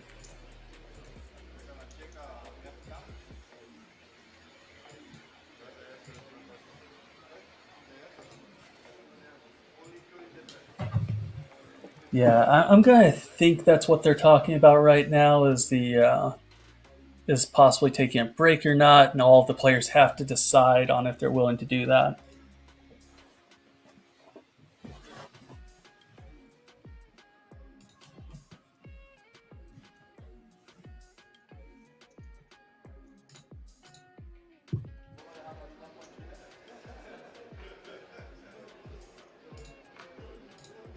But for the time being, it does look like we're going to play this one out. Pavel on the button, King Jack, diamonds.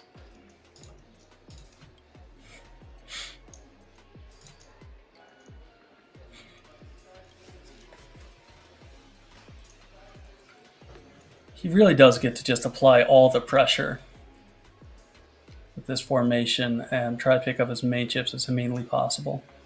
Yeah, and as he's shown, he's well capable of doing so.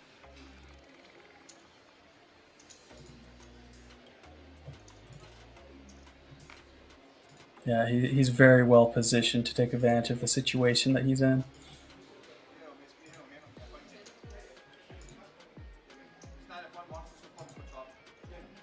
Yep. And just like we were saying in chat, Kev Sisters validating it that deals are not allowed or facilitated at King's Casino, which apparently speaks to Alicat Blues, because he says in Chechnya, you say chop, we say chop you.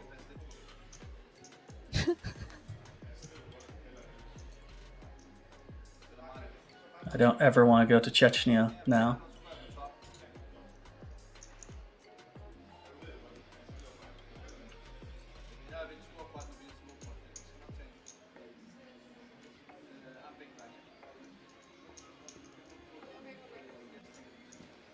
pick up here for Sebastian. Basically, all his goal is at this point in time is maintain separation between himself and Kashi as the short stack. Try to allow himself some breathing room at any given time so that he doesn't slip into a point where he has to just fold to the unrelenting pressure of Pavel without being able to fight back.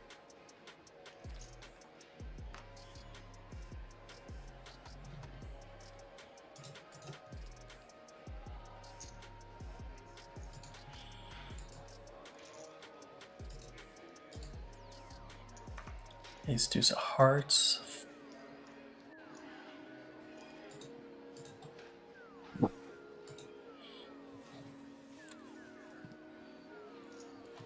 King deuce suited is definitely a hand that if he felt Sebastian was getting out of line, Pavel could 3-bet, decides not to.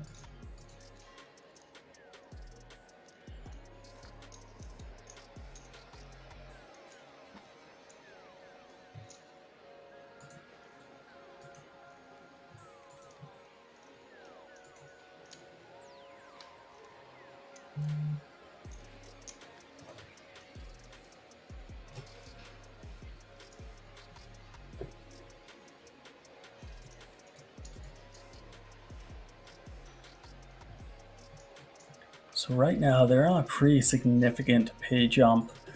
Difference between third place and second place is 21,000 euros. And then from first to second, that pay jump is another 36,000 euros. So while they've made quite a bit of money, they're pretty happy to have made it this far. There's still a lot left to play for.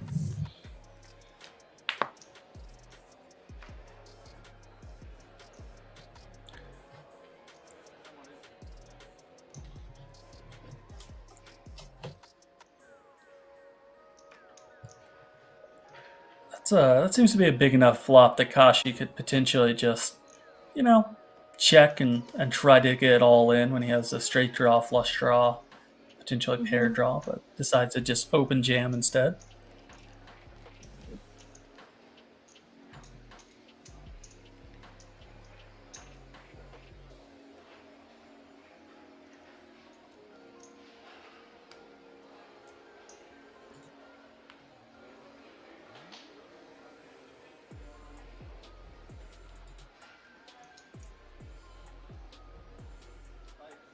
Yeah, these pay jumps are getting pretty massive for the buy-in. From third to second, over 20,000 euros.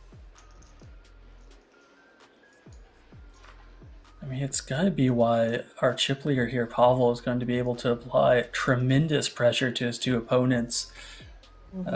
Most 330 euro tournaments aren't even going to have a first place of 20,000 euros. So for that to be a pay jump, it's pretty staggering at this stage of the game.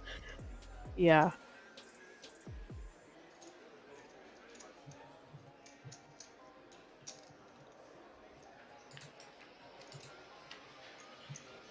Here we go to a flop. King 9 of clubs versus the Queen 10 offsuit.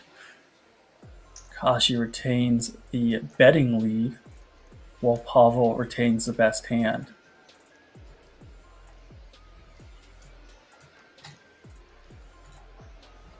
But that aggression does allow Kashi to take it down.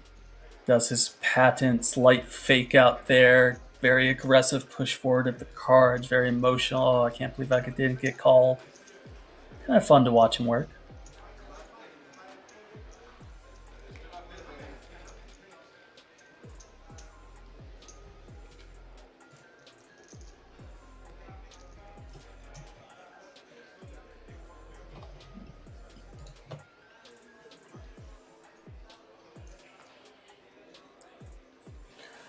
Sebastian Linz here, picking up ace-queen at an opportune time on the button.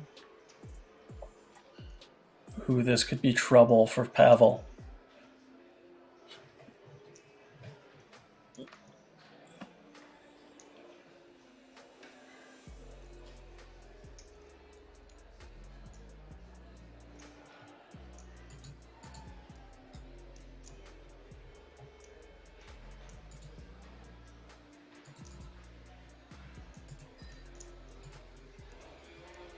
Here we go. 3-bet from the small blind, from the chip leader.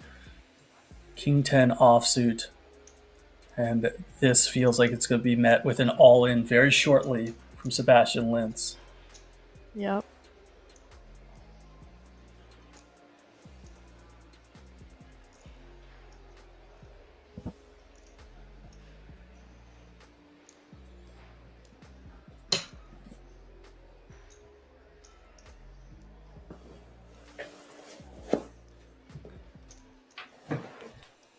All in, a pretty quick fold there. No need to jeopardize the rest of his stack with the King 10.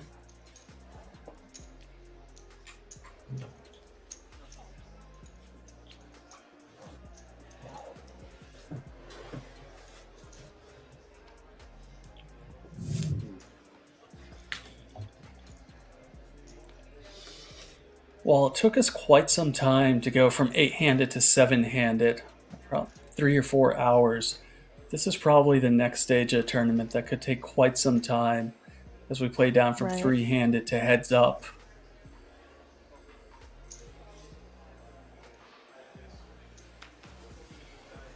But then again, Kashi likes to see flops. So he can either get the money in and double up real fast or be walking out the door. True. So never quite know what to expect with him.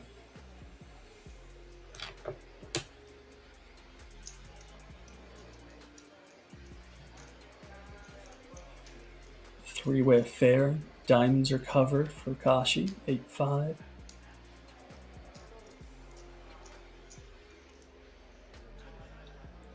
Little bit of something for everyone. Open-ended for Kashi. Yeah.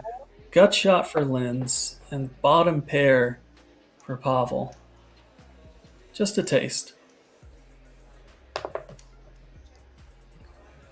Wow. Just a little straight for Kashi. It seems Lots like of one 12% Linz still. may. Yeah, I was kind of expecting him to take a stab there. Yeah, Decided I against could it. definitely see some reason for that.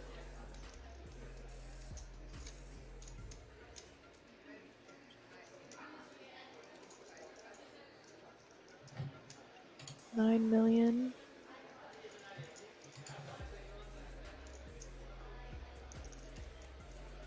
He's like, please bluff catch me.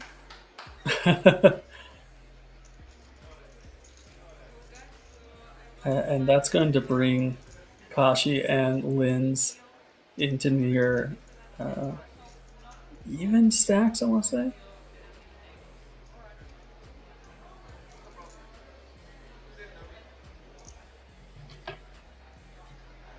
Sound like they finally got some clarification from the floor on whatever their issue was earlier. Not sure what exactly arose.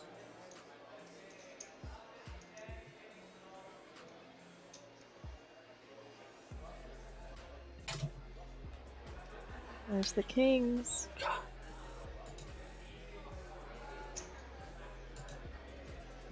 There's the Kings, a 6 million chip raise from Kashi. Picking up some momentum after that straight 3 ways.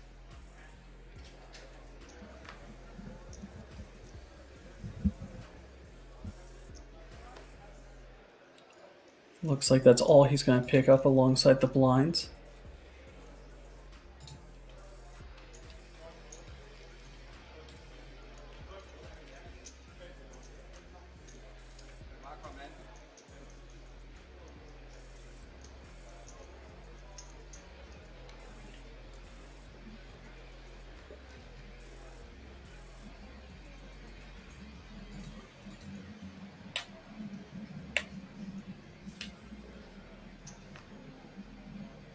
Don't imagine we're going to find that one going too far for Sebastian.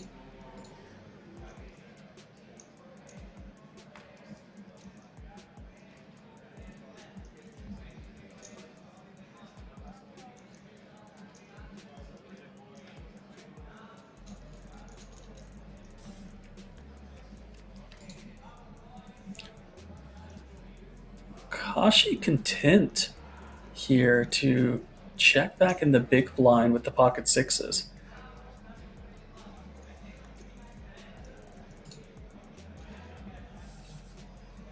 Shows the sixes. You see Pavel, I've noticed this a couple times. He'll kind of shake his head or make some type of emotion in his face when he's a little confused by someone's play. Yeah, he kind of wears his emotions on his sleeve when it comes to other players' Yeah. actions. Isn't afraid to hide it. But then again, to be fair, Kashi is also a very emotional player and seems to have some True. wild celebrations from time to time.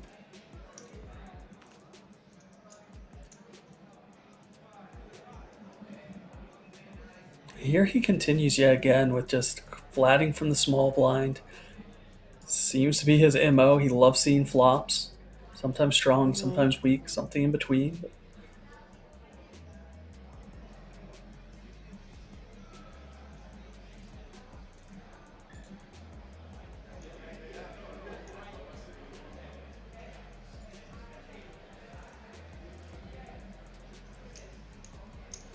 Going to get a raise here from Sebastian in the big blind. I think we're going to see Kashi come on in over the top. Oh. Now let's watch Pavel's face on that one.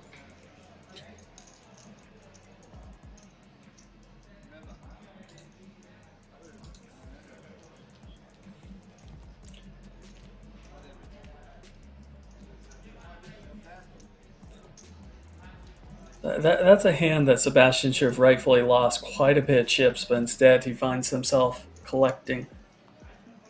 Mm-hmm.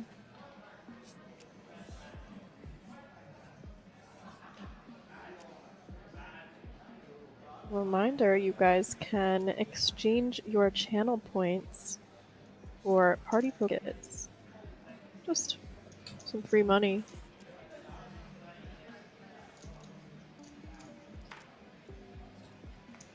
Find me someone that doesn't like free money, but I don't know too many people out there. Yeah.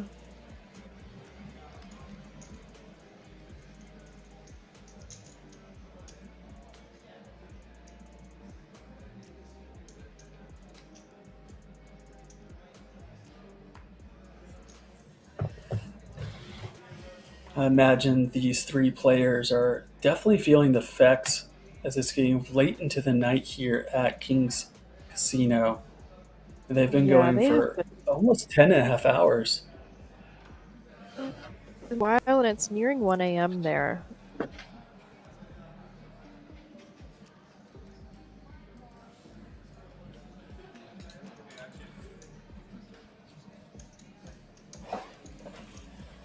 Looks like King 4 suited going up against the Ace 8 offsuit. Blind versus blind. Ace on the flop. Kashi once again flopping the best. He seems to be taking a pretty strong range to these flops and then coming out with the best of it more often than not. Agreed.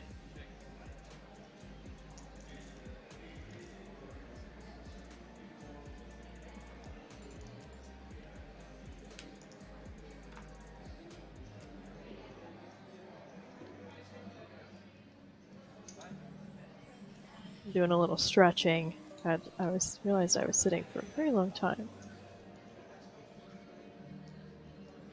What's 9 or 10 hours amongst friends? Luckily, we do play poker, so it's nothing new.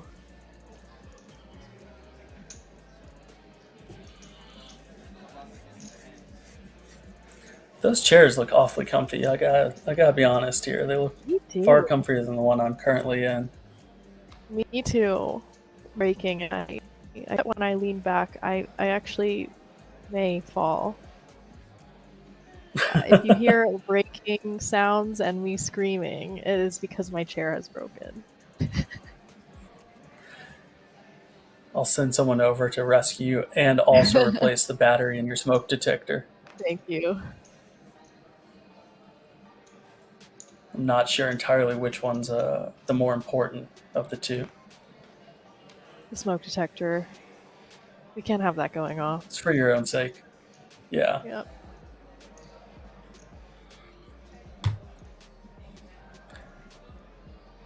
But you understand, like, the true importance of a smoke detector, right, Melissa? No. It's to let you know if Henry's in the corner of your room smoking up the hookah and somehow you hadn't realized. Wow. Amazing. That is so true. I cannot have Henry in the corner smoking hookah. That would absolutely terrify me. It's stuff of nightmares. I can't have that. He's hanging I've upside heard down like a the lot of caterpillar description. in Wonderland. I've heard a lot of descriptions of Henry, but sitting in the corner of my room like a nightmare has not been one of them before. Oh, love Henry. Nothing but the best for him. Another Also, pot don't here for need Sebastian as 15-year-old he's photos.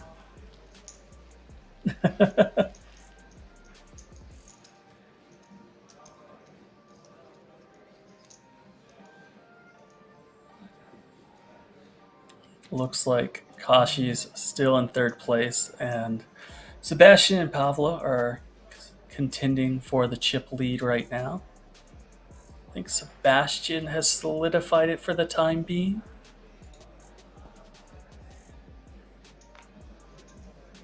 $94 million. Folding a dirty diaper. Yep. Sebastian securely in first place. Pavel securely in second, and Kashi bringing up the rear. About 20 million chip separation between all of them at this point.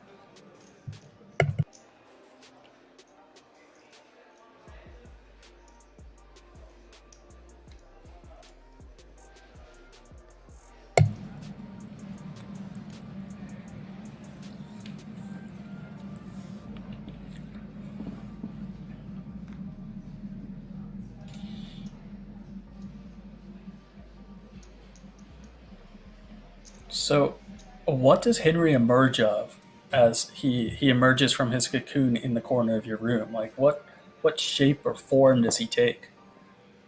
He looks exactly like the caterpillar from Alice in Wonderland, but with his face.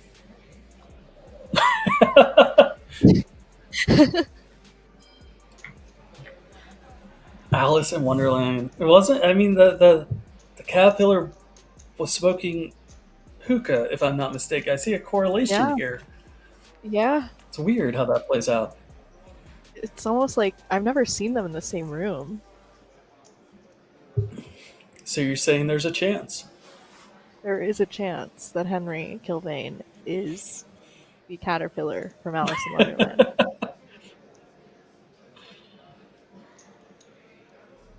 Three ways to a flop here. 8, deuce, two-tone. Flush drop for Pavel.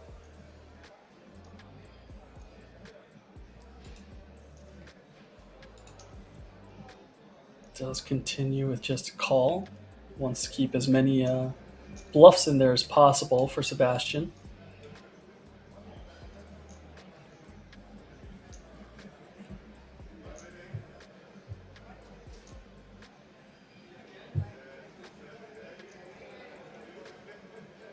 Seven high. Not good on the river, as it is, I believe, the third nut low. And Pavel's left with queen high, which is the best hand, but I feel like he's going to find a way to turn it into a bluff. Right. Sort of like a merge. It's not really one you want to like check and call, so maybe some type of size that would potentially Yeah, I mean, it's like a third block bet. I think you're not really targeting king high. I think that that's probably more likely to call. Sort of just targeting the hands that might bluff you if check too. Yeah, makes sense.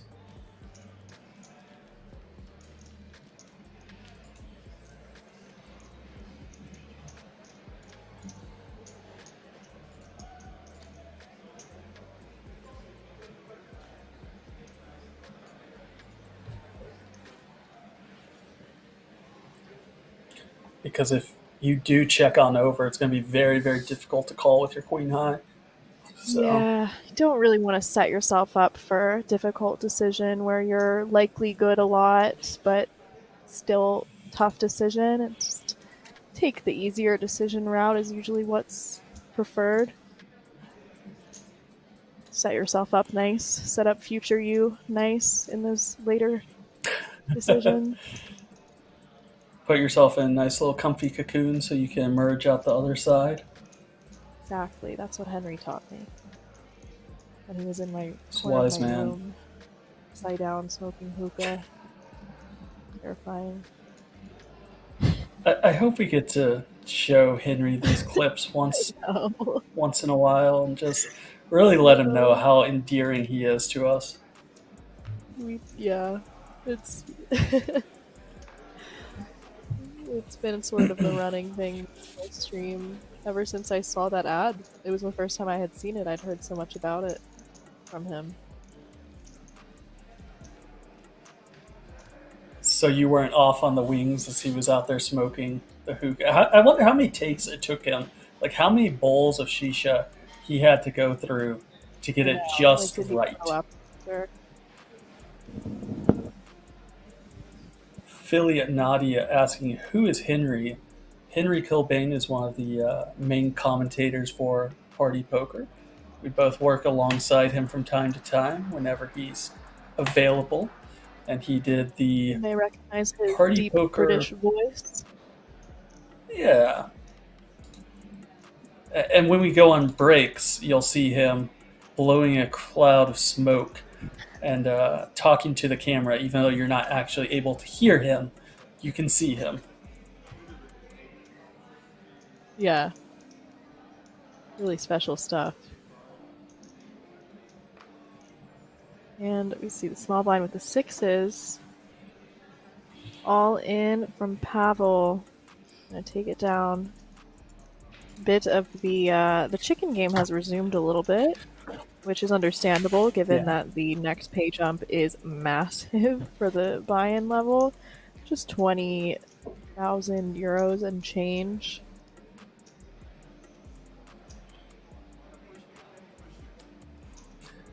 Yeah, earlier they were all sitting there sweating out the additional $10,000 WSOP Europe main event tickets that first or six receive.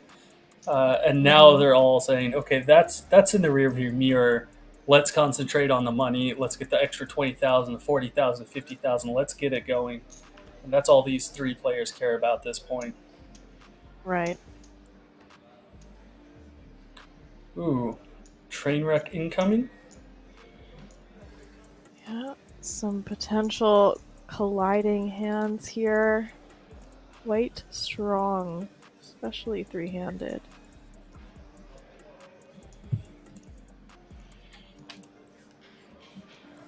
Kashi content to let go, however. Uh-oh.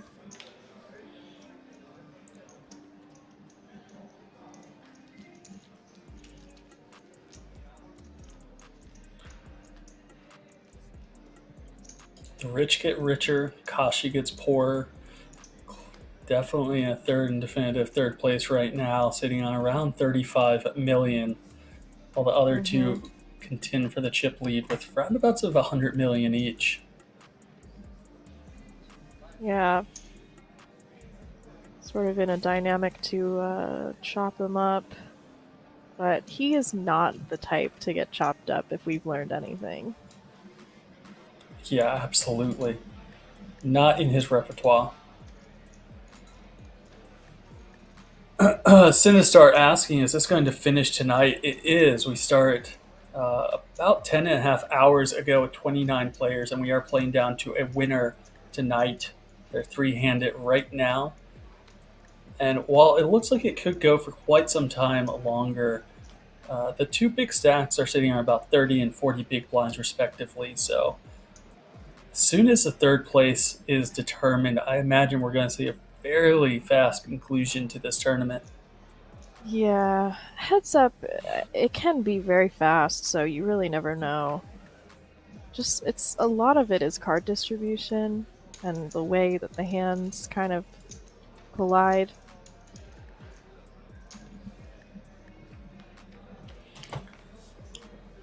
Yeah, we saw this year's World Series of Poker main event winner. I think, although it took about an hour and a half, I think they only played 8 hands. So Yeah. Wow, it's so crazy. It took that long for 8 hands.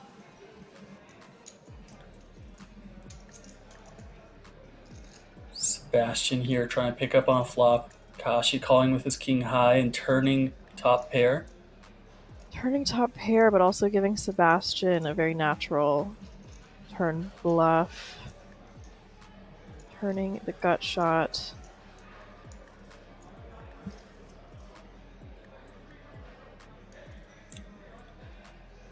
Looks like he heard you. He's going to go ahead and follow up. He's got his earpiece in. Unfortunately, Kashi has his out here, and he does get jammed on, so easy fold. Those, yeah, the turn barrel with the gut shot is nice because when you do get jammed on, it is an easy fold.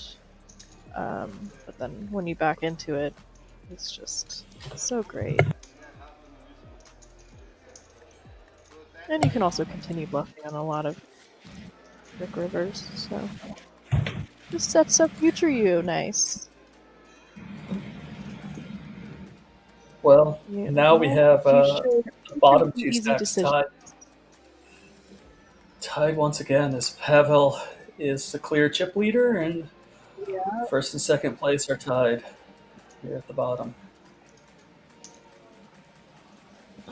MTTs are just such a roller coaster. I mean, the ups and downs these guys go through this whole day. You know, we had the chip leader come in and just lose every single hand with premium hands, and then just get dealt out. We saw Pavel down to crumbs now with almost all the chips. I mean, it's a wild ride. You really need to have your seatbelt on if you're going to be in an MTT. That's 100% true. I almost feel like even more than like the theoretical knowledge of what to do in given spots, it's kind of more important just have yourself together from a very put together mental state of mind just to handle this roller coaster. Absolutely. Yeah, I mean, it's huge. I think it's honestly downplayed because you can't execute. You could know everything that you want to know for that day, and if you can't execute because you're, you know, in your head or you're flustered or whatever it is, there's just a lot of stuff that can happen internally. We're human beings. Emotions go up and down. It can affect your play, can have a butterfly effect. There's just so many things. So having that calm center is like so important and worth so much. It's why people pay so much for mindset coaching. So this is a kind of an interesting situation. I've noted from Pavel several times now as he's limping extremely strong hands from the small blind and hoping to induce Kashi to raise or jam all in. And it just doesn't really seem to be in Kashi's repertoire to raise it up out of the big blind. Right. So I'm not sure. Yeah, I don't think we've really seen him do much raising of the limps. Of course, this would be a nice hand to limp jam with if you were to employ that.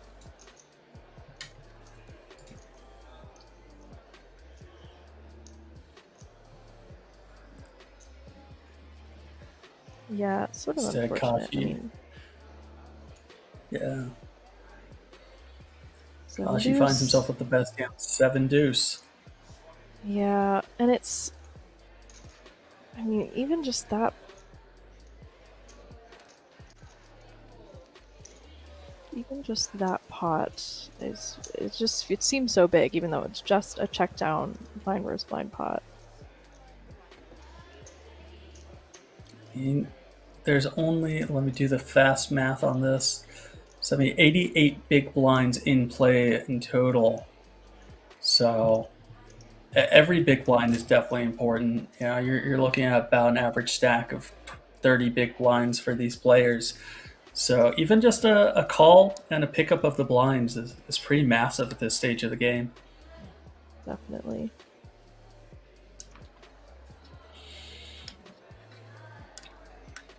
Pavel here with the real one, pocket tens on the button.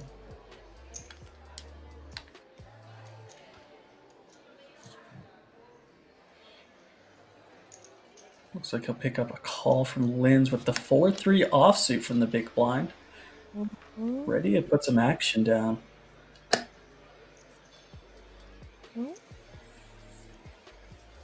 Looks like he might be sticking around.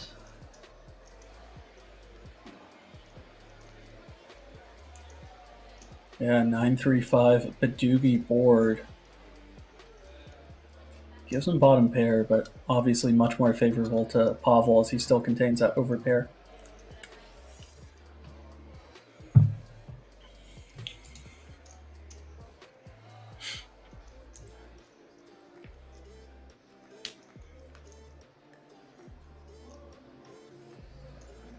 Not a super favorable turn. I'm assuming we'll see another bet here, but maybe not. For pot control purposes, SPR is a little dicey. Doesn't really. Yeah, I mean 6-7 gets there. I think we'll probably 9-8 see gets some there. form of betting.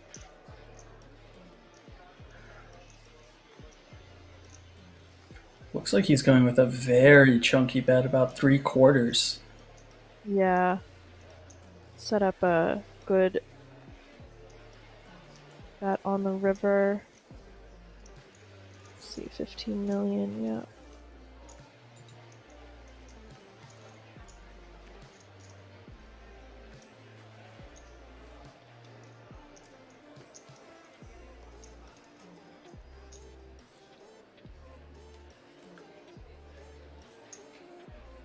And every single one of these pickups, as we just talked about, is extremely important just to maintain separation from one another.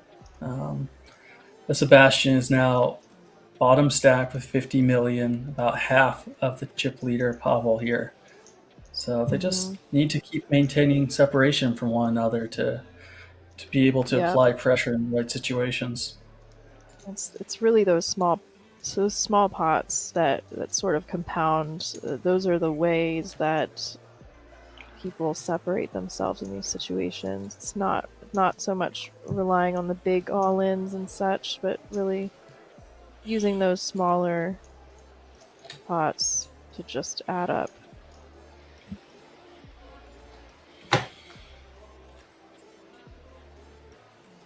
So Sebastian here, 50 million is only worth 20 big blinds at this stage of the game. Seems like a lot. I'm not entirely sure how many ships each player started with. I could run the math real fast. Also worth noting, with the big blind ante and them being three-handed, there is going to just be a bunch of dead money in every pot, as opposed to if it was regular antes. So right, taking down pots is just worth a lot, even if it's pre-flop.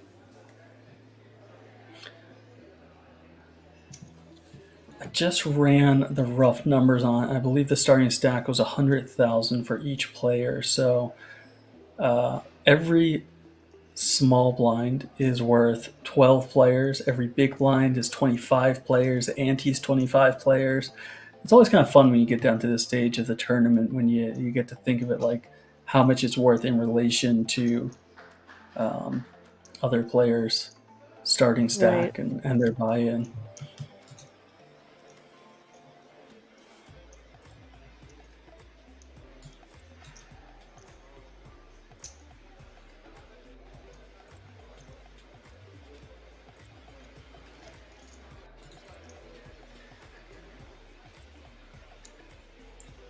Nice little pick up there with the ace queen. I wonder if they've eaten dinner.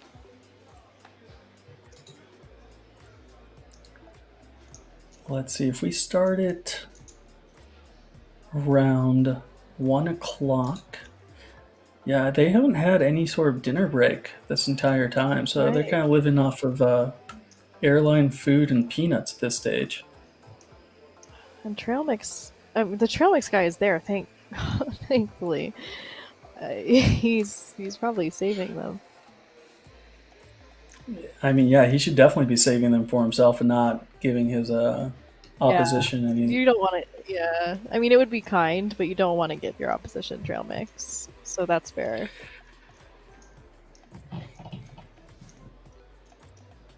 However, I'm pretty sure all of them would be clamoring for some mashed potatoes and prime rib about this point. That's the best kind of trail mix.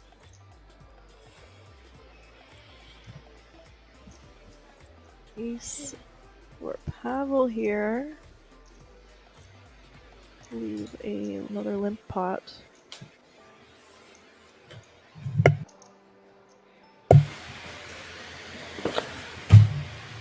Pavel is trying to continue to find some traps out there, give his opponents the opportunity to put in chips when he's going to be ahead. Yeah, he's very he seems very balanced. Kind of keeps people guessing.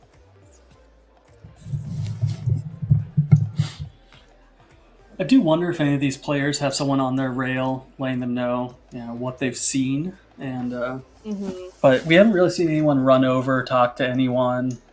So maybe they agreed on break that they're just going to play it out all natural.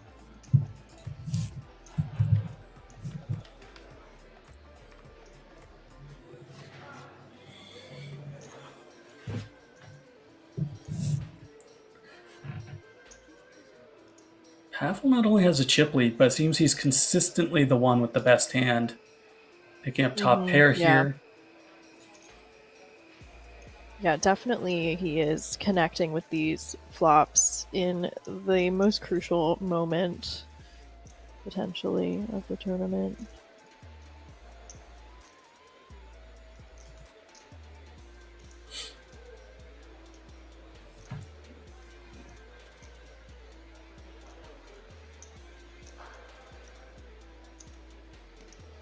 And you see Kashi just kind of squint, stare at the board, and snap muck as soon as Pavel bets there. Yeah. Aware he must be picking his spots very carefully.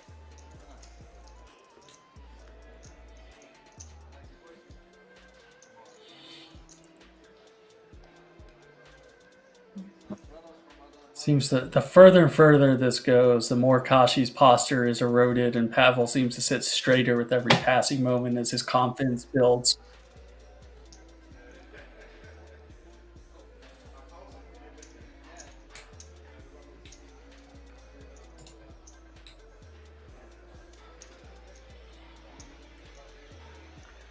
Five-three offsuit here for Kashi, limping in.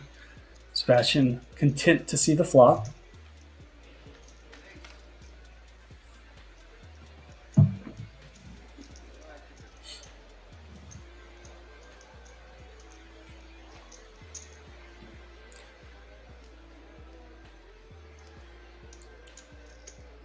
And a bet takes it down for Kashi here with bottom pair, as our remaining three competitors are going to go on break.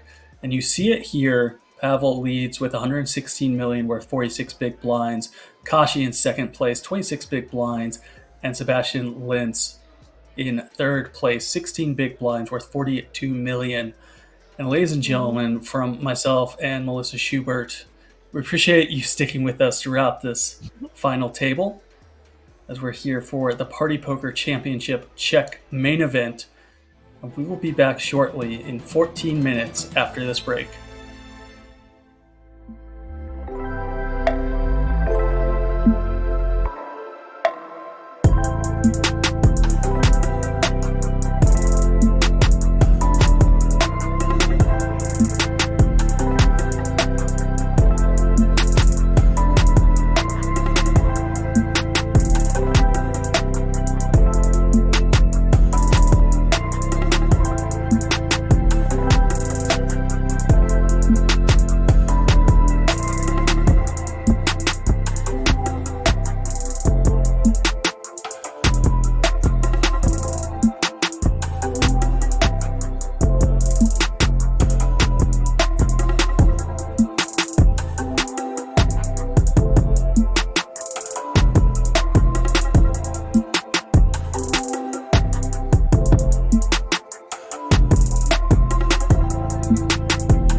Ladies and gentlemen, welcome on back into the final table of the Party Poker Championship Czech main event. We are down to the final 3 players, all of which are guaranteed over 35,000 euros and are playing for a first place of 89,000 euros. There are the last 3 contenders. Pavel up top, 45 big blinds. Kashi in second place with 28 big blinds, and Sebastian Linz in third place with 16 big blinds. I'm Nathan Gamble, 2-time World Series of Poker bracelet winner, joined by my fellow commentator, Melissa Schubert. Welcome on back, Melissa. Hello. I have eaten some more almond butter, refueled, as they may say. Refreshed? Refueled? Yep. Maybe you should take after our man Kashi here and go full on the spinach. I might. It's really inspiring. If Genetically, I'm not, my arms are not naturally, that muscular, but I could try. I don't think genetically anyone's arms are built like tree trunks.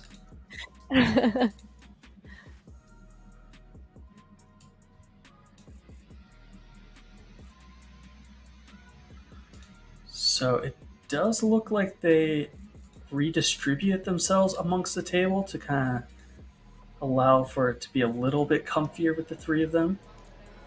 Mm-hmm. But nonetheless, they're all still there. No one's gone anywhere.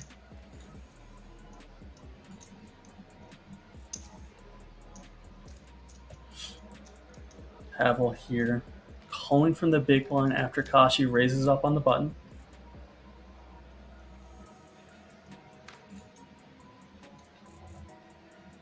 And while we're not sure what Kashi has, this king high board is definitely one that Pavel likes to see.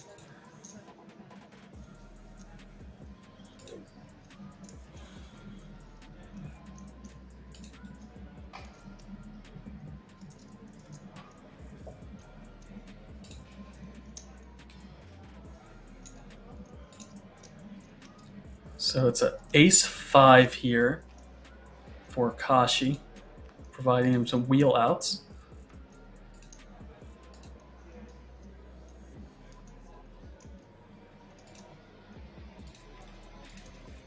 Check, check, turn. It's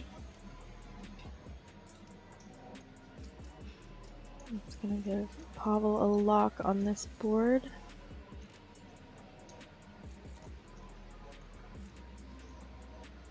Yeah.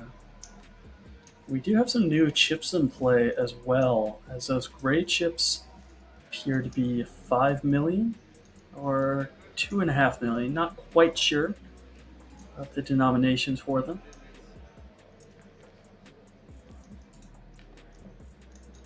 But we did do away with the blue chips, which were worth 100,000 each and are no longer really required at this stage of the tournament.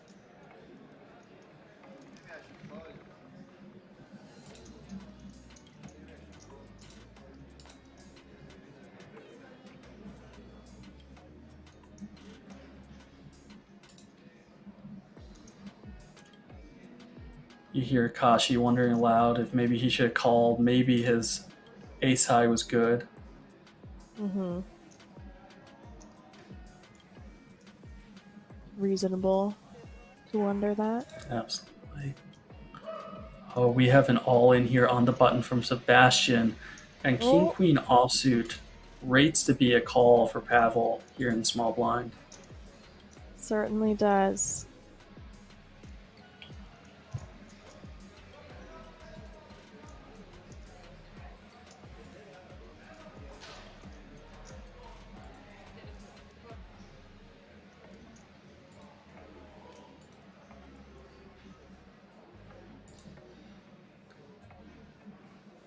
Oh, and he lays it down.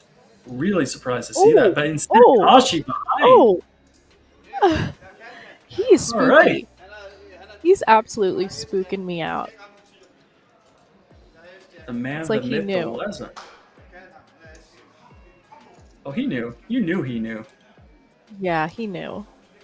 This guy's too good.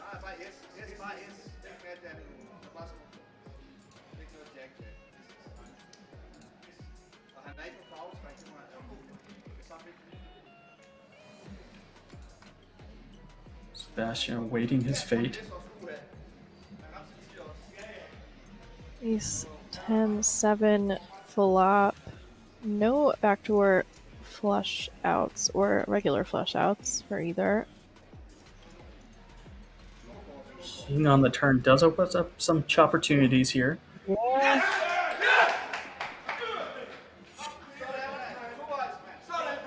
And that'll be our You heads can up. hear the celebration. Yeah, and Sebastian Linz takes home 32,650 euros alongside a World Series of Poker Europe main event seat. Good game, Sebastian. Well played, sir. I mean, I wonder if that King Queen were to have called. Was the Ace Jack also going in? We've Would've seen been Kashi pretty kind of play wild. timid in those spots. Yeah. That was a very good fold. Spooky.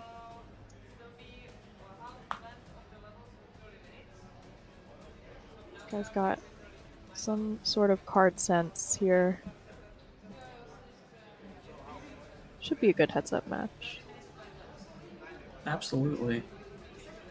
And I'm hearing from the tournament director here the blinds are going to be 30-minute levels. Speed up play Okay. just a little bit. It's getting late there for them. 1:30 a.m.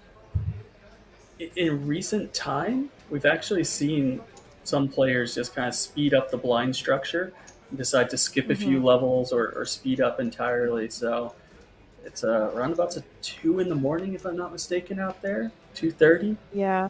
So 1:30 getting there. 1:30. Got my little clock up for Rozvadov.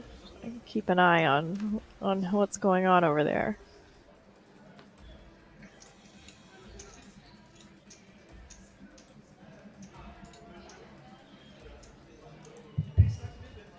And they're entering heads-up play relatively even in chips, both over 100 million.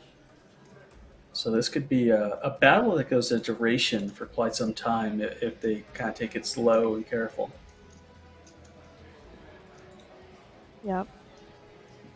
These two have both shown us they are here to win.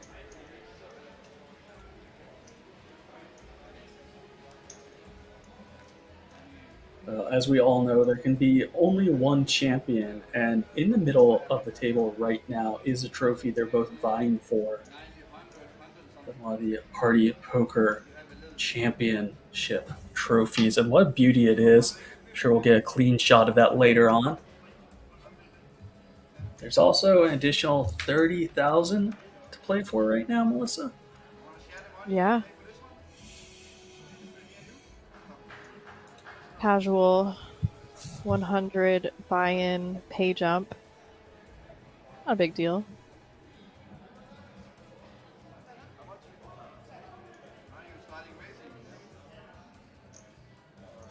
I like it. Kashi's he's a talker. Heads up. Yep. It's gonna keep it entertaining.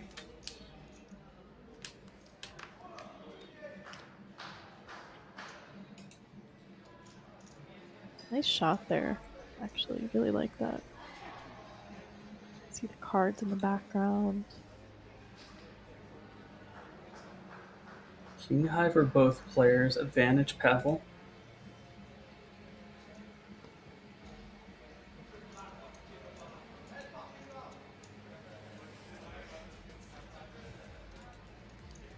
Pays to be in position.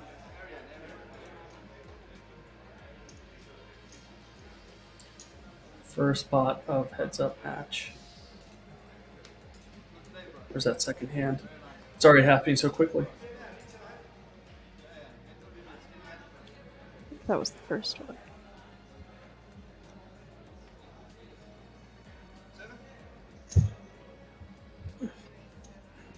He has a very casual approach to how he plays. It's a kind of sling it in, right arm all the way. His turn now for the king queen. This time suit it for Kashi.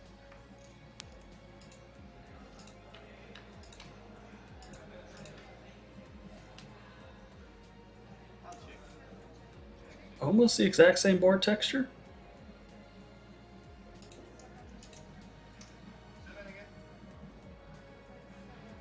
Yep.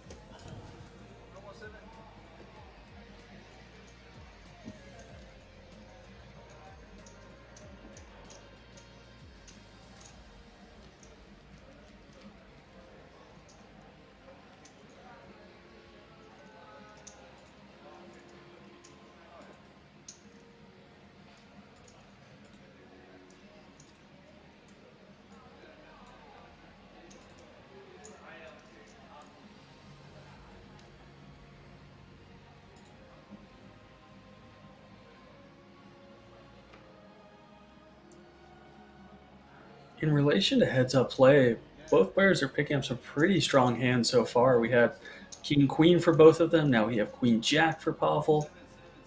Mm-hmm. You know, in normal tournaments, maybe these aren't the strongest hands, but heads up, these are verifiable monsters. Yep.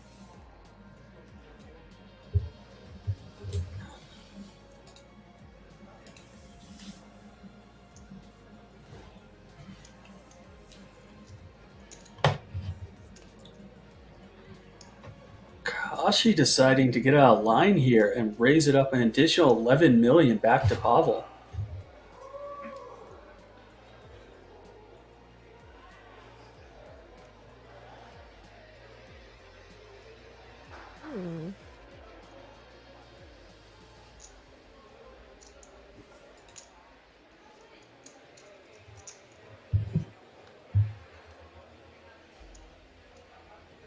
Turning a 7. It's a card that would allow him to also check some. He does opt for the barrel, just really trying to rep that 4. Don't think Pavel is going to fold, and is far too strong. Yeah, you hear Kashi talking at him, asking what he has. Yeah. He said, "You don't have cards? You don't have cards, I got you." Oh, he checked. You don't have cards, I check.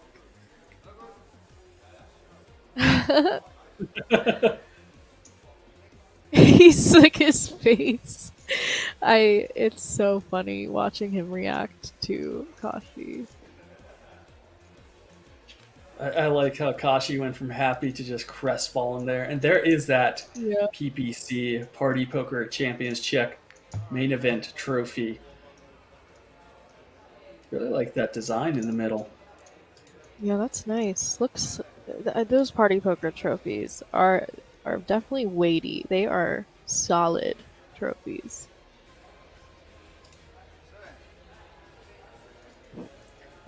I think what really cracks me up here about Kashi is when he makes a raise, he kind of does this hand wave like, I don't know, what else am I supposed to do? And he just goes with I it. know, He's he like, kind of seven shrugs. works.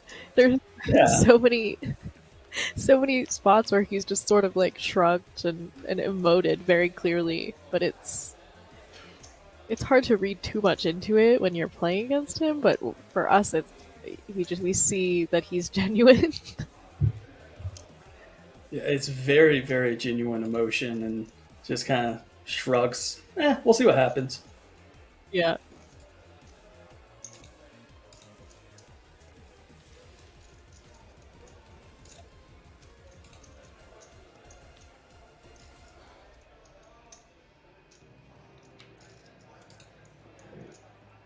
Remember, boys and girls, if you want to make it to heads up play, make sure to eat your vegetables, just like Kashi. That's right. Maybe he'll get a sponsorship.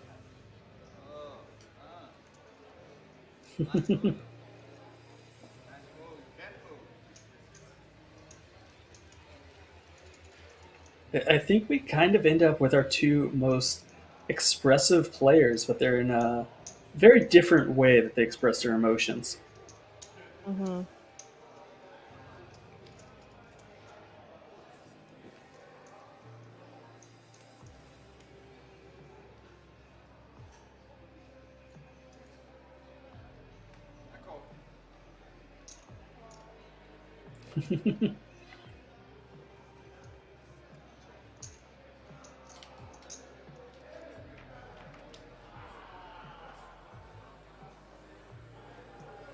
Eight high flop, favoring Kashi.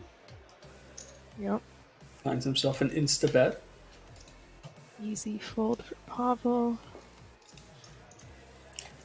I don't know about you, but I think showing all of my cards to my opponent heads up is not the way I Yeah. traditionally see it done. He's been doing that sort of the whole time. Just showing his cards. Shrugging.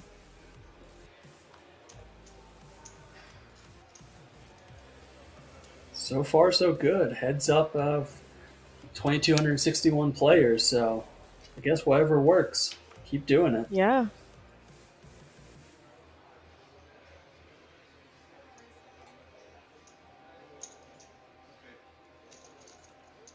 We've seen he knows how to turn on the aggression and really use that against maybe a table that is playing a bit tighter, maybe more conservatively. But Pavel is not really the type who is going to easily be pushed around to just aggression. So this is an interesting match. Yeah, and Pavel definitely showed that with his bottom pair call down against Mr. Nino earlier to knock him out and take them to shorthanded affairs.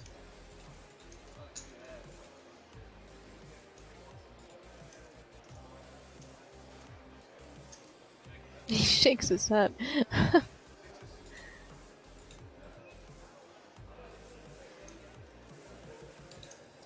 Sixes are good, sir. Sixes are good. Yep.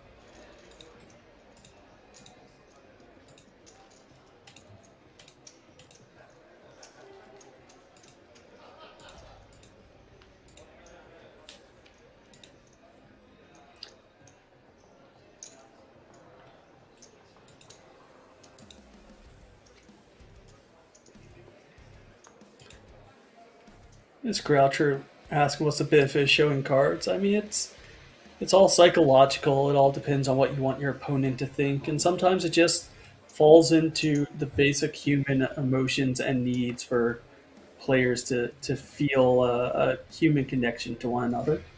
So sometimes not even strategy involved at all.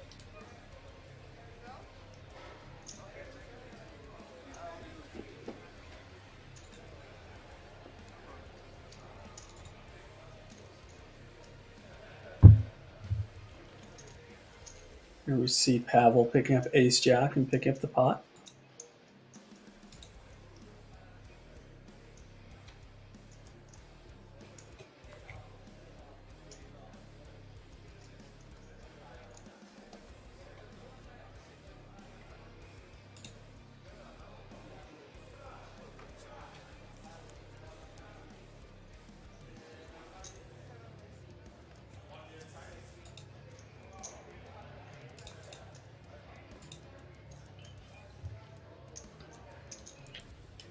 Not a whole lot of separation here. I mean, we clearly have Pavel with a little bit more chips, but this stage of the game, it's all relative.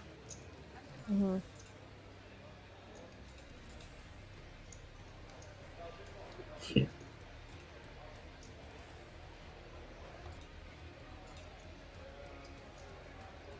Nearing 2 a.m. in Rozvadov. True marathon for these guys today. Well, this has potential to be a true collision. Ace Jack for Pavel, wow. and the King Jack suited for Kashi.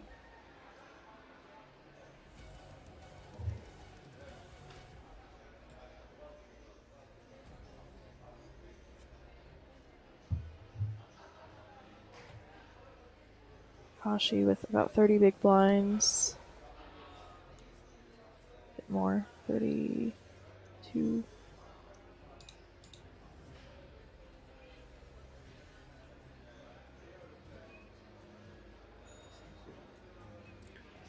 Yeah, I think this is really going to fall down to how fast Kashi wants to play it. Snap. Call. I thought he snapped all in. Snap call. Starting off with a SPR of less than 2. Ooh. 2 hearts bringing in Yeah. the flush draw for Kashi. And That is this a hand now flop. has the potential to swing the other way.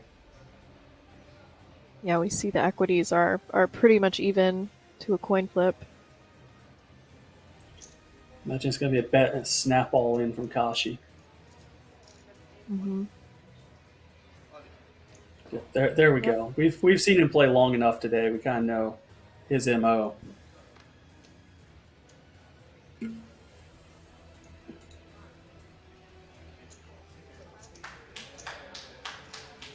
And just like that, Kashi is our new chip leader with 104 million, almost 2-1. Really swinging easily here.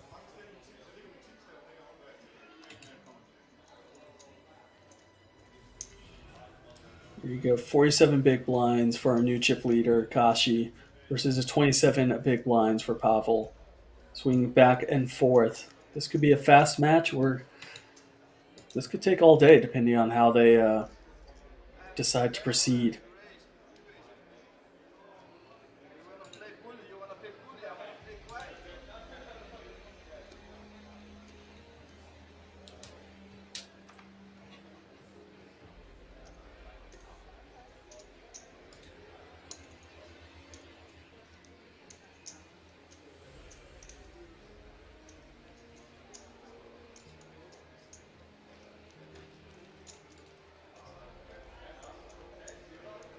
Kashi's still stacking his chip from that monster pot.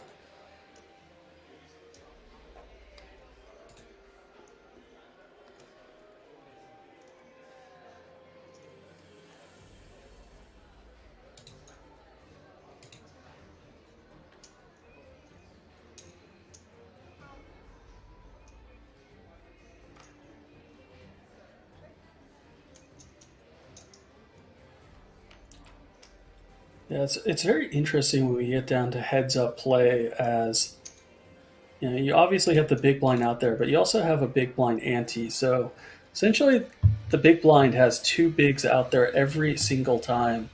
And if you're the big stack of blind pressure, you can really whittle away someone's stack very quickly. Mm-hmm.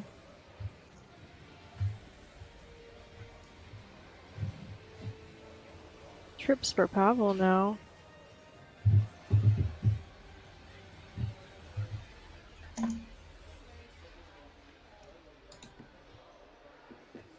Raises it up.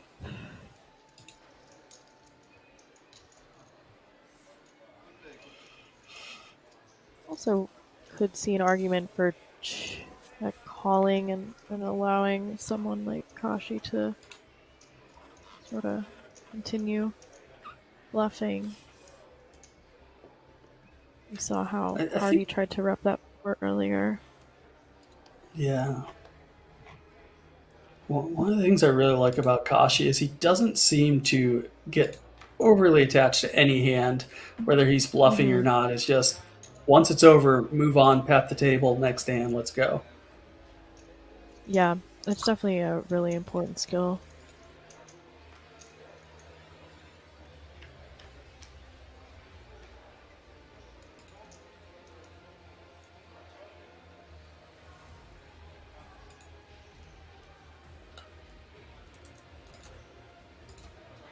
Eight nine suited going up against the ace 10. I was about to say out flopping him, but Uh, Kashi catches up on the turn.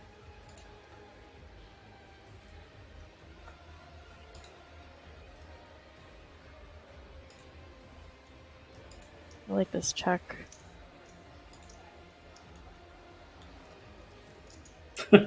There's that face we're accustomed to.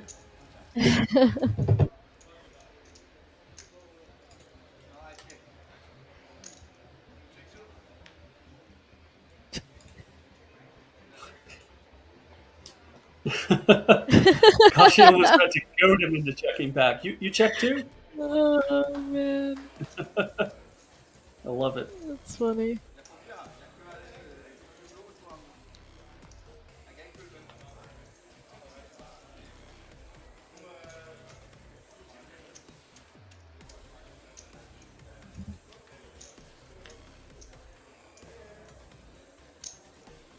Yeah, everyone refers to poker as a psychological warfare, and when you watch a man like Kashi work, you definitely start to believe it, because he kind of seems to just be Mm-hmm. whittling down his opponent from a mental perspective. Yep.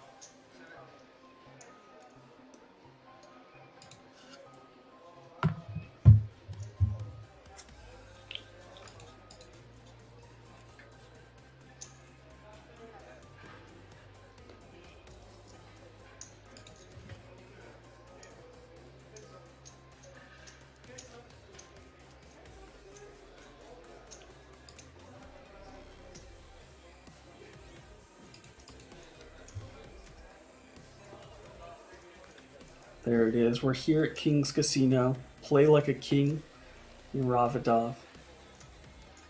Both of these gentlemen are living up to that mantra today, as they are doing battle and never willing to concede defeat. Yep. Jack 7 versus 9-4.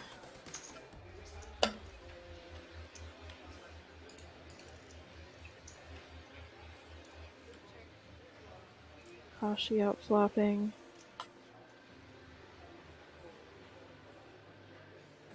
Sort of annoying when you just keep getting out flopped. Does have some backdoor straight draws, backdoor flush draws presenting themselves alongside the overcard. And Mm-hmm. just forget everything I just said. Yeah, that's gonna be a boat. I was Nice check really back hoping from for another 9 on the river and Kashi to just say, if you call, it's all over, baby. man. Pure violence.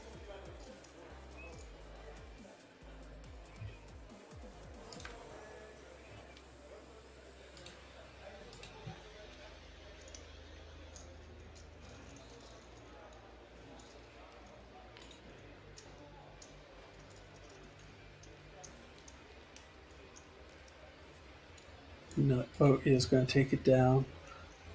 As he's whittling down, doesn't even look like he's really bothering to stack his chips too neatly anymore. He's just saying they're all going to be mine soon anyway. What's it matter?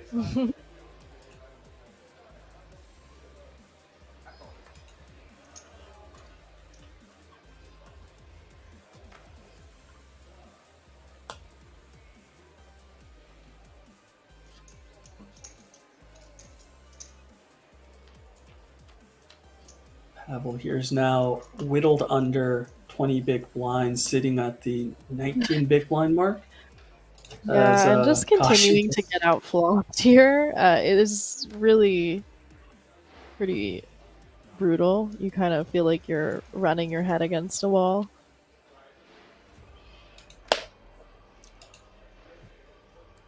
Yeah. You see that frustration seeping in.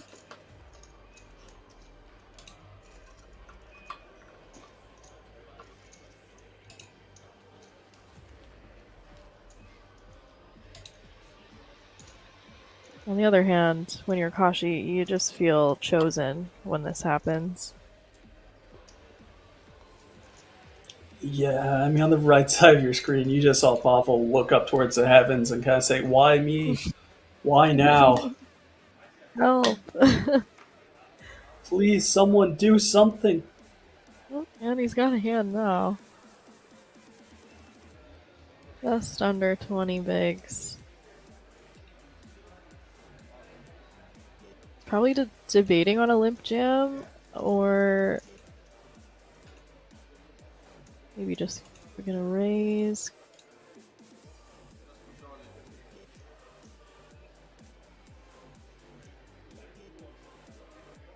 Looks like he may just open jam. Mm-hmm. I mean, if I'm in Kashi's shoes here, I think I'm just going to fold the vast majority of my hands because that looked so out of character. It was so much looking, yeah. stronger. Yeah. Skeptical. You know, if he's willing to go through all that acting with, say, deuce 3 offsuit, then good on him. But it seemed extremely out of character.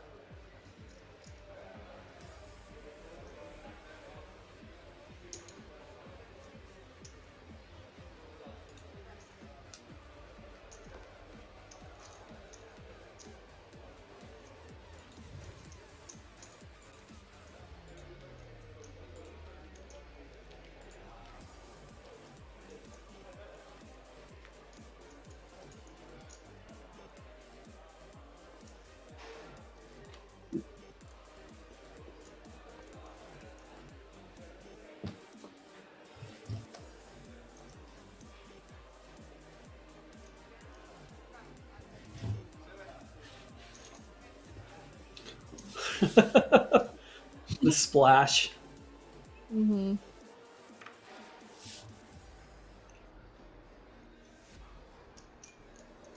Sort of see some dread on his face. Not again.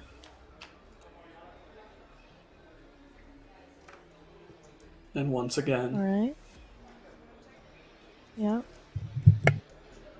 See, this is when I start feeling sad for him. I just know the feeling.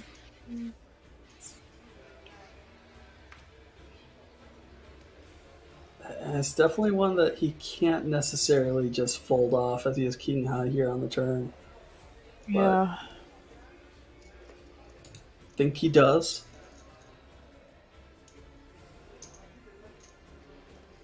We have noted on several occasions that Kashi kind of checks back the flop when he flops pretty big and then bets a turn.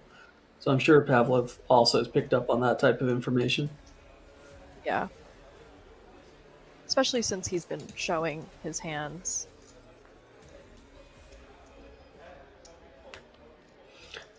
Well, whether he's wanted to or not, Pavlov has seen the vast majority of Kashi's hands just by having the inferior one to him time after time.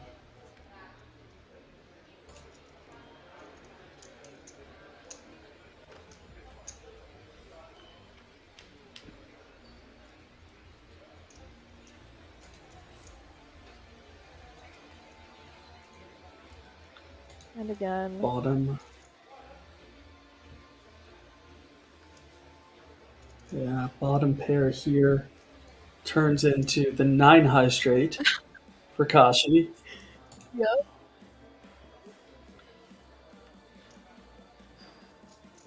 I mean, for how many hands he has been making, Pavel is doing a great job of somehow not putting in any more than is necessary. Yeah.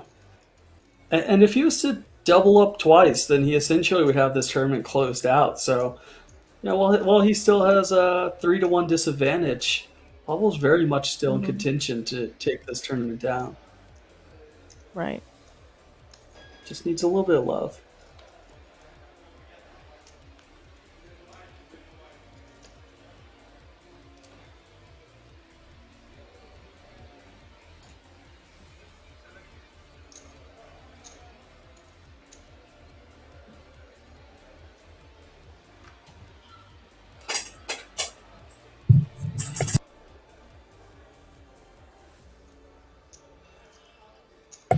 Once again, Kashi in the lead with the ace high.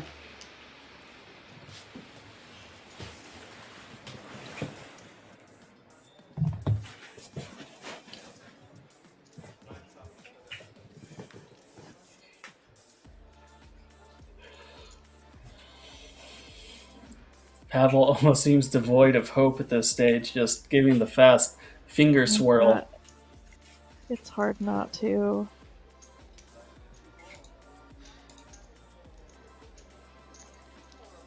Just not Pavel's connecting with anything ever. Yeah, any flop, any turn. I mean, there it is. It speaks for itself. 4.5 to 1 advantage for Kashi at this stage of the game, with 183 million compared to 43 million of Pavel. It's been all Kashi since heads up play started. Yep. Real hand here for Pavel. Pocket eights. 10 big blinds. And there's always that deliberation we talked about between all in and, that is what he decides on. Yep. A 10-9 suited, a very reasonable hand. Yeah, and the way Kashi's been playing and the way he's been running wouldn't surprise me at all to see him make the call here and just try to finish Pavel off and take home the trophy. There we go. There it is. We have an all-in and a call for the winner. Or perhaps a double. Pure coin flip. 49% for Kashi. 51% for Pavel. He has pain on his face. I understand. And he's already expecting to lose. He just has to hold. Yeah. And what a flop of champions that one is. Wow. I mean, you couldn't think of a more action flop here. Jack of diamonds seals the deal, giving Kashi a jack high flush and leaving Pavel to listen to the screams of the victor. Good game. I mean, Pavel played very well. They both played well, but definitely there was a chosen one in that heads-up match. Absolutely. He's trying to let him know, give him some condolences. I don't really blame Pavel there as he's kind of defeatedly walking away, but keep in mind he took away second place money, which was a 10,000 seat into World Series of Poker Europe main event, alongside 53,650 euros. So there's nothing to hang your head about on that account. Very nice consolation prize there. And here is your champion, ladies and gentlemen, of the Party Poker Champions Czech main event, Kashi. 89,650 euros alongside a 10,000 euro seat into World Series of Poker Europe main event. And a beautiful trophy there in the background as you see the dealers sort out the chips, get them ready for a nice little photograph of our winner.